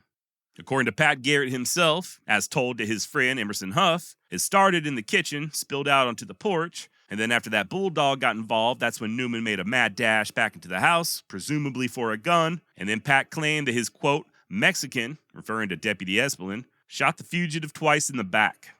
By the way, oddly enough, that bulldog was owned by none other than Albert B. Fall. We spoke quite a bit about Mr. Fall last week, and he just continues popping up in Garrett's life in the weirdest of ways. And although a coroner's inquest would exonerate both Garrett and his deputy, it didn't help patch up feelings with the Cox family, who owned that ranch where the killing took place. Now let's talk about this W.W. Cox guy real quick. Full name William Webb Cox. He had, as a younger man, been involved in the Sutton-Taylor feud over in Texas. Took part in the murder of a doctor and his son, and later moved to New Mexico, where he reinvented himself as the respectable rancher W.W. Cox. Now here's where things get a little crazy. Oliver Lee, whom we also discussed extensively in the previous episode, prime suspect in the disappearance of Albert Jennings Fountain, was sweet on and would eventually marry Cox's sister-in-law. And the day before Pat Garrett and his posse got into that shootout with Lee and his buddy Gilland, the pair had been hanging out right there at the Cox Ranch. Then there's Print Road, yet another in-law of W.W. Cox. Print supplied the horses to Oliver Lee back when he was on the lam, and it does not appear that he had any love in his heart whatsoever for old Pat Garrett. And that little fight there at the ranch would only further exasperate matters. Print's sister, who also happened to be the wife of W.W. Cox, was pregnant at the time and in the house when Norman Newman was shot to death. This really pissed Rode off because he felt like Pat had needlessly placed his sister and all the other women who happened to be in the house that day in harm's way. And when I say that Print was pissed off, he even threatened to kill Pat Garrett right then and there. Now, Rode had the reputation of a guy who wanted to be tough. And you know how people like that are, right? Always trying to prove something. Apparently, this caused a lot of folks to not want anything to do with the man, but he did seem to get along just fine with everyone there at the Cox Ranch. Now, on that day in question, cooler heads prevailed, and there was no further bloodshed. And if all this just seems inconsequential, I promise you, I'm bringing it all up for a reason. You're going to hear a lot more about Print Road and Mr. Cox coming up very shortly. In February of 1900, not too long after that shooting at the Cox Ranch, a couple of criminals named William Wilson and Oscar Wilbur robbed the bank right there in Las Cruces in broad daylight, made off with over $1,000. They struck east at a gallop, and just 20 minutes later, here comes Pat Garrett in the saddle and tracking them down. Now, either they got too much of a head start, or Pat was just getting old, as he would return empty-handed. Not long thereafter, Garrett was tipped off that the duo were in San Antonio. He sent a deputy to investigate, and sure enough, the pair was located and arrested and brought back to New Mexico. Once behind bars there in Donna Ana County, Wilbur turned snitch and claimed that it was Prent Road and a friend of his, Will Cravens, who provided the horses that they used for that robbery. And that was all Pat needed to hear. After he and Prent had that little confrontation at the Cox Ranch, he was more than happy to slap the man behind bars, which he wasted no time in doing. It was all for naught, though. Rhodes soon acquired the legal counsel of, you'll never guess who, Albert P. Fall, and being the expert litigator he was, both Prent and his accomplice Cravens were found not guilty. Surprise, surprise. A turn of events that made Pat Garrett so livid that he decided not to run for another term as sheriff there in Donna Ana County. Speaking with a journalist, Pat stated that the office of sheriff no longer needed his, quote, peculiar talents in the line of good marksmanship and quick action, end quote. In other words, fuck you guys, I'm going home. And for pretty much the next year, Pat Garrett was just a private citizen. But opportunity soon came a-knocking. Following the assassination of William McKinley, Teddy Roosevelt would become the nation's 26th president. And if I know anything about Teddy Roosevelt, it's that he loved his cowboys and Old West lawmen. Not only was Roosevelt aware of who Pat Garrett was, but he even appointed him to the lucrative position of El Paso's collector of customs. And in all actuality, it really wasn't all that easy. The president did not go to Garrett. He had to travel to D.C. himself in order to put the bug in Roosevelt's ear. And then once word got out that the president was considering him, a flood of opposition came rolling in, accusing Garrett of being everything from a drunkard to a gambler, an illiterate fool, and even an atheist. Now, I have, at least on one previous episode, accused Garrett of having a drinking problem, but I may have been a little mistaken. Matter of fact, when doing research for this series, I didn't really see anything proving as much. If you have information showing otherwise, please don't hesitate to hit me up, Josh at wildwestextra.com. But it does appear that while Pat was a drinker, he was also able to drink like a normal person, unlike myself. Lucky son of a bitch. As far as being a gambler, that accusation was 100% absolutely true. Indeed, Pat's gambling and his association with other gamblers would cost him dearly in the years to come. As for his literacy, that was false. Pat could read and write just fine. And the atheist thing, well, it appears that Pat was what could more accurately be categorized as agnostic. He began to question established religion at a very young age and continued to do so throughout his life. I wasn't able to find much more concerning Garrett's beliefs, but he would specifically request that there be no religious ceremonies at his funeral. By the way, I'm not really sure how his lack of religion would have stopped him from adequately performing his job, but I guess that's just politics, right? I mean, even nowadays, it's always customary for presidential candidates to espouse one denomination or another, and as far as I know, we have yet to have an openly agnostic or atheist as a president. Yet they still continue to lie like the rest of us breathe and fuck around on their wives and steal and commit all manner of reprehensible acts. But hey, at least they believe in God, or at least they claim to. Hell, at least Pat was being honest. Anyway, him and Roosevelt did have a heart-to-heart, and I guess Garrett sufficiently answered the president's questions. Rumor has it that Teddy made Garrett sign a piece of paper stating that he would not drink when on duty, thus both swearing him to sobriety and ensuring that Pat could at least write his own name. Now, this new job as a customs collector meant that Garrett was now the federal officer in charge of collecting import duties on foreign goods entering into the U.S. there on the Mexican border. Now, me personally, I've never been outside the country, and I have always been kind of curious why it is in the movies when someone lands back in the United States, they're always asked if they have anything to declare. Well, it turns out declaring is just a fancy way of saying whether or not you're bringing back goods that you purchased abroad. Not for abroad, abroad. It's my understanding that for little trinkets and souvenirs, you don't really owe anything, but on stuff valued a little bit higher, you do have to pay a duty or a tax. Plus, it's also a way of barring the entry of prohibited items. If I learned nothing from watching The Simpsons, it's that you absolutely cannot bring frogs to Australia. And I guess the same goes for here in the US in regard to other types of goods. Anyway, this was Garrett's new job down there in El Paso in a nutshell, and he did take it very seriously, strictly adhering to all the rules. Yeah, he was that guy. Pat would even make a U.S. Army general, guy by the name of Harrison Gray Otis, pay duty on all the gifts he was bringing back for his grandchildren. As you can imagine, people began to complain. And it just so happened that General Otis was also the editor of the Los Angeles Times, so he had one hell of a platform to air his grievances. To make matters worse, Pat wasn't all that overly polite while he was doing his job. He was short-tempered, rude, and just flat-out refused to cut anybody any slack, no matter who they were. Hell, Garrett was even formally reprimanded by the Secretary of the Treasury after getting into a damn fist fight with one of his own employees right there at the custom house. So the dude's walking on thin ice, right? Finally, in April of 1905, President Roosevelt visited San Antonio for a Rough Riders reunion and invited Garrett to join him, which he did, bringing his good friend Tom Powers along for the ride. No big deal other than the fact that Powers was a saloon owner and professional gambler. Not exactly the type that a sitting president in those days wanted to be publicly associated with.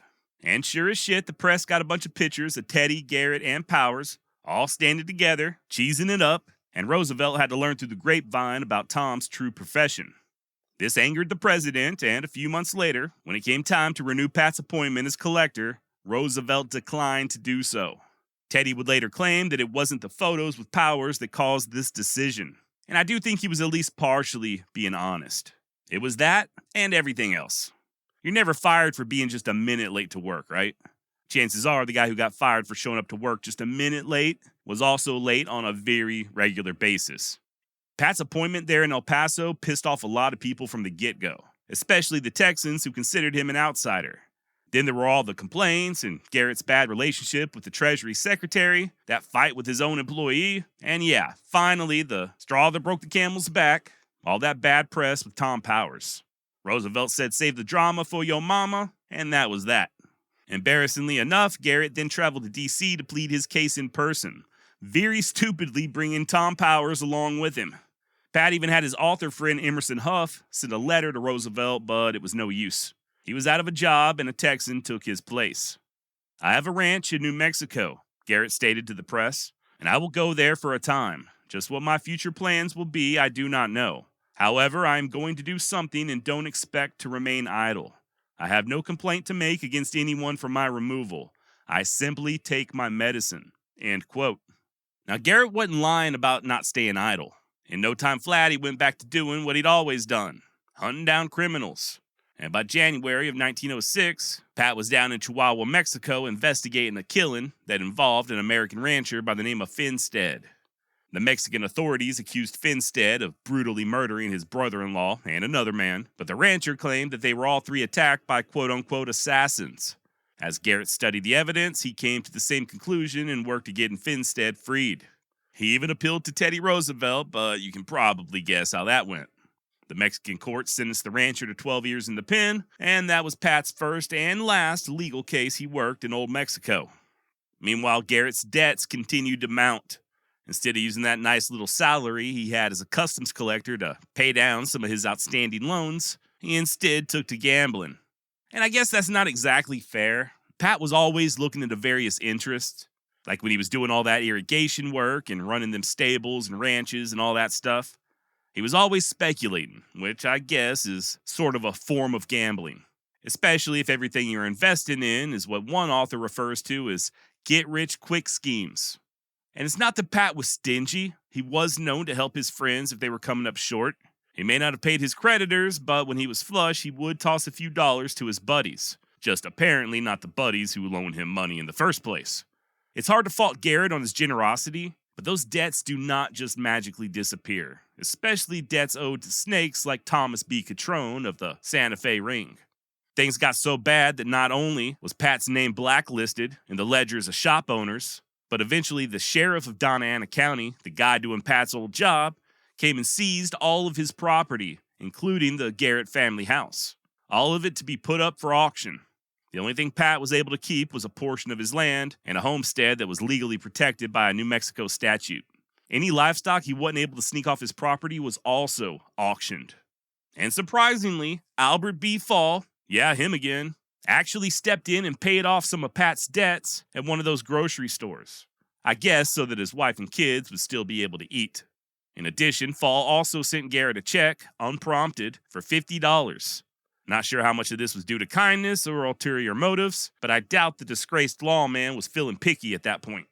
In August of 1906, Pat was somehow able to become a partner in a real estate company out of El Paso, where he began spending more and more of his time. He also had a mistress there, which might explain his absence from home. According to his friend Emerson Huff, this other woman was, quote, the only sort of indiscretion of which Garrett had been guilty. This had nothing to do with his integrity, end quote. As time went on, Pat fell into a foul mood, even writing the aforementioned Huff and complaining, everything seems to go wrong with me. It wasn't just a pity party either. The nearly 60-year-old Garrett began lashing out at others and frequently getting into fistfights, oftentimes coming out on the losing end. And by February of 1908, Garrett began feuding with a young cowboy by the name of Jesse Wayne Brazel, an employee of the Cox Ranch. Coming full circle now. Going back to the Cox. Born in 1876, Wayne Brazel was considered a good-natured kid, if not a bit slow in the head. An able cowhand who generally got along well with everyone, especially the children of Albert Fall, whom he also worked for on occasion. One of Albert's daughters, years later, would recall that she considered Brazel to be, quote, feeble-minded. And I gotta say, after looking at a few pictures of the guy, I can't help but wonder if she's onto something. There's one where Brazel is sitting down holding a teddy bear with this goofy grin on his face, and another Wayne is flanked by what appears to be two cowboys, both very somber-looking, as was the norm for photos back in those days, but Wayne still has that same goofy smile just staring off into the distance. There's only so much we can tell by pictures, though, right? And I guess it's always possible that Brazel was simply just a cut-up or a class clown type, just trying to make people laugh. Either way you want to cut it, he was most certainly not a likely candidate to enter into a feud with a notorious manhunter like Pat Garrett. And it all started with Wayne leasing some land that was technically owned by Pat's son, Poe. Be that as it may, Pat still considered it his property. Now, neither Pat nor Poe ran cows on this land, but they would allow Brazel to do so on the condition that he would give Pat 10 heifer calves and a colt mare in exchange for a 5-year lease. And according to Garrett, Brazel agreed, claiming that he was going to run several head of cattle, but right at the last second, he switched it up and instead moved in a herd of over 1,200 goats. This infuriated Garrett. He seemed to always be infuriated during this time period. But in this case in particular, he figured that after 5 years of goats having their way, there wouldn't be a damn thing left for any real livestock like cattle. What's more, his own damn neighbor, W.W. Cox, fronted Brazel the money for those daggum goats. And oh, it gets worse. To add insult to injury, Brazel's partner in this venture was none other than Garrett enemy, Prent Rhodes. And of course, both Cox and Prent are connected to Albert B. Fall and Oliver Lee. The plot thickens. Now, at first, Garrett tried to do things all legal-like and just void the lease, but this didn't pan out. He then attempted to get warrants sworn out for the arrest of both Rhodes and Brazel, which sounds kind of weird, but apparently Pat was just trying to get him on a technicality. Some obscure law that stated livestock couldn't graze within a certain distance of a home, something like that. In other words, Garrett was really reaching. Nonetheless, there was a hearing, and even though this was 1908, both parties came armed to the teeth. Prent Rhodes even tried to goad the former sheriff into a fight, but Pat wisely did not take the bait. The case was predictably dismissed as Pat and Rhodes swapped threats, with Pat being overheard as cryptically saying that they'd get to him if he didn't get to them first. Over the next several weeks, Garrett was on edge and continued getting into fistfights there in Las Cruces, and he continued to lose. Pat also wrote a letter to his old acquaintance, George Curry, stating, "Dear Curry, I am in a hell of a fix. I have been trying to sell my ranch, but no luck. For God's sake, send me $50. Then something very interesting happened. A feller out of El Paso by the name of James Miller stepped in and offered to buy Pat's ranch. Great news, right? This Miller guy even had 1,000 head of cattle primed and ready to move. All that had to be done now was void that lease and get those damn goats out of the way. And just in case that name slipped past you, this James Miller from El Paso was none other than Deacon Jim Miller. I did an episode on Miller a long time ago, not currently available to the general public, sorry, but I do plan on doing another series on the man in the near future. And Deacon Jim was just a real piece of work, let me tell you. Born in Arkansas in 1861, Miller is even considered to be a prime suspect in the murder of his own damn grandparents. If that's not bad enough, he would move to Texas where, in the year 1884, he shot and killed his own brother-in-law before falling in with Manny Clements, the cousin of John Wesley Hardin. Remember, Hardin and Clements were both involved with the Taylor faction during the Sutton-Taylor feud, the same side that old W.W. Cox was on. Oh boy, there goes that plot further thickening. Miller would marry into the Clements family and, believe it or not, become a lawman in Pecos, where he was accused of killing several Mexicans and even his own boss, Reeves County Sheriff Bud Frazier. And the hits just kept on a-coming. Long story short, by the turn of the century, Jim Miller was essentially the Old West version of a hired assassin. If you had somebody that needed killing, just slip old Deacon Jim some cash and he'd see to it. FYI, they called him Deacon on account of his refusal to drink or smoke and his regular church attendance. Jim Miller killed a whole hell of a lot of people, and I do find it very hard to believe that Pat Garrett did not know who he was dealing with in 1908. But money, much like pussy, tends to blind a man. Pat was desperate. He wanted to sell that property before Brazel ruined it with those goats, and hopefully make a profit while doing so and pay off some of his bills. And for once, Pat swallowed his anger and attempted a little tact. He approached Wayne as nice as could be and talked him into going to El Paso and visiting with Mr. Miller. Finally, Brazel agreed to give up the lease on one condition, that either Garrett or Miller could find someone to buy all those goats. Enter in Carl Adamson, who agreed to purchase all 1,200 goats for $3.50 apiece. An issue quickly arose, however, when Brazel went and recounted his herd and discovered that he had a total of 1,800 goats, as opposed to just 1,200. Well, I'm no mathematician, but that's 600 more goats than Adamson was interested in, and Brazel wasn't going to let go of that lease unless somebody bought all of them. In other words, the deal was off. Got to imagine Pat Garrett's blood was boiling at this point. I'm pretty sure he probably punched a couple of holes in the walls at home. The dude was within a cunt's hair getting a decent payday, and here's this smooth-brained Brazel once again causing problems. Finally, Adamson said he'd meet with both Pat and Brazel over in Las Cruces and see if they couldn't come to a mutually beneficial agreement. Okay, cool. Great. Carl ends up spending the night at Garrett's place with the idea that they'd both ride into Las Cruces the next morning, February 29th, 1908. And once there, they'd hash things out with Brazel. And yeah, I did just say February 29th. I went and double-checked it. Turns out 1908 was a leap year, hence that extra day in February. That morning, Garrett woke early and took what was considered for him unusual care in dressing, even donning a fancy Prince Albert frock coat. He kissed his wife Apollinaria goodbye, as well as the young children, and a little after 8 a.m., he and Adamson headed west in a 2-horse buggy. Now, speaking of children, I forgot to mention that Pat now had a total of 8. I think last time I mentioned the kiddos, it was just the 3 that were born between 1881 and 1884. It seems that he and Mrs. Garrett took a break for a few years and then started back up in 1890 with Anna. Then came Patrick in 1896, Pauline in 1900, Oscar in 1903, and then finally, little Jarvis in 1905. So between Pat's firstborn and Jarvis, there's a total of nearly 24 years. And all these children, save for one, would outlive Pat. Ida passed away while still a teenager in 1896. I believe it was from tonsillitis. So yeah, Pat and Adamson leaving that buggy, and Garrett, per usual, was armed.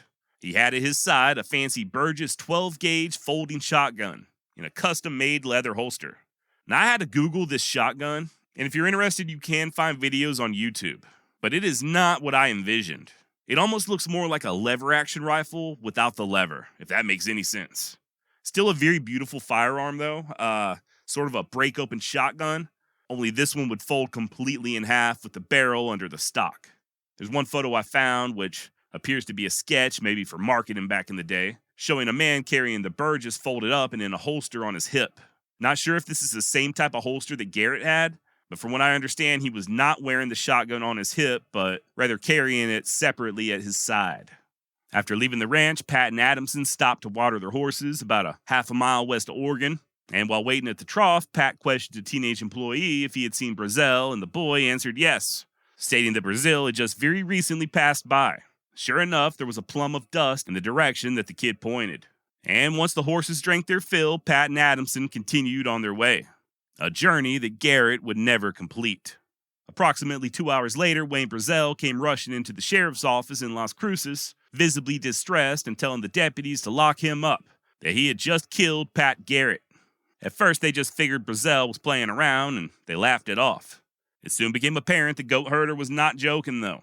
The deputy locked Wayne in a cell and then stepped outside to question Adamson, who was still sitting in that 2-horse buggy. Deputy Lucero then had Adamson drive back out to the scene of the crime with him and a hastily assembled 7-man coroner's jury following. About 5 miles away, they came upon Pat's body, still lying there in the Alameda Aurora, and still covered with the tiny blanket that Adamson had placed over him. He had been shot twice, once in the head and once in the stomach, and he was laying on his back, a knee drawn up and both arms outstretched. After Garrett's body was taken into town and examined by a doctor, it was determined that the bullet in his head entered from behind, exiting just above his right eye. The angle of the gut shot suggested that it was either sustained when he was already on the ground or as he was falling, and the pistol slug they dug out was just behind one of his shoulders. So what the hell happened? According to Adamson, he and Pat overtook Brazel less than a mile after they left that watering hole outside of Oregon. They saw Wayne talking to someone in the road, but it was too far off to make out who, and by the time they got there, the mysterious figure had rode off. They continued to make their way to Las Cruces with Brazel trotting beside the buggy. Wasn't long before the conversation gravitated toward those damn goats, and things quickly grew heated. Pat began to somewhat verbally abuse Wayne for getting the count wrong in the first place. I mean, just how in the hell do you undercount that many goats? In his defense, Brazel just kept on saying that he was not going to sell out unless he had a buyer for all of them. End of story. At this point, Adamson, who was driving the buggy, decided to step down and guide the horses at a walk. Finally, Pat tells Brazel, "Well, I don't care whether you give up possession or not. I can get you out of there anyway." To which Wayne challenges, "I don't know whether you can or not." Now, this causes Adamson to all of a sudden need to take a piss, or so he claimed. He halts the buggy and then hands the reins to Pat before stepping away to water the dirt. Next thing he knows, Garrett is yelling, "God damn you, I will put you off now," followed immediately by a gunshot. Carl Adamson spins around, no word on whether or not he was midstream, just in time to see Pat fall backwards, followed by Brazel aiming and firing his pistol once more. Per Adamson, Garrett then stretched out, made a grunt noise, and gave up the ghost. That's when the two hurried into town and Wayne turned himself in. Brazel, of course, maintained that he only shot Pat because the former lawman was going for that shotgun. Now, this story really doesn't add up, though. First of all, it seems pretty clear that Garrett was not on that buggy when he was shot, as both Wayne and Adamson claimed. Garrett's pants were undone, and a glove was missing on his left hand, indicating that he too was standing and urinating. Also, it appeared that that shotgun was placed carefully next to the body, as opposed to just having been naturally dropped or thrown. Also, like I said a minute ago, that doctor who inspected the wounds did think that Pat was shot from behind. Garrett lay in state in Las Cruces for a total of 6 days, as thousands of people paid their respects. There were no coffins long enough to fit him, so one had to be special ordered, but finally, on March 6, 1908, Pat Garrett was laid to rest. Per his wishes, there were no religious ceremonies, and his buddy Tom Powers, that saloon owner from over El Paso way, read the eulogy, one originally used by famous agnostic Robert G. Ingersoll at his own brother's funeral. Now, Wayne Brazel was charged with murder, and his bail was quickly put up by several leading citizens of Las Cruces, including W. Cox. Those closest to Garrett soon deduced that there was more involved in his death than Adamson and Brazel were letting on, particularly the involvement of known murderer Jim Miller. Also, much like after the disappearance of Albert Jennings Fountain, rumors began spreading almost immediately, with most folks seeming to agree that Wayne Brazel had not acted alone. The half-brother of Oliver Lee, Garrett's old nemesis, was heard stating that Deacon Jim Miller was the true assassin. The chief of the New Mexico Mounted Police, Fred Fornoff, was likewise told that Miller was the triggerman and that he had been paid by a local rancher. Could this rancher have been W. Cox? After all, not only did Wayne Brazel work for Cox, but the rancher was also connected through marriage to Garrett enemies Oliver Lee and Prent Rode. Speaking of Rode, Pat's daughter Annie received an anonymous letter accusing Prent of being that mystery man that Brazel was seen talking to on the road. What's more, Prent was also seen by others coming and going from the side of the murder. But let's go back to W. Cox real quick. What motivation could he have had in orchestrating Garrett's death? Well, it turns out the rancher had loaned Pat at least $3,000 in order to help him pay off some of those creditors. And you know how Garrett was when it came to paying folks back, even his own friends. Pat would just flat out ignore any and all requests for reimbursement.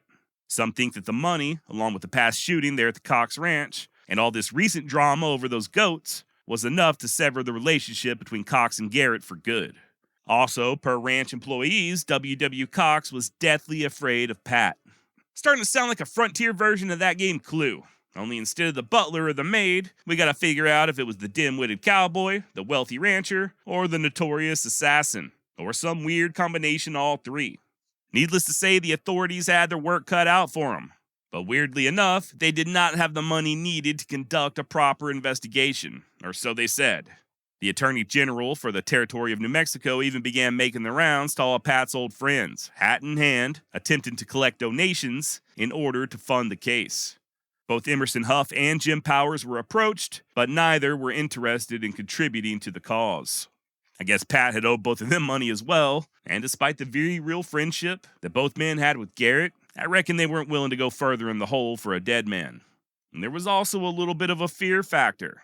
Hoff flat out told the Attorney General, quote, "I know that outfit around the Oregon mountains, and Garrett got killed trying to find out who killed Fountain, and you will get killed trying to find out who killed Garrett. I would advise you to let it alone," end quote. Now, despite these setbacks, Wayne Brazel would be tried for murder in May of 1909, well over a year after the killing. Any guesses as to who Brazel's defense attorney was? If you just yelled out Albert B. Fall, give yourself a damn pat on the back. In hindsight, I should have turned these last couple episodes into a drinking game. Take a shot every time I mention Fall's name. No, actually, do not do that. That would be horrible for your health. Now, this trial, if you want to call it that, lasted all of 1 day. And based on what I'm about to tell you, it appears to have either been so badly mishandled that it borders on the criminal, or it was just fixed from the get-go. First of all, the prosecuting attorney was good friends with Albert Fall, make of that what you will, and the only eyewitness, Carl Adamson, wasn't even called on to testify. The doctor who performed that autopsy, the man who determined that Garrett was shot in the back of the head, was cross-examined, but the defense failed to inquire as to the angles of the bullet wounds. Now, I didn't mention this earlier, but there were empty rifle casings found about 30 or 40 feet from Pat's body. A lot of people assumed that since the bullet that was dug out from his midsection came from a pistol, that the same type of round was also used on his head, which incidentally went through and was not recovered.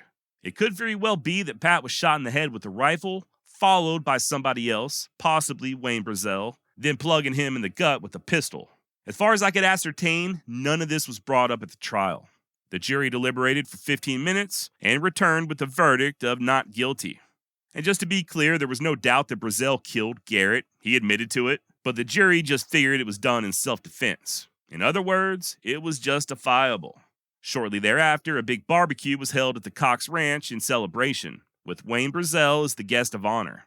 Now, I've had a couple of people reach out since I started this series, informing me of the fact that in 2017, a clerk discovered the original 6-man coroner's report over there in Donna Ana County that was filed after Pat's death. And the report does list Wayne Brazel as Garrett's killer. And of course, when this report was found, several news outlets ran stories with headlines suggesting that the mystery was finally, at long last, solved. I'm not so convinced. First of all, this is stuff that was already known for like over 100 years. Wayne Brazel absolutely confessed to killing Pat Garrett, and he was acquitted.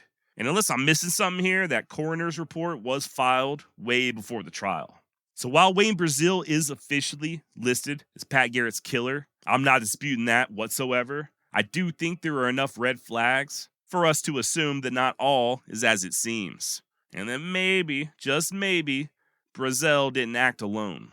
We also know that despite that acquittal, a lot of the locals there in Donna Ana County suspected that Brazel was simply the fall guy. What's more, there's even stories where he admits as much, saying that he did not kill Pat Garrett. Now, as far as I know, that is anecdotal and not consistent, as Wayne would also make many other statements expressing regret over having killed Pat. Which brings us back to the big question. If Wayne did not kill Garrett, then who did? Well, in the 1950s, historian C.L. Sonneshan supposedly met with Oliver Lee's son, Oliver Jr., who claimed that Print Road was the true killer.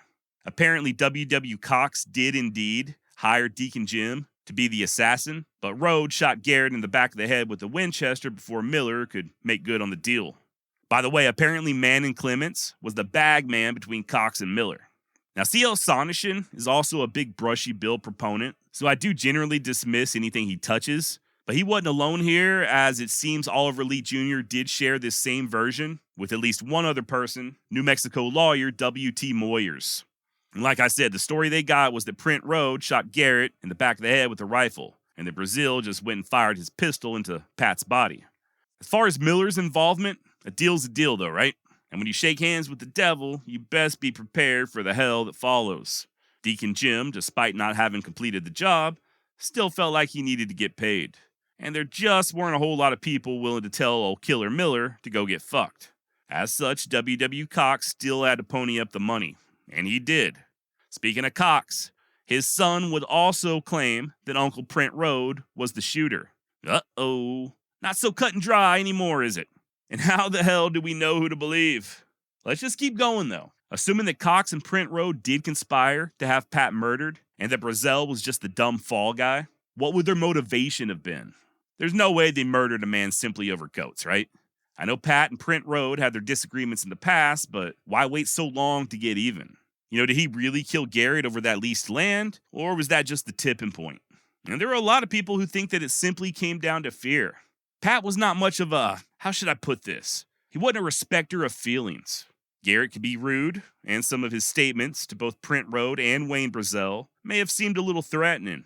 We also know that he had been acting somewhat erratic in the months preceding his death, walking around with a damn hair trigger and getting into fights. According to Albert Fall, quote, everybody was afraid that Garrett was going to kill someone, and a sigh of relief went up when he was finally killed. So yeah, I guess fear is one motivation, and another could have just been greed. After all, in the end, Bill Cox did end up with the Garrett Ranch. By the way, his spread ended up being freaking huge, although much of it was eventually taken by the U.S. government as part of the White Sands Missile Range. So there you go, greed, fear, retribution.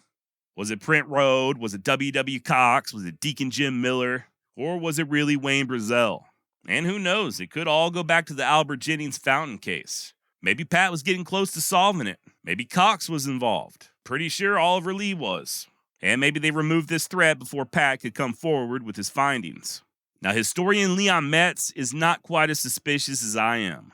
In his biography, Pat Garrett, The Story of a Western Lawman, Metz writes, quote, writers, historians, and gunfighter buffs almost unanimously agree the conspiracy began at a secret meeting in El Paso's St. Regis Hotel. How all these authorities document their allegations is in itself something of a secret, since many of them cite dead men who meant to talk for the record, but never quite made it, or, quote, printed fictional stories which made many insinuations but offer no proof.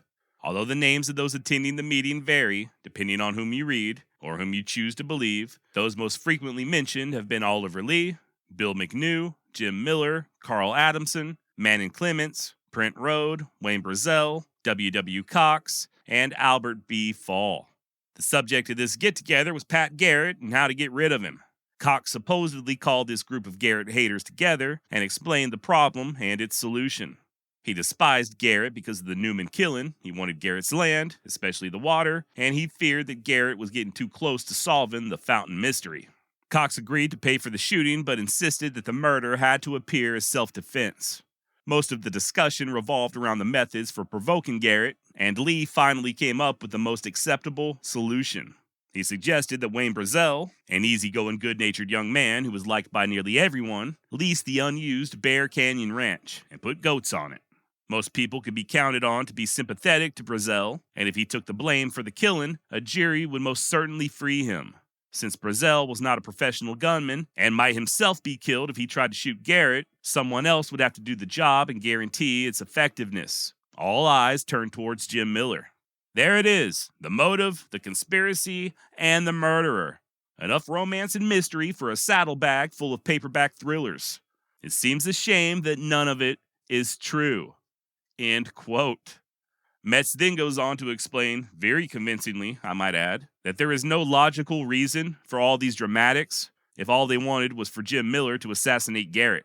I mean, think about it. All Miller really had to do was just hide behind a hill and shoot Pat as he rode by. The author also argues that both of the bullet holes in Pat's body were caused by a .45 Colt as opposed to both a pistol and a rifle, referencing that Winchester shell found near Garrett's body. Now, Metz may be mistaken here. I offer that up very humbly, as I am an idiot and most likely don't know what I'm talking about. But it is my understanding that nobody knows for sure what caliber was used on Garrett's head. I think it's just assumed that it was a .45, as that was the caliber that was pulled out of his torso. I could be wrong, though. It's my opinion that if it was two shooters, Jim Miller or whoever could have initially shot Garrett with a rifle, and then Brazel or even Adamson just shot him again for good measure with a pistol. But I don't know. Furthermore, Metz, when mentioning that Winchester shell, also makes a great point in stating that nobody knows when it was fired. Anyone could have just shot at a deer or even just a target a month prior and left the casing right there on the ground. Metz also points out that Jim Miller preferred to use shotguns during his assassinations, which is also true. Either way, there's no proof that Deacon Jim Miller was there at the scene of the crime. And just in case you've ever heard the rumors about Miller confessing to killing Pat Garrett shortly before he was executed, well, according to the man who actually strung Miller up, that's not true. Per Walter Gain, the jailer who put the noose around Jim's neck, he made no confession whatsoever. I ought to know, said Gain, because I hung him. Metz also discounts the idea that W.W. Cox was involved, speculating that if the rancher really wanted Garrett's property, he could have had it without killing him. I mean, he did hold the damn mortgage on the place. Ultimately, Leon Metz does accept that Wayne Brazel alone was responsible, despite his lack of ever being involved with previous doings. Metz speculates that it was more than likely not premeditated, and that Brazel was genuinely afraid of Garrett. Once Pat began hacking on him, things got tense, and then when Garrett turned his back to take a piss, Wayne went ahead and took the safe way out and put Pat down before he could have a chance to do the same to him. Now, Jarvis Garrett, who was just a baby when Pat was killed, would naturally want to look into the killing as he got older. And Jarvis came to a conclusion far different than that of historian Leon Metz. An angle to the story that I definitely did not see coming. Turns out Carl Adamson, that go-between with Garrett and Wayne Brazel, was not just a casual acquaintance of Mr. Miller from El Paso. Indeed, he and Deacon Jim were in-laws. What's more, not long after Pat's death, Adamson would be sent to prison for illegally smuggling Chinese workers into the United States from Mexico. And by the looks of things, he was not alone in this venture. Remember Manning Clements? Cousin of John Wesley Hardin and brother-in-law of Deacon Jim Miller, and friend of W.W. Cox. Well, he would come to a mysterious end himself 10 months to the day after Garrett's murder. Clements was having a drink in El Paso's Coney Island Saloon, the same drinking establishment owned by Pat Garrett's good friend, Tom Powers, when someone walked up behind him and blew his damn head off. And not a single other person in that saloon ever claimed they saw a thing. Nobody. This was at 6:15 in the afternoon, and not only was Texas Ranger Captain John Hughes in attendance, but so was Burt Mossman, one-time head of the Arizona Rangers. As one of their company rose to intervene, either Hughes or Mossman ordered them to sit down, saying, "We don't want to get mixed up in this." Now, it turns out Manning Clements was also involved in that human trafficking, and at least one source I found from author Mark Boardman even describes Tom Powers' saloon as the, quote, headquarters of the Chinese smugglers, end quote. Clements had, believe it or not, been working in law enforcement, but was recently charged with armed robbery, as you can imagine, ending that particular career. He was drinking heavily, and I guess the theory is that his smuggling partners feared he was going to start talking unless they paid him some hush money. And yeah, instead of paying, they simply hushed Clements for good. The killer? Who knows? But as was the case with Garrett, one prime suspect is Manning's own brother-in-law, Deacon Jim Miller, who of course would be strung up by vigilantes up there in Oklahoma just a few months later. Now, according to Jarvis Garrett, even as recently as the 1970s, his father Pat was not killed by Killer Miller or Wayne Brazel or any of them others, but instead Carl Adamson, the guy behind this damn smuggling operation. It's my understanding that Jarvis did not expand further, but others have taken this to mean that Adamson and Prent Road and W.W. Cox and all them other cocksuckers who were mixed up with Manning Clements and Deacon Jim wanted to take Garrett's land in order to hide those Chinese immigrants that they were sneaking into the country. I'm not sure how realistic this is. I sort of feel like that area of New Mexico already had a lot of places where you could hide a large group of people.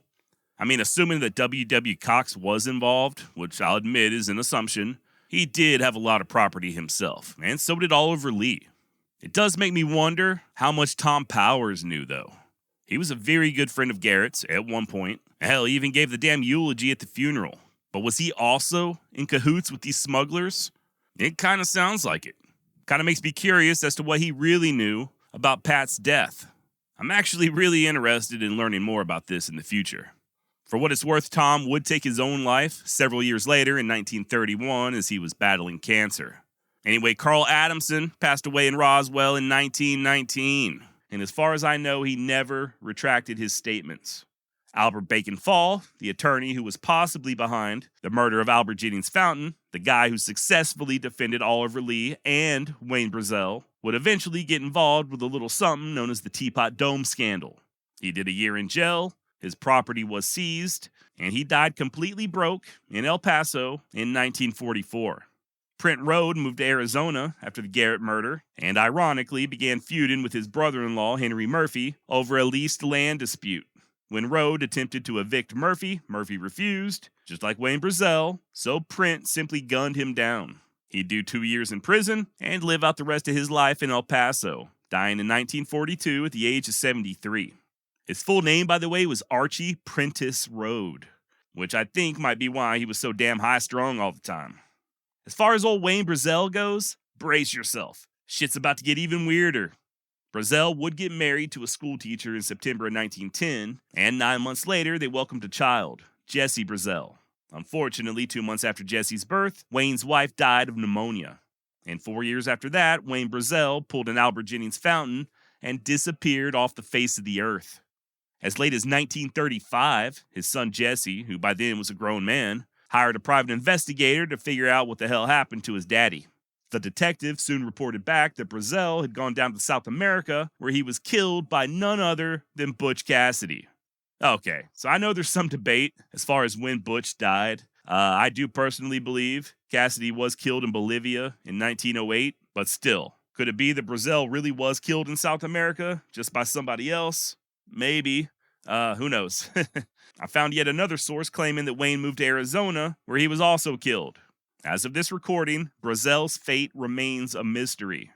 Oh, but we're not done. Years later, in 1947, his nephew, William Mack Brazel, would go down in history as being the feller who discovered the Roswell UFO debris on his ranch about 70 miles northwest of Roswell, New Mexico. Which kind of makes me wonder, was Wayne Brazel killed or was he abducted by aliens? What about Albert Jennings Fountain and his son? A lot of disappearances going on in this area. Were they also abducted by aliens? Did Pat Garrett get a little too close to uncovering the truth only to have the aliens kill him? Obviously, there's no way of proving this, but yeah, I do think that's a safe bet. But why stop there? Was Billy the Kid an alien? If so, does this explain his very weird appearance in that famous tintype? Once again, yes. I mean, I can't prove it, but I do think it's very plausible. Think about it. We don't know for sure where Billy was born, right? People think maybe New York, but there's no proof. Nobody knows where the hell this guy was before he came to New Mexico. Maybe that's because he wasn't born here on Earth. You ever think about that? Huh? Maybe that's why they don't want to do a DNA test. What are you trying to hide, New Mexico? Look, I'm not saying that Billy the Kid was an extraterrestrial and that by killing him, Pat Garrett unwittingly opened up an interdimensional wormhole and plunged the world into a cold war with alien life forms, who ultimately would not only abduct Albert Jennings Fountain and Wayne Brazel, but hundreds of others over the past century. But I'm not saying that isn't the case either. You be the judge. Listen, all my bullshit aside, I'm not really sure where I stand on all this. You've heard me say many times in the past that the most simple explanation is oftentimes the one that turns out to be the most true, right? Occam's razor. And when it comes to Pat Garrett's death, the simple explanation is that Wayne Brazel was scared shitless. They were out in the middle of the desert, Pat was leaning on him, so when Wayne got the opportunity, he just put a bullet in the back of Garrett's head. And as Pat was falling or writhing on the ground, he put another in his gut, either just out of nerves or to make sure. He and Adamson stuck to the self-defense story just to make it a little easier for the jury to let Brazel off. Also, Y'all know me, I'm kind of big on actual sources. And all the theories I floated earlier about W.W. Cox, Oliver Lee, Deacon Jim Miller, all of that is just anecdotal. As far as I could tell, there's no actual proof that any of them were involved. Is it a little fishy? Yes. Honestly, it's more than a little fishy. Albert Fall had his hands in everything. We know he was crooked as hell. Oliver Lee almost certainly was involved in the death of Albert Jennings Fountain. And they were all intertwined and intermarried with W.W. Cox and his family, who himself was a damn killer with ties to the feuding Taylors in Texas. Then you got Prent Rode and his hatred of Garrett, this weird Chinese smuggling connection, the death of Manning Clements, Tom Powers, Deacon Jim Miller. It's a lot, okay? They say where there's smoke, there's fire. And I'm certainly not opposed to the idea that there was some sort of murder conspiracy. But at the end of the day, all we can go on is what we can prove, right? All the rumors and stories about all these suspects I just mentioned were just that, rumors. At least they were, barring any hard evidence. The official version of Pat's death is also pretty damn plausible. Garrett was desperately in need of money there towards the end and acting like a damn fool. Could he have finally had a break in the Fountain case? Or could he have discovered the smuggling operation? Sure. But it's also pretty likely that Wayne Brazel simply murdered Pat due to fear. Who knows? We may never get the full story, right? And by the way, just because I think Brazel did it doesn't mean I buy his story about self-defense. I don't think Garrett was on the buggy. I don't think he was going for that shotgun. I think the evidence suggests that he was indeed taking a piss and Brazel plugged him from behind. What do you think? Is that really what happened? Did Cox or Oliver Lee or Prent Rode also have a hand in it? What about the aliens? Hit me up, Josh at wildwestextra.com.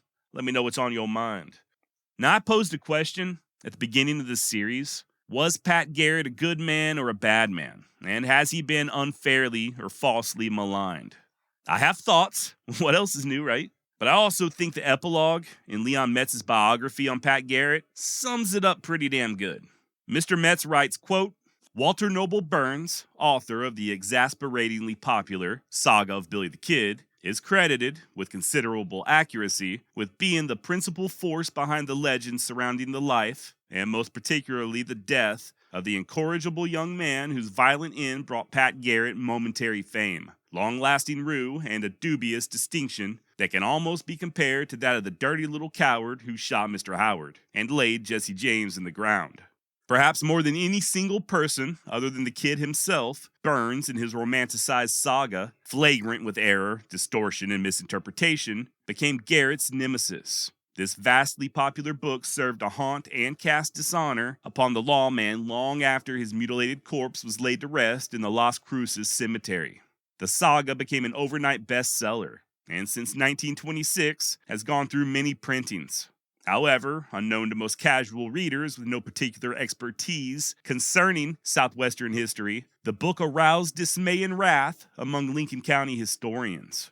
Almost to a man, these scholars disputed Burns' contention that Billy the Kid was a knightly hero and that those who opposed him deserved to be sent to the wall.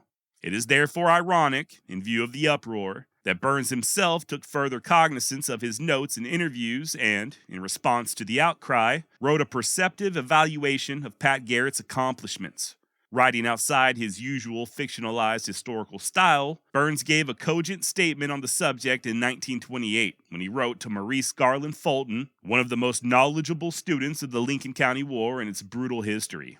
Burns wrote, I have heard Garrett damned up and down in New Mexico as a coward and a cold-blooded murderer. But Garrett carried out the job he undertook with courage and determination, when we take into consideration all of its difficulties and dangers. In my estimation, Garrett was a brave man. He must have been brave to do what he did. And what he did, it seems to me, resulted in a new era of law and order for Mexico. Reinforcing Burns' unpublished opinions of Garrett's accomplishments was Eugene Man Love Rhodes, kind of an awkward name, who was sympathetic to the Tunstall-McSween Billy the Kid faction, but nevertheless recognized that a brave and honorable Patrick Floyd Garrett had been seriously slandered. Rhodes treated Burns' saga with sarcasm and wrote that with the election of Pat Garrett as sheriff of Lincoln County came the appalling discovery that the new sheriff intended to observe his oath of office. The book was described as no history but fiction, in which Billy the Kid was the hero and Pat Garrett was the heavy. Rhodes said that reading the saga, you will get the impression that Billy got shabby treatment all along the line, that it was inconsiderate of the sheriff to molest him, that it was unsportsmanlike to search for him in his own country, right where he lived, and that it was positively discourteous and unfair that Garrett did not let Billy the Kid kill him in the last. Rhodes furthermore demolished several of the more damaging charges against Garrett by many of the Kid's biographers and idolaters. Rhodes admitted that Garrett killed a former friend, but argued that everyone knew in those days that it was unjust to damn the sheriff just because he did not let a friendship interfere with his duty. With respect to Garrett's bravery, Rhodes said that Pat kept up a daily pursuit of the young outlaw, knowing that there was no rock or ridge or tree, but death might lurk behind it. As for the oft-repeated statement that Garrett unfairly killed the Kid, Rhodes retorted that Billy would have taken the same advantage had the opportunity presented itself. There was only one thing for Garrett to do, and he did it. He shot Billy through the heart. I cannot imagine any man doing otherwise. I cannot imagine any other thing to do. To his great credit, Pat Garrett had no illusions about what others would think of him after his death, nor did he worry or concern himself about his place in history. That evaluation he left to others. Though this question is still being answered, one view that can be given considerable weight is that of Theodore Roosevelt, who, although he failed to renew Garrett's position as El Paso customs collector, followed the former sheriff's career with great interest. Garrett's death saddened him, and he spoke briefly of the matter to Patrick J. Hurley, Secretary of War during Herbert Hoover's administration and later United States Ambassador to China. Hurley recalled this conversation in a letter to Oscar Garrett on December 9, 1950. When your father was killed, President Theodore Roosevelt made a statement to the effect that Pat Garrett was not the man who upheld the arm of law and order in New Mexico. He was the first man to introduce law and order. In my time and yours, I hope that we will be able to see that justice is done to the character of the greatest New Mexican, Pat Garrett. End quote, and very well put, Mr. Metz. Now, I don't know if this series has done justice to the character of Pat Garrett, and that's certainly not my intention. I'm not here to prop up or defend any of these people. I think their stories are very interesting. I love talking about the Old West, but first and foremost, I do strive for accuracy, and I at least hope that I've got more right than I've gotten wrong as far as Garrett's life is concerned. Pat Garrett was no coward. I don't think he was a murderer, and he certainly was no more of a liar than anybody else from that era. That said, there can be no doubt that he was also a flawed man. He was delinquent in paying his debts, yet still found time to gamble. He had a wife and kids at home, but he still cavorted about with a mistress, and on and on. But you know how that saying goes about people in glass houses, right? Hell, I don't know about you, but I'm pretty much just one big walking, talking flaw myself. And I guess that's about all I've got on Pat Garrett. Yeehaw! It makes no difference when men think of war. War endures. As well, ask men what they think of stone. War was always here. Before man was, war waited for him. The ultimate trade awaiting its ultimate practitioner. That was a quote from Cormac McCarthy's Blood Meridian, a novel considered by some to be one of the greatest literary works of all time. Set mostly in the American Southwest during the late 1840s, Blood Meridian tells of an unnamed protagonist known only as the Kid. We follow the Kid as he runs away from home and makes his way to Texas before becoming involved in an ill-fated adventure down in Mexico. He survives a massacre at the hands of the Comanche, winds up in jail, and eventually is recruited into a gang of scalp hunters led by John Glanton and his second-in-command, the absolutely terrifying Judge Holden. The gang then proceeds to cut a murderous swath of destruction throughout northern Mexico before reaping their just rewards. There's a lot more involved, obviously, and I don't want to give too much away, but what many may not be aware of is that Blood Meridian is loosely based on real-life people and events, including John Glanton and Judge Holden. Yes, they and their gang of butchers did exist. Now today we're going to mostly focus on Glanton, an ex-Texas Ranger and war hero turned homicidal maniac. What was Glanton's early life like before he became a scalp hunter? Are the stories true of him waging a one-man war against the hostiles when he was still a teenager? And how did Glanton really die? Was it really as gruesome as portrayed in Blood Meridian? We'll also take a look at a young soldier by the name of Samuel Chamberlain, and you bet your ass we're going to discuss the true identity of the Honorable Judge Holden. John Joel Glanton was born in Edgefield, South Carolina in 1819. His father would pass away just a few years later, and Glanton's mother, Margaret, would move the family to Arkansas. It's there where she married a well-to-do plantation owner and settled down near present-day Augusta, Arkansas, not Georgia. And that's really about as far as it goes when it comes to the verifiable information regarding John Glanton's early life, the operative word being verifiable. That said, there are sources claiming that Glanton could be found living in Gonzales, Texas, with his family as early as 1835. Story goes that John was madly in love with a young orphan girl, and although the two were engaged to be married, tragedy struck in the form of a Native American war party. Glanton's bride-to-be was abducted and shortly thereafter killed and scalped. According to future author and Glanton associate Samuel Chamberlain, quote, "From this tragic scene, Glanton returned a changed man. He would often absent himself from the village, and when he returned, he invariably brought fresh scalps." End quote.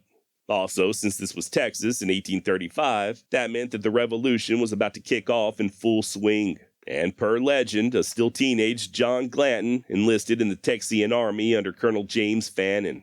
As such, Glanton would take part in the Siege of Bear, and following the Battle of Coletta and the surrender of Colonel Fannin, he'd also become a prisoner of war.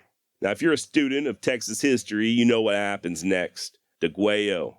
Santa Anna decreed that all captured Texans, including our very own John Joel Glanton, were to be executed.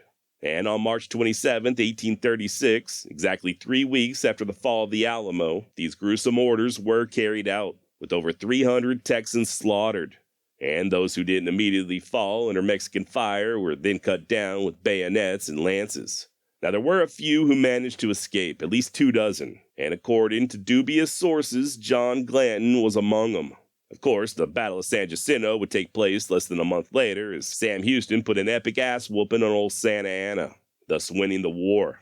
By the way, if you're looking for a thorough rundown of that particular fight, my friend Michael over at Texas History Lessons has just released a very detailed expose titled Victory and Death, the Battle of San Jacinto. Link down below in the description if you'd like to check it out. And speaking of Sam Houston, rumor has it he had banished Glanton from the Republic of Texas entirely, for reasons unknown.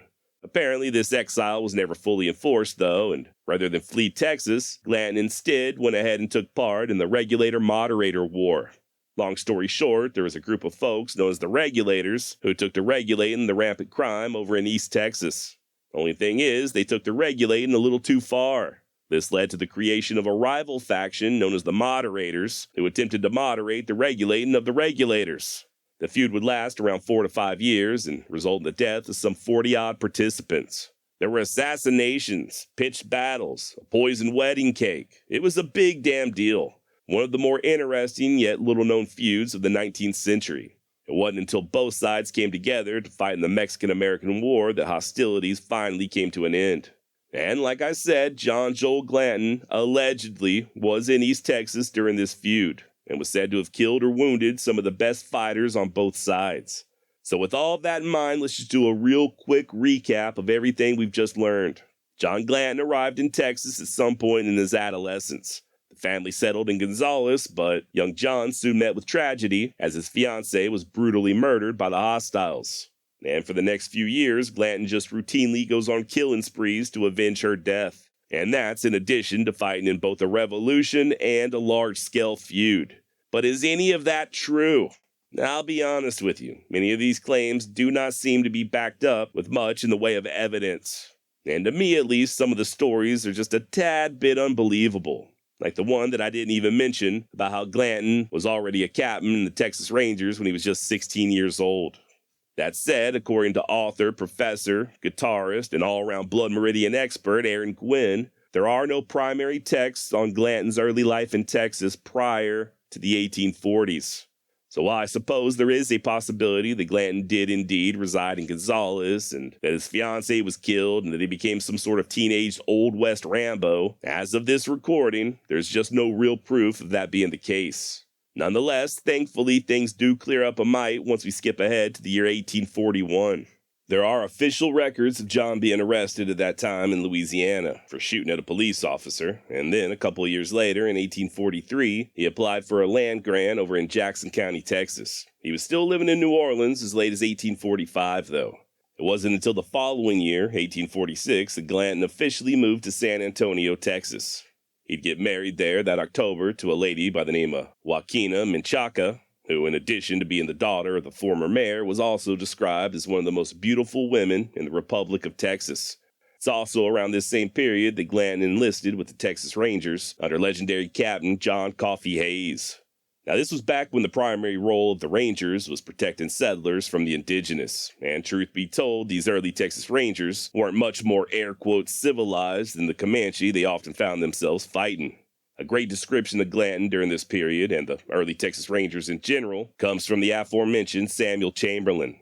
Sam joined the Army during the summer of 1846, and not long thereafter, his unit was shipped down to Texas, where, as fate would have it, he came down with a pretty nasty case of scarlet fever. Got furloughed out in San Antonio, and it's there where he first cast eyes on Glanton, just in time to see him carve up a fellow Ranger with his Bowie knife.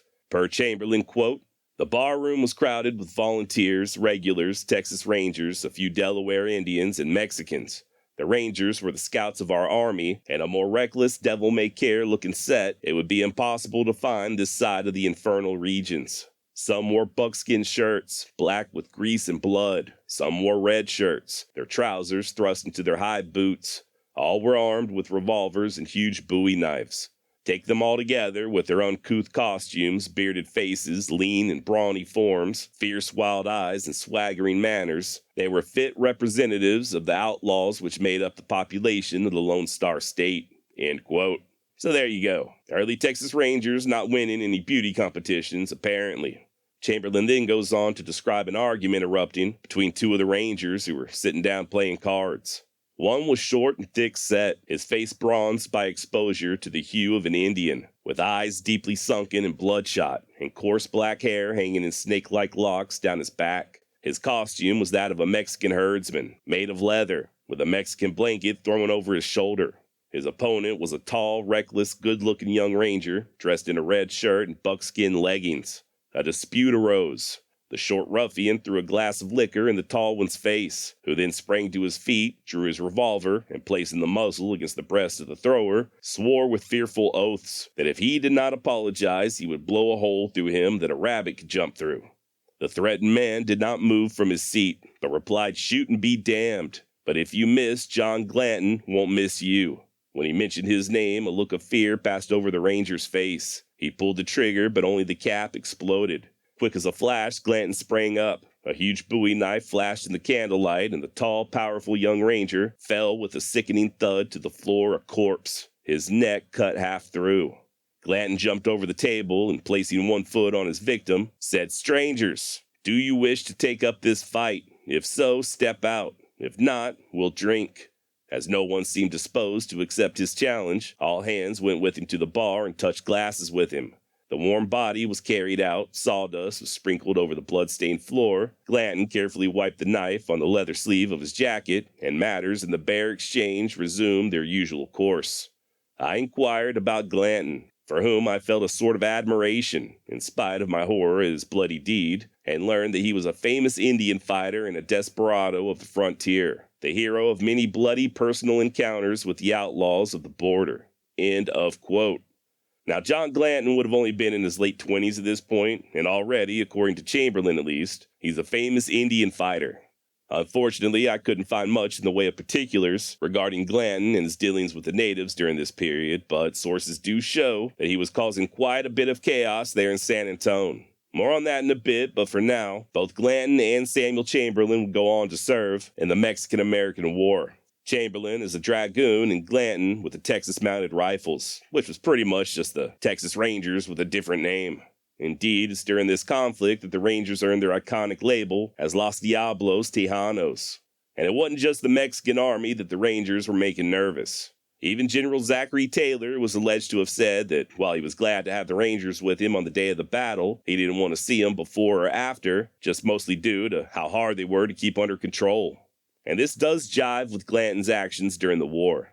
While records indicate that he served with valor and distinction, he also had a bit of trouble keeping his murderous tendencies in check, as evidenced by him killing an unarmed civilian shortly after the Battle of Monterey, an action that caused General Taylor to order Glanton's arrest.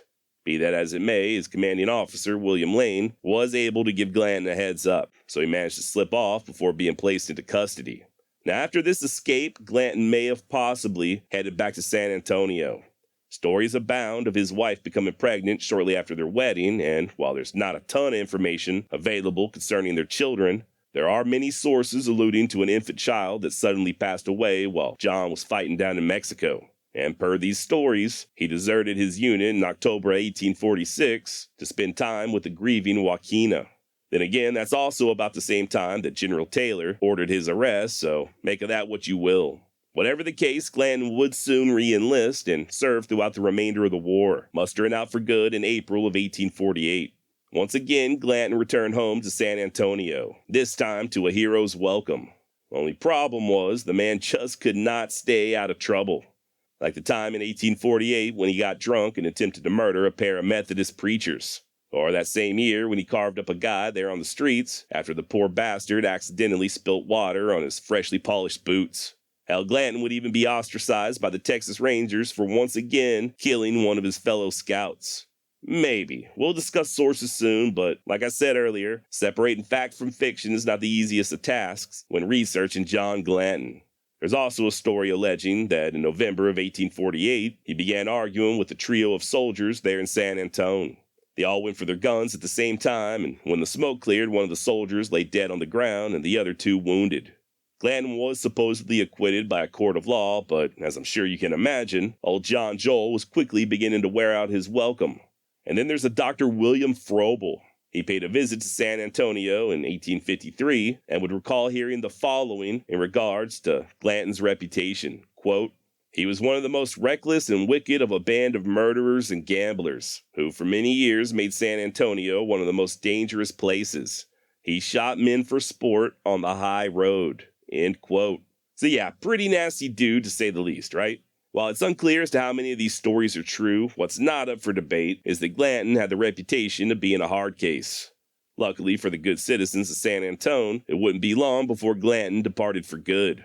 That very same year that he was busy allegedly shooting at preachers and killing soldiers there in the Alamo City, a guy by the name of James Marshall struck gold over in California, a place known as Sutter's Mill. And it's this discovery that would usher in the Great California Gold Rush. And yeah, I guess even a hardened killer like John Glanton wasn't immune to dreams of striking it rich. That being the case, he and a group of 30 or so well-armed men left San Antonio in either late 1848 or early 1849, bound for the California gold diggings. Now, sources do vary, but they all seem to agree that Glanton got sidetracked rather quickly, mostly due to running out of both supplies and money. In order to finance the rest of the trip west, he and his men simply offered up their services to the Mexican authorities. And by services, I do mean a good deal of cold-blooded murder. You see, the Mexican border state of Chihuahua had recently enacted a little something known as La Quinto, aka the Fifth Law, a rather drastic measure that legalized scalp hunting. Not only did the Fifth Law declare that war against the Apache was the first and foremost concern of the Chihuahuan government, but it also made it to where they could contract with foreign agents, like John Glanton, to bring the fight directly to the hostiles. Such agents would be offered a bounty for all Apache killed or captured, with prices ranging from 150 pesos for young boys and females, all the way up to 200 pesos for men over the age of 14. Like I said, it was just legalized scalp hunting, which really is just a nice way of saying legalized murder. Now granted, the Apache were most definitely a thorn in the side of the Mexicans, and had been for quite some time. Although, to be fair, the Apache felt the same way about the Mexicans and the Spaniards before them. Lots of wrong committed by both sides, no doubt. That said, let's not forget what your grandmother told you. 2 wrongs do not make a right. And it should come as a surprise to absolutely nobody that the scalp hunters did not stop at just killing hostile Apaches.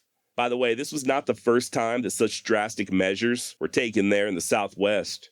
Perhaps the most famous scalp hunter of them all, James Kirker, was also employed by Mexican authorities for several years prior to the war. Hell, even by 1848, John Glanton was not the only scalp hunter operating on behalf of the Chihuahuan government. Another American and former Texas Ranger, Michael Chevelli, had received a contract to hunt down Apache even before Glanton. Consequently, Glanton and his men would accompany Chevelli on a few campaigns north of Chihuahua City.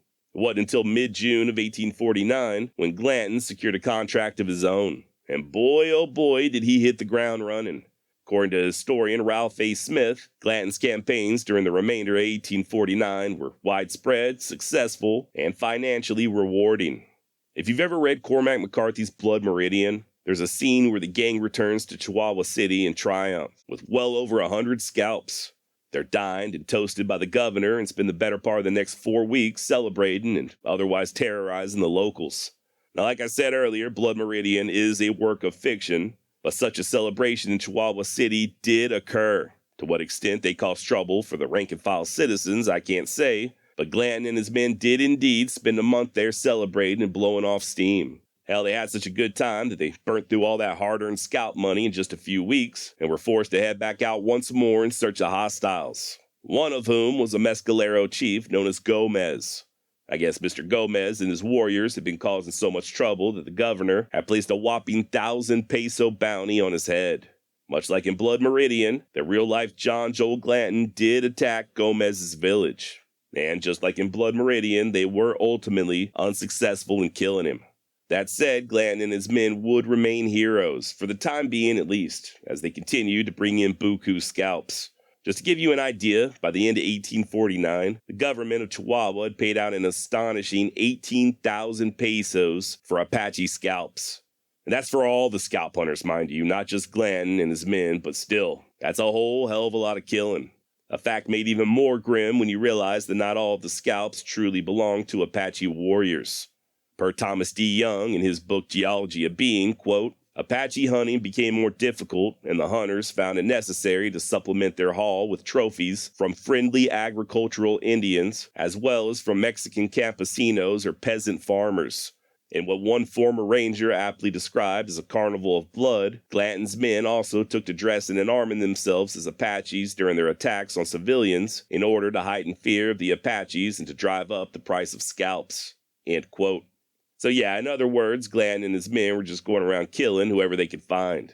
I guess they figured it'd be hard to tell the difference between an Apache scalp and one taken off of an innocent farmer. I mean, black hair is black hair, right? The ruse worked for a bit, but authorities soon caught on to Glanton's misadventures, and he and his men were banished from the territory. Hell, the governor even went so far as to place a large bounty on Glanton's head, just like the one he had put on Gomez.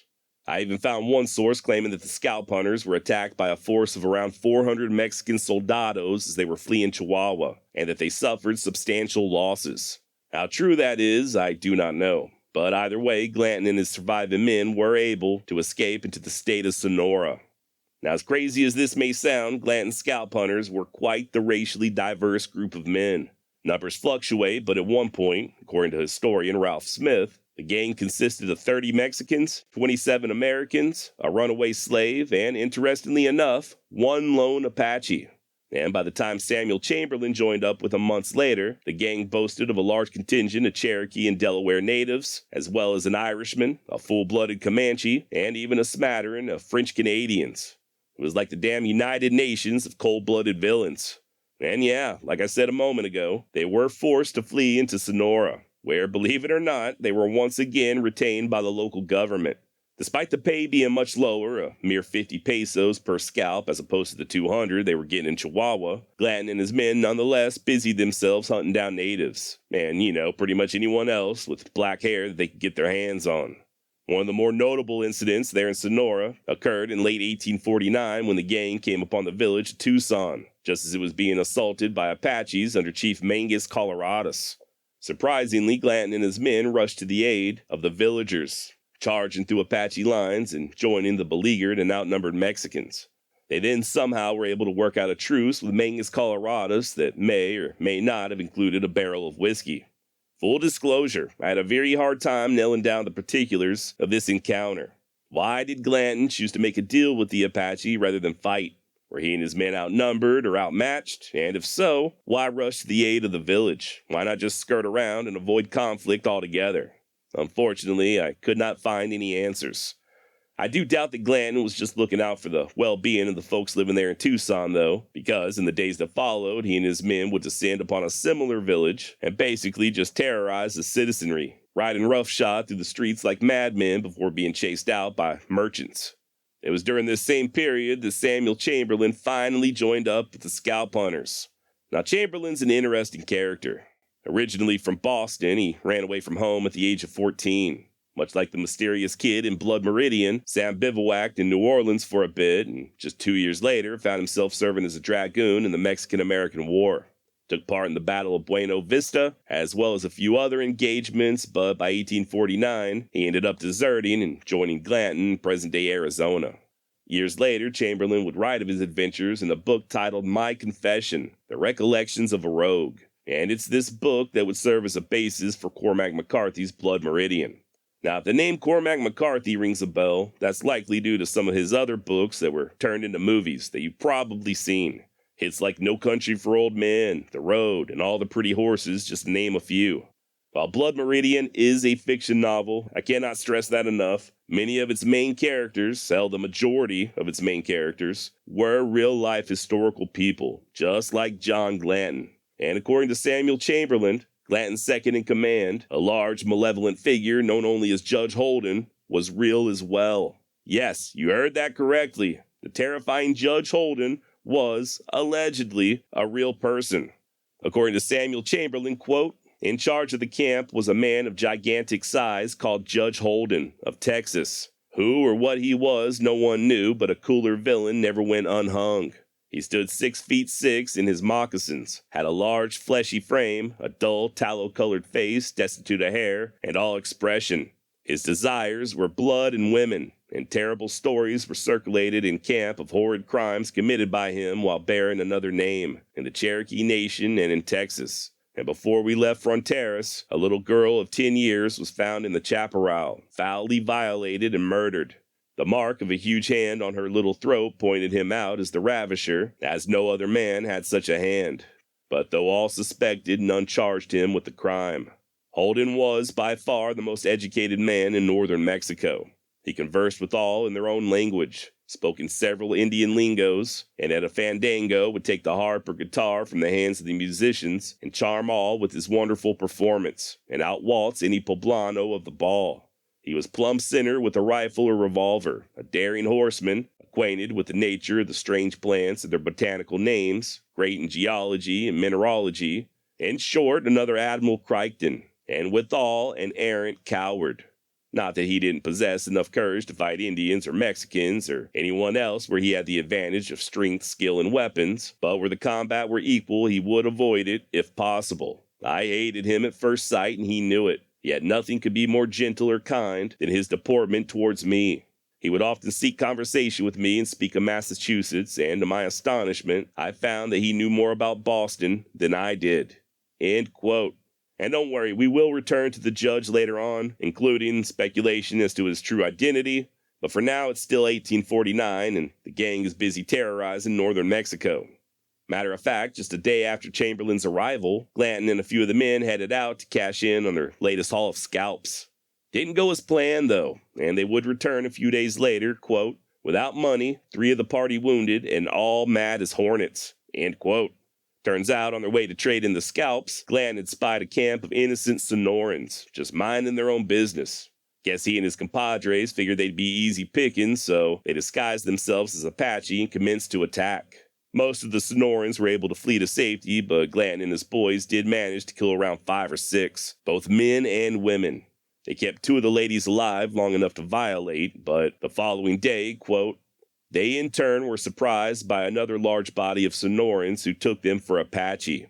The unfortunate girls were brained at once to prevent all unpleasant discovery, and then with the fierce war whoop of the Tontos, they charged their assailants with Indian lances, with so much fury that they gained a free passage, end quote. Shortly thereafter, a few more of the scalp hunters left once again to trade in their trophies, and this time they were able to do so without incident. Upon their return, a large party was thrown, what Chamberlain would describe as a proper orgy, and believe it or not, Glanton got so blitzed on tequila that he began preaching. According to Chamberlain, this was a real fire and brimstone sermon during which Glanton proclaimed that he and his men were all sinners and damned to an eternity in hell.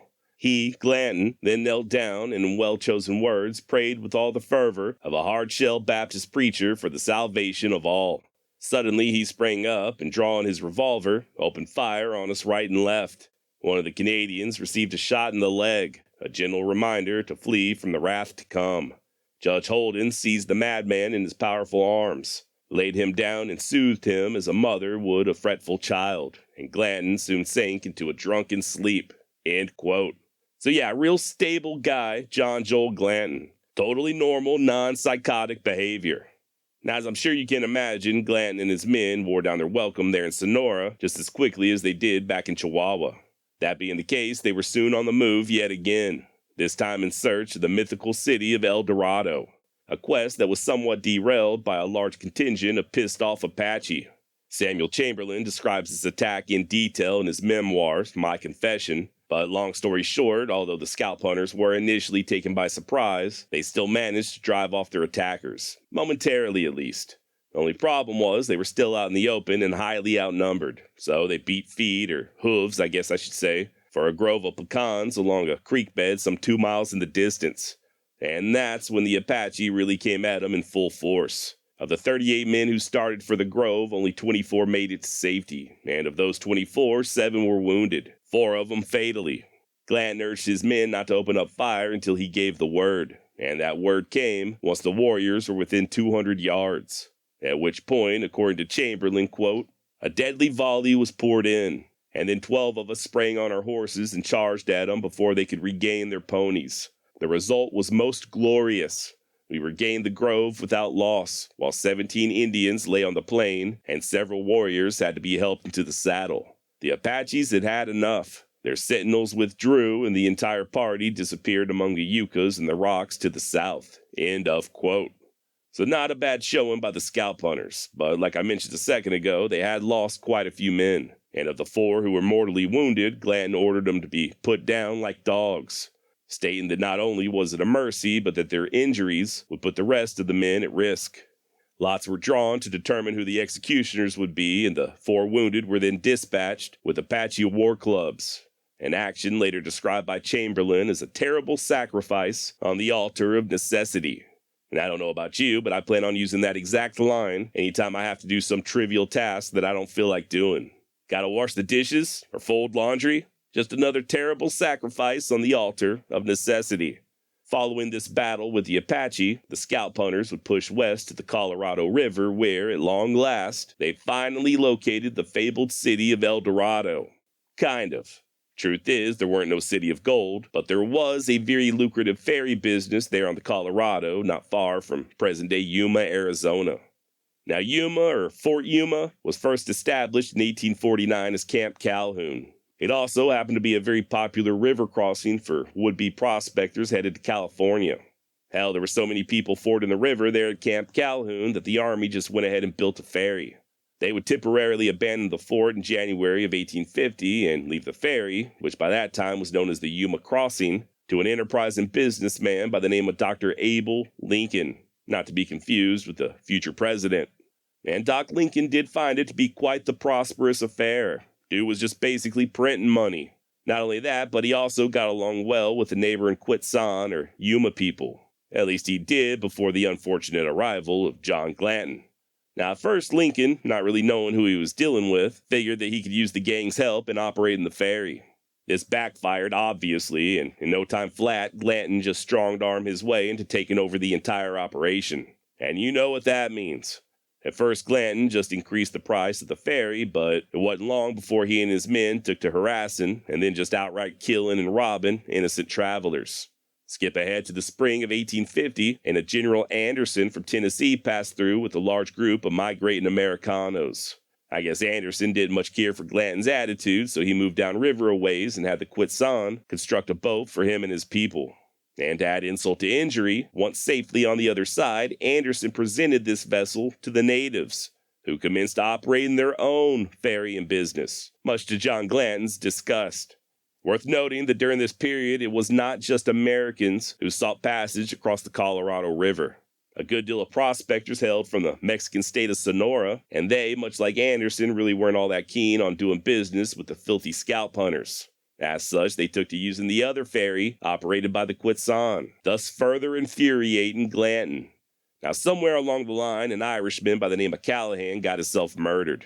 In the novel Blood Meridian, Callahan helps to operate the Quetzon ferry, but, quote, within days it was burned, and Callahan's headless body floated anonymously downriver, a vulture standing between the shoulder blades in clerical black, silent rider to the sea, end quote.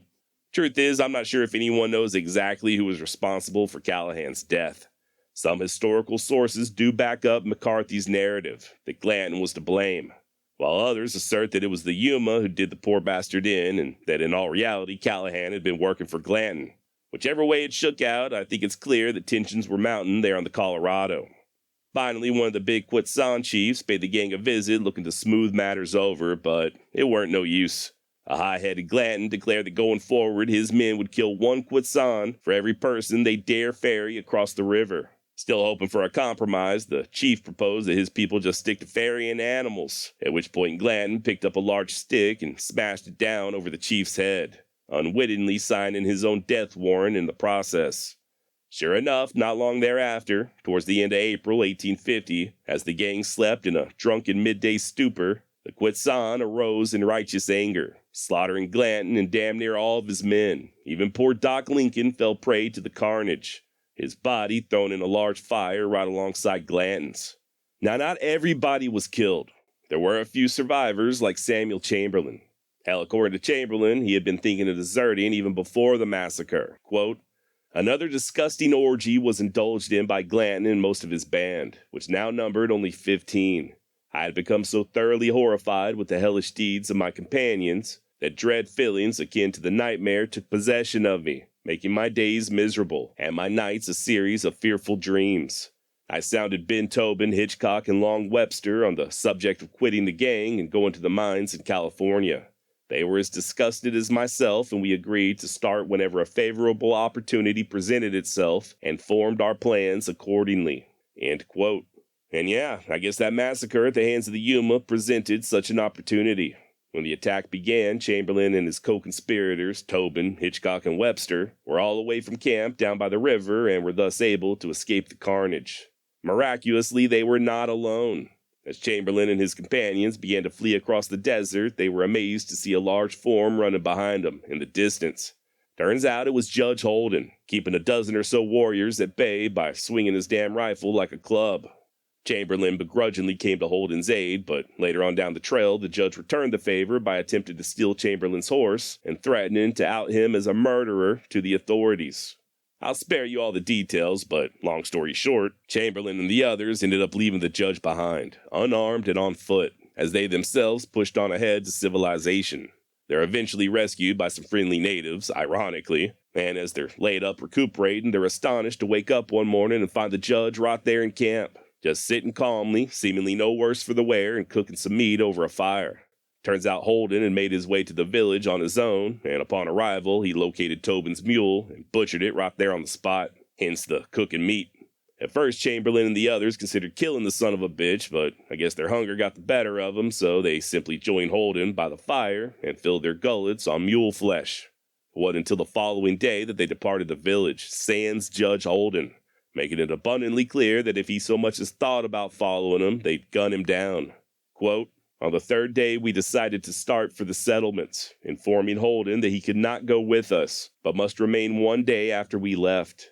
After a tedious march of 6 hours over a barren, rocky country, and some miles of it through a narrow pass, we reached the Indian rancheria of San Felipe, where we found grass and water. Here our Indians met us with 2 beeves, and we found they had only paid $4 for both. We killed one, made a good meal of its lean, stringy meat, cut off some of the best pieces to pack along, and gave the rest to the Indians and the live one to its driver for his troubles. End of quote. And believe it or not, that's also the end of Samuel Chamberlain's My Confession, Recollections of a Rogue. Seriously, that's just how the book ends, with zero explanation as to the fate of Judge Holden or anybody else for that matter. Now, just real quick, let's circle back to the death of John Glanton. How exactly did he die? Well, like I said, he was killed by the Yuma. more specifically, as the result of some type of blunt force trauma to the head. Was it a war club or a rock or even a hatchet? I don't know. But all three are listed by various sources as the means of death. And of course, then his body was thrown into a large fire and incinerated. Speaking of sources, if you're looking for a factual, historically accurate, and in-depth book on John Joel Glanton and the scalp hunters, well, you, my friend, are mostly shit out of luck. Sadly, there is no such comprehensive resource available on Glanton, at least not that I could find. You've basically just got to scour dozens of different accounts and just kind of piece the story together. Now, me personally, I found John Sepik's notes on Blood Meridian to be a wealth of information. But even then, his book isn't really meant to be a definitive history on the Glanton gang. It's just more of a companion piece to the fictional Blood Meridian. Nevertheless, Mr. Sepik does list quite a few historical sources, some of which I was able to find and others not so much. A lot of the stuff on Glanton seems to either just be out of print or really hard for an amateur like myself to locate. I did get my hands on a couple of essays written by historian Ralph Smith, though, as well as Thomas D. Young's Cormac McCarthy and the Geology of Being. Much like Sepik's notes, the Geology of Being is mostly a companion piece to Blood Meridian, but Smith does include an excellent rundown of Glanton's life in the appendix. And just to give you more of an idea of where a lot of the information on Glanton comes from, Thomas Young writes in part that there are 5 primary sources for Glanton's life and career. For his years as a Texas Ranger up through his service in the Mexican War, the reminiscence of his fellow Rangers, Mustang Gray, Rip Ford, Walter P. Lane, and Horace Bell. And for his demise on the Colorado, you've got Horace Bell once again, M.L. Crimmins, and Ralph Smith. Young also notes, quote, as McCarthy himself consistently demonstrates, all such narratives are both speculative and by necessity provisional, end quote. In other words, even when it comes to the source material, it's hard to tell where the truth ends and the fiction begins. Now, one of the guys you just heard me mention, M.L. Crimmins, has an essay titled John Glanton of San Antonio that I also found to be extremely informative. In addition to that and the other sources I've already mentioned, I also consulted several articles written by Professor Aaron Gwynn. Now, I mentioned Gwynn earlier, but his Substack, The Night Does Not End, is absolutely chock full of historical notes on the real Glanton gang, as well as interesting tidbits and insights into the novel Blood Meridian. If you're a fan of Cormac McCarthy or just obscure Old West history, his blog is a must-read. Link down below in the description. And honestly, if all you do is just read Blood Meridian, then you will come away with a somewhat decently accurate description of Glanton and the gang. There's some fluff thrown in, obviously. It's a work of fiction. Some of the characters were simply made up for the book. The kid, for instance, is sort of a stand-in for Samuel Chamberlain, and probably Jesus Christ himself, depending on your interpretation. And of course, there's also a bit of supernatural thrown in with the judge, but still, many of the events that McCarthy writes about did happen. And more often than not, he does a pretty good job of sticking to the history. And finally, we've got the original primary source, the granddaddy of them all, Samuel Chamberlain's My Confession, which, FYI, also just happens to be the one and only source for Judge Holden's existence. Now, officially, My Confession is considered to be nonfiction. Samuel Chamberlain was a real person, and he absolutely did serve in the Mexican-American War. But whether or not he was really a member of the Glanton gang remains to be seen. I actually reached out to Professor Gwynn and asked him point blank, do you think that Chamberlain rode with Glanton, or was he just full of shit? And Gwynn replied, quote, it's hard to say. Some believe that My Confession is a forgery, a literary fraud. Once you start looking into its publication history, things start to fall apart. End of quote. Even the respected historian Walter P. Webb strongly denounced Chamberlain's memoir as a hoax. And that may be the case. After all, Chamberlain for sure made up a few fibs, greatly exaggerating his actions, not just in the war, but also in regard to his various romantic endeavors. Two was having threesomes like the rest of us change underwear.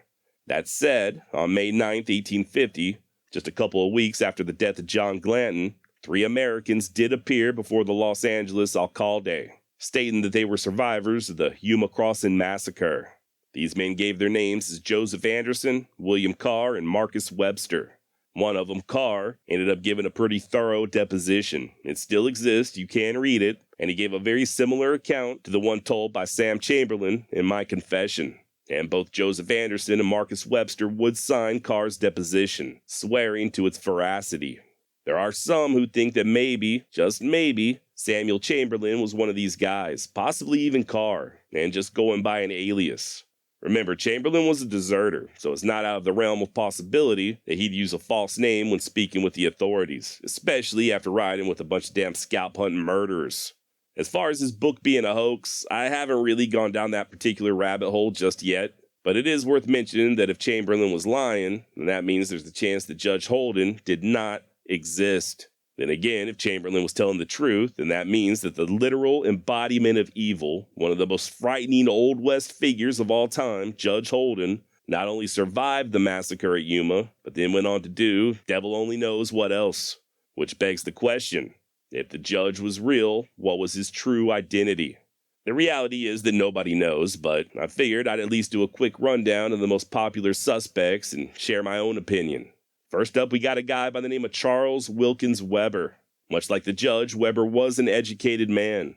Came to Texas shortly after the Revolution and spent time with the Rangers, after which he returned back east and studied medicine and theology. By 1849, Weber was back out west and leading a mining expedition in Arizona, not far from where the Yuma Massacre would go down. This proved to be a very short-lived expedition, and from what I understand, Weber doesn't pop back up until 1854 when he's attempted to introduce camels to the American Southwest. And then just a year later, he would die fighting as a filibuster down in Nicaragua. So, we know that Weber was highly educated, well-versed in theology and science, but at the same time, he also rode with rough sorts like the Texas Rangers, and he died a violent death as a revolutionary. But what exactly was Weber up to in between that failed expedition at 1849 and his foray into the camel business in 1854? Could he have been riding with Glanton under the name Judge Holden? And here's the crazy part. Weber was known to operate under various false names, and one of them, on at least one occasion, was Holden. And if that's not creepy enough for you, Mr. Weber also wrote a book titled Spiritual Vampirism. It's absolutely full of the type of batshit crazy stuff that Holden would say in My Confession. Another contender is fur trapper and explorer Joseph R. Walker. He fits the bill as far as being a large man, a practitioner of violence, and fluent in several dialects, but in my opinion, that's about as far as it goes. I'm not as much of an expert on Walker as I should be, so what I'm about to say might turn out to bite me in the ass, but I don't think he was really known for his cruelty. From everything I've read about the guy, he was just a very capable and well-respected mountain man. Theirs was a violent life by nature, so Walker was forced to take lives on occasion. But was he a bloodthirsty maniac like Judge Holden? And for that matter, was he educated like the judge? I don't know, but I'm going to go out on a limb and say that he's most likely not our man. And then we've got Charles W. Holden, publisher of Holden's Dollar magazine. Mr. Holden hailed from Massachusetts, and at one point he did venture out west to try his luck in the California mines. Only thing is, there has been an obituary located, and if it's accurate, that Charles Holden died in mid-1848, which would mean that he passed far too early to be our Judge Holden. Now, this next little bit isn't really all that important, but weirdly enough, Charles W. Holden died on June 13th, the same month and day that the great Cormac McCarthy also crossed the Veil. Next up, there's Michael Chevelli. If you'll recall, we mentioned him earlier. He's the ex-Texas Ranger that Glanton originally rode with when he first started hunting scalps. However, Chevelli supposedly left Mexico before Glanton and his gang even went into Sonora, and he would go on to die in California in 1852. So if he was Judge Holden, then he didn't live much longer after that Yuma massacre. Then again, I do find it curious that he would ride for Glanton as opposed to Glanton continuing to ride for him. As Chevelli, from what I can tell, was the more experienced and stable of the two, but who knows? Another contender is Dr. John Allen Veach. Dr. Veach was highly educated, very large, standing at 6 foot 4 inches tall, and he did spend time as a scalp hunter in 1849. Not only that, but evidence shows that Veach may have led his own scalp hunting expeditions, one of which got wiped out with him being the lone survivor. And he, just like Glanton, did have a contract with the Sonoran government. Later on, Veach would become well known for discovering deposits of borax in Northern California. And the list of possible Judge Holdens goes on and on. Hell, I've even seen Bigfoot Wallace thrown around as a possibility. Wallace, of course, is a legendary figure in Texas history, a well-respected frontiersman who did do some shady stuff, but I'm not sure there's any indication that he rode with the likes of John Joel Glanton. At the end of the day, we're all just speculating. Until somebody uncovers additional information on Holden outside of Samuel Chamberlain's My Confession, that's really all we can do, speculate. Just from the list I rattled off, I'd say that either Charles Weber or Dr. Veach are the most likely suspects, but once again, that's just a guess. I don't know who the real Judge Holden was, or even if he really existed, and honestly, I don't think it really matters.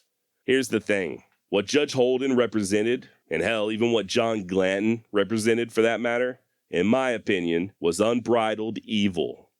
And the sad fact of the matter is, evil not only existed in the American Southwest during the 19th century, but it's alive and well even to this day. So I guess in that sense, the judge never did die. He's still out there, as Cormac McCarthy would put it, dancing. You know, you turn on the news and every other story is about some sick fuck who's hurt or otherwise desecrated a child.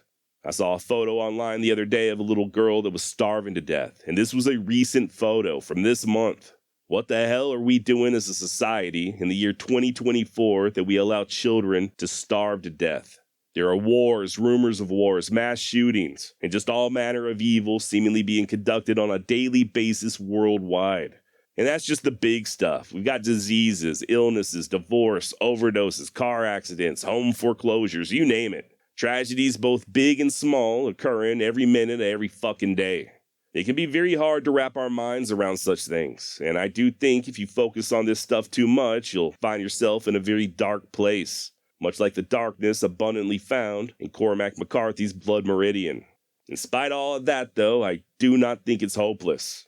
In fact, I believe the exact opposite. You know, we can't all be rich philanthropists or scientists looking to cure cancer, but we can do our part as individuals. Even if it's just to spread a little positivity, to be kind, do whatever we can to help those around us. Whether it's the homeless guy on the corner or the elderly neighbor who just lost their spouse, or even just putting on a brave face for our own families.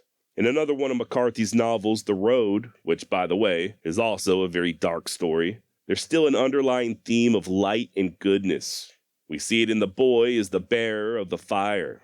Now, from what I always understood this to mean was that he sort of symbolized the flame of humanity, or even to a certain degree, divinity, hope in a hopeless world, a living embodiment of all the good in society, and his father was the one passing the torch.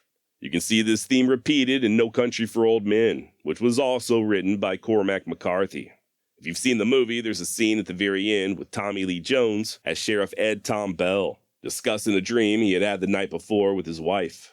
I'll drop a link below if you'd like to watch the entire scene, but in the dream, Sheriff Bell was on horseback, going through the mountains. It was cold and dark, but his father was there, and his father just sort of rode past him without saying a word, and the sheriff notices that he has his head down. He was all wrapped up in a blanket, but in his hands, he was carrying fire and a horn, like they used to do in the old times. Sheriff Bell could see the light glowing from the horn, described it as the color of the moon, and he knew in his dream that his father was riding on ahead to start a fire, somewhere out there in all that dark and all that cold. And he knew whenever he got there, his father would be there. And then he woke up. The end. Now, I won't pretend to be a smart man or to even half-ass understand what the hell Cormac McCarthy meant with all these analogies, but I do believe that a similar fire or light does exist within all of us. It's that unseen thing, whatever you want to call it, that gives us hope and strength and love, that sustains us through the hard times. And I don't believe it's possible for that fire to die out unless we allow it to.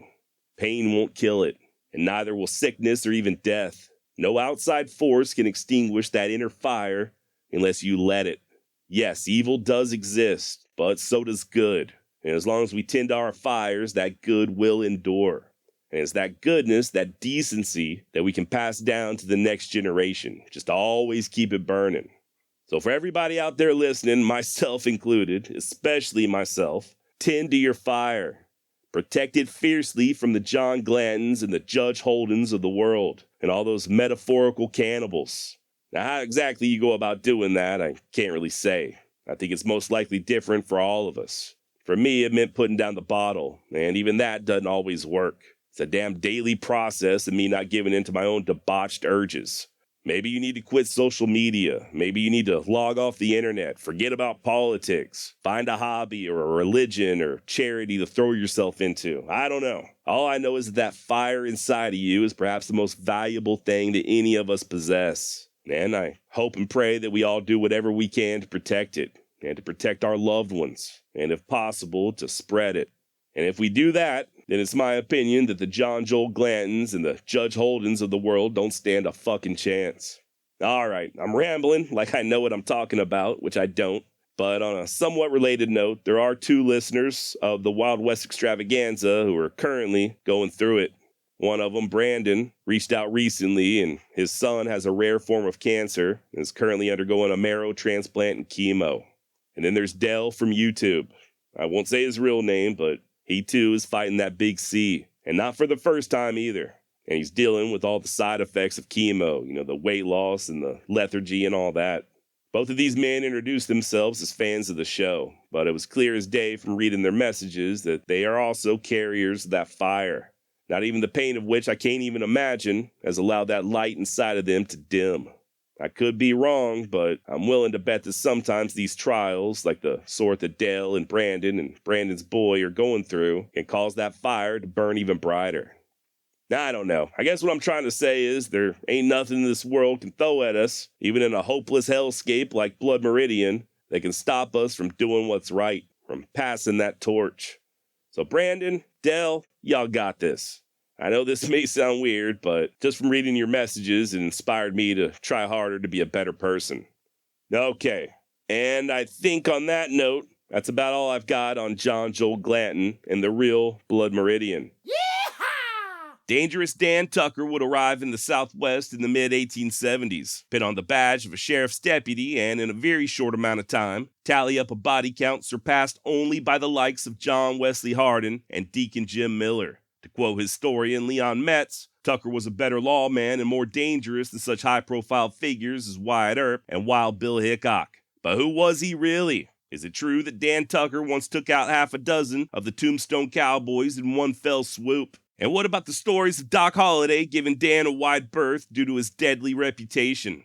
Dan Tucker's early life is murky at best. Legend has it he was born in Canada, circa 1849, and that he stabbed a man to death in Colorado before fleeing to New Mexico, at which point he took up employment at a stage station along the Jornada del Muerto.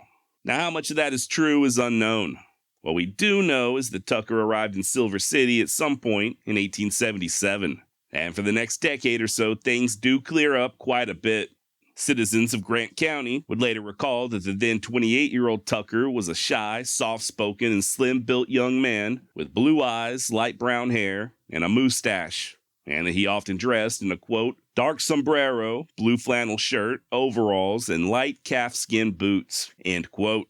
Sounds pretty unassuming, right? Well, that's what folks there in Silver City thought as well. Imagine their surprise when Sheriff Harvey Whitehill then hired on this shy young newcomer as one of his deputies. A deputy who, in a very short span of time, would go down as one of the deadliest gunmen to ever pin on a badge in all of the Southwest. Now, this was back when Silver City was still wild and woolly. The town was first established in 1870 after the discovery of silver, and as tends to be the case with boom towns, the crime rate would absolutely skyrocket over the next few years. That's where Sheriff Whitehill came into play. It was his job not only to clean up Silver City, but the entirety of Grant County, which in those days was also comprised of what's now Hidalgo County, as well as parts of present-day Luna and Sierra counties. Pretty large chunk of land. And if Sheriff Whitehill had any hopes of establishing law and order, he'd need to have a few good men at his disposal, hence the hiring of Dan Tucker. Now, the earliest possible killing that Dan appears to be involved in occurred in June of 1877 when he and a posse had gone in search of 4 men accused of murder. The desperados vowed not to be taken alive, and sure enough, in the ensuing battle, 3 of the 4 were cut down. The lone survivor, a guy by the name of Bob Nelson, made his getaway as the posse returned to Silver City to celebrate. Sans Dan Tucker.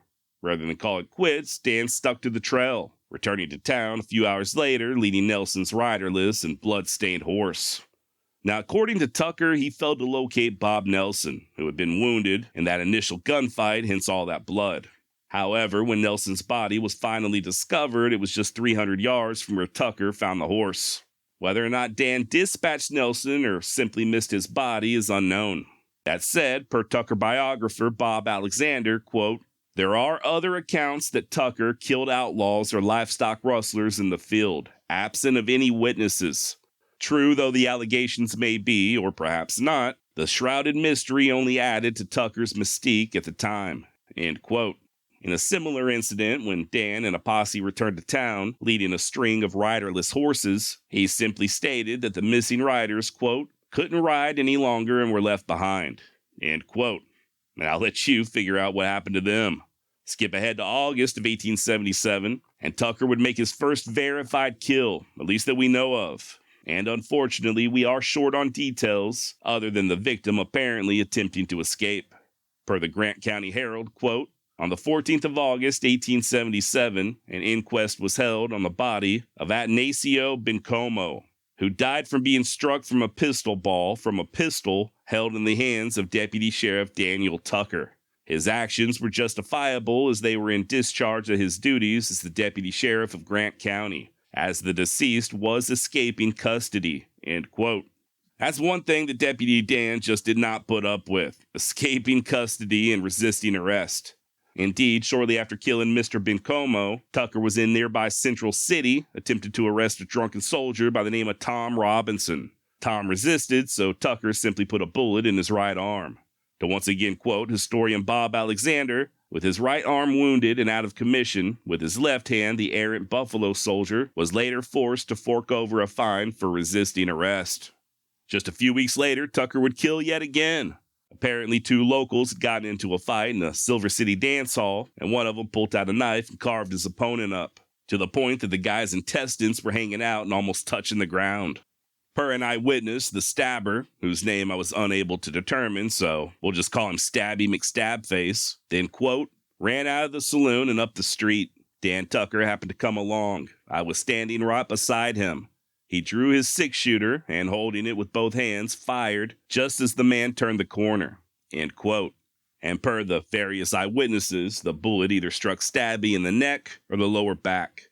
Yet another bystander would recall that the target was some 50 yards away and running in dim light when Tucker fired, causing him to spin like a top before collapsing to the ground. As for the stabbing victim, a doctor simply scooped his guts up, rinsed them off, and shoved them back in before sewing up the wound. Story goes that he lived for another 40 years. Now, it's a quick side note, but I do find it interesting how that one guy described Dan as holding his revolver with both hands. That's not something you see too often in the movies, right? I know those early six-shooters were made specifically to fire with one hand. I guess it made it a lot easier when you were riding in the saddle, but I'm willing to bet that a two-handed approach was used a little more often than we tend to think. Now, if you don't mind, before we go any further, I do have a very special announcement. I'd like to personally dedicate this episode to one of Louisiana's finest, James Porto. I'm told that Mr. Porto, at a very young 81 years of age, is a huge fan of Old West history. I'm also told that he still works from sunrise to sunset, which in that damn Louisiana heat ain't no small thing. So Mr. Porto, take care of yourself, sir. And thank you so much for listening. I am beyond honored to have you paying attention to my dumb little show.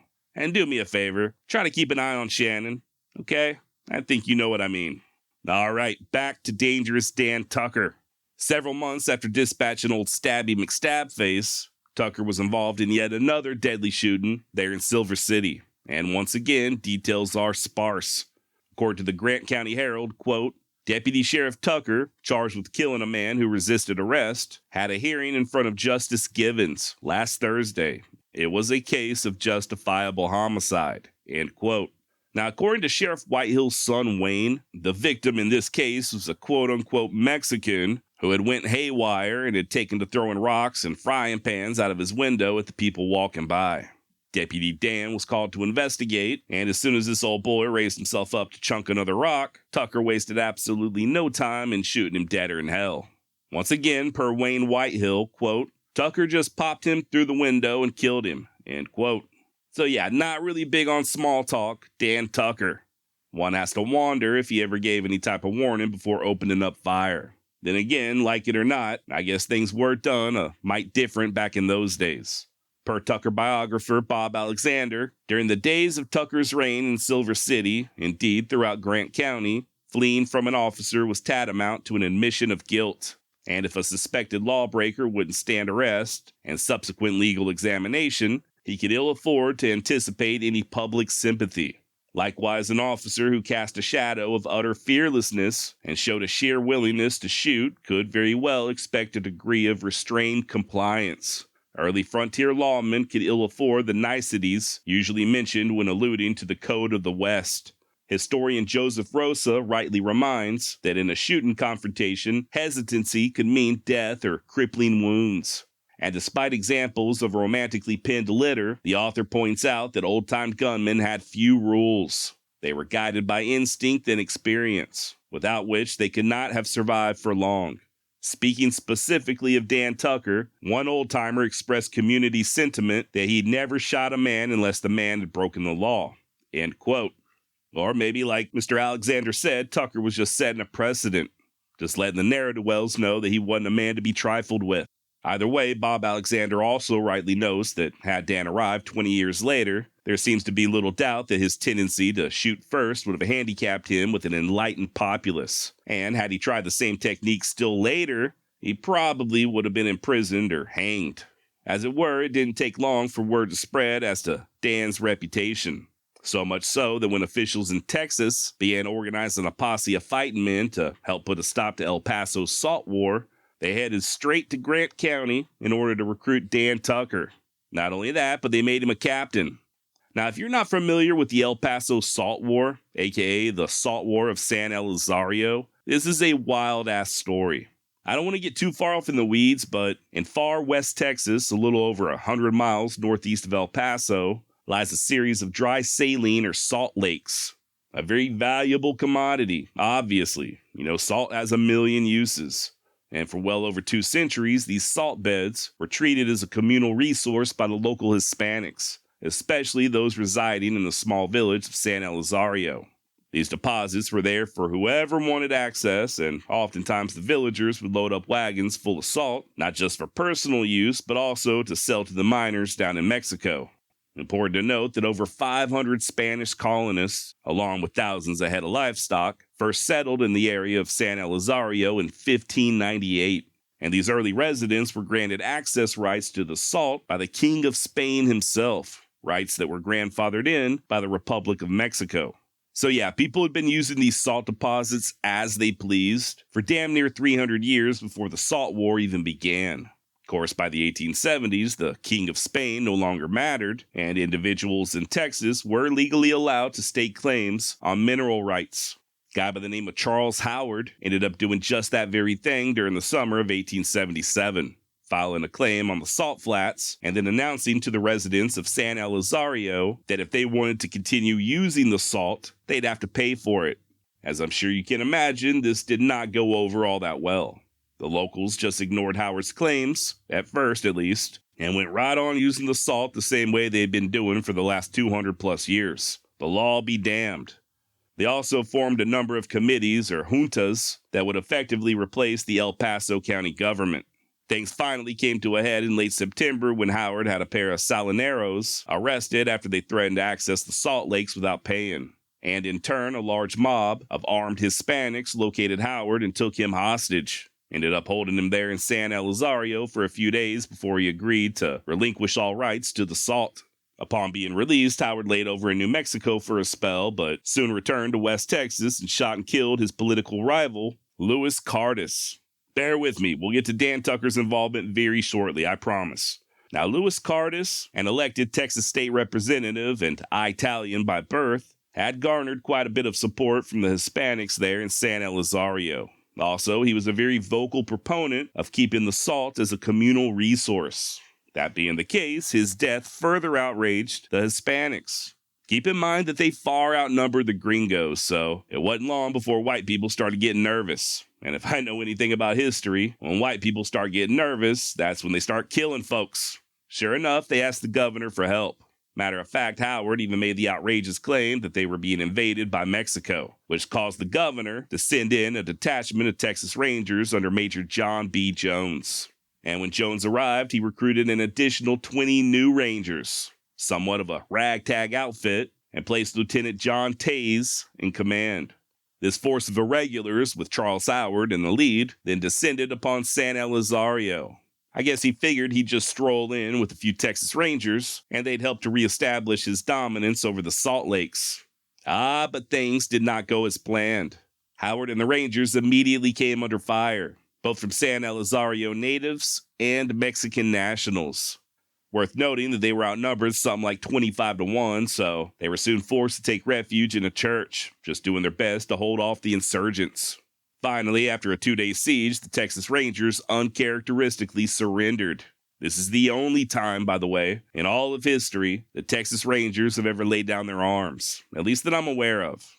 Howard, the old boy who instigated this entire damn war, along with 2 other men, were then placed against the wall and executed via firing squad, after which their bodies were hacked into pieces and dumped down an old well as the remaining Rangers were disarmed and sent packing.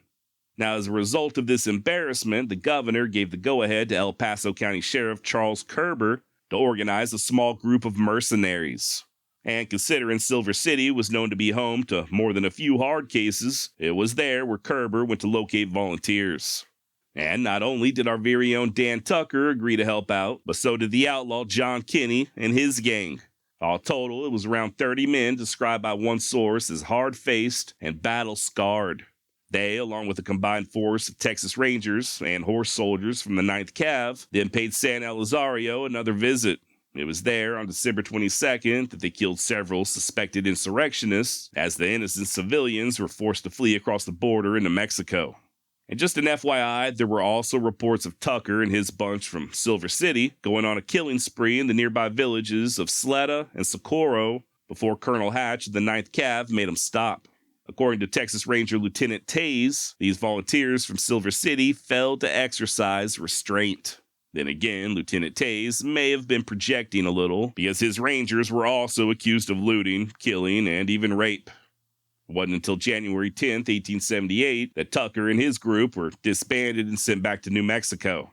Now, full disclosure, there's no record of Tucker being involved in any of those atrocities, the raping and the killing, but the fact remains that he was in charge. And as far as I'm concerned, even if he didn't partake, he's still responsible for his men. It was up to him to keep those fighters in line, and on that account, he failed miserably. And that's the best case scenario, is that he failed. The worst case scenario is that Dan Tucker was a damn rapist and murderer who targeted innocent civilians. Now, I do not have a hard number as far as the death toll is concerned, but most estimates place it somewhere between 20 to 30 men. Per the Texas State Historical Association, quote, "No one was ever arrested or brought to trial. A congressional investigation attempted to get at the facts, but no positive action was taken except the reestablishment of Fort Bliss, which had been abandoned earlier in the year. Thenceforward, no objection was made to paying for the salt," end quote.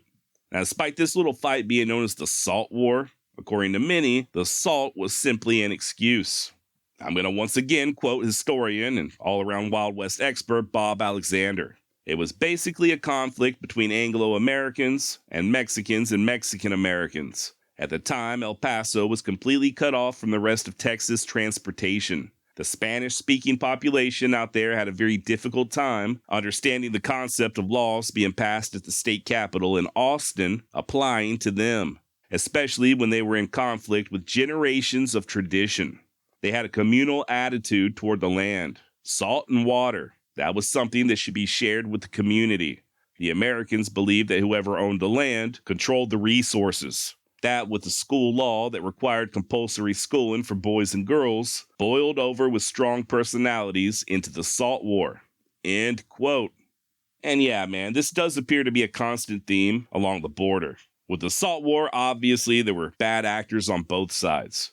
For instance, after that mob of insurgents killed Howard, they then looted the village of San Elizario itself. The village they were supposed to be helping. And like I said a moment ago, the regular everyday people who lived there were forced to flee across the border to avoid being punished at the hands of the Texans. Of course, it's these same people, and people just like them, that pretty much continued to endure various forms of persecution for decades to come. I mean, hell, just check out the episode I did on the Porvenir Massacre, which also, sadly, involved the Texas Rangers. You know, as fun as it is to talk about the Old West, I do sometimes think we forget about the innocent people who just got caught up in the middle. Were there Mexican bandits or outlaws? Absolutely. But for every one of them, there were hundreds, if not thousands, of hard-working, honest Hispanics just trying to make a living for themselves and their families. Same as their parents before them. It wasn't their fault that the border was moved. Nonetheless, they were still treated as second-class citizens, despite their families being in that land far longer than men like Charles Howard and Dan Tucker. Speaking of Tucker, I did find it somewhat interesting that he would fight alongside the likes of John Kinney, officially referred to here on the Wild West Extravaganza as Kinney, you bastard. And of course, after leaving El Paso, Kinney, you bastard, would go on to fight in another little feud known as the Lincoln County War. And yeah, don't worry, we will be discussing whether or not Dan Tucker and Billy Bonney had any run-ins. For now, though, Dan would just return to Grant County and go right back to his job as a lawman. Matter of fact, by April of 1878, he was not only a deputy sheriff there in Grant County, but he was also the very first town marshal of Silver City, a job that appears to have been seasonal. I guess during the summer months, when them wild-ass cowpokes would flock to town, is when Tucker served as the marshal. Come October, he'd get laid off, when things were slow, only to resume his duties the following summer. He still retained his job as a deputy sheriff, though, and it was in such a capacity in December of 78 that he experienced somewhat of a close call. A guy by the name of Caprio Rodriguez was allegedly drunk and disorderly and ended up squeezing off a bullet that, according to the Grant County Herald, quote, passed through the marshal's clothing, but fortunately did not touch his person, end quote. I was not able to determine what became of Mr. Rodriguez, but something tells me he didn't get to celebrate any more birthdays after busting a cap at Dangerous Dan Tucker. And by the way, here's a fun fact for you. I know some people don't like it when I use jargon like bust a cap, but did you know that phrase goes all the way back to at least the 1820s, in reference to old percussion or cap and ball firearms? Friend of the show David Lambert found references to busting or popping a cap in articles as far back as the 1830s. Hell, John Wesley Hardin used it in his own autobiography, and the exact phrase of bust a cap in somebody's ass can be found in the transcript of a court case in the year 1907. So how about that, huh? The more you know. The following January, Dan Tucker was sent to the new boomtown of Shakespeare, which is now a ghost town about 50 miles to the southwest of Silver City. And really, this was just Silver City all over again. Shakespeare was yet another mining town, and at that time, a favorite hangout for bandits like Curly Bill Brocious. No word on whether or not Dan had any run-ins with Curly Bill, but he would end up hanging at least two of his buddies, Sandy King and Bill Tattenbaum, aka Russian Bill. Now, King was indeed a true blue outlaw, in addition to being a suspected member of the infamous cowboy gang out of Arizona. Bill Tattenbaum, on the other hand, was a little different. He was mostly just a harmless wannabe who claimed to have been a military officer back in Mother Russia. How he ended up in Arizona, I do not know, but by the fall of 1881, both he and Sandy had found their way to the bustling town of Shakespeare, New Mexico.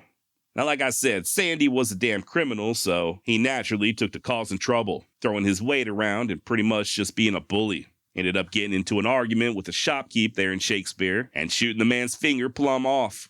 An offense that caused Marshal Tucker throw his ass behind bars. That very same day, old Russian Bill decided to steal a horse. He too was arrested by Dan Tucker and thrown in jail right alongside his buddy Sandy King.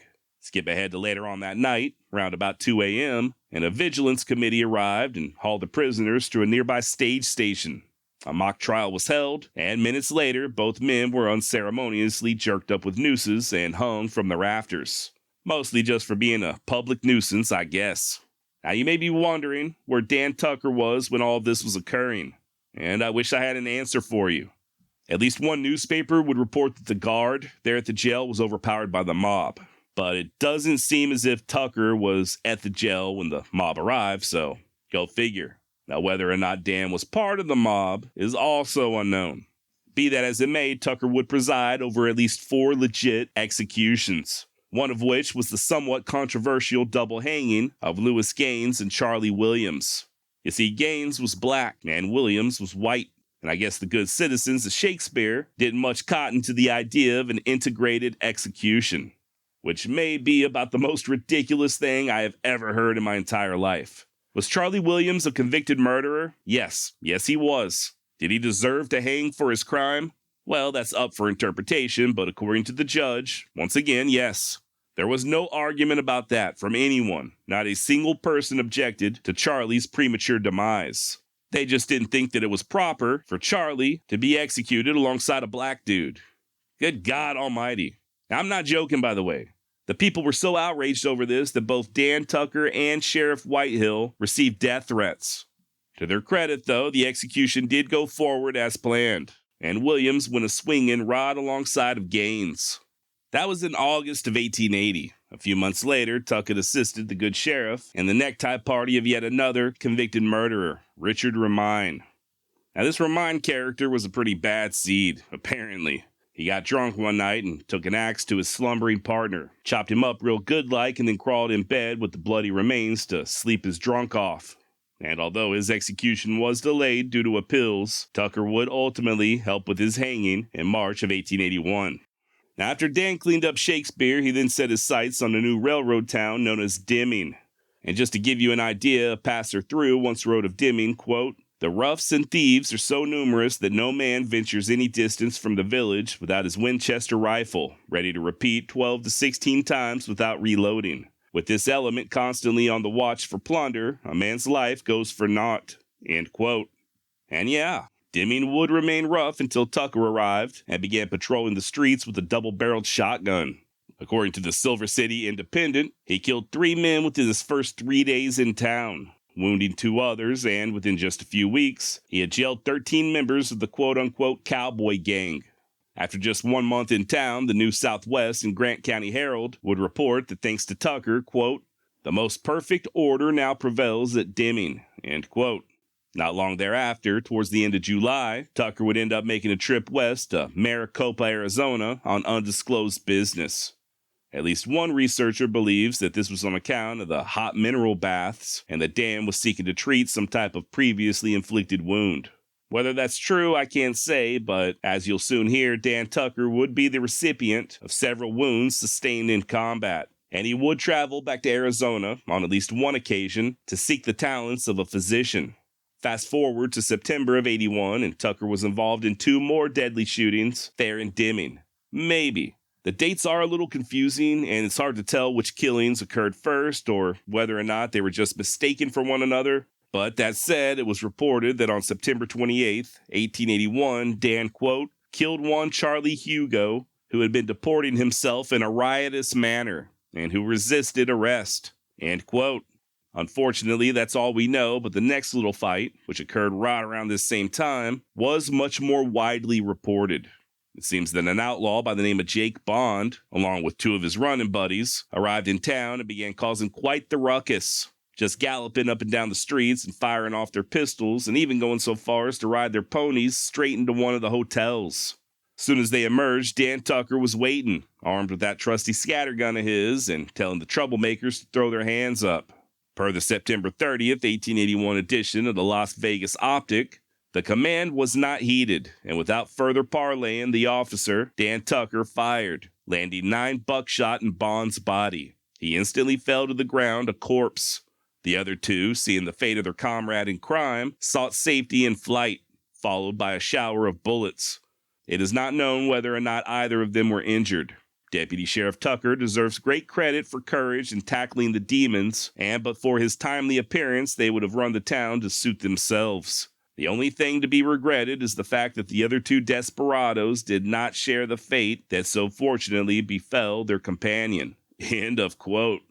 And like I mentioned a second ago, it's possible that the killing of Charlie Hugo and Jake Bond were one and the same, and somehow the names just got muddied somehow.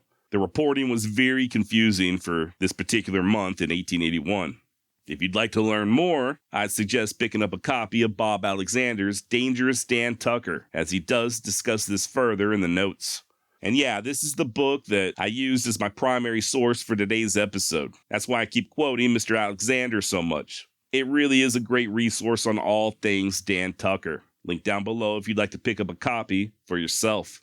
And by the way, for all you firearms enthusiasts, the shotgun that Tucker was fond of carrying was reportedly a W. Richards, imported from Belgium with the barrels cut down to a length of 19.5 inches. I got no idea what most of that means, but it doesn't sound like something I'd want pointed in my general direction.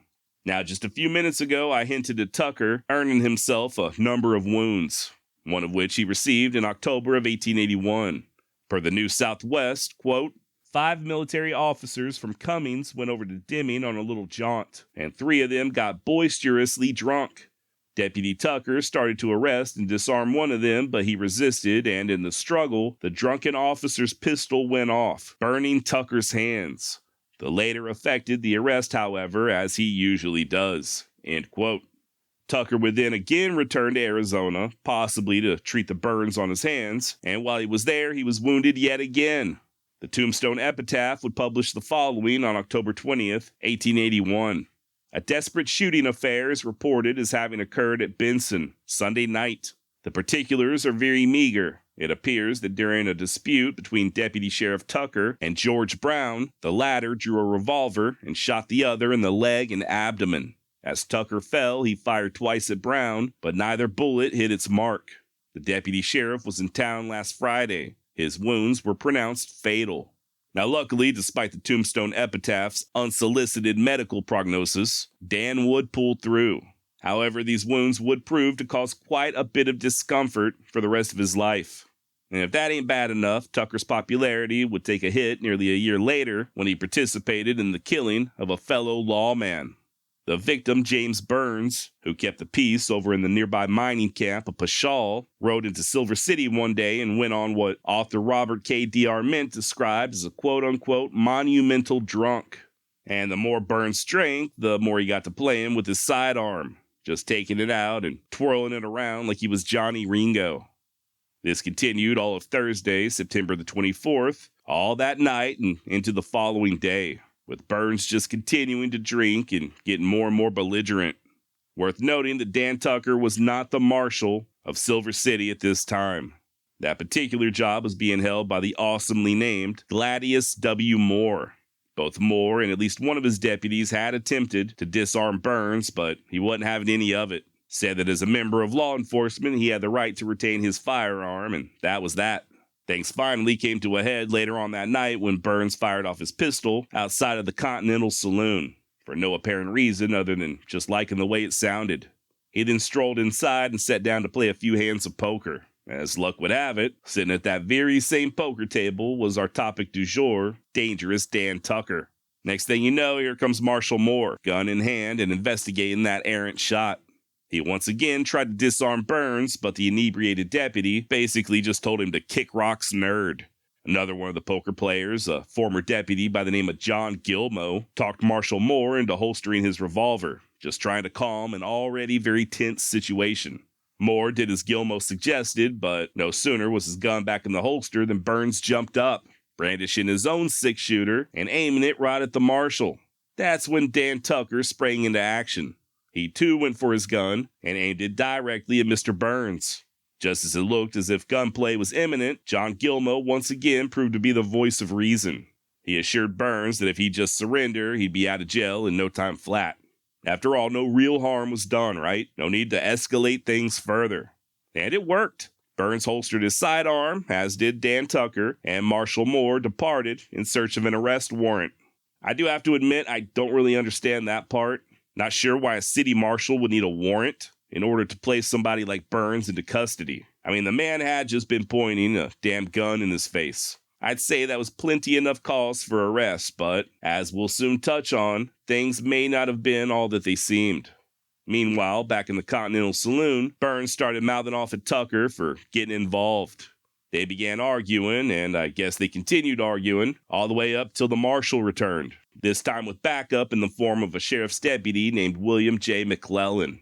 Moore told Burns that he now had papers, meaning a warrant, and for him to hand over his revolver, which is pretty much when all hell broke loose.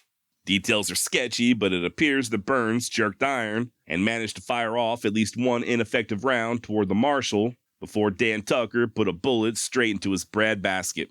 Both shots were fired damn near simultaneously, and the story goes that the concussion from the revolvers blew out all the lamps inside of the saloon. Fraction of a second later, as the joint was bathed in darkness, both Marshal Moore and Deputy McClellan also opened up fire, putting 5 more rounds into an already dead James Burns. And yeah, the idea of the percussion from a pistol blowing out all the lamps does sound kind of suspect, but strange though it may be, this is not the only time I've heard of this happening. And honestly, it might just be due to how small a lot of these saloons really were. I know they look massive in the movies, but in reality, a lot of these places were oftentimes not much bigger than a hallway in your average suburban home. The famous Cricket Saloon up in Deadwood, for example, which was the predecessor to Al Swearingen's Gym Theater, was only like 25 yards long and extremely narrow. Now, I've got no idea if size could have been the cause of it. I'm just sort of spitballing here, but I'm not going to lie. I do kind of feel like lighting some candles and firing off my pistol just to see what happens. Do not try that at home, by the way. I am not endorsing any such act. Now, James Burns, despite sounding like a total asshole, was extremely popular, especially over in that mining camp of Pashal. The local prospectors began protesting his death and talking big about how they'd like to string up those who were responsible. They even published a resolution in the Silver City newspaper declaring Burns' death a, quote, cowardly premeditated killing, and announcing their, quote, intention to assist in prosecuting said murderers with all of our ability and means, end quote. Be that as it may, Dan Tucker does not initially appear to have been a target of these threats. Truth be told, a coroner's jury had somehow determined that his bullet had missed Burns completely. Whether that's the case, I don't know, but Dan would personally take credit publicly for helping to kill Burns. And the public outrage did get bad enough that Dan was ultimately thrown behind bars. He and Marshal Moore and Deputy McClellan. Not in Silver City, though. I guess they were worried about being lynched if they remained there, so they turned themselves in to a Deputy Baldonado over in Central City, which nowadays, I believe, is known as Santa Clara. Interestingly enough, Deputy Baldonado then raised a large posse of quote-unquote Mexicans to protect the trio. One has to wonder if any of these posse men were aware of Tucker's previous activities over in Texas. A few days later, a paper would report that despite Tucker killing at least 8 men there in Grant County, this was the first time he had ever been held to account. In other words, it seems like there were at least a few people who had grown weary with the way he was just indiscriminately gunning folks down without a trial. In the end, though, it didn't really amount to much in the way of consequences. I guess the prospectors sobered up and went back to their diggings, and Dan was soon released on bail, with the charges eventually dropped altogether. Marshal Moore and Deputy McClellan would go to trial, but they were acquitted. That said, to this day, there is suspicion that James Burns' death was an orchestrated assassination. Word has it that Moore had a personal vendetta against Burns and enlisted Tucker and Deputy McClellan to help out in the killing. As for Tucker, he would catch a little heat in the local papers, with at least one journalist accusing him of being too free with his pistol and not putting a sufficient enough value on the average citizen's life. Now, I have read that both Tucker and Sheriff Whitehill lost their jobs over this debacle, but that doesn't really appear to be the case. While Sheriff Whitehill had been replaced due to the previous November's election, it does look as if Tucker continued right on being a Grant County deputy sheriff. About the only thing that really changed was that he was no longer considered the quote-unquote chief deputy as he had been before. That job fell to an old boy by the name of D.L. Doc Belt. To quote Bob Alexander, Doc ruled the law enforcement roost in the northern reaches of Grant County, and Dan Tucker continued to keep the peace to the south. Also worth mentioning that Tucker did have a fallback career with Wells Fargo. Even before the killing of James Burns, Dan had taken to riding shotgun for the stage between Deming and Silver City, just sort of helping to make ends meet. James Cook, a ranch foreman for the WS, would later recall that Tucker had more than a few thrilling experiences with stage robbers and that he had the reputation of being the bravest of the many gunfighters there in the southwest borderlands. Now, as dangerous as I'm sure that was, Dan's next brush with death would not come at the hands of a stage robber, but rather a pair of soiled doves over in a Deming whorehouse. I guess Tucker got that particular itch and paid the brothel a visit on the evening of December 14th, 1882.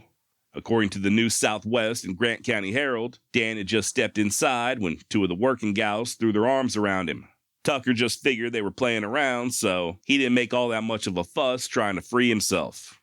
That said, he also didn't have easy access to his sidearm, which, as it turns out, was the plan all along. As the ladies were still fawning over him, an unknown assailant sprang up from behind and pulled Dan's pistol from his holster. Tucker reacted by shaking the ladies off and diving at his attacker, both of them fighting tooth and nail for that revolver. Dan manages to get a hold of it and squeeze the trigger, but the round goes wild and hits one of the prostitutes. At this point, a few other assailants, all of them described in the papers simply as Mexicans, jump in, and the original attacker is able to wrench the gun away from Tucker, turning it quickly and putting a bullet into the deputy's shoulder. The paper then reported that, quote, some Americans attracted by the noise entered the house and prevented Tucker from being massacred, end quote. Another report stated that Dan was shot twice, with one of the bullets striking him in the arm and the other somewhere about the face. Whichever it was, Deputy Dan would be out of commission for quite a while. Hal even made plans to leave town to get some proper doctoring, a turn of affairs that his enemies immediately seized upon. Once word got out that Tucker was leaving town, they began to mock him. According to Mr. Rose, in a 1931 write-up he did on Tucker, 3 or 4 quote-unquote troublemakers posted a letter there in Silver City alleging that Dan was a coward, and that the only reason he was leaving town was because he knew they were planning to, quote, hang his hide, end quote. Story then goes that Tucker, upon hearing of these threats, got up out of his sickbed like some sort of Wild West Lazarus and sought out the would-be toughs. Quote, with his face drawn from constant pain, but still creased with his habitual slow, drawn smile, and his body bent to ease the pain, he stood menacingly before them, end quote. Now, I probably don't have to tell you this, but these very brave men all of a sudden lost all their courage after coming face to face with Dan Tucker. They began backpedaling and saying they were just joking around, and they didn't really mean it. Dan then had mercy on them, and instead of killing them, simply banished them from town. Gotta love that story, man. Just sounds like your typical internet troll. Very bold and talkative online, but face to face, they won't even look you in the eye. Luckily for Dan, he wouldn't have to leave town after all, as a doctor soon arrived there in Silver City who was able to properly tend to his wounds. Never did fully recover, though. That shoulder wound, combined with the injuries he sustained over in Arizona, began to take their toll. Per Bob Alexander, quote, historical investigation tends to indicate that Dan Tucker's overall health began to deteriorate. A later report will imply that Tucker was steadily becoming an alcoholic, and evidence does indicate Tucker was right at home and frequently in attendance at bar rooms and gambling dens. But area newspapers failed to ever attribute drinking as one of Tucker's ailments, end quote. And yeah, I left it out of my script, but there are numerous occasions during this period where the papers would report that Dan was sick in bed or bedridden with some type of illness. They just never say what the illness was. So whether he was a drunk or not, I don't think anybody can say for certain, but these injuries would force Dan to quit his job riding shotgun on account of them stagecoaches bouncing around so much. I guess Bilstein shocks didn't exist back in the 1880s. That said, Tucker would continue protecting valuables for Wells Fargo, just doing so via the railroad rather than a bumpy-ass wagon. And despite his injuries, he would still occasionally take to the field in pursuit of bandits, like in November of 1883 when he went chasing after some outlaws who had taken part in the famous Gage train robbery, or in December when he helped a Wells Fargo detective arrest a thief over in Deming. In addition to all of this, there's a very good chance that Dan also took part in the apprehension of John Kinney, you bastard. I guess following the Lincoln County War, Kinney had become sort of a king rustler there in that part of New Mexico, and a militia was soon raised in order to put an end to his reign. And they were successful, although how much of a role Tucker played is unknown. By the following year, Dan had also began to diversify his various streams of income. Not only did he take to doing a little bit of cattle inspecting work, but he also opened up both a saloon and a boarding house in Deming. A few months later, he became a member of the Deming delegation to the Grant County Democratic Convention. And upon the election of President Cleveland, he received an appointment as a deputy U.S. Marshal. Not one to rest on his laurels, Dan also moonlighted as a constable there in Deming. So this guy's a deputy sheriff, a deputy U.S. Marshal, and a constable, all at the same time. And in addition to all of that, he was even doing a little prospecting, an occupation that resulted in yet another close call. He and one of his mining partners were looking for silver just due east of Deming when they got waylaid by an Apache war party. Oh, and by the way, they did not have their rifles on them, only their six-shooters. Tucker and his buddy took refuge in an old boxcar by the railroad, and with their revolvers, they were able to hold the warriors off long enough for them to get bored and go looking for an easier target. Now, at some point in 1885, Tucker may or may not have gotten married. The special territorial census of that same year shows that he was cohabitating with a lady named Maria, who, as it turns out, did identify herself as his wife. Skip ahead 2 years later, in the fall of 1887, and Dan made one of his final known arrests, and most likely his most unconventional arrest. As he was riding on a train back from El Paso, he noticed a shady character walking alongside the tracks. Recognizing him as a bell jumper wanted for horse theft, Dan talked the conductor into slowing the train down enough for him to hop out and quickly nab his quarry. As far as I know, this is the only time a deputy U.S. Marshal ever jumped out of a train in order to make an arrest. Then again, it's been a long time since I've seen Fugitive. Maybe Tommy Lee Jones did as well, but I just can't remember. Not long thereafter, Dan Tucker left New Mexico bound for California. And much like his early life, this time in California is completely shrouded in mystery. Despite Dan just being in his early 40s, we know absolutely nothing about the rest of his life. He would return to New Mexico, though, for a brief visit during the spring of 1892. And according to the Silver City Enterprise, Tucker had, quote, grown so fleshy that his friends hardly knew him, end quote. And boy, oh boy, do I know the feeling. Now, unfortunately, once Dan returned to California, that's it. His trail goes completely cold. We don't know what he did for a living, if his wife Maria moved with him, if they ever had kids, or when, or where he died. The only hint comes from Silver City resident Dan Rose, who would assert that Tucker died about a year and a half later in a county hospital in San Bernardino.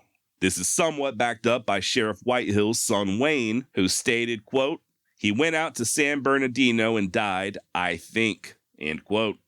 Now, currently that hospital there in San Bernardino, which is still in operation, by the way, is known as the Patton State Hospital.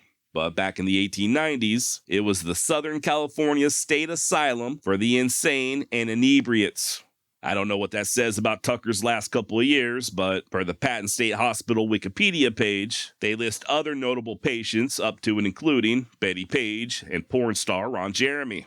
According to historian Bob Alexander, quote, some of the deceased hospital patients were buried on site in unmarked graves. Certainly, this can be construed to offer a reasonable explanation as to why Dan Tucker's name does not appear in the archival files of area cemeteries, although it falls short of being historically irrefutable, end quote. Now, if this is true, and Tucker did indeed pass away at that hospital in San Bernardino, apparently the area where they buried people in unmarked graves is now covered by a damn golf course. Or at least it was in 2001 when Bob's biography of Tucker was published. I did look up some golf courses nearby the Patton State Hospital, and the closest one appears to be the Arrowhead Country Club, which is about 5 miles away. Whether or not that's where Tucker is buried, or if it was another golf course that's no longer in operation, I haven't got a clue. You know, I do find it interesting, though, that Tucker just sort of faded away into obscurity. If the stories are true, there's a case to be made that he was far deadlier than most of your well-known lawmen. Yet to the general public, even fans of the Old West, Dan Tucker remains virtually unknown. I've said it before, but many times the gunfighters who remain famous to this day are only famous because they had a best-selling book written about them. Per historian Leon Metz, quote, overall, Tucker was a better lawman and more dangerous than such redoubtable high-profile figures as Wyatt Earp and Wild Bill Hickok.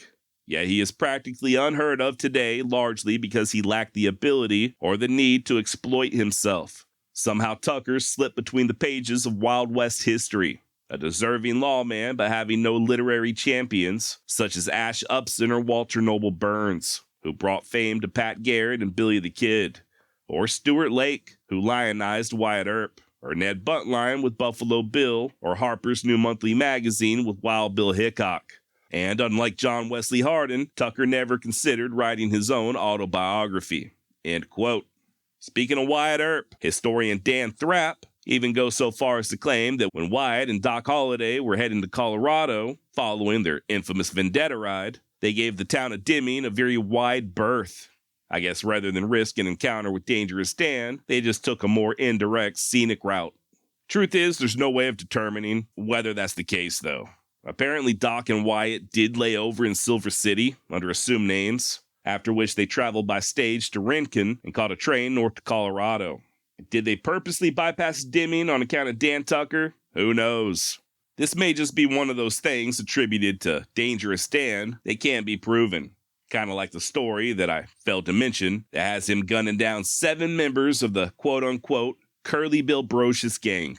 Apparently, this story comes straight from Ben Kemp's biography, Cow Dust and Saddle Leather, but it is labeled by Tucker expert Bob Alexander as simply being a figment of Kemp's unbridled imagination. In other words, there ain't no record of it occurring. Hell, Curly Bill wasn't even alive in 1884 when the fight supposedly went down. But the fact remains that Dan Tucker almost certainly committed killings that we have no record of, possibly in Colorado before even venturing south into New Mexico. And I don't know about you, but I do look forward to learning more, if or when any new information comes to light. Okay, now before we wrap things up, it's hard to talk so much about Silver City and Grant County, New Mexico, without at least giving some thought to Billy the Kid. I mean, it's right there in Silver City where he and his family would settle in the spring of 1873. And Dan Tucker's boss, Sheriff Whitehill, was the first person to ever place young Billy Bonney under arrest. Which begs the question, did Dan Tucker know Billy the Kid? And the answer is, wait for it, nobody knows. Here's the thing. Sheriff Whitehill arrested Billy for stealing laundry in late September 1875. And 2 days later is when Billy escaped and fled to Arizona. And by the time Tucker arrived in 1877, Billy was still in Arizona. He'd killed Wendy Cahill that August, and by October he was back in New Mexico riding with Jesse Evans. A few weeks later, he's hired by John Tunstall in Lincoln County, and the rest is history. Whether or not Billy ever returned to Silver City is unknown. Or at least I should say it's unknown to me, Josh. He did get around quite a bit, though, so I wouldn't be surprised if he and Dan Tucker did brush shoulders at some point, but there's just no record of it happening. That said, I'm positive they knew of each other's reputation at least. Alright, if you don't mind, I do think it's only fitting to end today's episode by reading the last few paragraphs of Bob Alexander's biography on Dan Tucker. I just think it does a really good job of summing things up. Quote, during the El Paso Salt War, when the Texas sheriff frantically sought aid from New Mexicans, Dan Tucker was presented with sterling opportunity to exhibit true Western gallantry, ethnocentric even-handedness, and leadership. He failed in his executive ability to maintain discipline. No evidence has thus far been developed to document Dan Tucker personally participating in the fearful excesses and felonies. Nevertheless, his competency carried unambiguous responsibility, and in meeting that challenge, he fell far short of the mark. Had his career ended with this single tragic episode, his place on parchment pages could insignificantly be stamped, botched, and bungled. But it didn't. There is no evidence to suggest that Tucker ever sought or considered redemption for his actions, but his subsequent performance clearly demonstrated a commitment to lawfulness. In the end, the scales of justice are indisputably tilted in Tucker's favor. Although not blessed with a natural leadership genius, Dan Tucker staked out his enforcement domain, and then he defended it with daring defiance and audacity.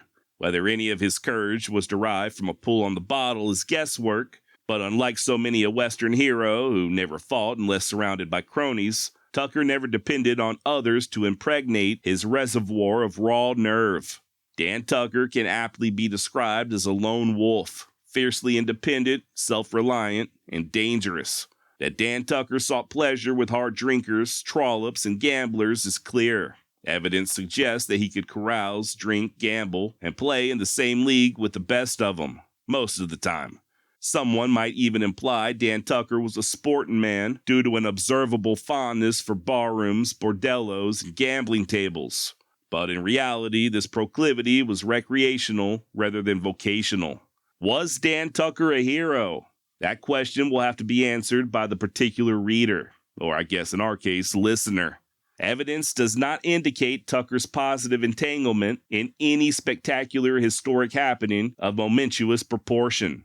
Tucker simply did his job every day. But so did the soldiers, cowboys, merchants, miners, ranchers, railroaders, teamsters, doctors, newspapermen, lawyers, and their wives and daughters. All made their mark. Can we assess Dan Tucker's personal contributions to Southwestern fact and folklore? The professional historian might, with merit, argue that Dan Tucker played but a minor role in the overall scheme of Southwestern frontier development, while a cadre of grassroots historians, those specializing in the biographies of Western gunmen, might surrender to the temptation of seating Dan Tucker on an undeserved throne, along with a number of others whose primary fame is that they killed someone. Did Dan Tucker's fearsome reputation in and of itself serve as a meaningful disincentive for bandits and outlaws?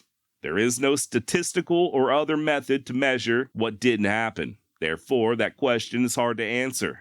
Taken as a whole, however, it is reasonable to say that Dan Tucker, while not always triumphant, added a much-needed stabilizing presence during a dangerous and wearisome test of New Mexico Territory's resolve to carve civilization out of an untamed wilderness. So then, how should we best characterize Dan Tucker when appraising his effectiveness as a frontier lawman, or in passing judgment on his membership in the man-killing fraternity? Simply this way: Dan Tucker was the real deal.